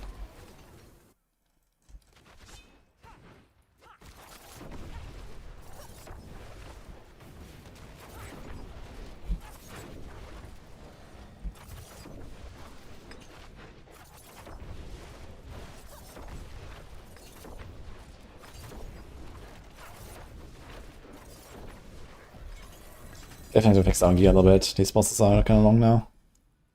But you're almost there actually. 92 glyphs. Look at this. Are there any new core skills for each class? They're basically gonna triple all of our skills. So, yes.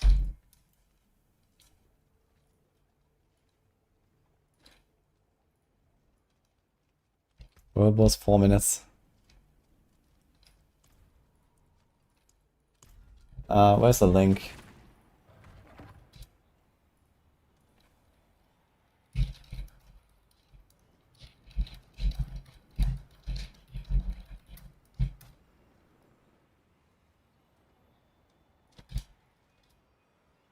Gonna move the pen shot.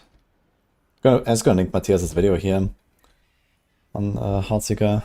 There's a planner in the description.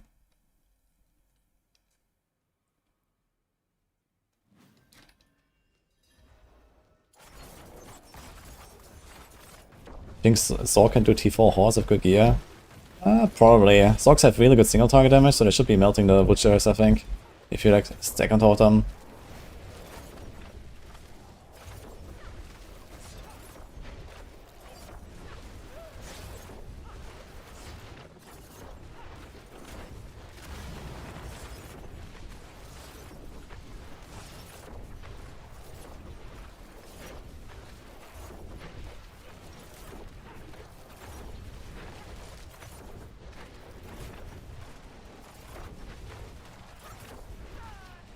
Yeah, I think I have to do a bit of like fixing my gear and stuff now. This is getting a bit slow here in the 92.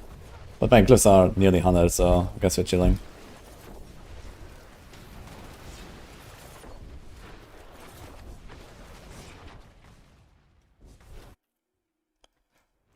LE's hype week has rogue changes.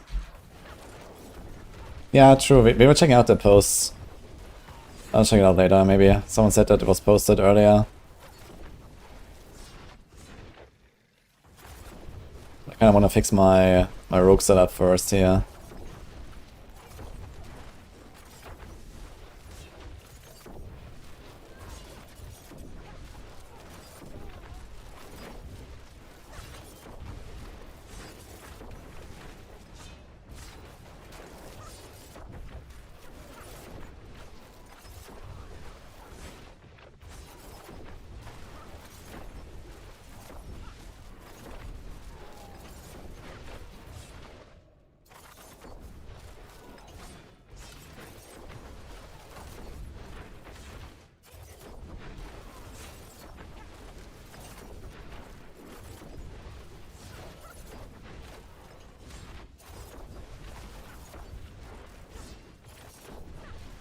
They're doing like a pretty chill like 3-minute run here.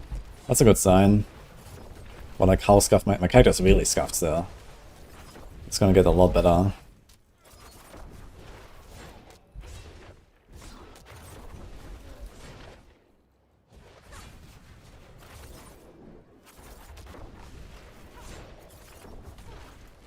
What's going on here?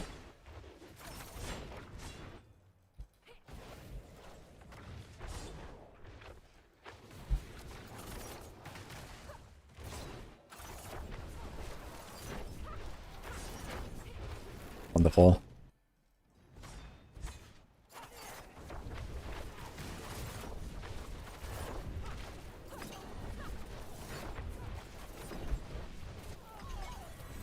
Do we have Deadeye? Yeah. So I guess ideally would even like use Deadeye for the 40% multi. That's kind of tough to do with the flurry. Wait, can I just... I don't have to hit anything, right? We can actually do this. There's actually no reason to stand in melee as well as.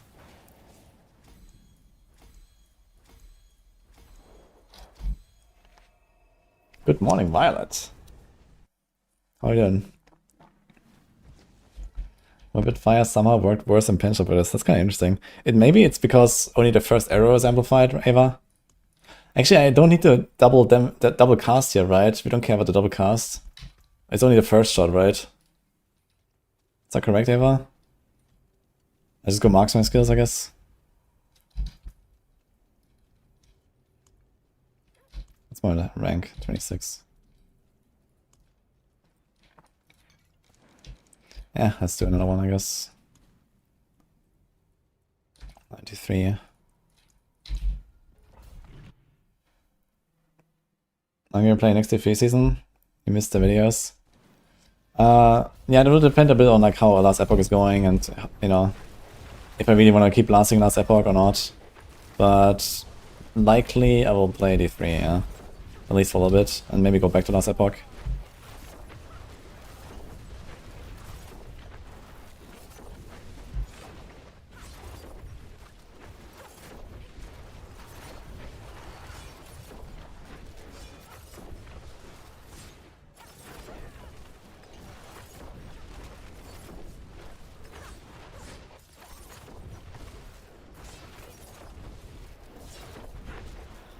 You're playing a lot of Ethereals. Yeah, Ethereals are cool. And they will also bring back like stuff like Meteor in like a really big way. Meteor is gonna be very good, I think. Ulti-Age, so I might choose one of those two.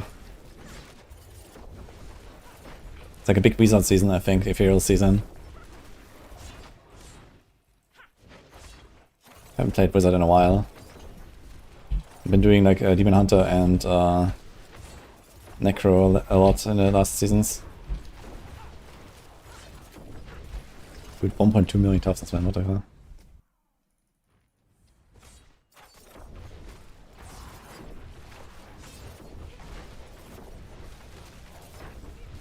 True, the Barbs also have the two-handed, maybe Barb action actually. Grandfather on Barb in the Furious season is also really cool. Is it actually Hoda meta? I'm not sure if it's still Hoda anyway. I love pushing Hoda though, it's very fun. Maybe on the Barb, actually.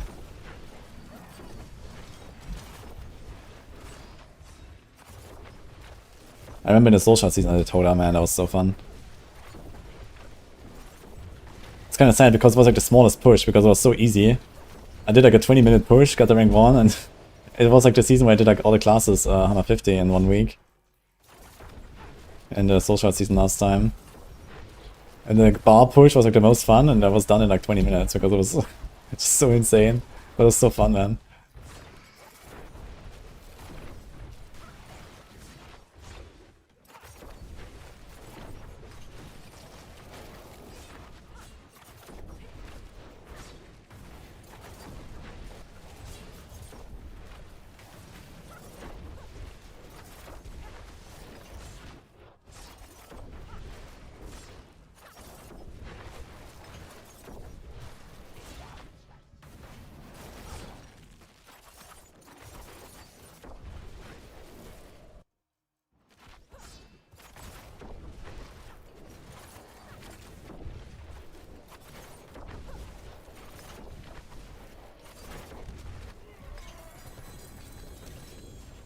It's okay. I have to learn to like not aim at the boss basically because then I'm gonna flurry in. We don't want to like flurry in, actually. So I mean, Heartseeker just yeah. I need like just aim in front of me like this, and just do the combo basically, and then do the smoke grenade.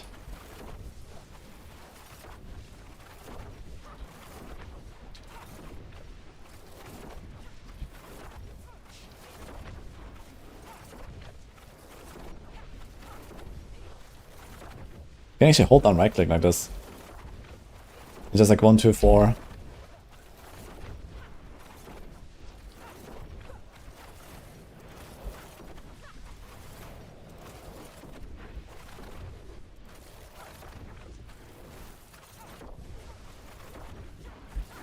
Definitely get better at this boss nuking. Without a flurry. Actually, for like actual bossing, we can just do this here, right? Or there's no upgrade, I guess. We save 2 points here. We save 3 points even, because we have flurry anyway. We're just gonna remove this. There's no reason to do the dash.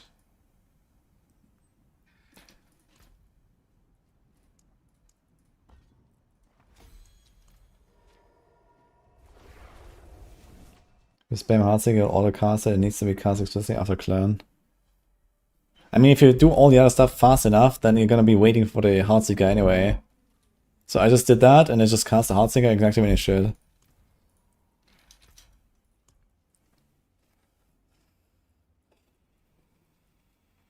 What the fuck happened with these glyphs, by the way? Like, how come that my chip level 70 is the first one, and then this is 92 here, and then this is 94, and now 70 and 93? Like, what the fuck happened here?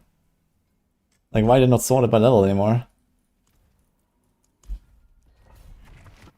Yo, Immortalized at the raid. Welcome, guys. Thank you so much. That was a fun talk, man. Glad we were hanging out. So for those who just came from Immortalized, so that was me. We're blasting on Rogue right now. I just set this guy up last night, and I just went to like level my glyphs now. It's still a very scuffed setup, but we're blasting anyway, I guess. So we're gonna fix this soon and blast some T5 bosses, I suppose, or something. That's the plan, at least for now. A lot of fixing I have to do though on this character, that's for sure.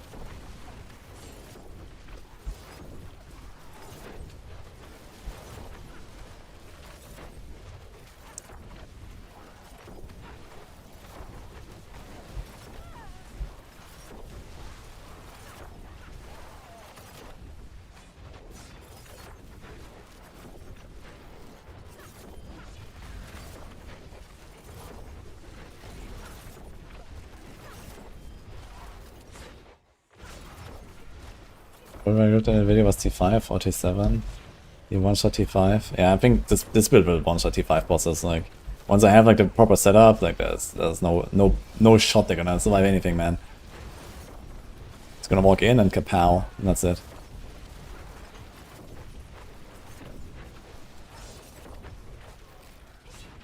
Do you do that too, by the way, Ava? Like the ranged Deadeye blasting with flurry, and you just remove the points in flurry on bosses? Is that a thing? That's not really a reason that I'm overlooking here to keep it, right? Don't need like flurry mobility skill or something.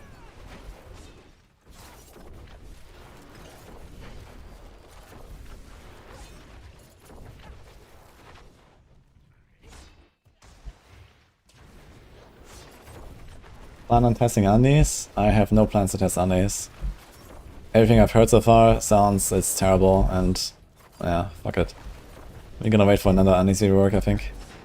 I've done a lot of undies builds, and I don't want to like suffer through something I know is gonna be sad to see, so what's the point?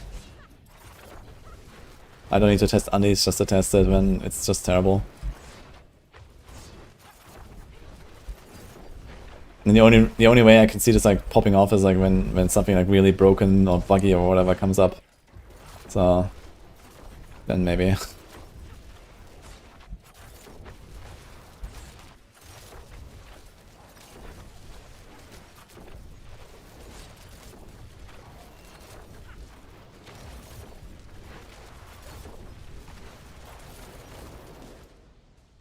Oops.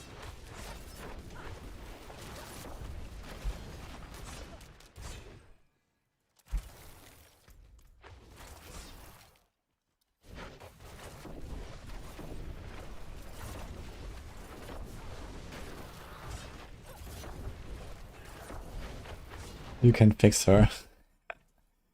I'm not sure if Andariel is very fixable, guys. Feel free to try.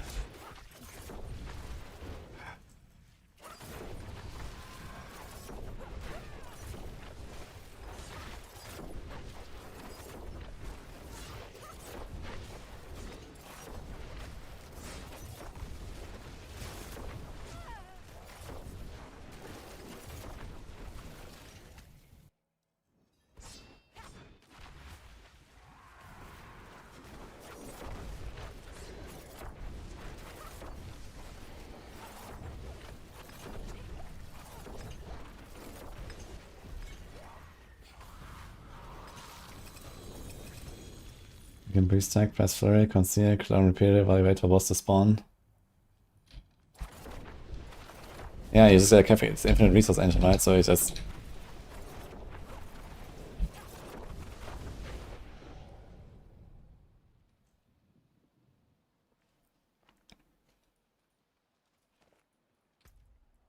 have a good night, Immortalized, by the way.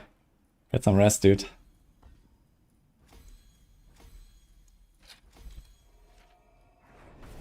Let's see what Ava said about the double cast.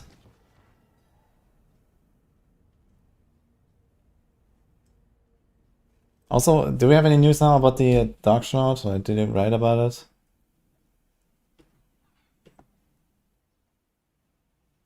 Okay, Shroud the air kicks in for big hits that break the barrier but does not work for the barrier. Interesting. Okay. So I guess in that case the Shroud is still useful. Good to know.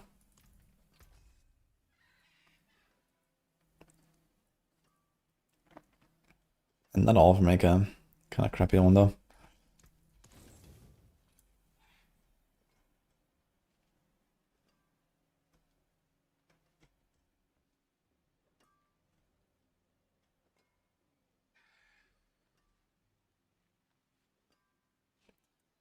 If there's even 5 frames between clone cast and Heartseeker cast, then it gets messed up. Yeah, I noticed that sometimes I do the right order of the operations, but the Heartseeker does not seem buffed.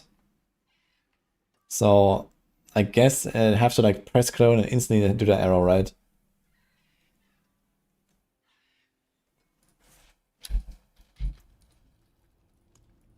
Okay. So in that case, I guess I really have to get the rhythm down. And the thing is, the rhythm changes with my attack speed, so I guess I have to like find my final attack speed. Like for example here, like the basic attack speed also reduces the Orphan Maker cooldown, right? Reload adds a slight delay damage and reload damage speed for the skill benefit of 50% attack speed bonus. Is that only for like regular attack speed, or does it work with the Varathel, for example?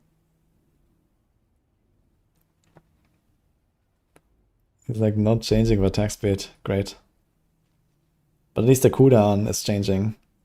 So then my rotation is gonna be faster, right? Because I can just shoot more often.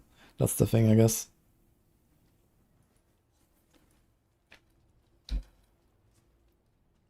Okay, we need to get pants that have Heartseeker ranks. I think I have to get rid of this thing. You probably have to put Shadow Clone cooldown here. We don't need the crit, right? Do we need any crit at all? Do we need any ranks here? I guess the 2 points wouldn't hurt to get the movement speed.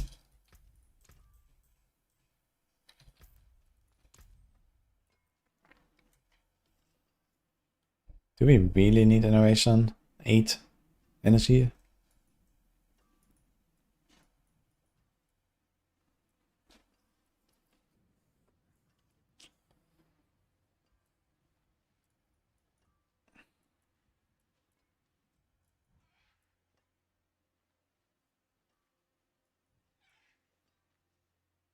We don't need that.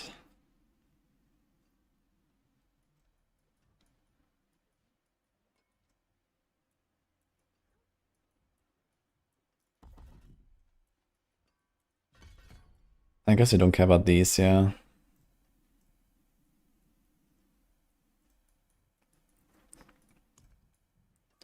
This is fine. We're gonna get 2 more points. What do I do with 2 more points?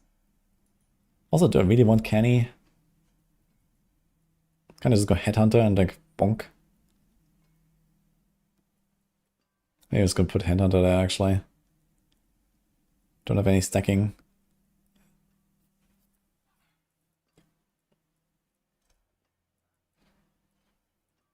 I guess if you're like really desperate, you can go Ranger.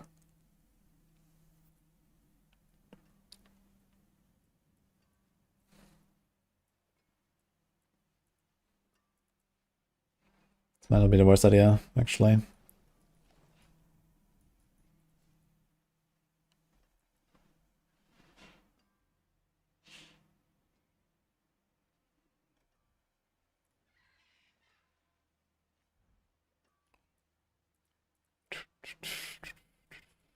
I kind of just have everything, turns out.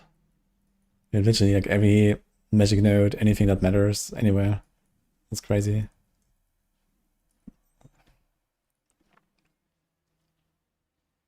Here's like 1 more int node where I need like 1, 2, 3, 4 points.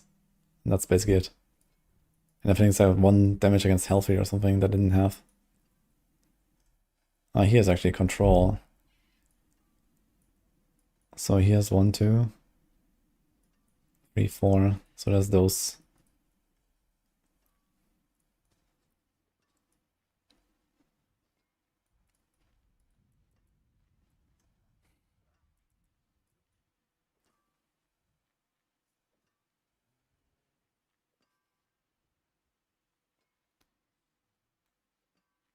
Glow and Heartseeker like 25 frames. With like 0 attacks, there's 35 frames. Okay.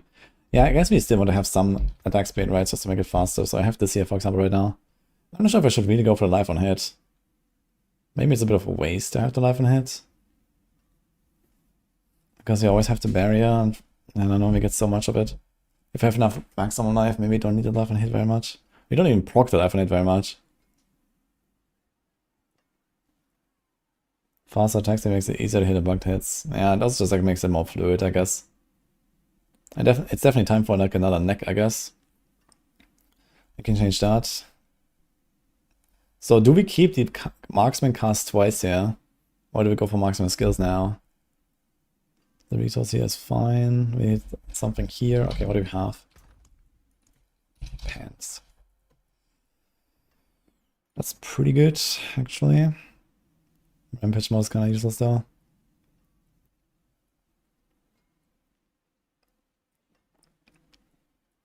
This one has cold rest, and this one has lightning rest, so I don't know, they're kind of the same thing. We don't care about crit anyway.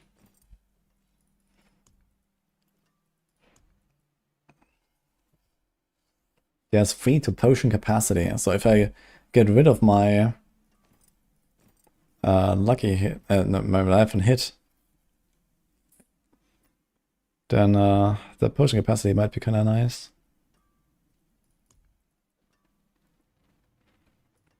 Also helps for like longer boss fights, I suppose.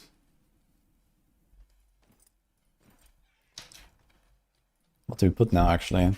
Is life actually just the best tempo now?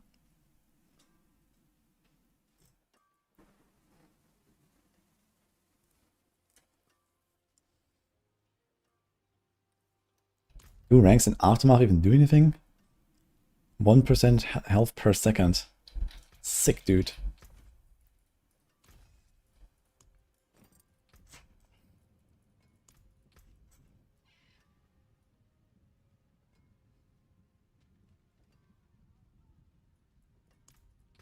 I think it's actually just a life angle.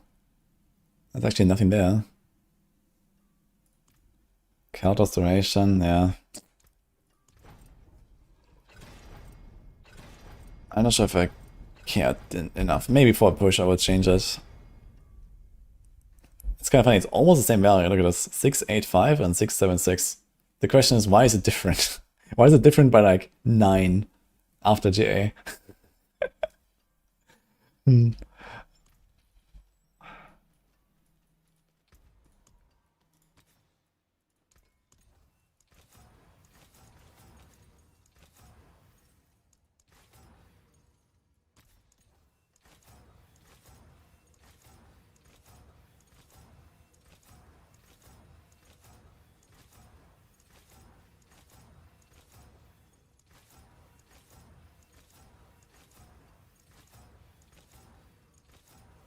Two Heartseeker, huh?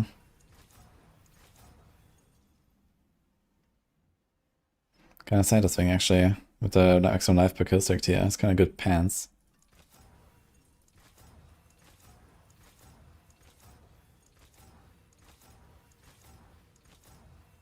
Dude, what's up with the two Heartseeker? Oh, I totally forgot actually, we had this. It's been sitting here for a while.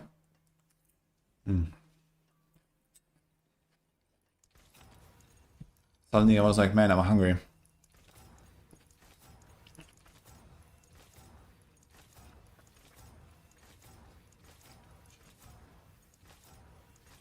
Dude, I can't get free to Heartseeker. Okay.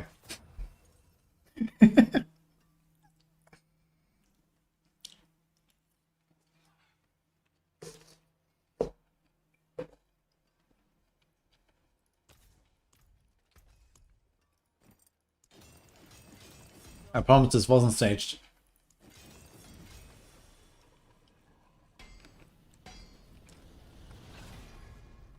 You have such a ridiculously low amount of decks, actually.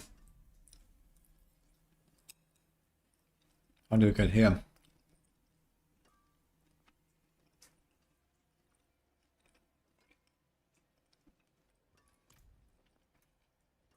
Do we care more about the decks than the Heartseeker rank? Like a deck's masterwork is like, I don't know, 55 or something?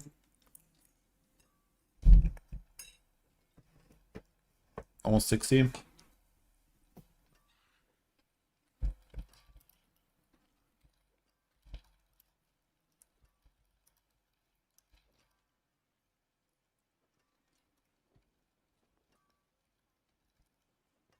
.8%. And then extra rank would be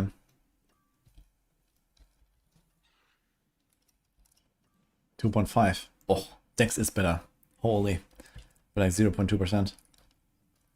And we get dodge. Insane. The barb that I played is Hoda Barb. Hammer of the Ancients.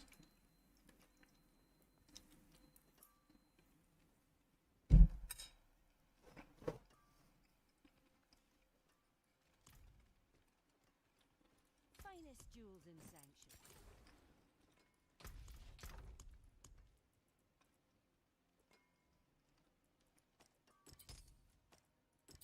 Pretty good pants. I like them.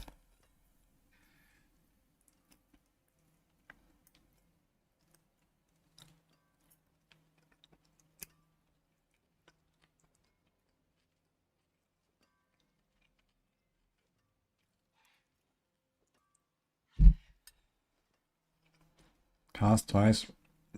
Exploit. Yeah.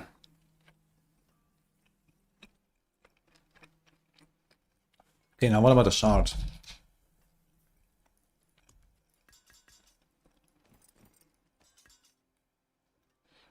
So we have 16 resource, big attack speed, some stats, and 2 with 145, so it's the same. His resource, less attack speed. Not like a lot less attack speed as this here, but it's only 8 resource. I guess the resource is not that crazy at the end. Maybe this is just better.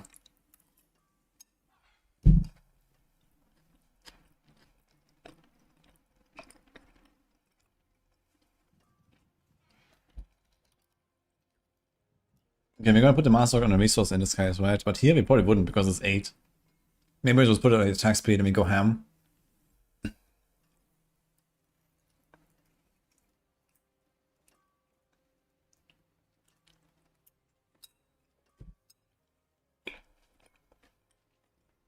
I mean, worst case I can chuck a resource potion.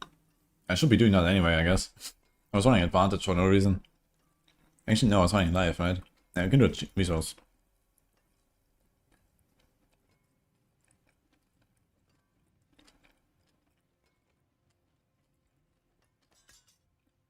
It's pretty good. This one is just worse, I guess.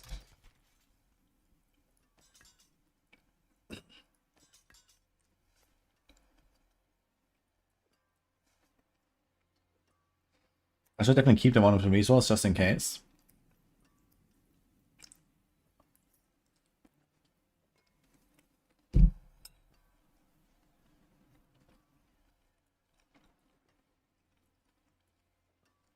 This one's just worse than the other one. Okay.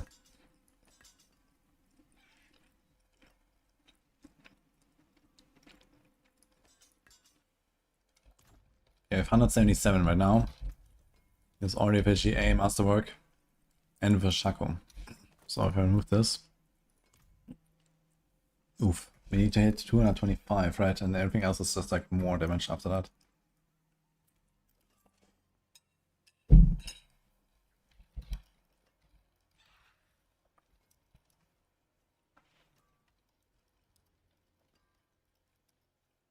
Oof.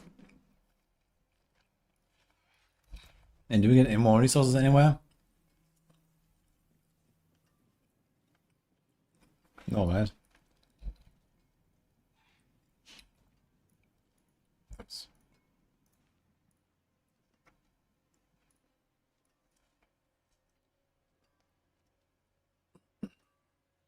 Pants, main hand, boots, resourcefulness, momentum.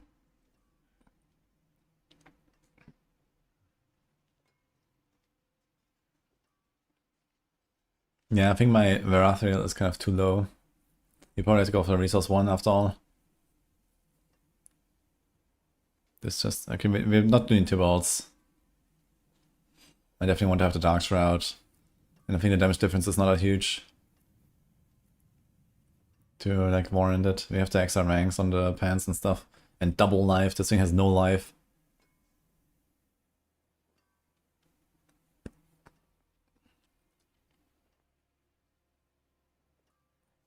Yeah, I have to do this here as well.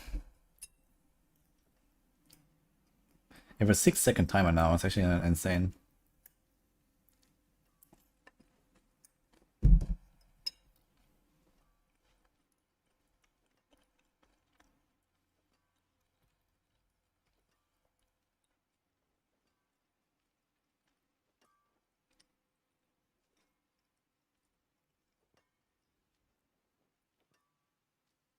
$28 resource.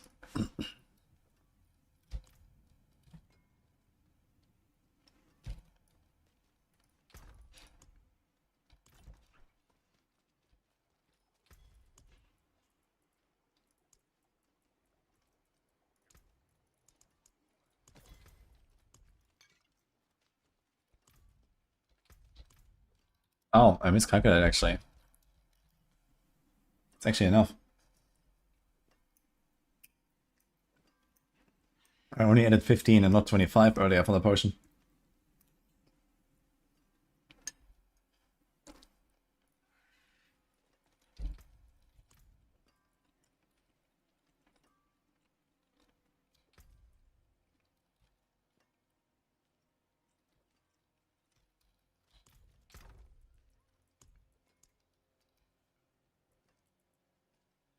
Mm-hmm.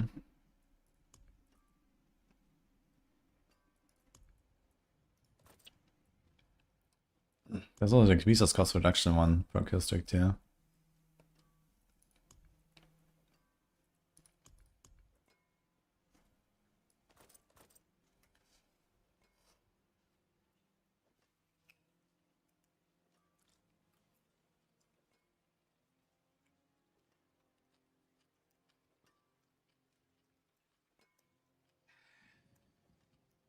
Any LE gamers in a week? Yeah, I'm planning to game.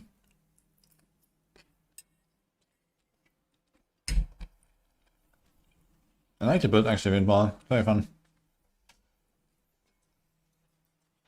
Are you eating? Yeah. Now you're eating. Yeah, I forgot about it. Now menu pizza. I'll do some little wings. Guess I will be eating more.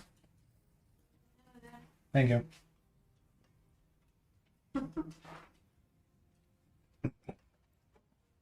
Big Sorg changes today in the blog. Epoch.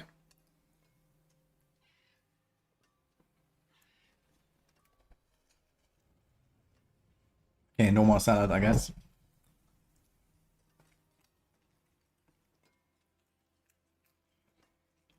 Mm-hmm.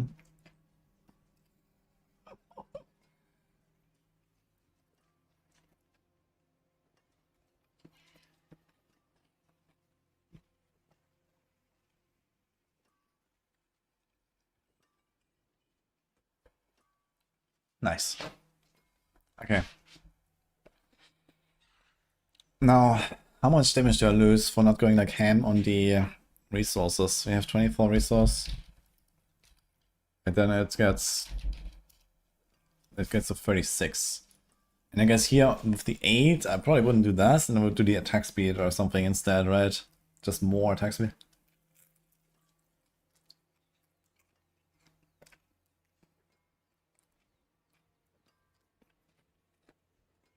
So 8 will become 10. So there's a 26 resource gap.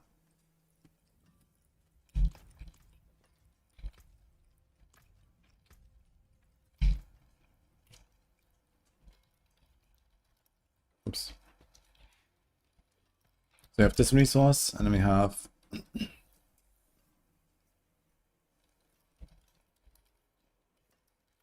this resource. And we have adaptability on the neck, 0.9.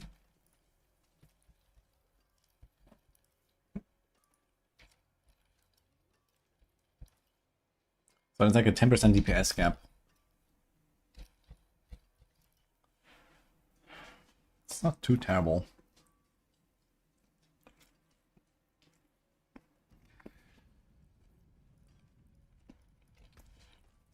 And we have slightly more in the multi, so it brings back like 2.5% or so. Or 3. You have an extra skill rank, that's also 2.5%. And then you have Giga attack speed. This is 17. It'll go to like 20 something, and this will be, with the Master Work, it will be like gigantic actually. So we're gonna do this.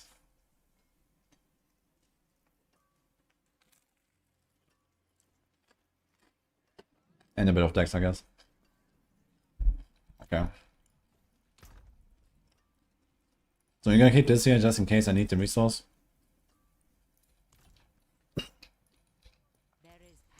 It would allow me to play with max life pot. We're gonna be significantly squishier than we were before. Changing our setup to this now.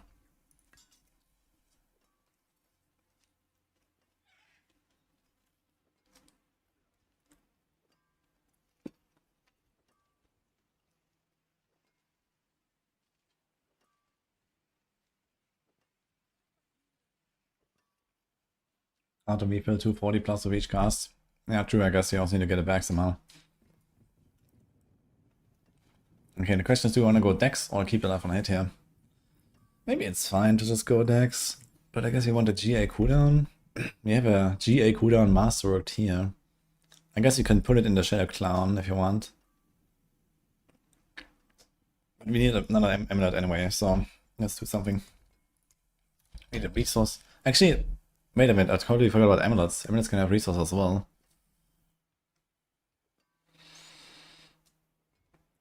But I guess we don't do that. We already have what we want.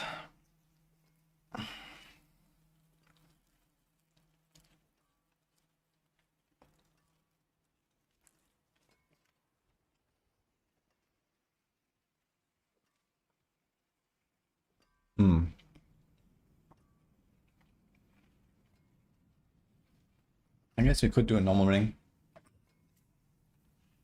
More life. Now dex roll. We already have gigantic attack speed, we can put a normal attack speed there. Yeah, I see that actually.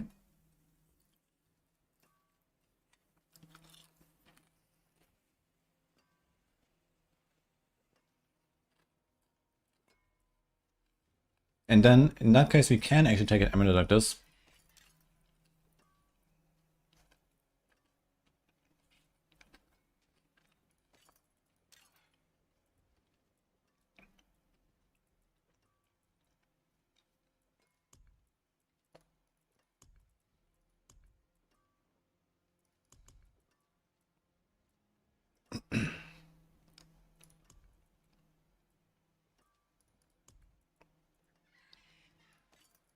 This one has movement as well, it's kind of nice.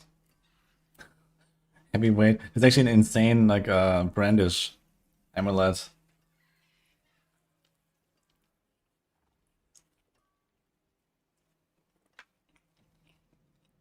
Kind of painful to roll heavyweight. But I want the movement, I think.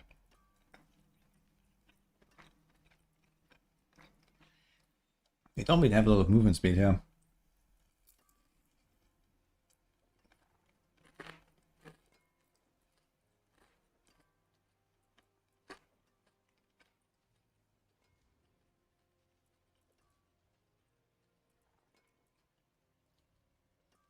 The bacon on a pizza?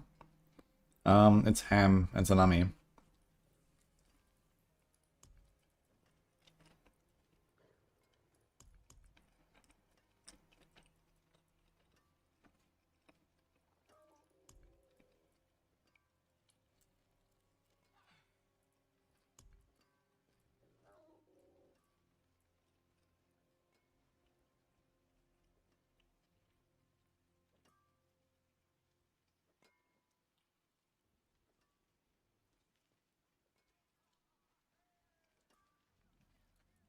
Crit chance is the issue. Wait, don't we have guaranteed crits? I don't really have guaranteed crit now. Yeah, we don't need crit chance.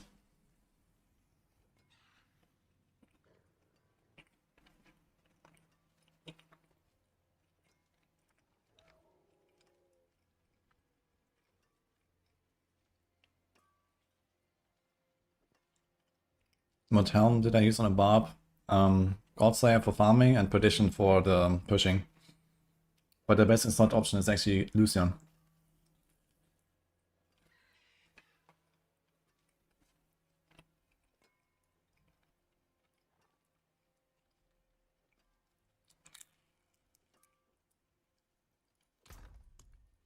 This is something I wanted to test here.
Oh no, I still have 20 crit, man. Holy.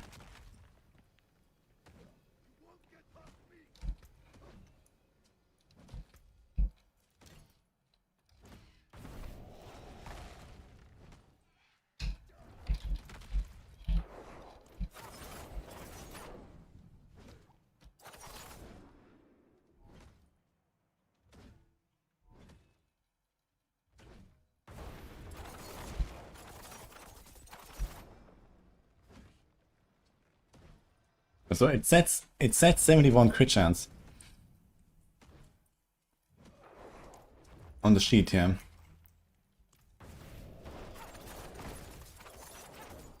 But it looks like I'm just critting. No, there were some non-crits.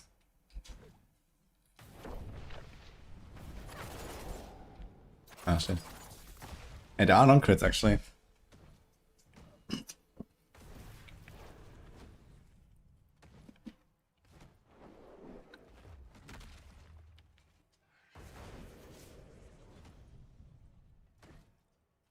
Hello, Pity.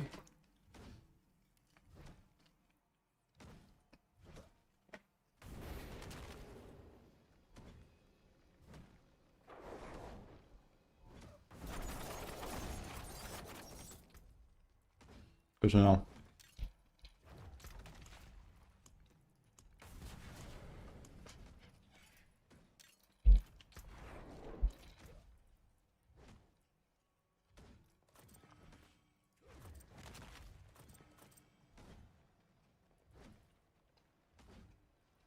So maybe I'm gonna keep one ring with life on hit after all. But we have the regen from Aftermath, and maybe that is okay. Less potion. We have potion capacity.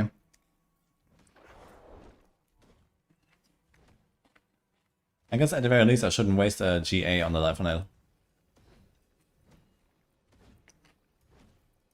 What are you gonna put there anyway?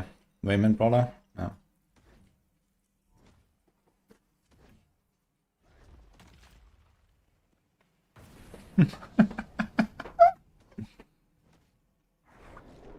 Ah, true, we have many obscurity.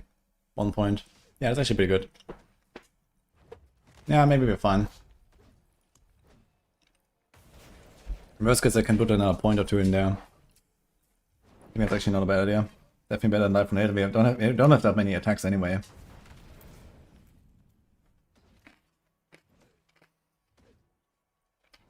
Good luck, Volker.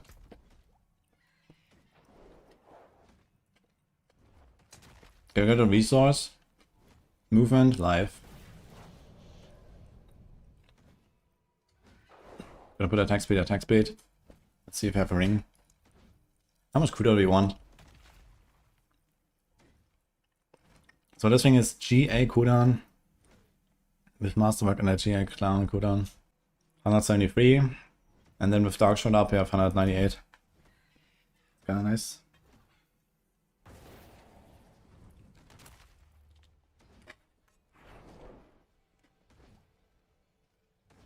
We're using Orphan Maker. This weapon here.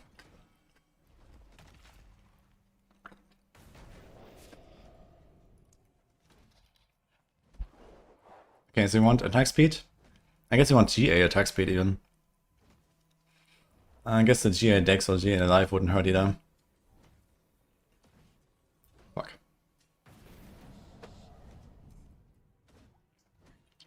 Like this here, that's perfect.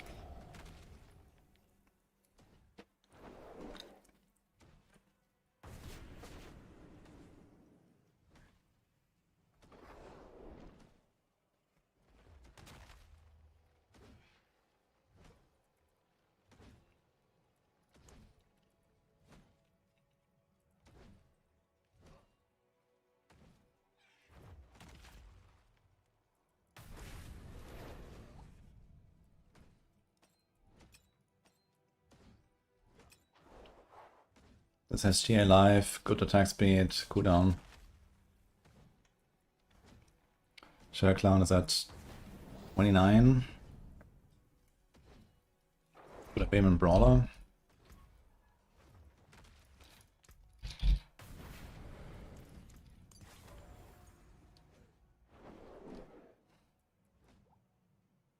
This thing is a huge A. But it has Berserking, I guess. And we're not really hoping for Berserking on any of those two. So...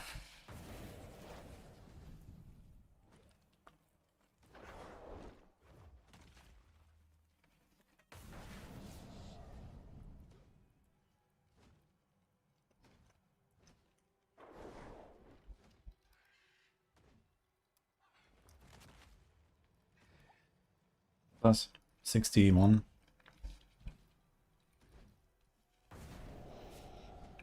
Okay. There's no attack speed, no cooldown yet, actually. Yeah, we're gonna be fine. Yeah, okay, that's fine. We don't need to try hard too much, actually, with the cooldown.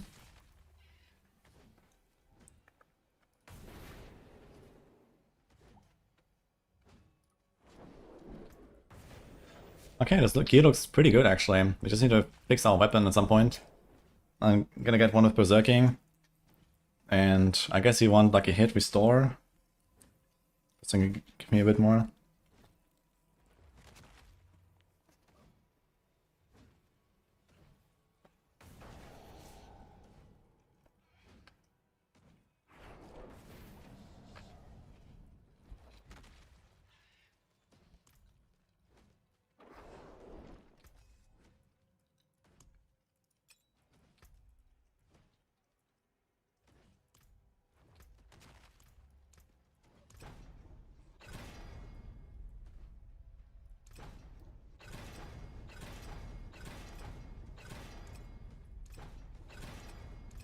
Dude, I have 620 restoration scrolls, man. What the fuck?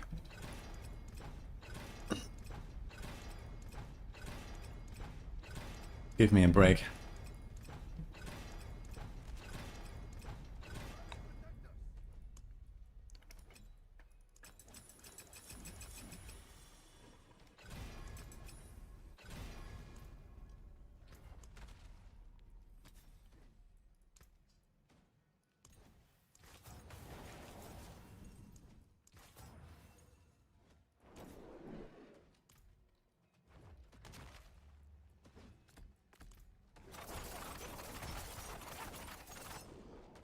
A lot of energy.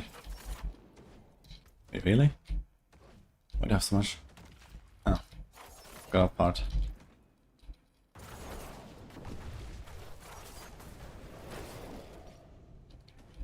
Oops.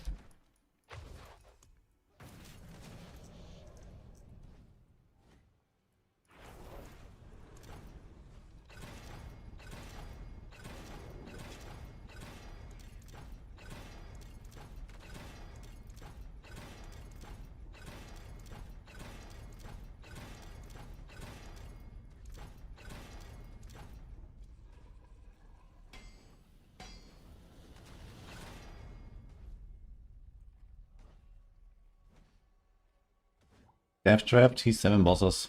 It's gonna be like a 10-minute fight, maybe.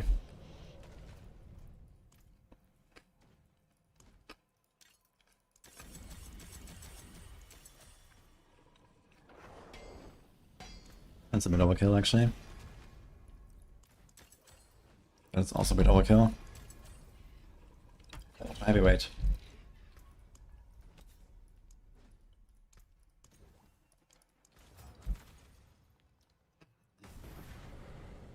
Do we want to hit a resource or a passive? You probably want to hit a passive anyway.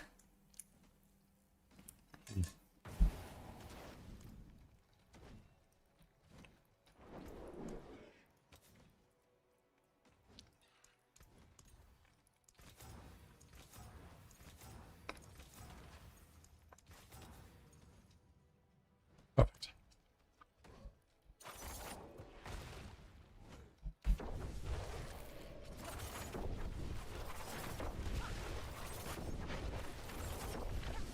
It doesn't go quite full. So, the question is, do I do a Dark Shroud temper or do I do a resource restore temper? I mean, it's pretty close.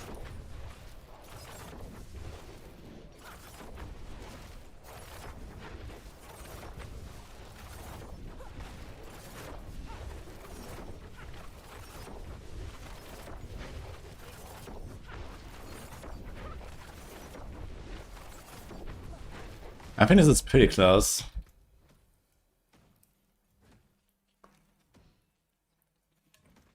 I think we're in a Dark Shore tempo. It's like 200% additive. It's like 10% damage or so. We actually don't have that much additive for rogue standards here. Like we have any devious.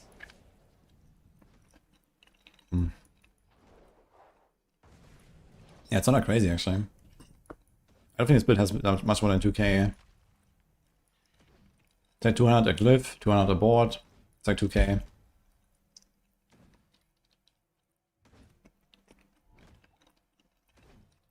I'm bringing to Dark Shard and Masterworker too.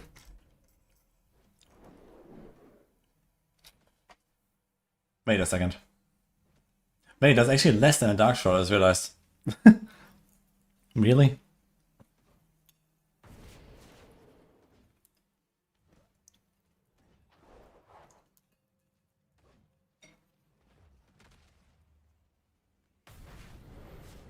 But it also means we have more here. 400. We actually get this, I just realized. Because when you press clone, you are in stealth. You actually get the 400 ends of there.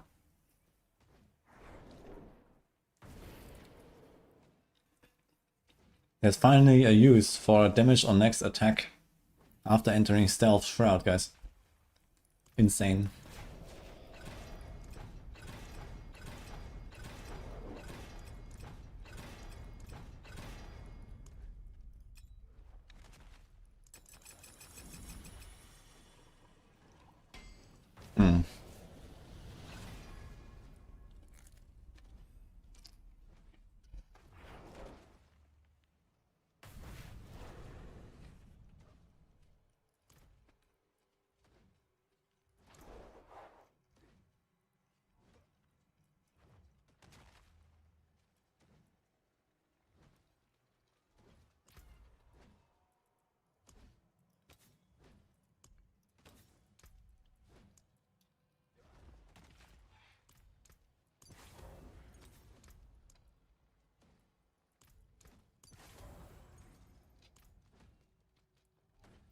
Crown Person is like Duriel and Andariel, I think, or so. Can check that.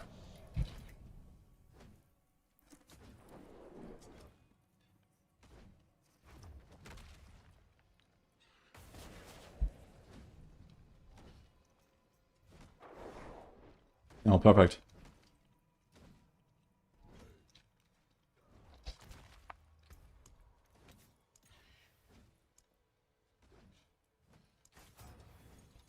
My master rate should be pretty high up there, no?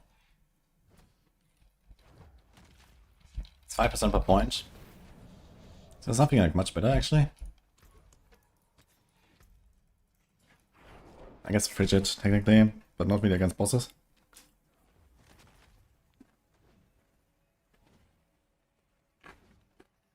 It's actually the best passive, I guess.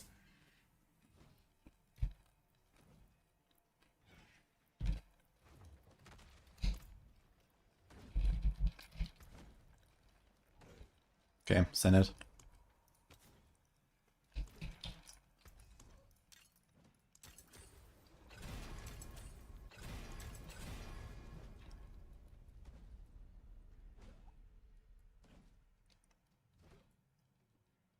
He doesn't have to like a hit restore, but maybe I should put it. I don't feel actually. The thing is, I could do this actually. 232, still enough and be super tanky.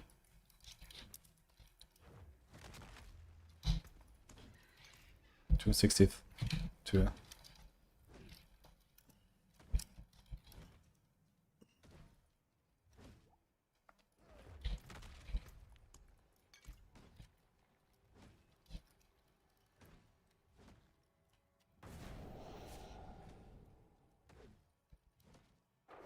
9.3% damage. If I've completely filled the resources, which I don't think I do. Actually.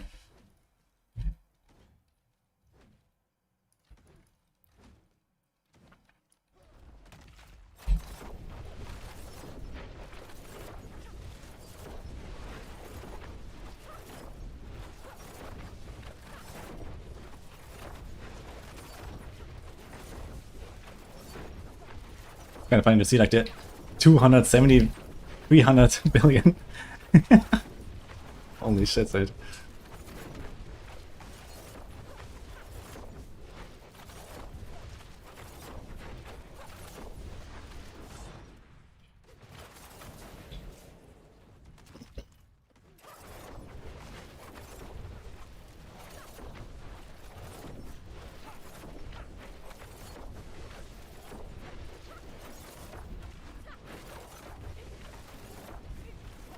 $566.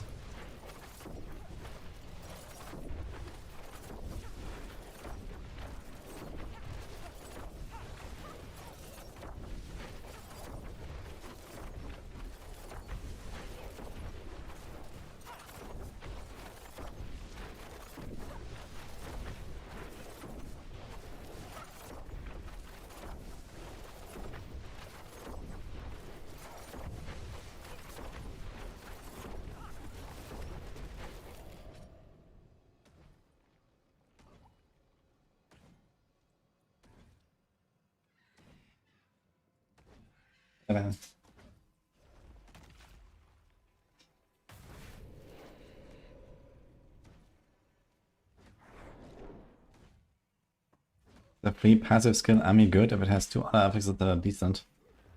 I mean, free passive Ami is ridiculous. 1, and that is rolled. Oh. I'm gonna BRB 1 second.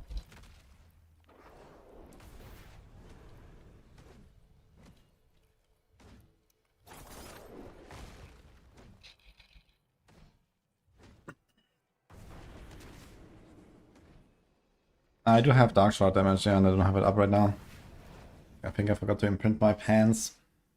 I wasn't really looking at the exact number. It was just kind of like a get a feel, you know.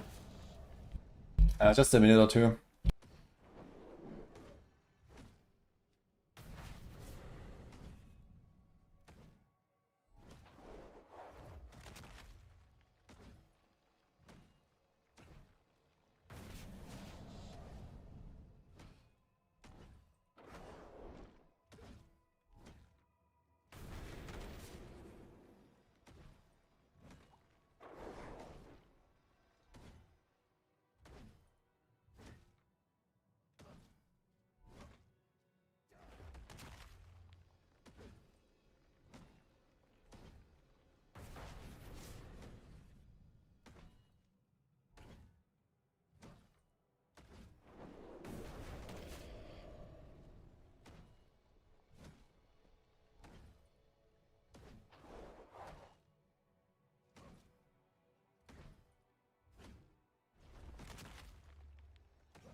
This Heartseeker build? Yeah, you can see it in action here.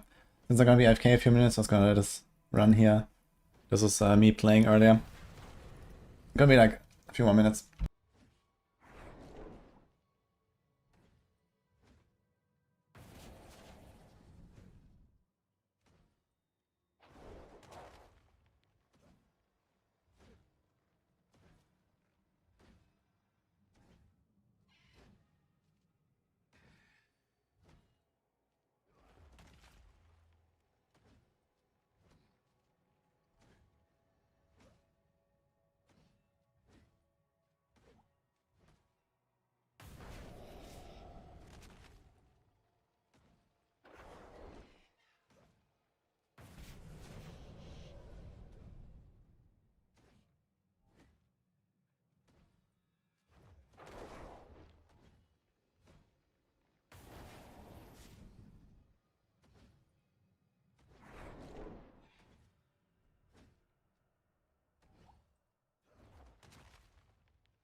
Very strong chair. Yes.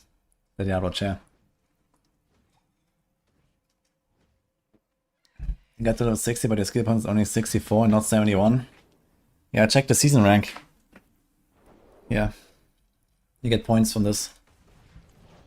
You should have 71. See?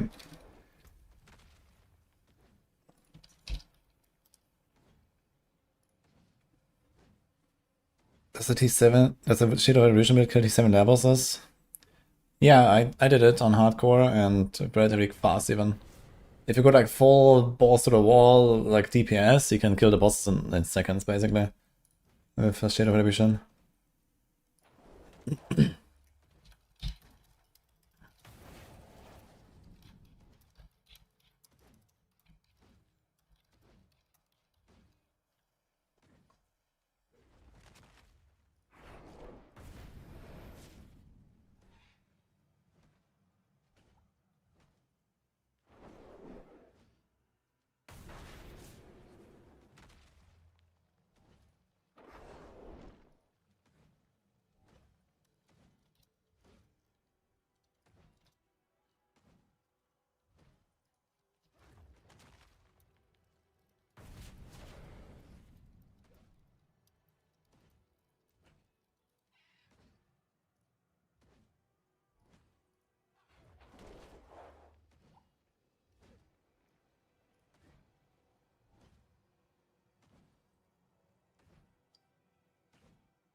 Okay.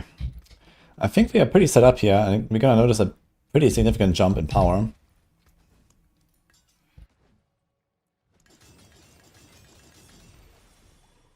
Okay. Okay. Okay. Okay. Now what do we do here? We don't need a cooldown, I guess. So we go live. I'd actually like to have a G8 live on Lucian, if you get that, I guess.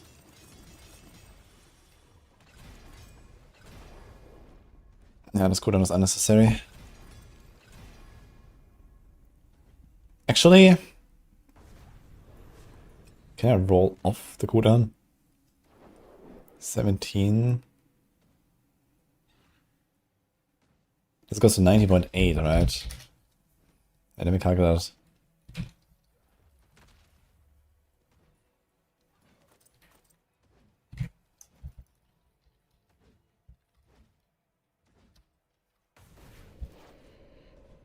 $16.3. Very close.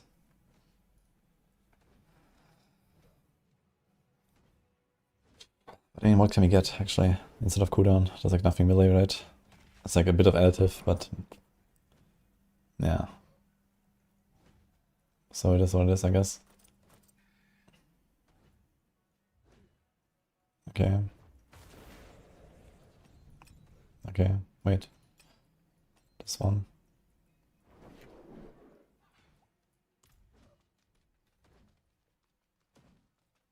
I've many fine pieces, rare and beautiful.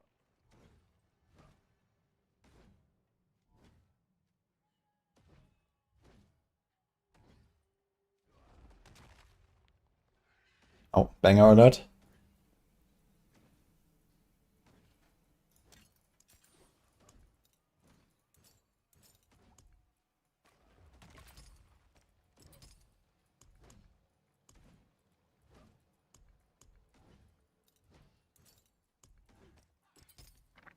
Yeah, 300k touch on standing here, it's kind of nice, I think.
Is he just going like Ohm?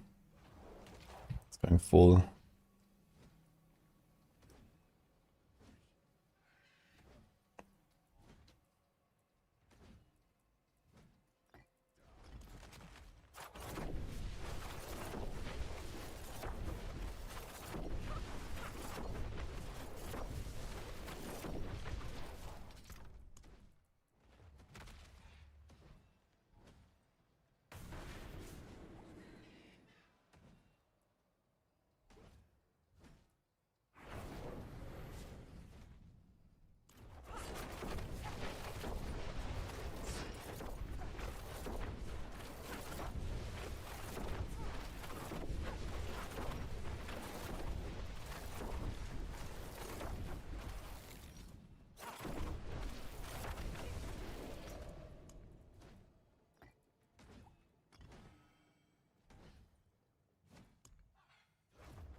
Okay. Fight some bosses.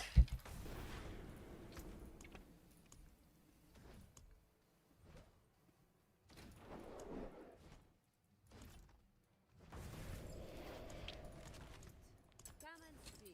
Enough.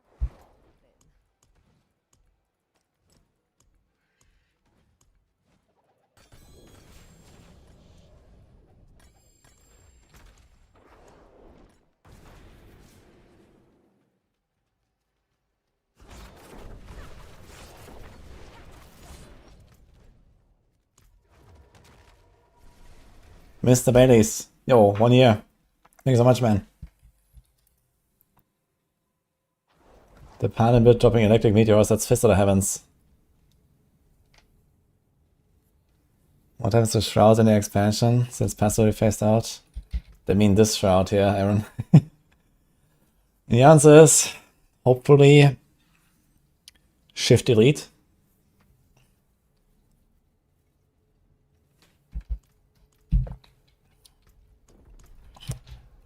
Okay, any Belial enjoyers?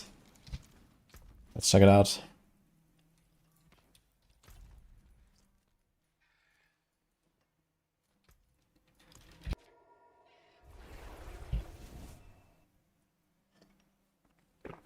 Also, arguably, Dark Shroud is kind of a passive, I guess. Oh, another banger.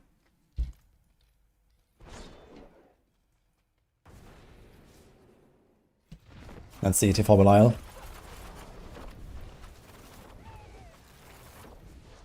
I like how my characters are completely off screen.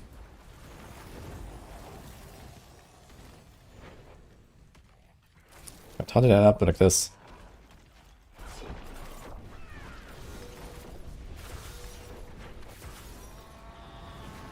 Okay. So T4 Belial is not far off from like T5 other lab bosses, by the way. He's like a bit squishier, I think. Which one do you want?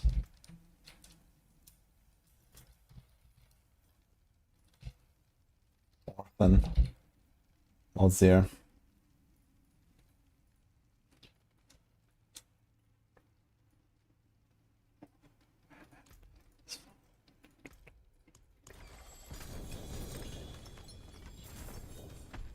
Should I go for the Rasputin Dirk?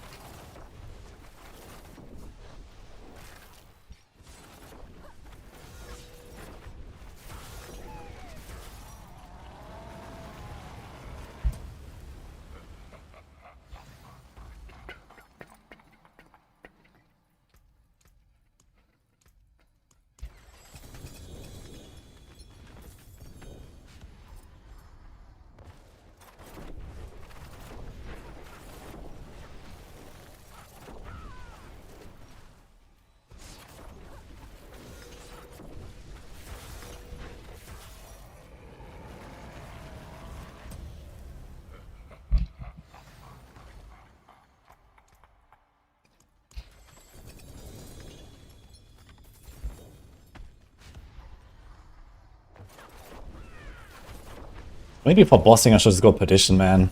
So this pre-sticking Fiesta.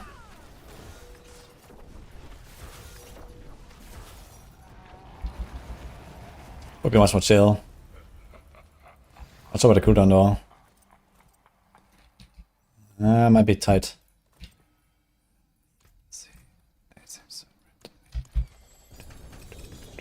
Crossbow. Close.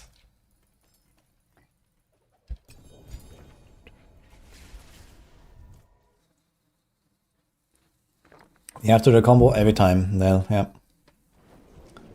1, 2, 4, right click. 1, 2, 4, right click. But it kind of like, it's pretty easy. I don't mind it. It's pretty chill. Oh my god, man. Ah. Dude, imagine we log in next month and there's actually just like, there's just like a good combo point build, man. Holy. Is that gonna happen?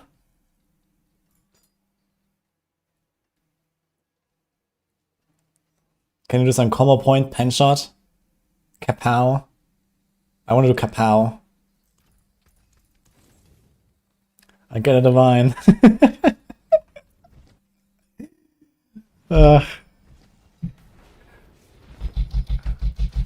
Which build do you want to come? Which build do you want to see come back, guys? And I'm very excited about Boiler's answer, actually.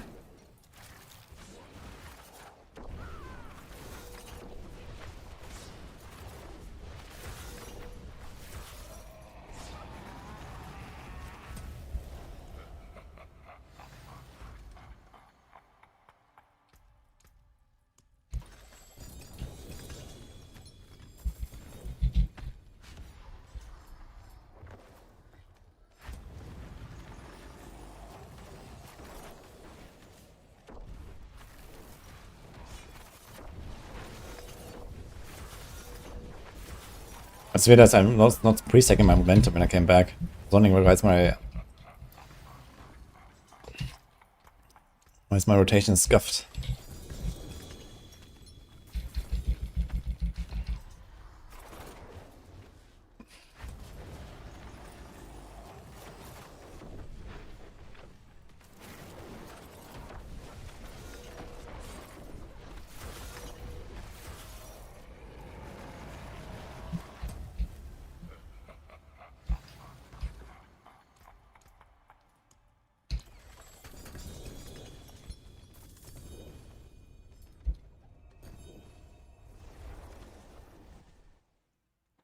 RF pen shot, my beloved. Login, man. Dude, I want to play pen RF again.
This is such a funny build. It's like ding, ding, ding.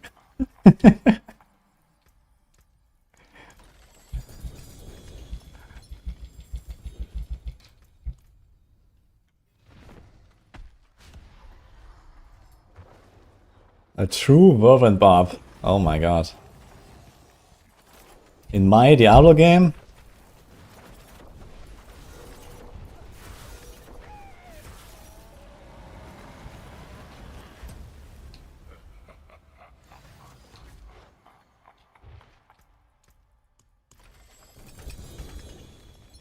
Double crossbar.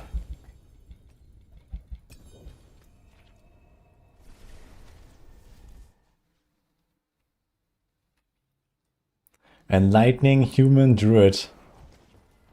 Okay, what did Boiler say actually?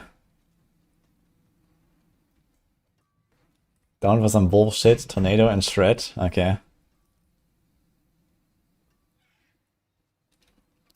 I can get behind that.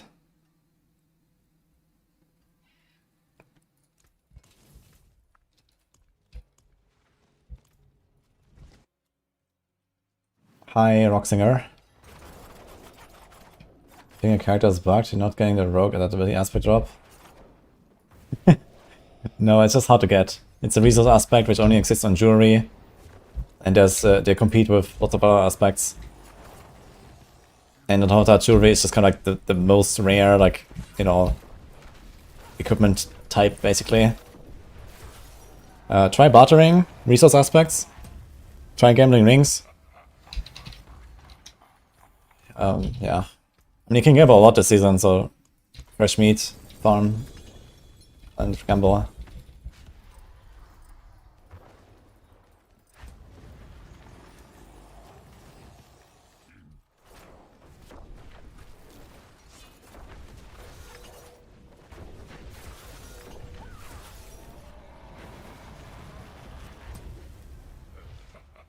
I want a rabies build.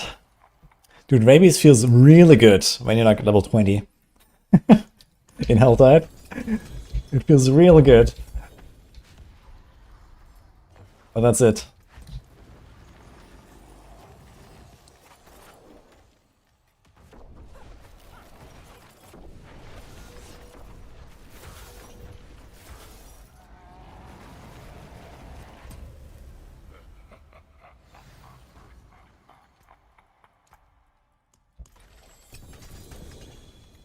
Crossbow.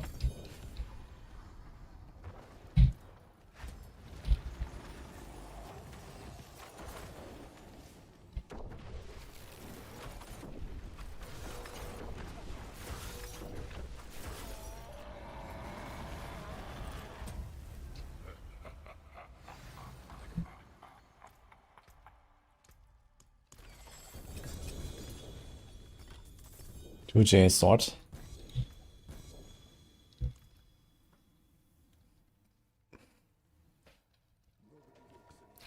Living is so fun and it drops off a cliff, nothing scales it properly. Yeah. Like, dots are so fucked in this game. I kind of believe that something is bugged at this point. Like, dots are just so shit. And I don't quite understand why. I never really did the math, but they seem so far off. And even if I try to make like a build where, you know, like there are builds that have like a lot of generic damage multis, right? Like Vayman Brawler, Conceited, like bullshit like this. Like all of the Paragon is usually like pretty generic and this kind of stuff. And then like, you know, you press rabies and then just like nothing, you don't even see the HP move, you know, like nothing happens. And it's like on Torment 4 or something, and like, how? You know, like, it just feels like something is just not working or something.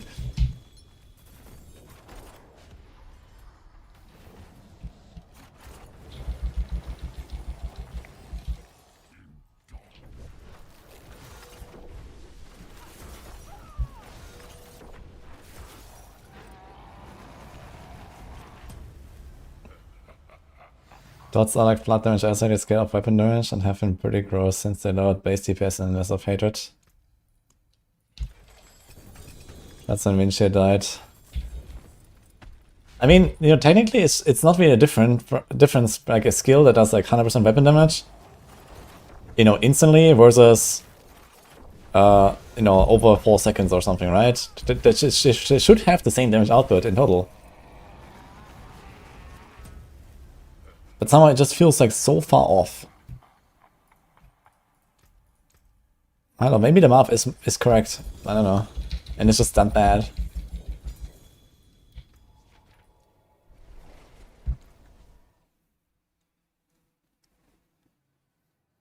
I forgot Windshield was dude, Windshield was super fun actually. I liked it.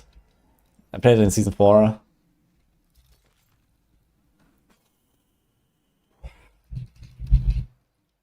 We want to cast twice, right? With the GA, damn it.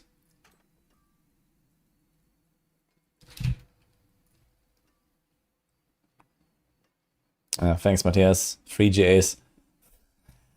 Which one do I go for? How shall I guide my hammer? I guess we have this here. He did go for marksman. Okay, that's not correct. Actually, he didn't do anything there. Because he has this in number 5. And nothing is adjusted here, okay.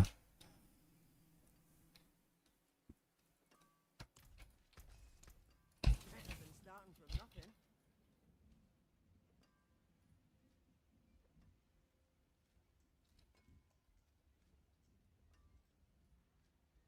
Did you do it here? Of course not, okay. Unlucky. These are some big wings there.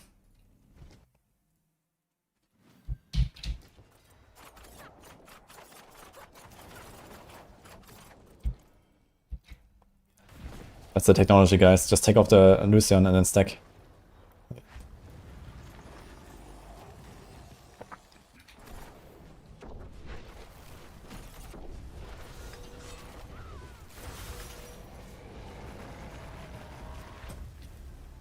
Actually, I want to see this here real quick.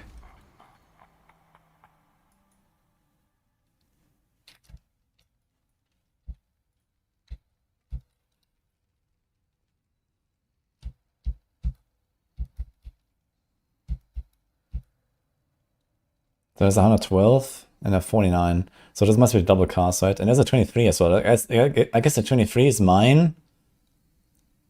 This is the main one, and this like the double cast one or something.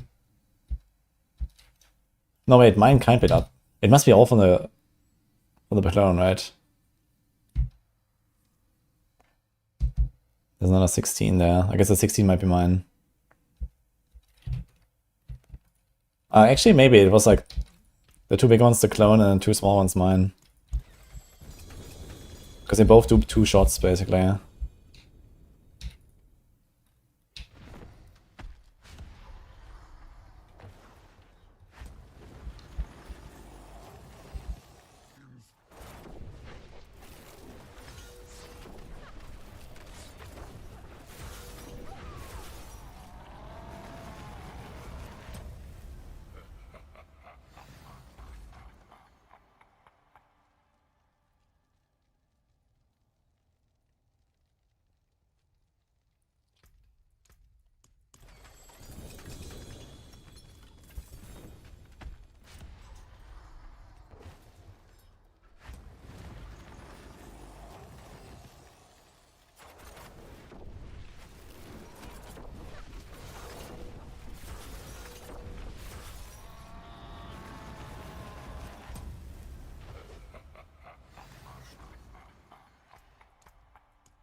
Yeah, I remember Ava saying the double cast is the prio.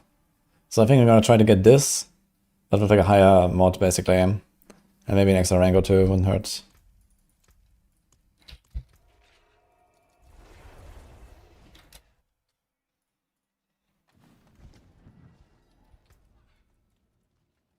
Yeah, the Maxwell Heartseeker's build has the Elfmaker push variant, but it's not in the stat priorities there. So I wanted to double check. But we're gonna go for that cast twice, I guess. I mean, I'm probably gonna save a few of the good Alpha Makers and we'll see. Is that more doesn't work for Pain Gorges? But I guess even without Pain Gorges, the value of getting an extra shot out is, at least for single target, still pretty good. So the second hit doesn't work for the Pain Gorges, for the AoE proc. But compared to like, I don't know, 2 extra ranks or some shit on the marksman skills, I guess we just sent the projectile cast twice anyway. Let's just do some more.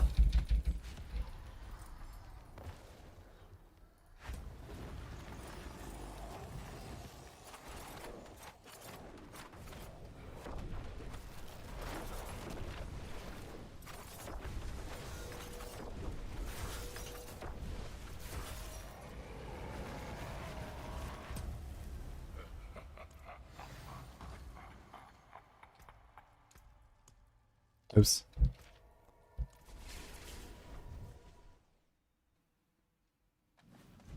Use reinforced instead of Imbiber Shadow Sub and Temerity to type out or Giga Legendary Pants. I think the Sorks kind of always go Temerity actually. Unless you wanna go full YOLO. But if without Temerity, you can't do Imbiber, that's for sure. Actually, out of Sork you can because of the Ice Armor enchant. So that's actually a thing.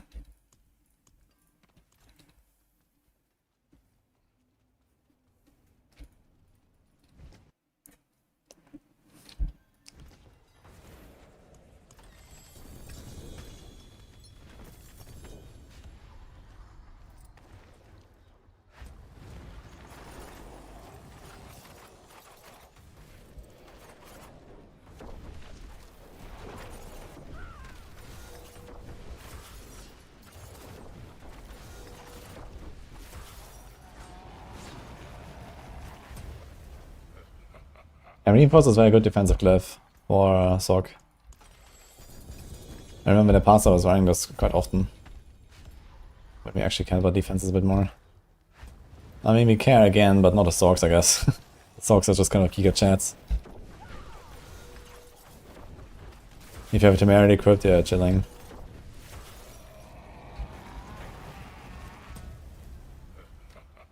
What assets am I using? I have Umbrus here. Matthias' planner has Tybalt, which is yeah, a bit more attack speed, a bit more damage and stuff. But it's not that much more damage because I have 4 ranks of Heartseeker. Each rank is like maybe around 3% or so. Tybalt's is 20. The crit is worthless on Tybalt's.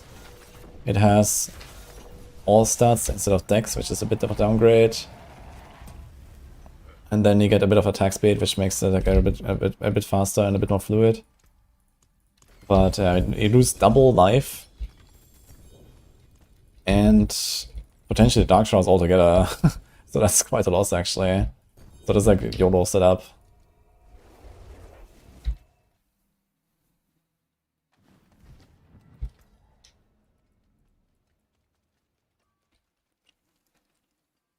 So close, man.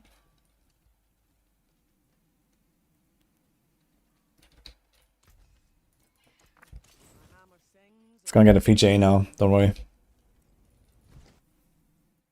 Yeah, I think Umbrus on Lex is definitely way more comfy. So.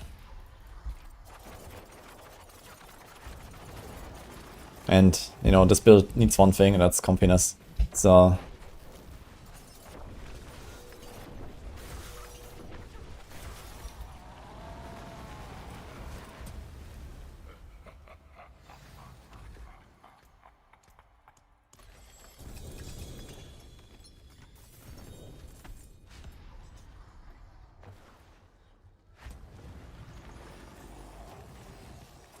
You just blast it out. Hell yeah.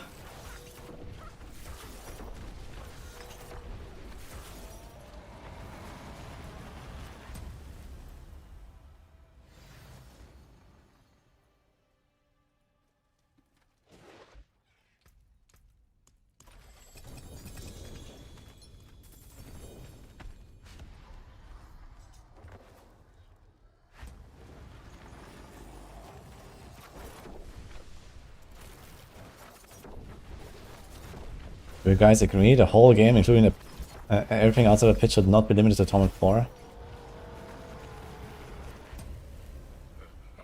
Dude, I think you're onto something, M3. I think you have a very good idea. We should propose that to the devs. Let's see what they say.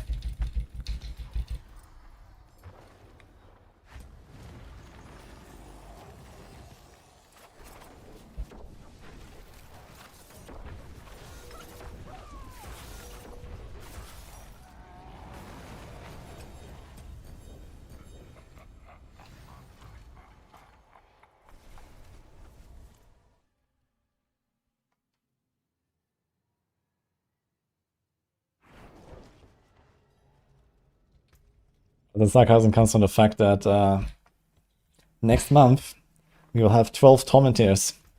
So enjoy. What's still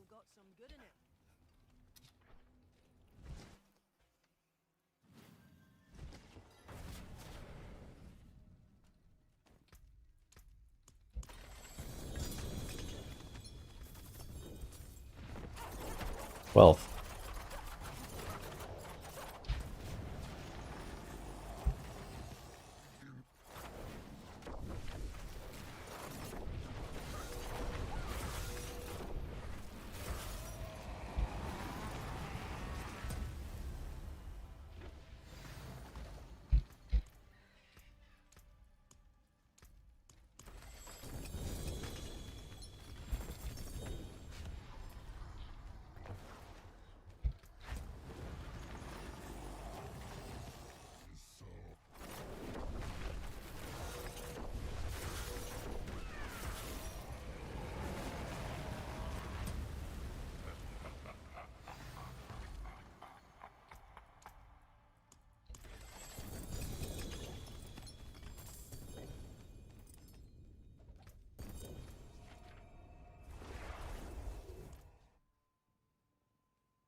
I mean, there's a chance that Torment 12 will be trivial, but I don't think a very high one. You know, the whole idea of like the expansion is to like, you know, improve the progression and the longevity and so on, right? And they did talk about, you know, adding extra difficulty into the game. Extra challenge. We already see it a little bit with, for example, the, you know, Torment 5 and Torment 7 bosses now.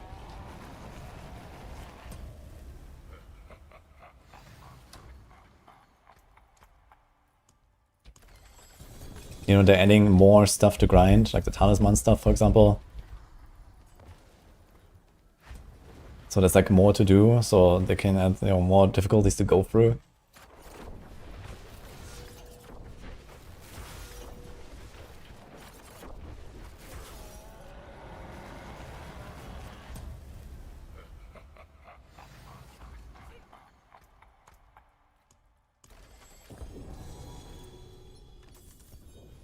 Who's an dexterity per kill still? Okay.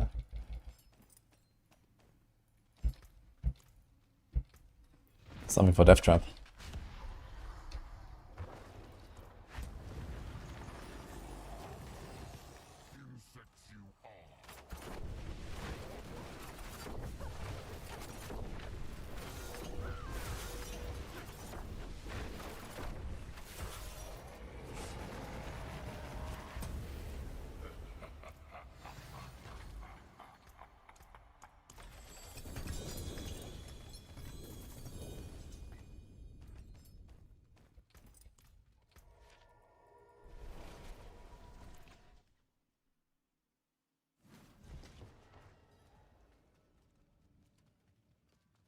Which build go? You like fast, high DPS builds? Pit 100 at least. Haven't played D4 in a long time.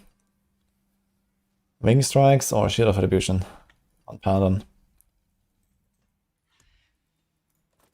Or Paladin.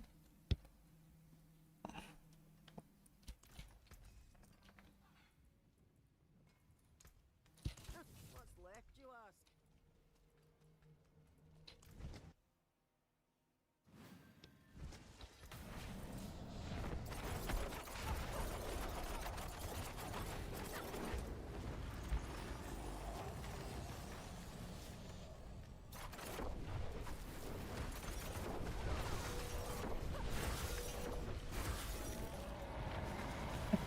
Here's a guy asking in local chat, how do you have 2 times max health on your pants?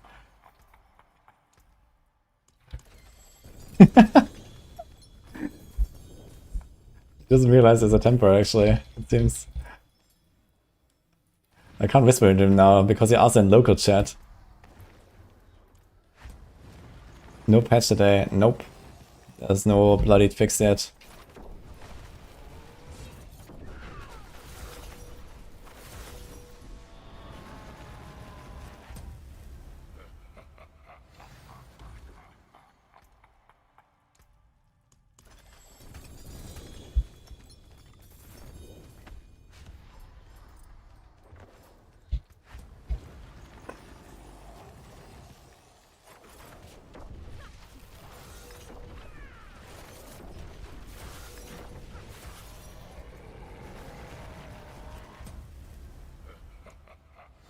My Belial mods, dude. Is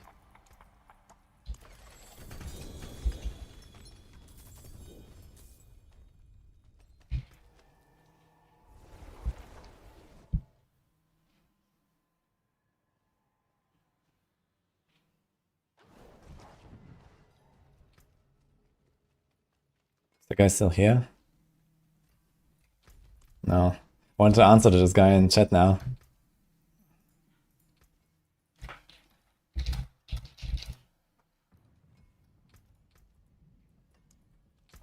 Gonna add him to explain it to him.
Focus playable, yeah. Somehow I logged in, pressed create character, and it was just there. Pretty cool.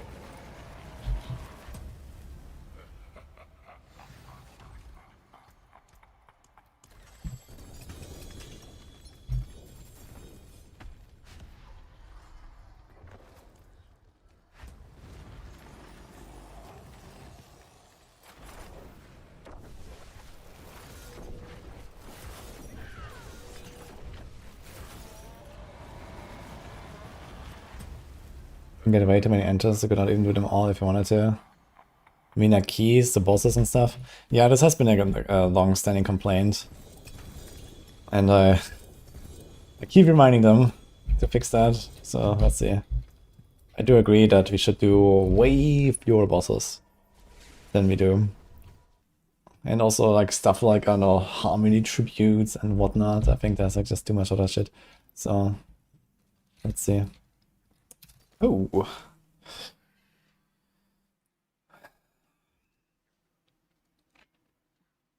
Too bad about the exploit ranks, man. I think it can only be 2 or 4. I'm not sure if there's 3.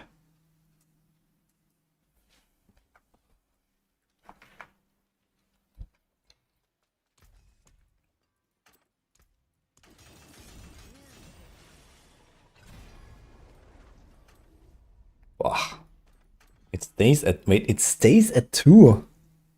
That's crazy, actually. Look at this, man. That is so bananas, man. What the fuck? So it's a 50-50 to roll 2 or 4, and from 4 it goes to 6, and from 2 it stays at 2. Like, what the fuck, man? Can you bring back the old masterworking, please? At least for like the skill ranks? Like, what is this, man? My hammer sings on your return. What the fuck?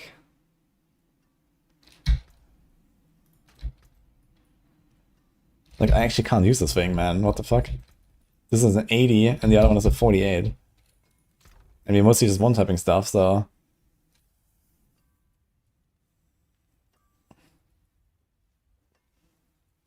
What the hell, man?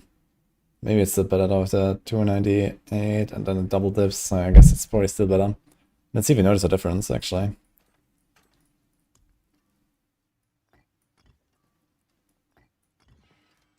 See some steel you need.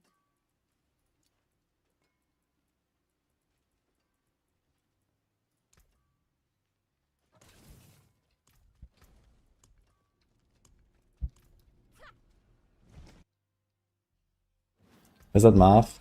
Yeah, the math is actually correct. So since there is no 3, it can only be like, okay. The designer side, yeah. For some reason it cannot be 3. There's only 2 and 4. Which I guess has to do with the fact that it draws 1 to 2 and then it's doubled because of two-handed. So they probably did some shit like that, right? So this is why there's no 3. And no uneven number in general. And since it cannot be an uneven number, normally a 2 goes to 3 when it's a normal item. Because it's 2 plus 25% is 2.5 and it rounds up. It just has normal rounding rules. So 2.5 rounds up to 3, but there's no 3, so it stays at 2. Where the 4 plus 50% plus 25% is 5, and that rounds up to 6.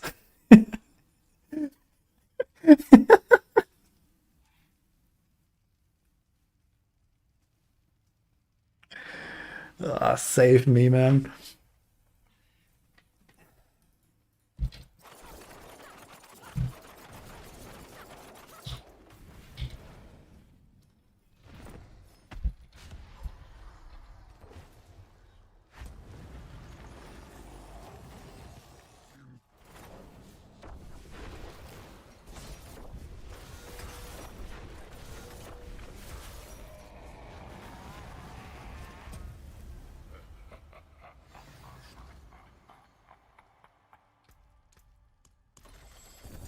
Yeah, if you want to turbo farm gems, the Naminas are pretty good for that, actually.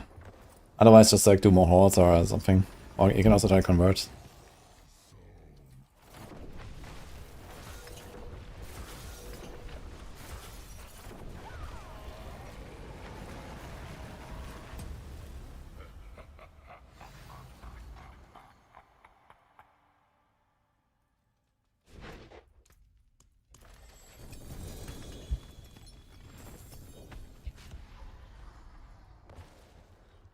Oh my god. Not again.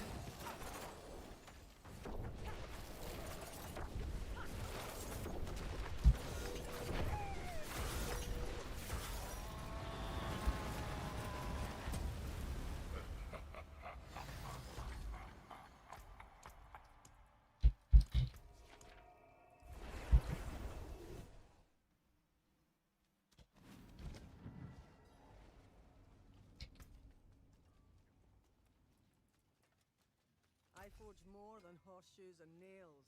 What do you need? I'll keep my forge hot. Return soon. Do I just send all my Bedalmats? Fuck it.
Very interesting blue skies, actually.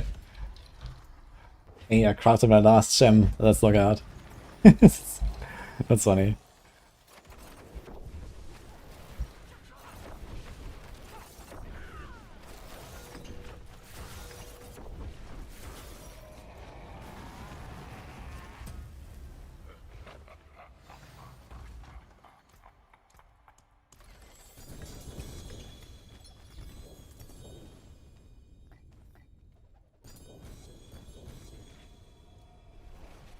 Maybe we should save the rest of the boss mats. Let's do some T5 and see what happens.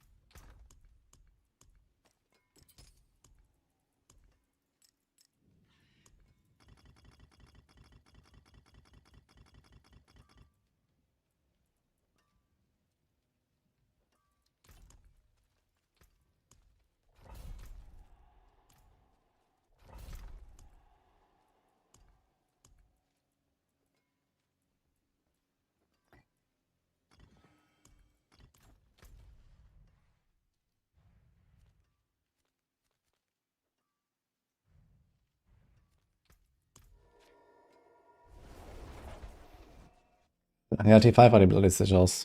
There's also T7.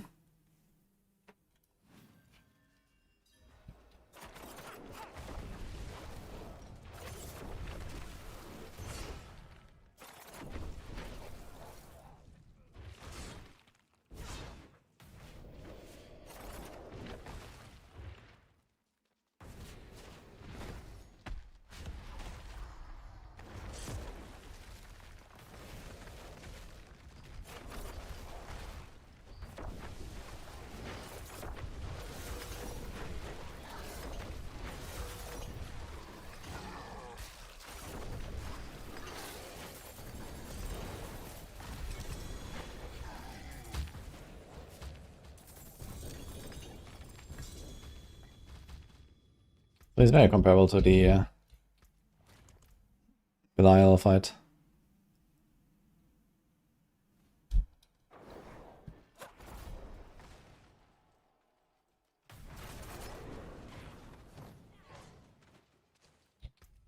Wouldn't hurt to have an energy regen pants, actually.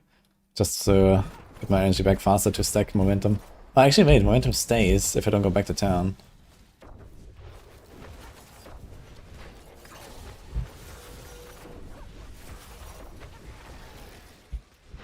So that's kind of cool.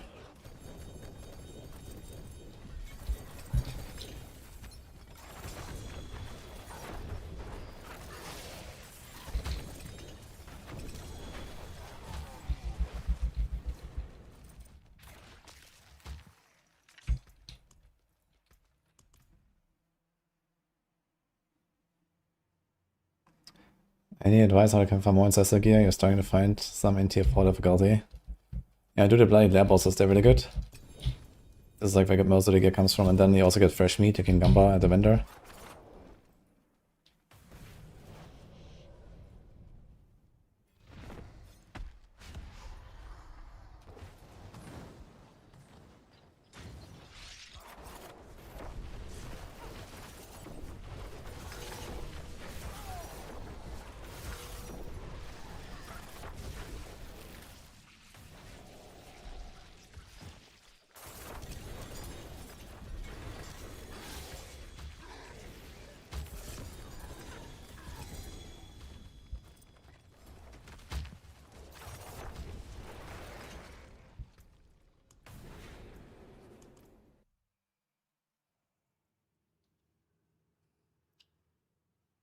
Who's gonna play DP next week, guys? A lot of people ask me about it, actually.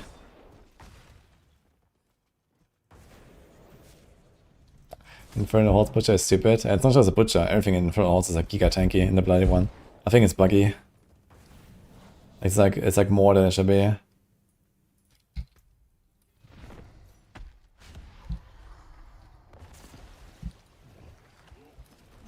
Too special finesse.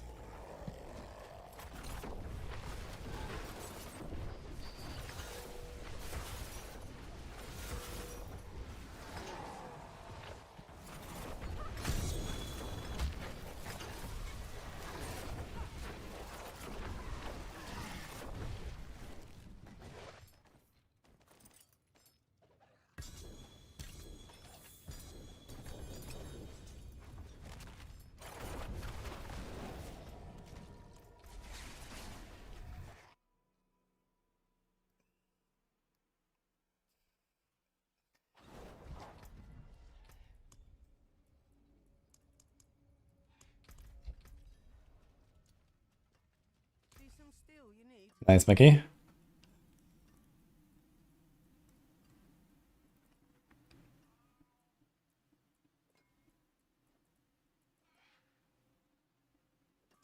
Okay, here's a Dex. Crit, Berserking. We have 5 seconds Berserking there. Alright, 25 kills. I mean, it's not bad to have the J on the Berserking, to be honest. Even if it doesn't help me on the bosses. And that is a dagger, actually. Wait. Here's a sword. Let's save it.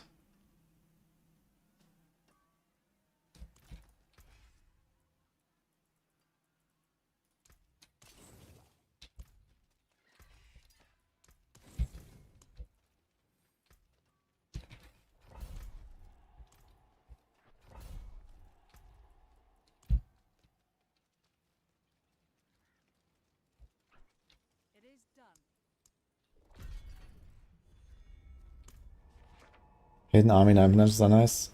Yeah, true, if you find it, they're not terrible.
Actually, I can do Flurry and then use Dash to regenerate with Beastfall Boots. 25 energy.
Double kill.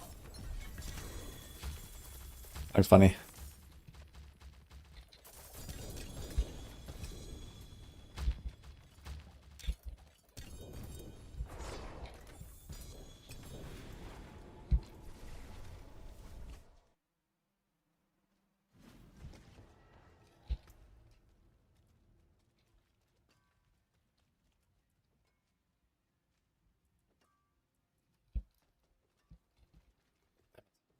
It's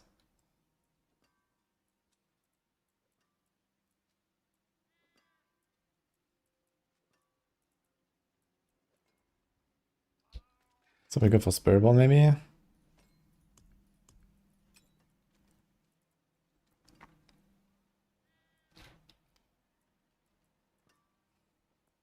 Do you actually want to go Ruspit and Dirk?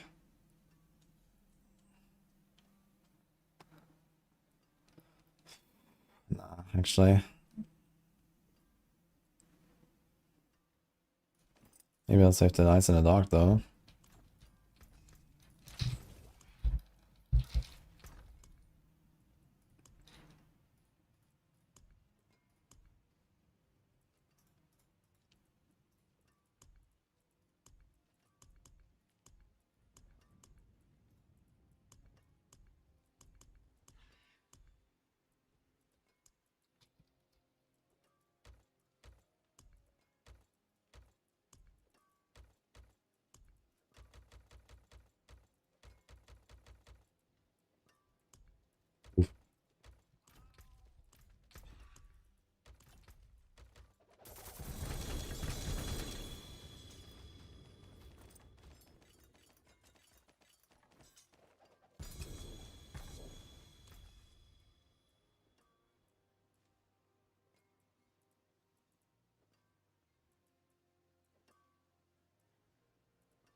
magic is neither good nor evil.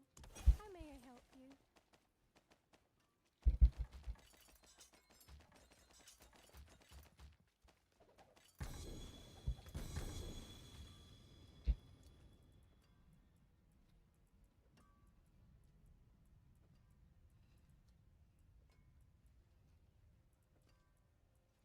Yeah, I think I'm not gonna do Death Trap actually. I'm kinda happy with just like this build for now. That's a pretty good ring there actually. It's gonna be really nice on the Spirit one. Very nice having put decks on this. The double GA is very good. We only need one ring on the Spirit one anyway, because the Midnight Sun is the other one.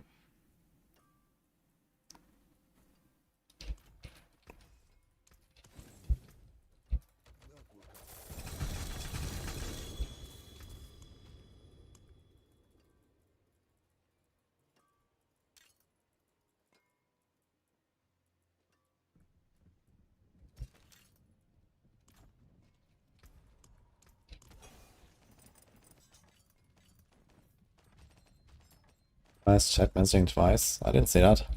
Maybe you were lagging at that moment.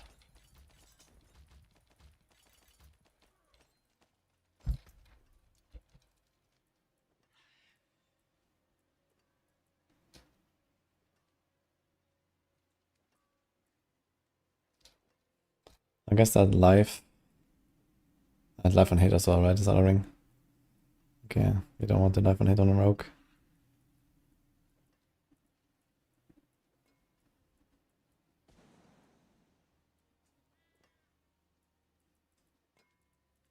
Seems like this berserking mod is kind of hard to get sometimes.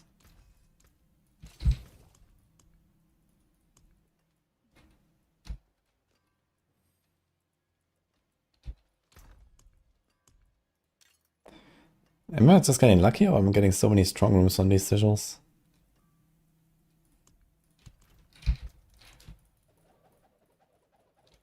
There is magic in all things. Let me show you.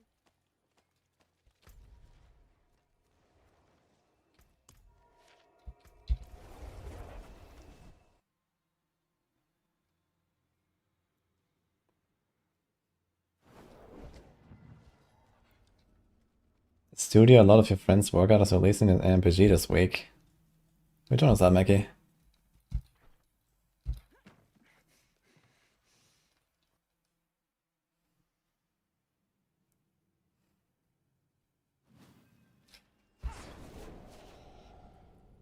Excellent. Don't concern yourself. Yes.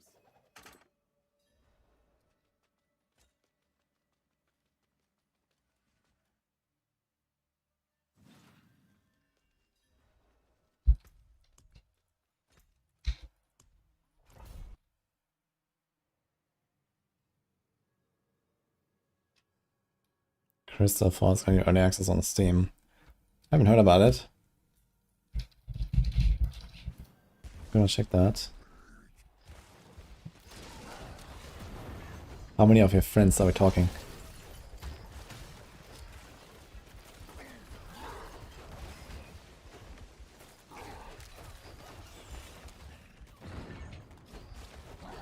Hydrophobic steampunk style game. Okay, sounds interesting.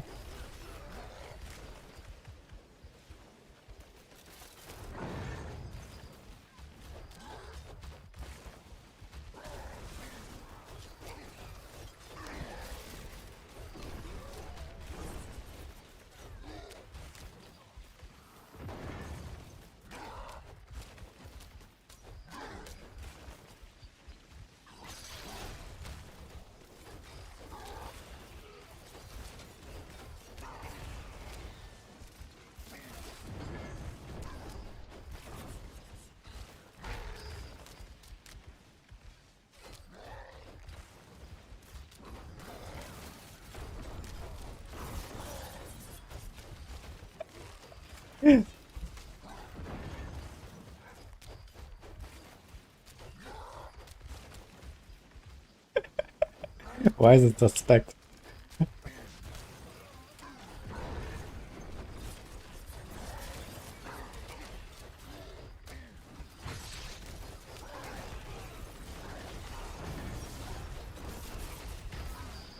Guys are wrecking me, man. Holy.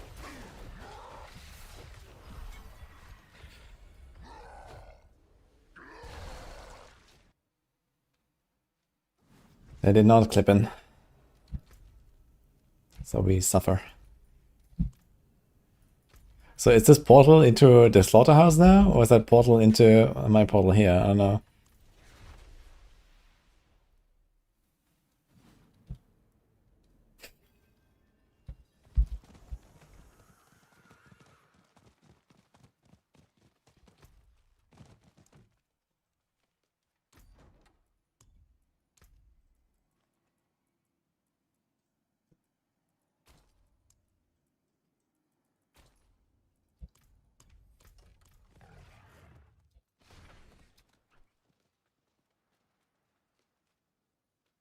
Hey, don't forget who gave you a prime deal.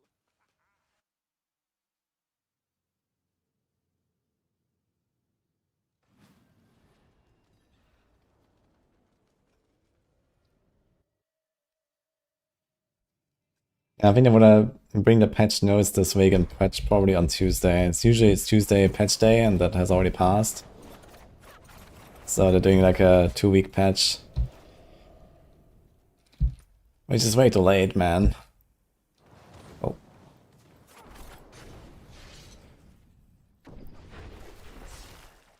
Wait, isn't there like a dialogue here and stuff? What the fuck? Why does a boss fight just start?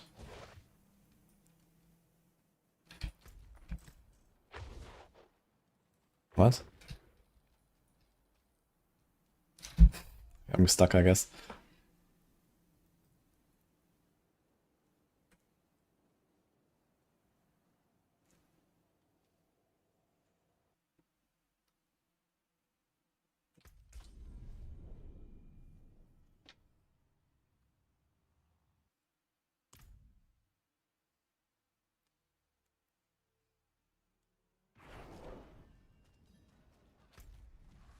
What did I miss now?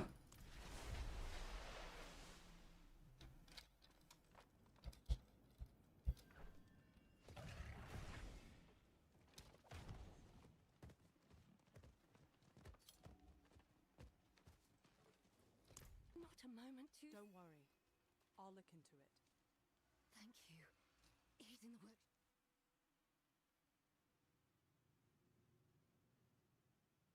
Now we're in for it. So I kind of just, I walked into this portal without talking to her. And then the fight started, but there was no NPC to talk to. So that's kind of weird. But okay.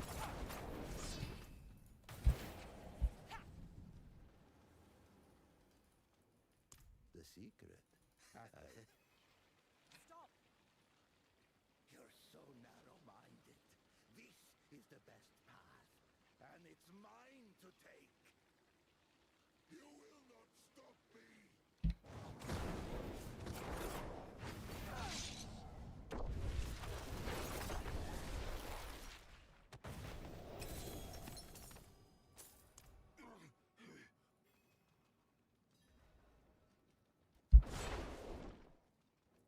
Let him go, Wanderer.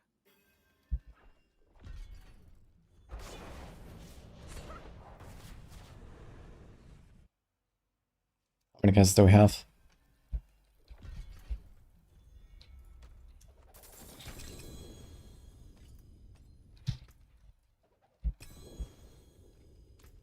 Oof.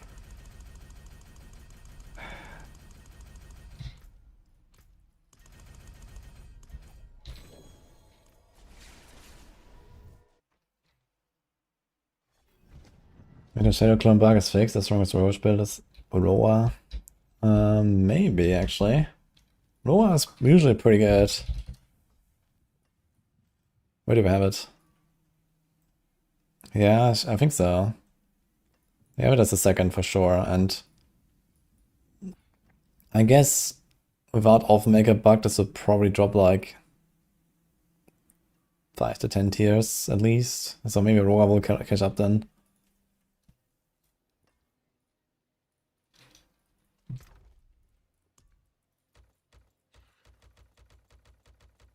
Dude, imagine caches were stackable.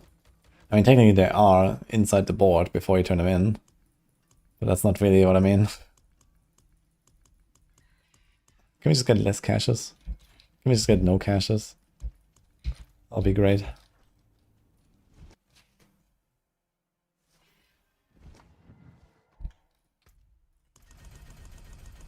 Okay, so I guess we send these bosses. See what happens. Stash over, yeah, I'm not sure if a stash overhaul really solved this problem. There's just too many caches, man. Like, look at this.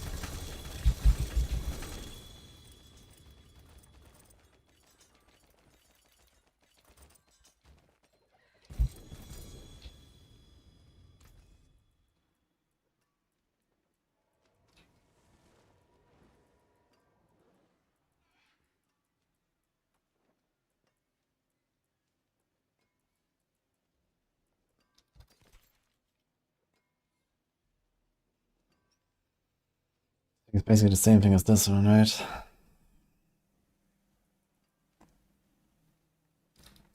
We do have the option to roll something else if you want.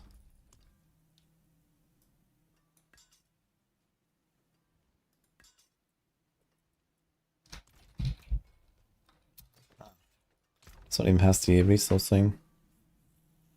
50% chance to restore 15. What?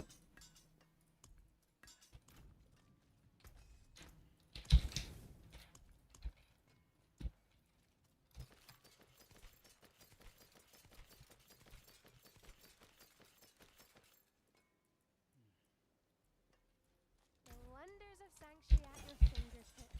I may have helped you.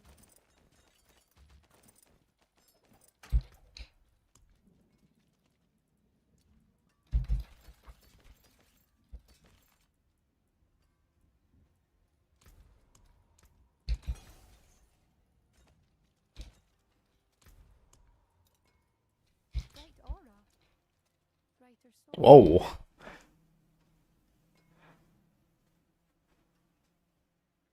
But I kinda don't need it on this build. This thing is insane, man, what? With the Berserking, the Vuln, and the Life on Hit, what the fuck is this? What do I do with this? Like, this would be like insane on like Death Trap or something, I think. Although I'm not sure if you really want Life on Hit on Death Trap. Since you have like perma second wind. Did you mention like any Paladin would actually care about like a normal weapon? Frame it. Fuck.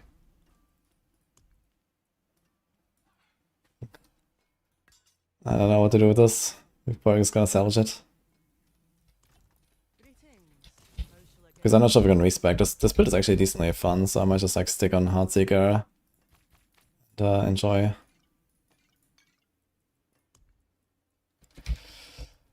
Send it. Last time. Actually, there's a Pit Whisper, we should do that as well. And Dariel, that's right.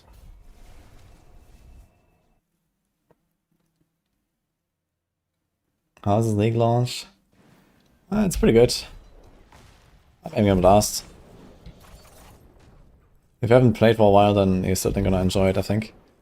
It's, you're probably gonna be missing a lot of the decent updates.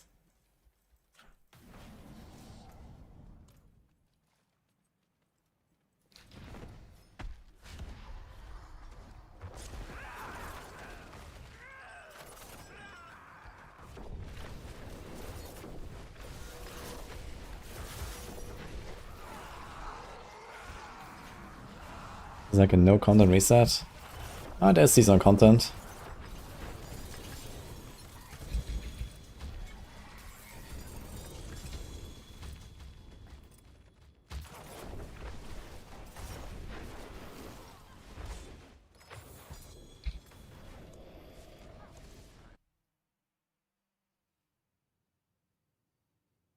You saw me play Liba a couple days ago, but I don't see a build for it. This is Hammer of the Ancients on Maxwell. You can also watch my video about it, which links to that guide.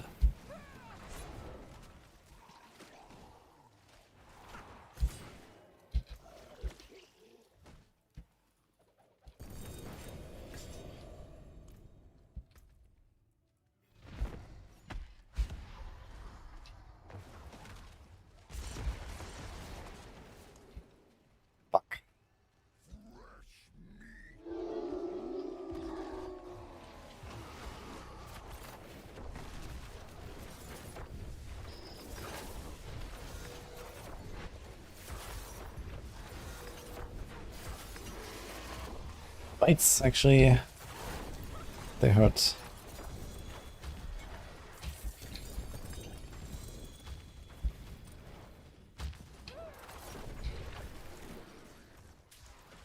Oh, forgot the chest. Hey, Ilgrimir, I'm doing good. How about you?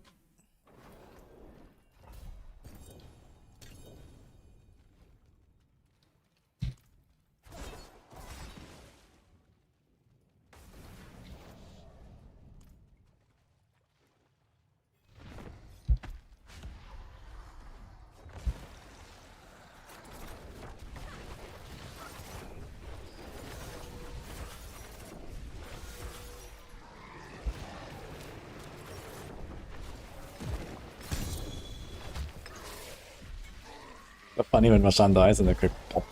Everything just pops out of his body. In one go. There's still no item filter. No, you have to wait 6 weeks for that.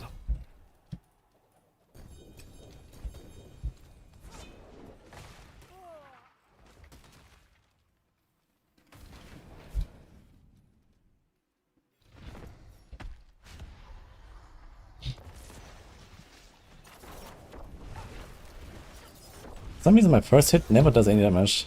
What am I doing wrong?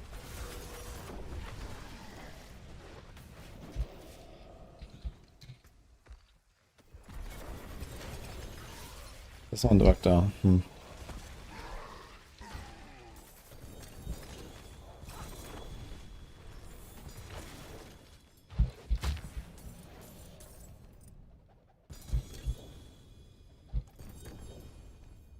So you should check how much you got.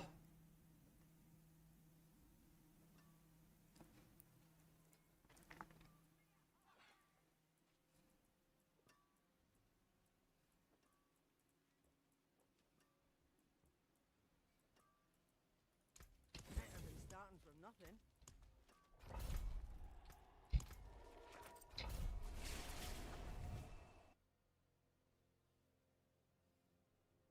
Yeah, item filter will be in the game in 6 weeks, guys. Just wait a little bit.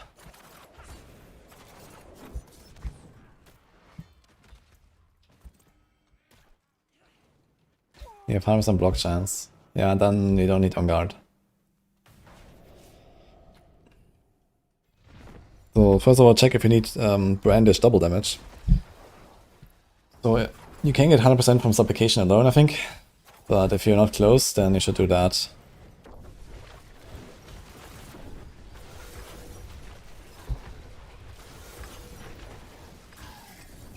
Like how he just shattered. Oh, he's gone.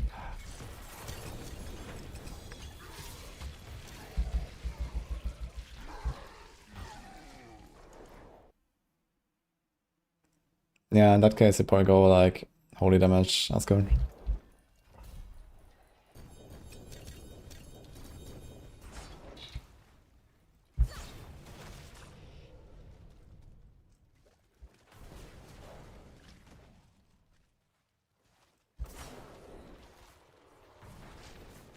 No way, D4 good. Yeah, this is D4 good waiting room right now, Emru.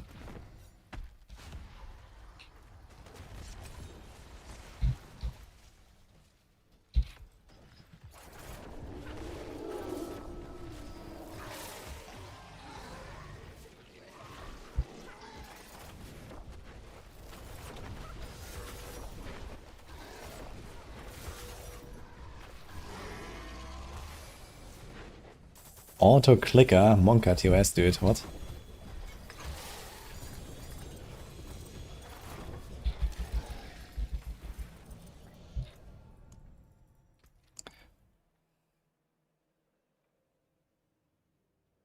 I'm actually not using my mouse wheel for this.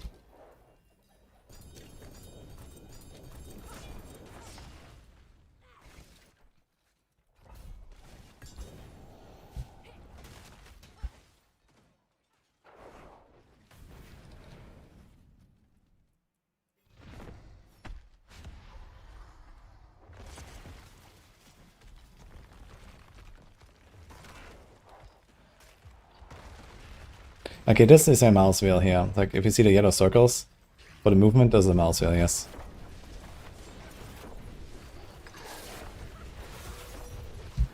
I thought you mean looting or something.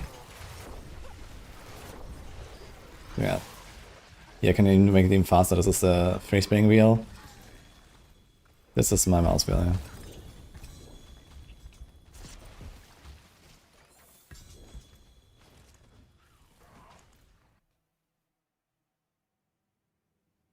This is the Heartseeker abilities.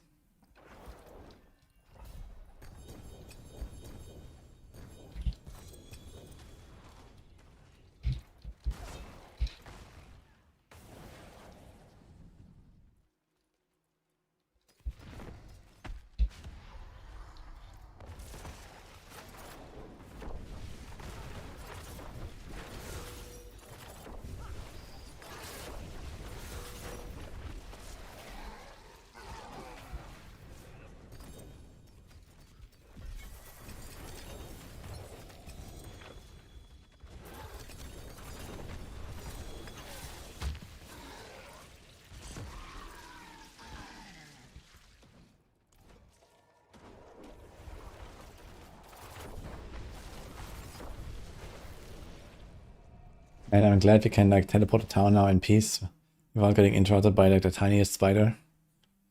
Oh wait. I wonder if they're actually gonna fix that in the expansion. How shall I guide my hammer? It was supposed to be fixed in this patch, but I don't know. They introduced that problem back in Vessel of Hatred, so maybe Lord of Hatred will fix it. I believe. Would you like better, Rogue or Barb? Yeah, the Rogue... The Barb was pretty damn fun, I must say. At least outside of pushing. Forget about the pushing part.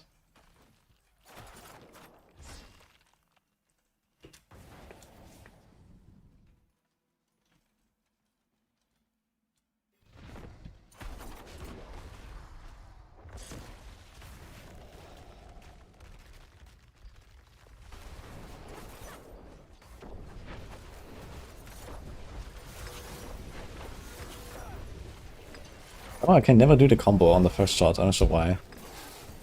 Even though the pingers should be up.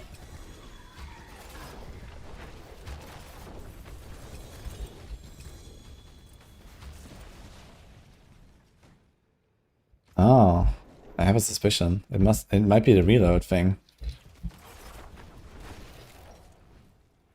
I need to shoot once before the boss spawns. Let me try this. It must be the reload. He started a Crackle Sork. Nice. Okay, I shot once. Let's see what happens.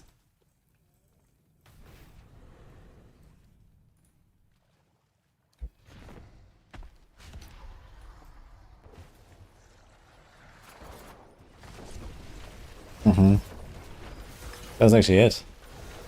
Interesting. So I need to shoot once so that it reloads. And then I get the bug. Else I don't get it. Huh.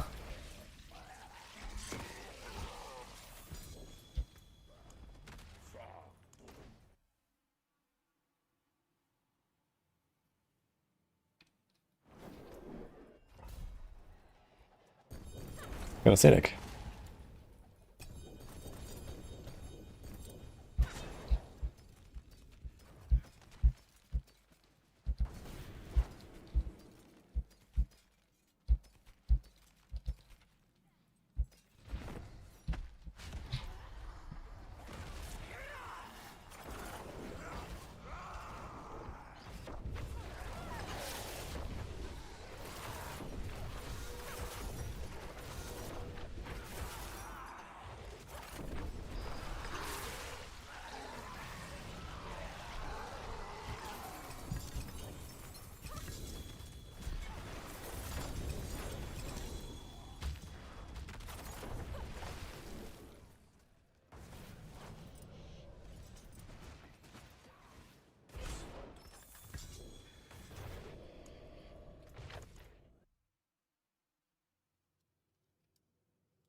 something.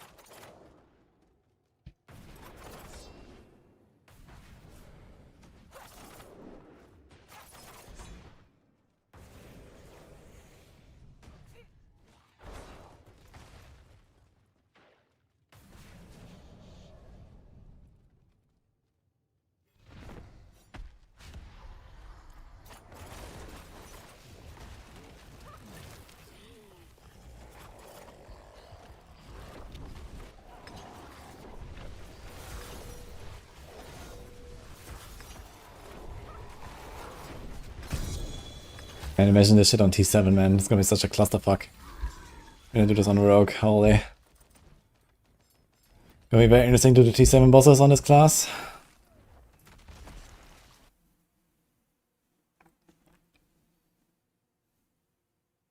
You can craft... If you have, I think it's Ohm runes. If you have 6 Ohm runes, you can craft the Starless Skies at the jeweler with 2 sparks. So you can try to buy Ohm runes on people, for example. And I mean, besides that, it's not really a target farm for mythics. Besides just killing more bosses to get more mythics.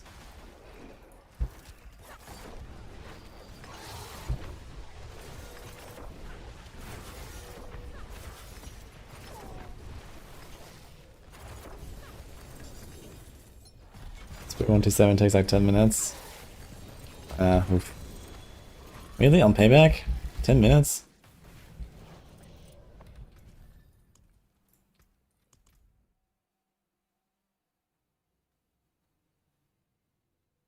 You really need masterful footwork 47 on Rogue. Yeah, it's gonna be fun. Like on Barb, it was kind of like, okay, long fight, but I was really tanky, so I was... Oh no.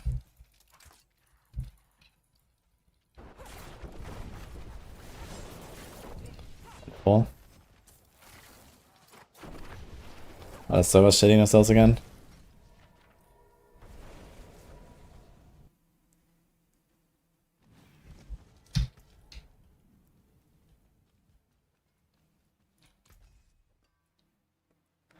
Yeah, I don't really want to do a Zia with like 800 MS, I must say.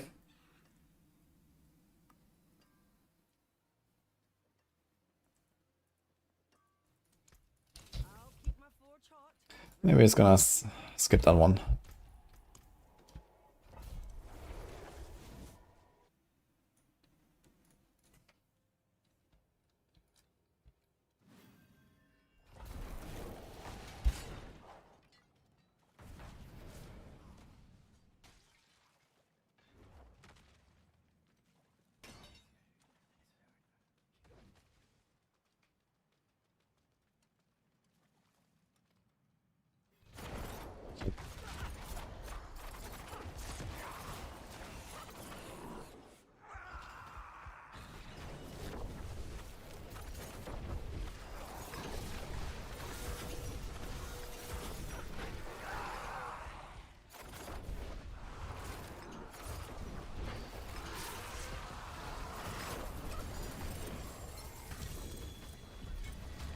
Oh.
Since when does Diablo have a marketplace? D4 had that pretty much since month 1 or 2, I guess. Diablo Trade, Green's Market, they were there pretty much from the start.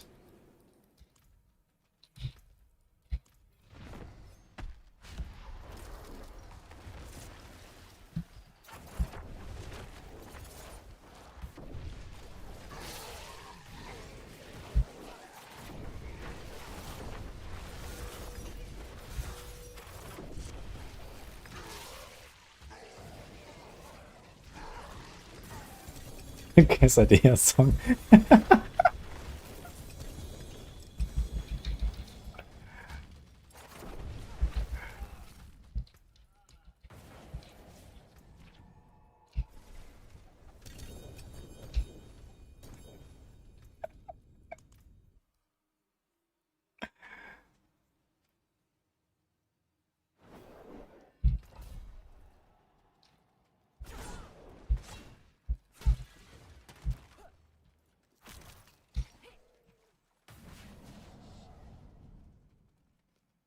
How to move for checking inventory? WSD.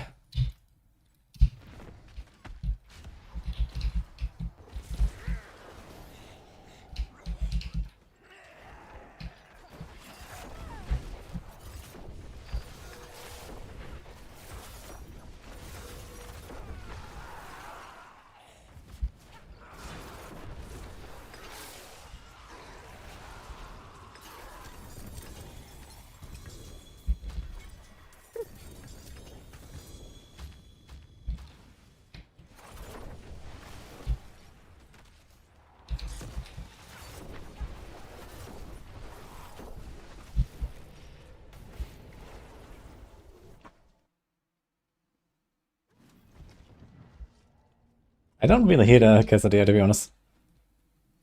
But I did look up the lyrics.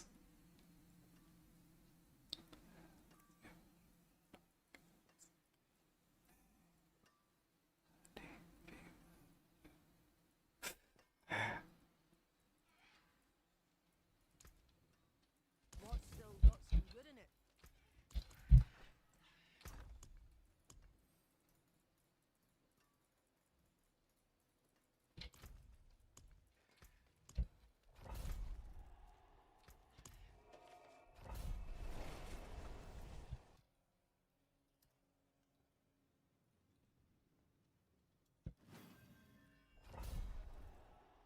Yeah, if you're curious.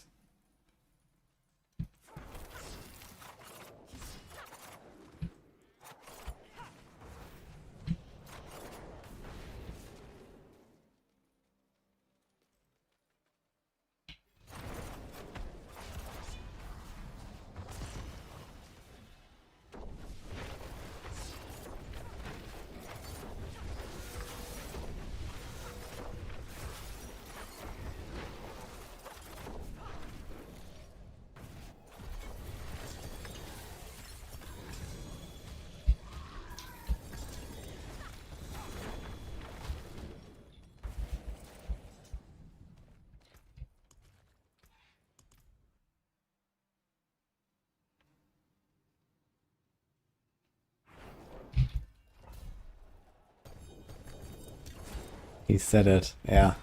Yeah, the song, like the song actually has like some cover that it's like some kind of like Frankenstein girl, and you see like his hands with like a scalpel. So kinda interesting.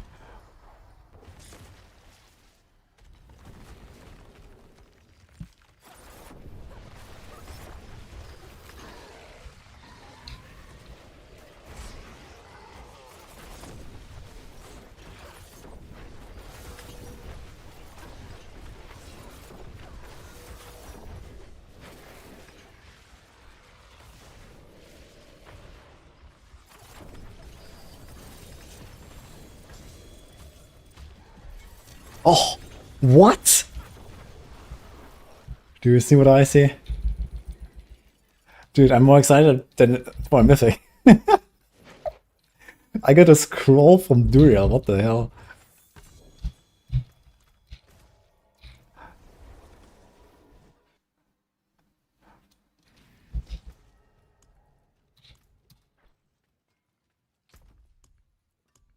That is insane. These things like don't drop on bosses, man. But I guess maybe now that we have these like random legendaries, maybe one of them converted to scroll or something.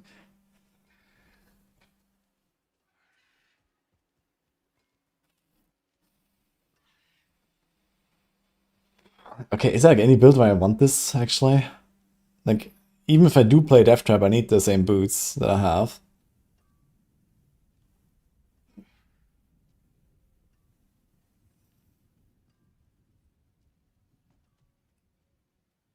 I don't know, man. Why do I keep getting these insane items and I don't know what to do with them?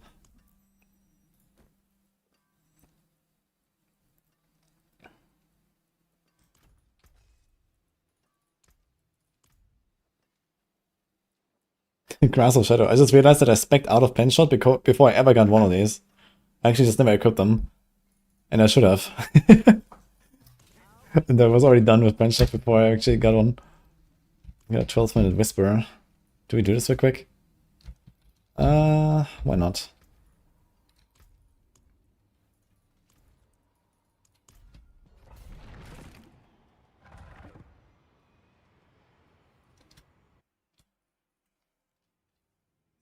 Inner Sight in 2026? I don't think so, dude.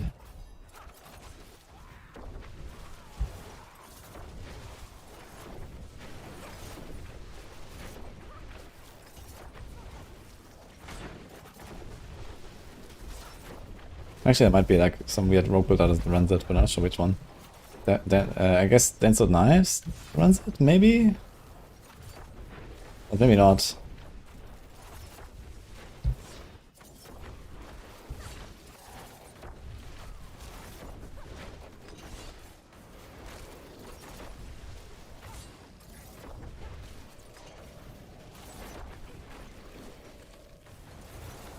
So Vedas, I forgot to put the dash in again. From Flurry.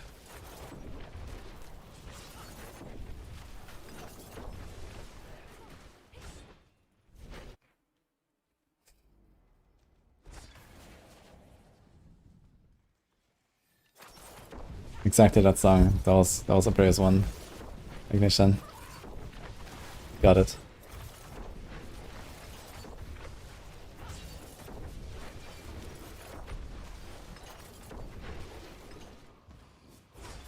Kind of interesting. I one-shot the entire pack, and these things like still spawn one by one or what? The swords?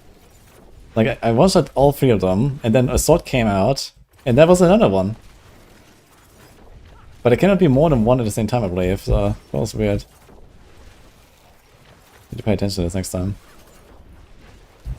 Here was one. Okay, maybe one of them didn't die exactly in the same moment because of the double shot.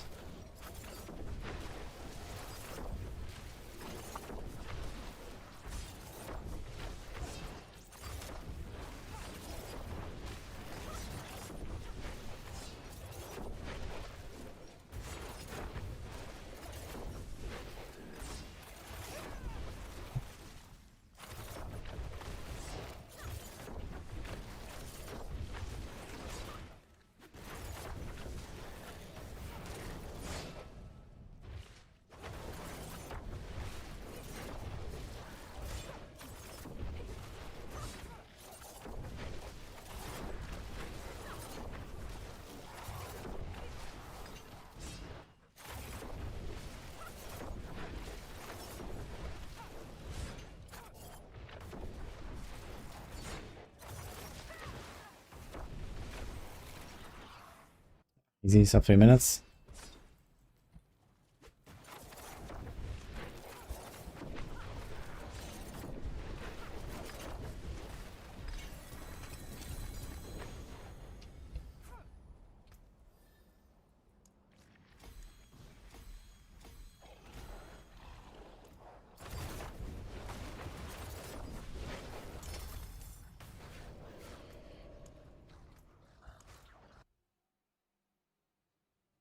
Rest potion. Oh, totally forgot. Fine.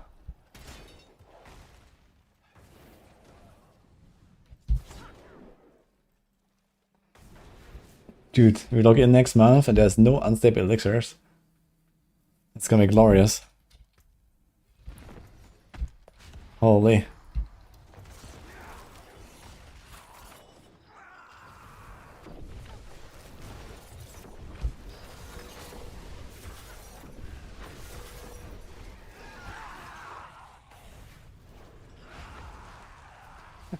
Back home. I like these Grim Row references. I want to feel like this, man. It's true, dude.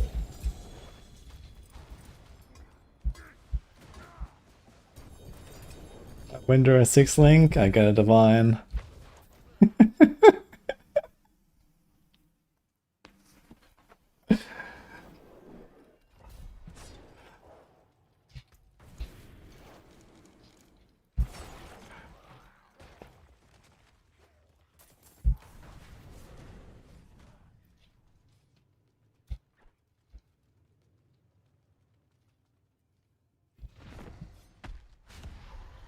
I'm playing Cold TB with Legacy Explode. Oh, wait.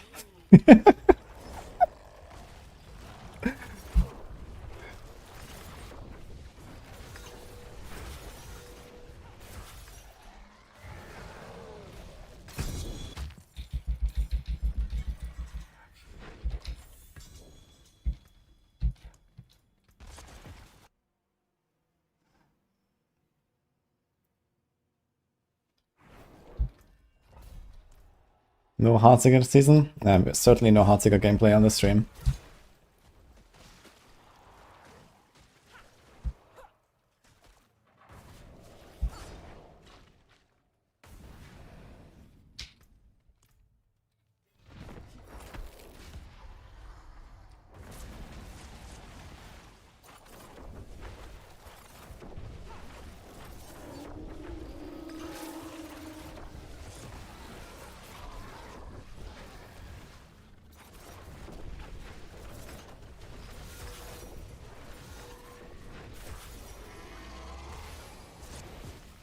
This is only Wind Strike.